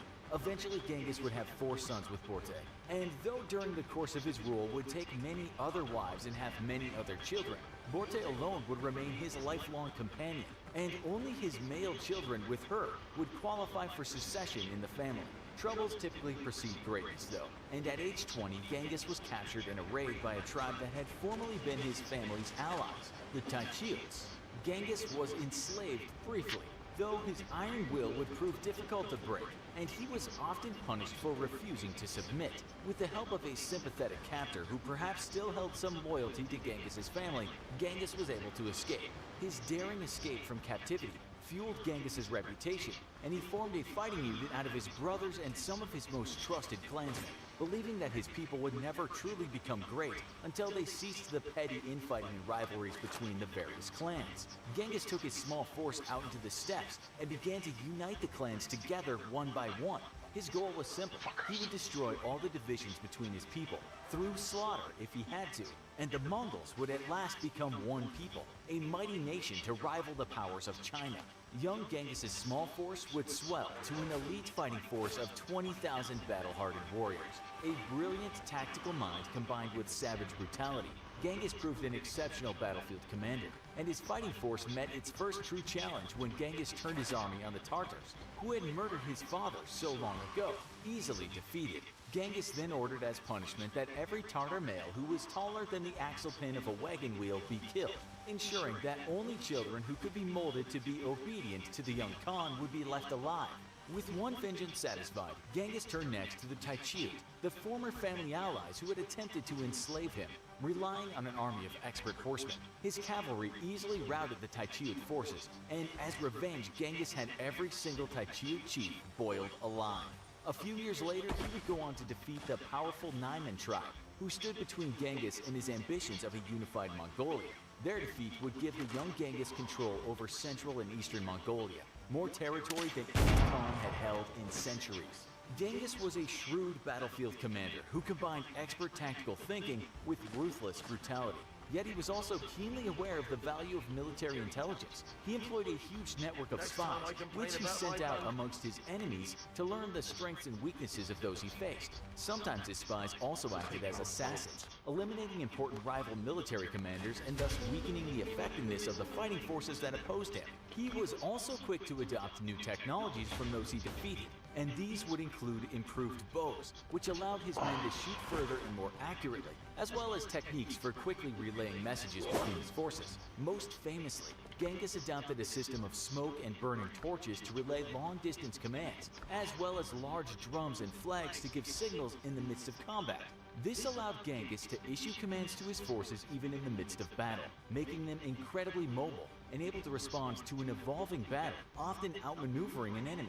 Genghis's great military successes also relied heavily on the individual expertise of his soldiers. Unlike most ancient commanders, Genghis did not accept just anyone into his fighting forces, and ensured that each man who rode into battle with him was an expert rider who could handle and ride a horse without a saddle. His soldiers had to be expert marksmen with the bow, but also able to fight in close quarters with swords and daggers when needed. Typically, the average Mongol carried a bow, arrows, a shield made of wood or leather, and a lasso. They could also carry javelins, body armor made of hardened leathers, and a lance with a hook in order to pull enemies off their own horses. As expert riders, each of Genghis's soldiers could handle their horse with just their legs, leaving their hands free to shoot a bow or wield a lance and shield in combat. Yet, as a keen tactician, Genghis recognized that an army was more than just a fighting man at the front. Thus, his armies were always followed by a very well-organized supply system of ox carts, loaded with supplies and extra military equipment, shamans to provide spiritual leadership, maintain morale and treat the wounded, and even government officials whose job was to catalog the plunder. After his initial victories over the major Mongol tribes, the other tribes unified and agreed to peace, at last bestowing upon Genghis the title of Khan, or Universal Ruler. A title of not just political, but also spiritual importance. A great shaman declared that Genghis Khan was the living representative of Monke Koko Tengri, or the eternal blue sky. who was the supreme god of the Mongols. With this newfound divine status, it was clear that Genghis's destiny was to rule the world. Genghis immediately led his forces to fresh conquests, striking out in 1207 against the kingdom of Xi'Xia, which had flourished in northwest China since 1000 AD. 2 years later, the kingdom surrendered unconditionally, and Genghis turned his attention against the Jin dynasty in northern China in an epic struggle that would last for 20 years. Yet, even as he fought for control of China, Genghis's armies also struck out west. He established diplomatic relations with the Khwarizm dynasty, a Turkish empire that included Turkestan, Persia, and Afghanistan. But relations quickly soured when the Mongol diplomatic mission was attacked by the governor of Otrar, a prosperous and important city. When the 450-strong Mongol trade caravan arrived at the city, the governor and Alchar accused the traders and ambassadors of being Mongol spies and executed the entire caravan. Genghis Khan then sent a delegation of 3 diplomats to the Khwarizm Sultan, demanding that Inalchuq be punished for the murders, and instead the Sultan beheaded the lead ambassador and shaved the beards of the other 2, sending them back to Genghis with the lead ambassador's head. This would prove to be a mistake. In 1219, Genghis Khan personally led an army of 200,000 Mongols against the Khwarizm dynasty, sweeping through every major city and razing them to the ground. Anybody who wasn't immediately slaughtered was forced to march in front of the army to act as human shields as Genghis laid siege to the next city. Genghis spared no living thing in the empire, killing everything from children to small domestic animals and even livestock. 2 years later, in 1221, the Sultan and his son were captured and killed, ending the Khwarizm dynasty forever. The invasion of the Khwarizm dynasty brought Genghis Khan and his hordes to Eastern Europe and began an age known as the Pax Mongolica. Despite being known as a brutal war leader, Genghis Khan was also a great statesman and valued peace and prosperity as much as conquest. His invasions brought law and order to wide swaths of lands, which had for centuries been ruled by brutal warlords, and his prohibition of blood feuds forced a lasting peace and an end to the petty conflicts which saw constant warfare between clans and villages. Genghis's law also forbade adultery, theft, and false witness, and reflected the Mongols' great respect for the environment, making it the law for people to treat their natural resources with great respect. Decency was made a part of a soldier's life as much as obedience, and soldiers were taught to pick up anything that the soldier they were following dropped. Unity was preached over traditional selfishness, and Genghis's laws helped weave together the many disparate people under his great empire.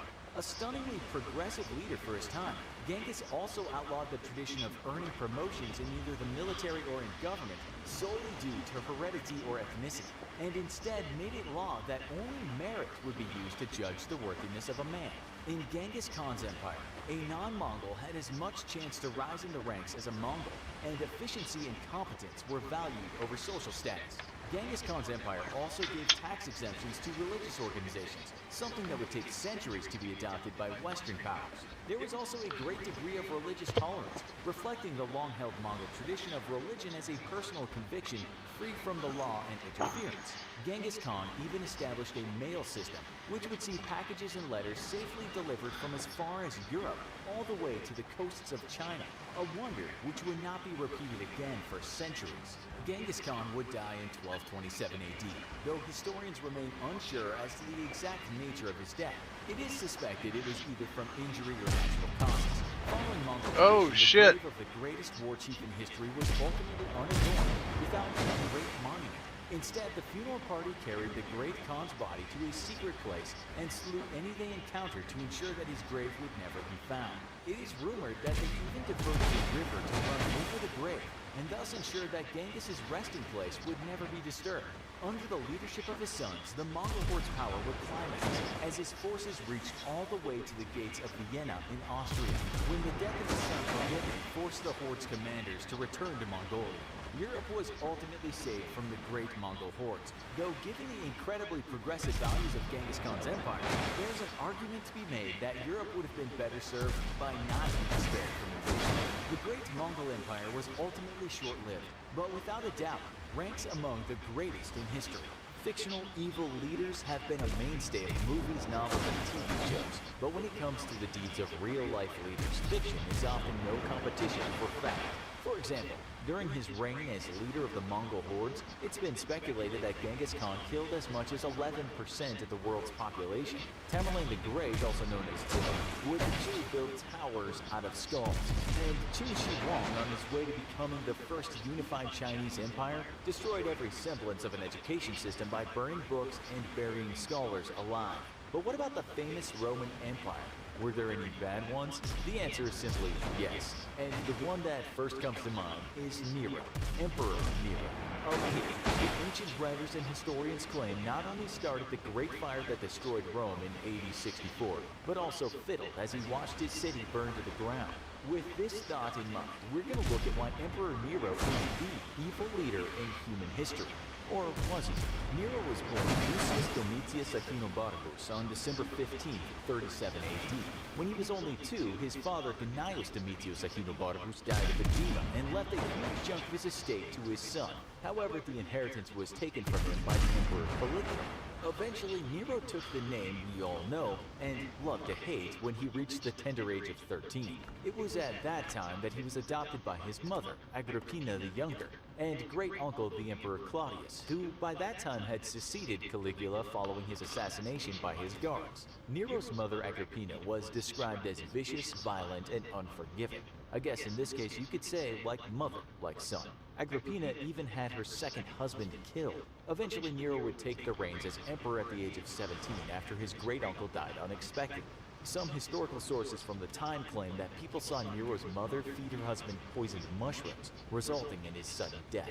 Despite our perception of Nero today as an evil and hated ruler, during the time of his reign he did in fact hold a strong amount of support from the Roman Empire.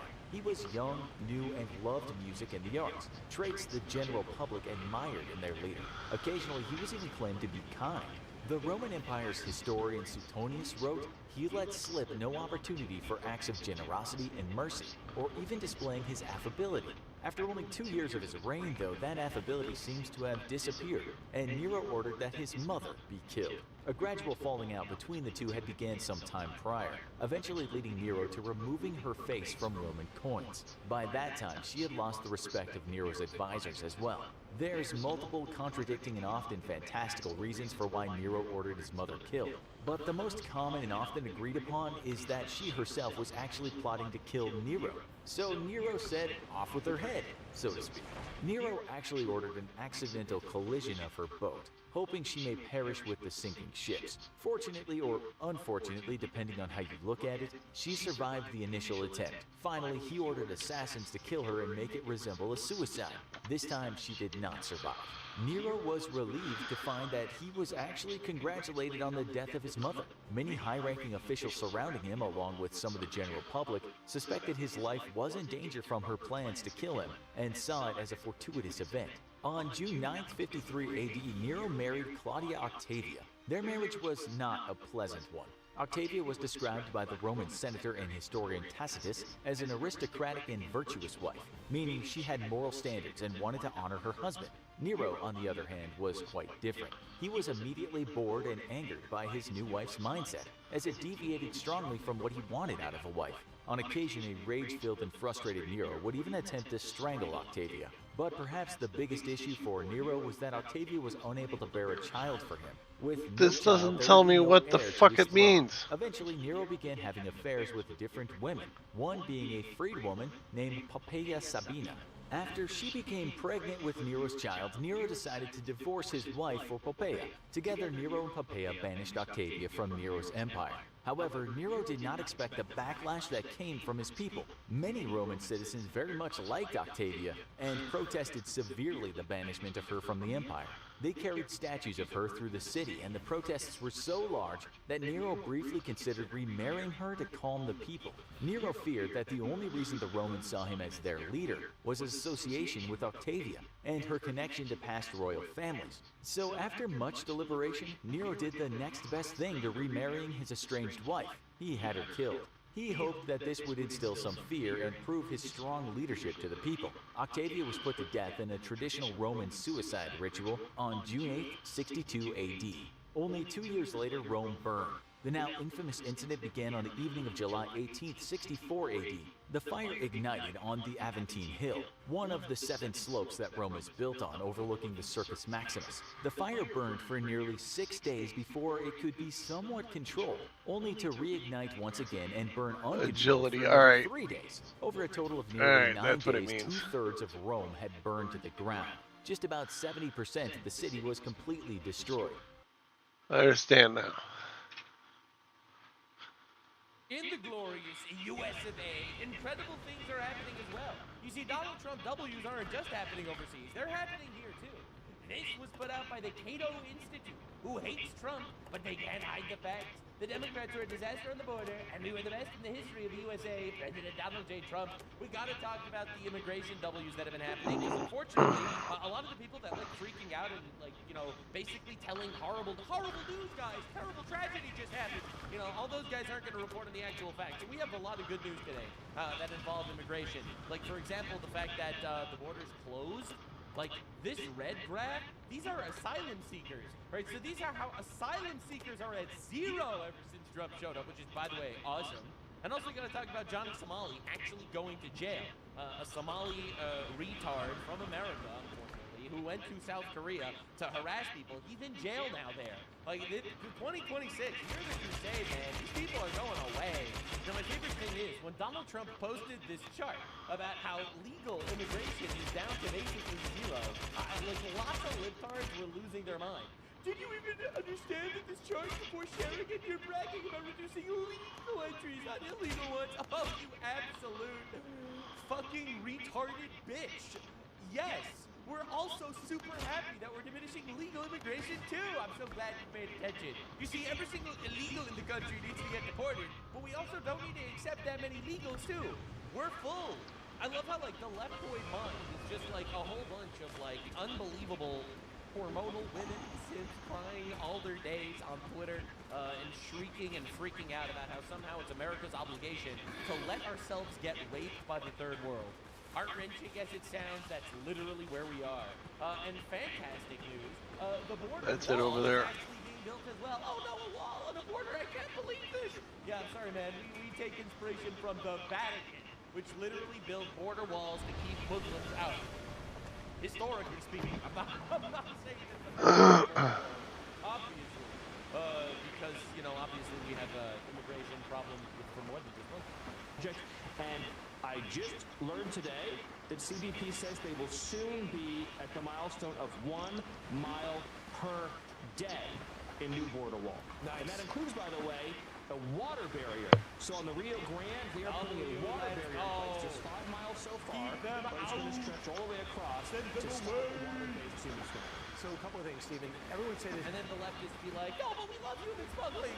What about the human, the child traffic, the asylum seekers? Yeah, thank you, we know. It's impossible to talk about immigration reform without sealing the border. Nobody I know, Democrat or Republican, who does not believe the border is sealed. Leads some to say, like farmers and meat packers, what about some of the illegals here that are helping my company? Which led Mike Law, a Republican in a battleground district, to roll out the Dignity Act. Here's a little of it. Good. It says if you've been here more than 5 years. Oh, you fucking bastard. Under Joe Biden. Even Republicans are trying to push this, and I think a lot of people are unaware how absolutely horrible the general Republican Party is. We need to actually start making a difference on a local level, man, because we have some real retards out there. Like, there was this new shit that just happened where basically you had 4 Republicans join with the Democrats to stop us from revoking the temporary protective status of Haitians. And it's like, my God, you gotta get every single one of these people out, bro. This disastrous administration. But the people who have been in this country more than 5 years, 10, 15, 20 years, whose children and grandchildren may in fact be American citizens, they would qualify if they have not committed a crime. Like, this is like I am a Republican congressman with a massive vagina. We need to give citizenship to people because oopsie poopsie, a woman might cry. And it's like, my guy, take your vagina out of here, please. They pay back taxes. They pay a fine. They have a job. And they do not collect 500 wood, benefits. the 20 nails, the 20 of those. Alright, I got everything I need. Get them all out. The I don't have to be upset. We're not gonna like this one. I don't want them to have dignity. They broke the law. They invaded our country illegally. We need to get them out of there. And their dignity is irrelevant. I don't want to give these people dignity. They didn't give a shit about me or my country or my people. Why should they give a shit about them? I'm sorry, man. I'm really tired of like this emotional gaslighting. Oh, but we need to give dignity to the people that raped you. No, we don't. But here's some of the facts with the Dignity Act. I don't care about the Dignity Act. All right, I don't care about any of these garbage. These people are pathetic. It's unreal. Now, of course, one of the major reasons why they want all these illegal aliens is because they want to do fraud. And I think this is one of the most disgusting things I've ever seen. The California State Assembly is trying to advance the Stop Nick Shirley Act that criminalize investigative journalism. Nick Shirley says California is trying to pass a bill that would criminalize investigative journalism with misdemeanors, $10,000 fines, imprisonment, and content takedown. This is insane. They're like, we want to do fraud, and we want to get away with the fraud, so we're going to imprison anyone that investigates the fraud. Holy shit! Proposed bill is titled AB 2624. It was made after I exposed mass fraud by immigrant groups in America. Under AB 2624, government-funded entities like the Somali Learning Centers would be protected from being exposed if they operated inside California. The enemy is truly within when our politicians would rather protect fraudsters and illegal migrants. It's time for us to stand up or face mass oppression from the traitors who rule over us. And he's just right here. And honestly, we gotta destroy these people. Like, there's a large sentiment, and it's a growing sentiment that it's like, well, a lot of the Republicans aren't doing enough, and they're trying to come up with ways to actually be gay about shit, give amnesty to people and whatever. And I agree. So we need to get those people out of office and actually start electing some radical motherfucking. The solution isn't vote Democrats, they can enslave us forever. But anyway, there is one fantastic immigration story, and that is Johnny Somali. Retarded. Somalis have been like, what are the prime targets? Because there is like zero upside to having Somalis in your country, as it turns out. Oh no, that's racist. Is it though? Prove me wrong. Prove me wrong. Show me an upside. Show me how America is better because we've imported hundreds of thousands of Somalis. Like, this is the most obvious group of people that doesn't want to assimilate, that just straight up makes our country worse. Well, people crying about the literacy rates dropping. Well, we're importing people that average IQ 67, and they get included in this consensus. And it's like, oh, we have this literacy rate dropping. Yeah, we're importing dumb fucks, man. It's a problem. So Johnny Somali is a nerd who went to Korea to harass people, and he's in jail now. That's right. This court case ended, and he is actually in prison, and it's awesome. I know for a fact. I'm gonna laugh at all saying I'm going for 30 years, 20 years, 5 years, 10 years. Don't tell them how you're gonna be one day and give me a fine and say, don't come back to the school. You're the one doing so dumb. I love how this guy is just a poster boy for Somali immigration at this point. He's easily the most famous Somali migrant of all time. Runs up to Korea, ends up getting himself thrown in jail for being a piece of shit. You know, and he's talking shit the whole time. The Koreans are stupid, and he's better, and he's superior, and he's so much better. Korea sucks. North Korea's better than South Korea. You know, this dude goes in, and he's talking up his big game. He's saying all the things. This is exactly, you know, this dude with his bananas and rights really thinks he can go to another country and be superior. God is dead. It's just beautiful. Consequences are glorious. Okay. Hey, jail time or anything.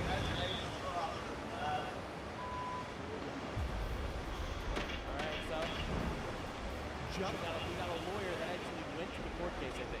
Johnny Somali, aka Ramzi Khalid Ismail, has been sentenced to 6 months and 20 days in prison with complete double evil. Rose gotta get raped by Mi Jing Chun over there, and it's gonna be fucking diabolical. I'm not gonna lie.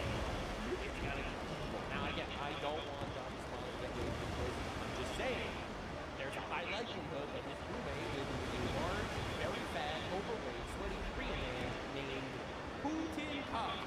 Like, I ain't gonna lie. If Rose's roommate is dumb stuff, it's gonna be pretty diabolical. labor in Seoul, South Korea today. Bringing that today on the Legal Mindset, a teacher video Judge Esquire, American attorney who's been tracking this from beginning to end. And today we're going to break out the exact reasons for the guilty plea, his imprisonment, his sentence, and what happens next. So let's get into what happened today in Seoul, South Korea. So first of all, just to get to my opening statements, Ramzi Khalid Ismail, aka Johnny Somali, was found guilty on all 8 charges. Wait, no, son! Read the guidance! Bro,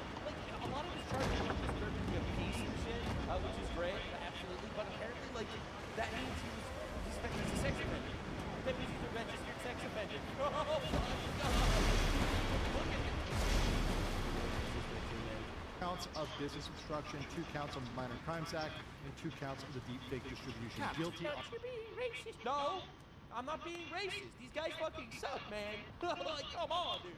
All right, if you're coming into our country, you need to obey our laws. If you don't obey our laws, we're gonna obliterate you.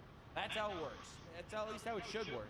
All right, this infinite pussification of society to let these people get off of literally whatever they do, all right, it just makes them do more shit. On all charges. He was sentenced to 6 months in prison with labor, an additional 20 days of detention, and 5 years of offender status, with his phones being permanently confiscated. But how did we get there? Well, we got there through a team effort. I started this in front of the same courtroom, and the photo here today is a photo, and once That's again, awesome. in front of that same. I love it, dude. I love it. This is like a generational hater. He actually went to court to watch this dumb fuck go to jail. Absolute cinema. In courtroom today, but it was a team effort. My team, the Somali conviction team, worked very hard submitting evidence, submitting facts, and really getting into it with this process where we wanted to have jail time instead of the normal process where foreigners are often just given a fine and let go. Which that is so based. You know, God bless the citizens that are fighting for justice when the giant, slopping, drooling vaginas that are running society just want to let everyone off on shit forever. You know, if not for like people like Nick Shirley doing investigative journalism himself, you know, we would have never had this fraud task force actually start arresting people, and hundreds of people have already been arrested for fraud situations. You know, like if we wouldn't have like, you know, our absolute assholes in society driving people insane to actually enforce the laws wouldn't be enforced. They would just let people get off of everything. Dude, this is cinema. Which we thought could be a very, very real possibility if there was not more attention on this. And Completely true. And the moral of the story is that you matter. You viewer, who think you don't matter. You do matter. God created you in his own image for a reason. And maybe it's not to harass Korean judges to make sure that they arrest Somalis, but if it is, then that is a truly worthwhile reason to be in this world. You've made your creator proud. You can see we had Korean media which interviewed us, and many people from the team were there. You've got Professor Ulrich Nod, you've got Kangmin Lee, who's showed up off of X, you've got Atozi, you've got myself, Gabe, another individual who showed up who saw the coverage. Alright, I gotta run to the bathroom right quick. Everybody worked together. This was a huge team effort. There are a lot of people that aren't even pictured in this that worked together to get this done. And because of the coverage of this, and also the coverage in Korean media, as you see here, that actually led to a different result than normal. True. But let's get into it. And that is why citizen journalism is everything today. Because we have the ability to annoy politicians into submission. That's right. We just gotta annoy the shit out of these people until they actually buckle to our whims. That's right, we have to threaten them, we have to outvote them, we have to install new, more radical people than they are. That's right. And when people say, Nux, you're radicalizing your audience, I say, yes, I hope so. I would love it if we could get some Old Testament justice brought back into society. I would love to bring back a more liberally used death penalty on murderers and child rapists. I would love it if vandals and thieves and burglars and fraudsters end up getting forced labor for years to pay up whatever damage they've done. Under my system, a truly colorblind, anti-racist system, it doesn't matter what color you are, you will be punished to the full extent of the law. And I have no mercy or loyalty to the politicians that refuse to enable that agenda, because they will lose their next elections. Because we, here, the citizen journalists of the world, need to come together and brutally humiliate the retards and losers to make sure that everyone knows exactly what they're voting for. Because you matter. The last thing any of these people in these positions of power actually want is a spotlight on their wrongdoings. So you know what? They're going to capitulate. Trial facts itself. So how did the trial start? Well, the trial started packed with observers. Now, the first time I came, there was hardly anybody in that courtroom about a year and a half ago. However, today, standing room only. People were standing, sitting on the floor, all there for Somali. They had to all there to watch a Somali go to jail. Based, honestly, I would do it too. Put up actually the red tape. They had to line people up. It was very, very much more chaotic than normal. Now, strict security was enforced. There was no phones or recording, as well as no reaction. I love how Somali fatigue just got so fucking bad. Everyone just wanted to see this dude eat shit. Actions or expression. At one point when someone smiled during the courtroom, the bailiff actually corrected them to, hey, no expressions. Wow. Keep it serious, keep it somber. And the judge did remain the same throughout the trial. Now, the prosecutor did change in the spring from the older male prosecutor that was there before to a new female prosecutor, which was there today in this case. Now, what happened? Well, first, there was the guilty portion, because first they had to assess the guilt, because Ramsey had pled guilt on 6 of the charges, the business obstruction and the Minor Crimes Act, but still reasserted his non-guilty plea. Bro didn't want to be a registered sex offender. Can't imagine why. In the deepfakes. So the judge found Somali guilty on the deepfakes, as we predicted he would, because a reasonable person of the age and gender of the victims would experience shame at the deepfakes. The judge then went on to say, okay, you're guilty, now let's talk about sentencing. And he said, in his opinion, there were both mitigating and aggravating factors for the sentencing of Somali. So the mitigating factors that he explained in this case were for that victims Jungman and Hank Yu did not want Somali to be punished. And there had been a settlement with Jungman that they tried to get the charges dropped. So they weren't dropped, but the judge did say he did factor that in for mitigation. They also said that victim Bong Bong did not experience severe shame or embarrassment. And had she experienced more severe embarrassment, perhaps it was only moderate shame and embarrassment, I guess. Harsh punishment.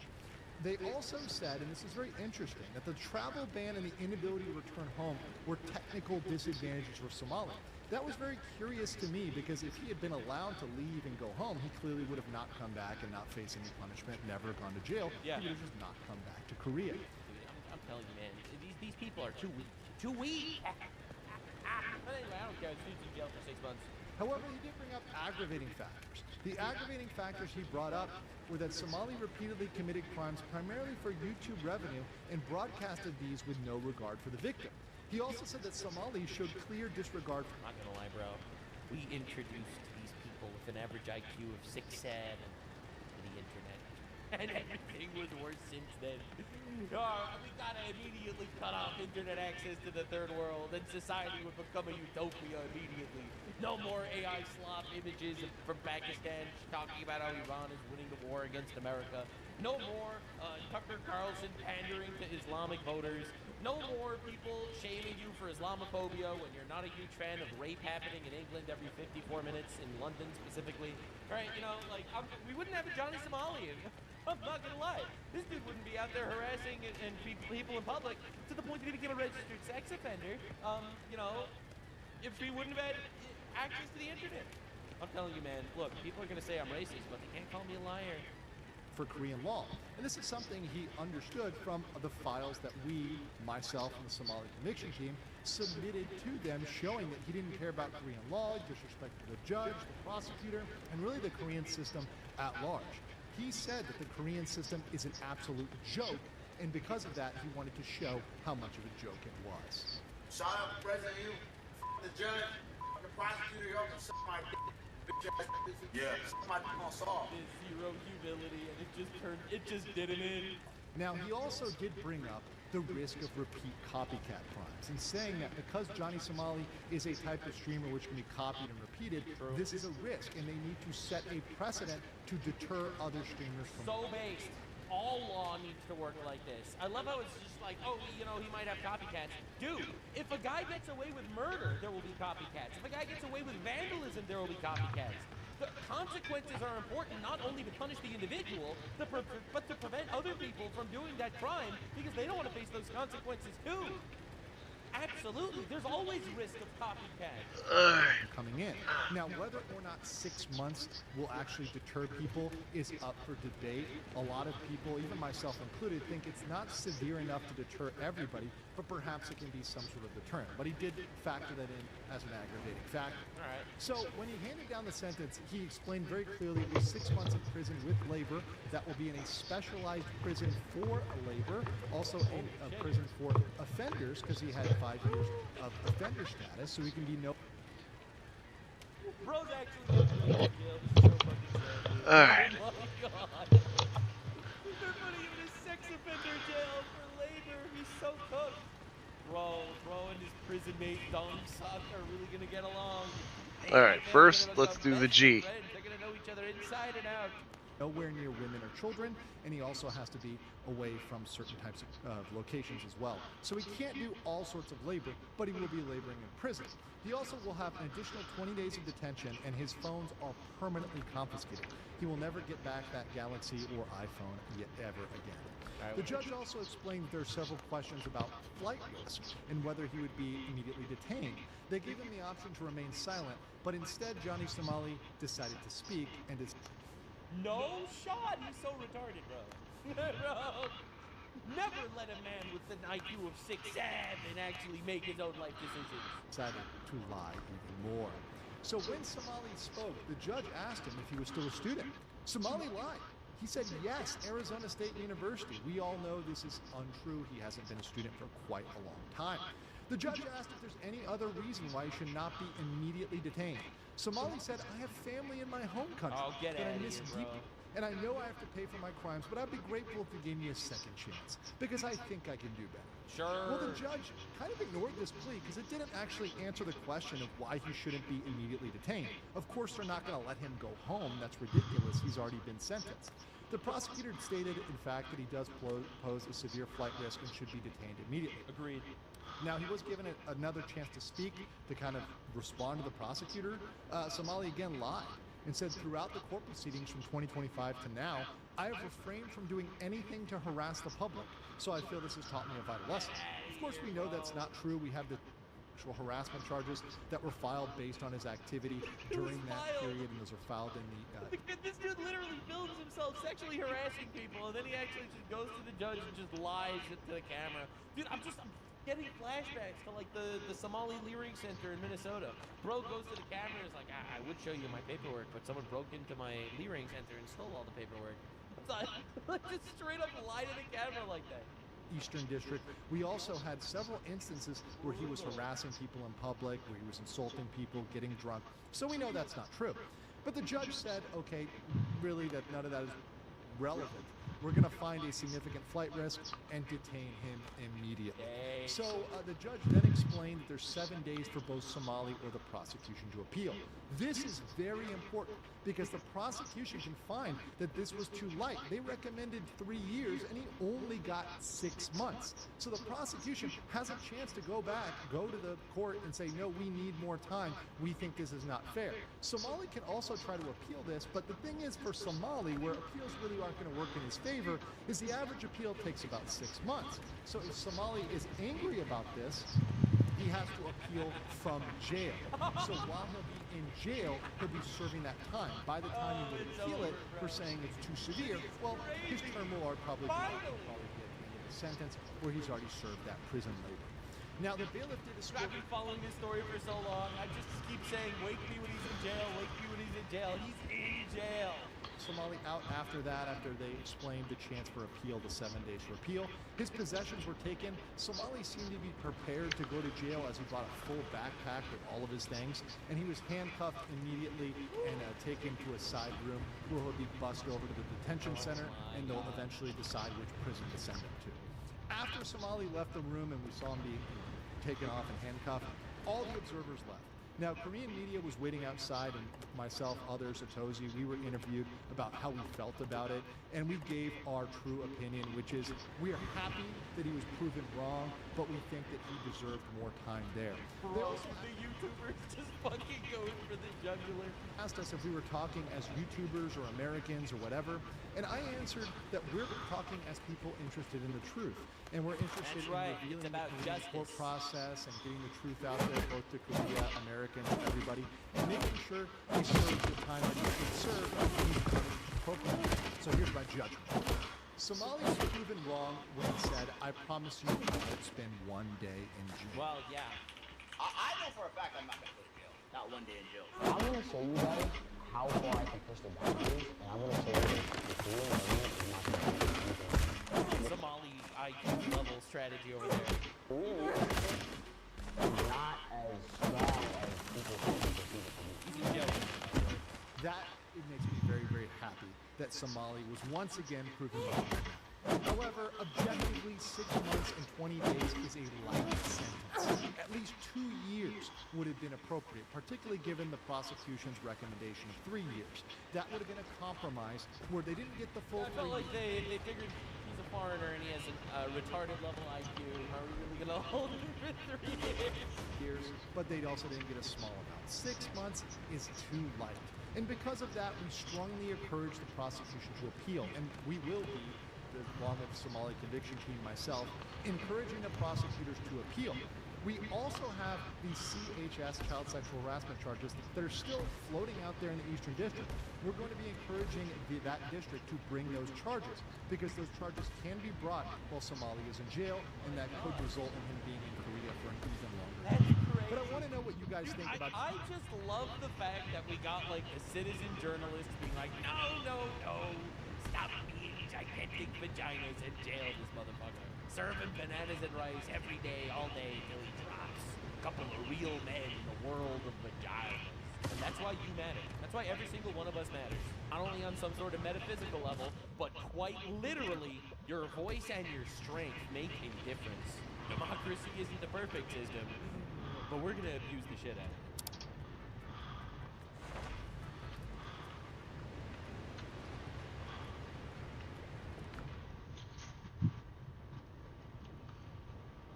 As the door to the ancient tomb creaks open, the foul stench of decay fills the air, wrapping around the team of researchers.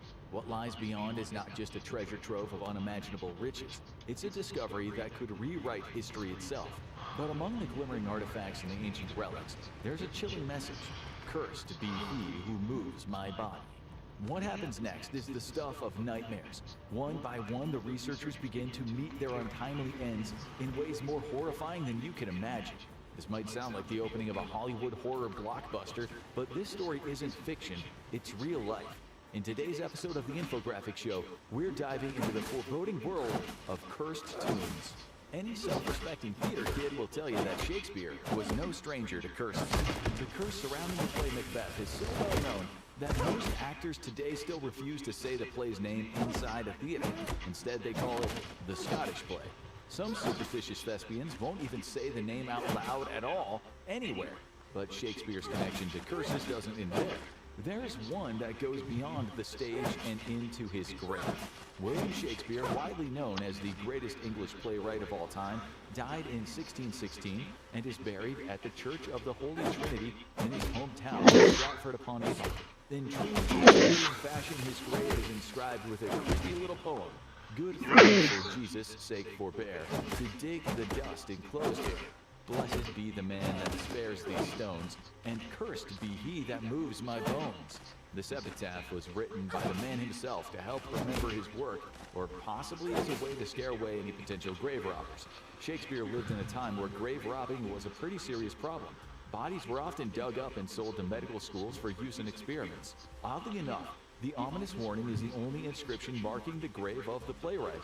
His ledger stone doesn't even have a name. The only hint that it's Shakespeare's final resting place is because it's surrounded by other members of Shakespeare's family. Above the grave, sometime before 1623, a monument was erected featuring a stone statue of the bard himself, immortalizing him in stone.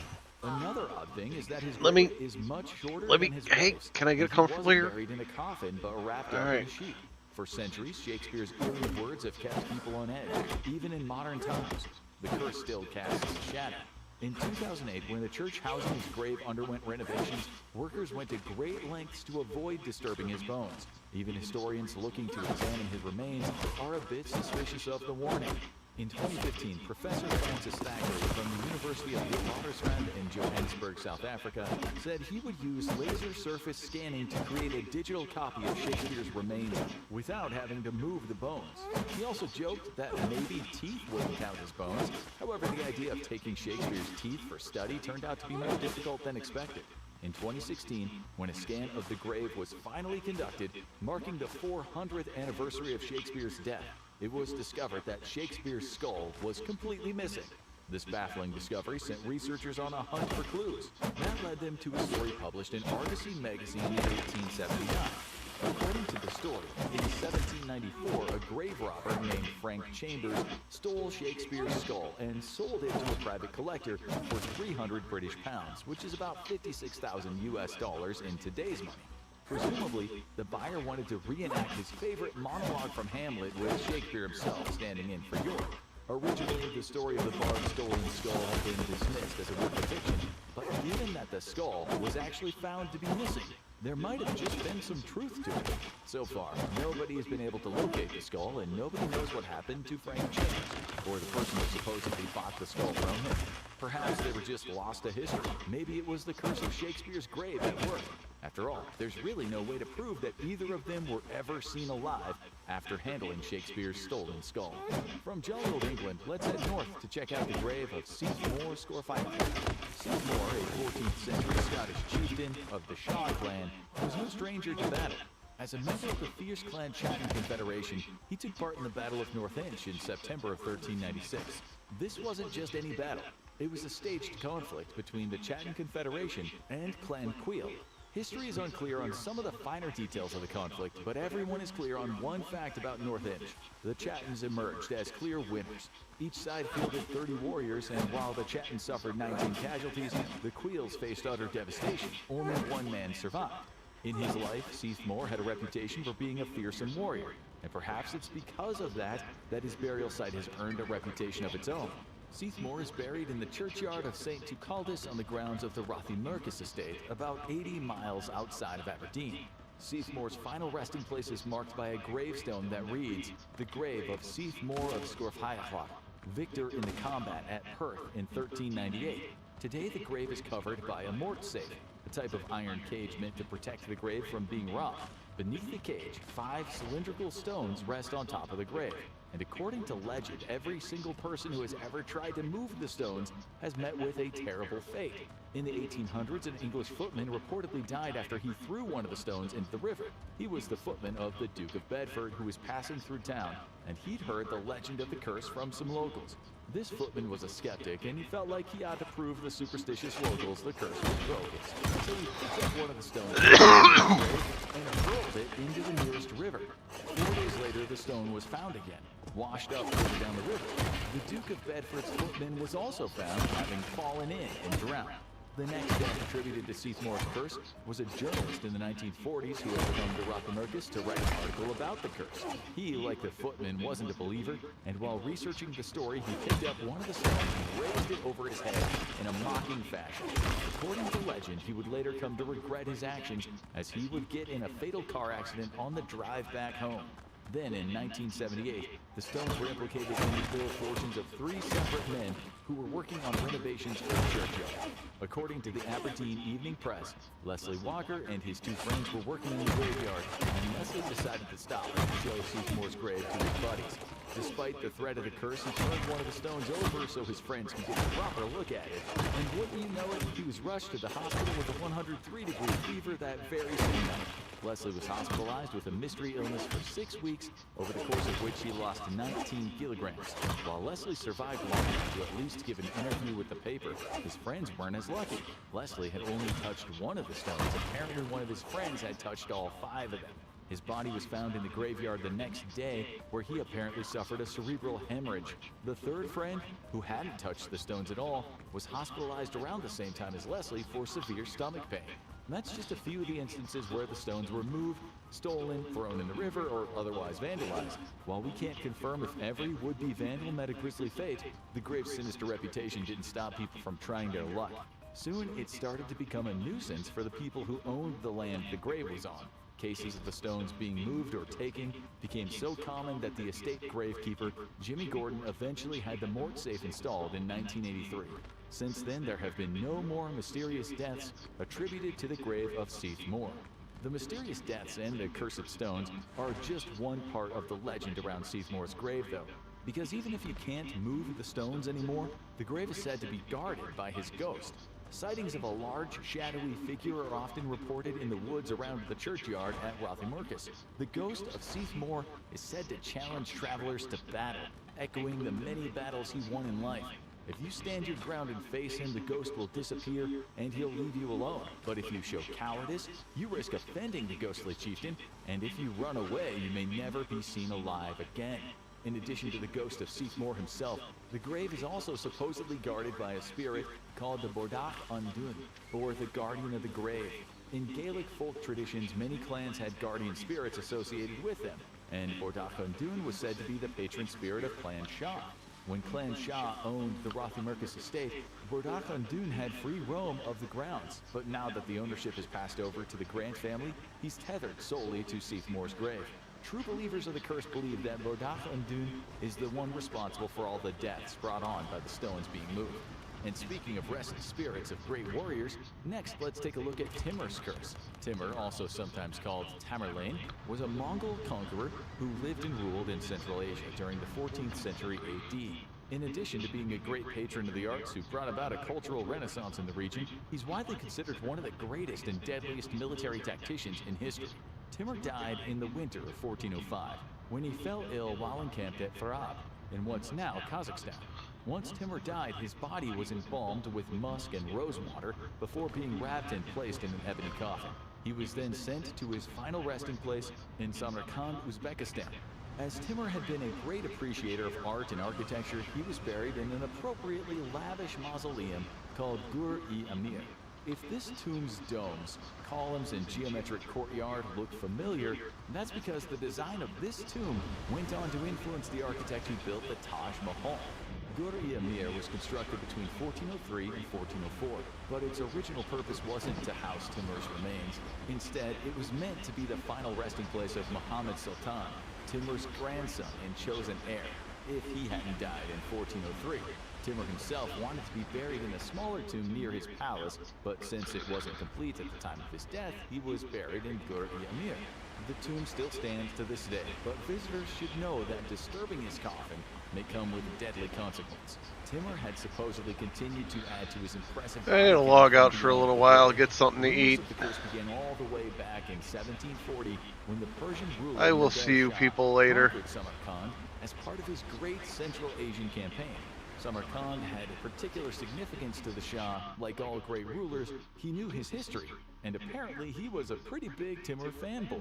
So naturally, when he took the city, he wanted to bring Timur's ebony sarcophagus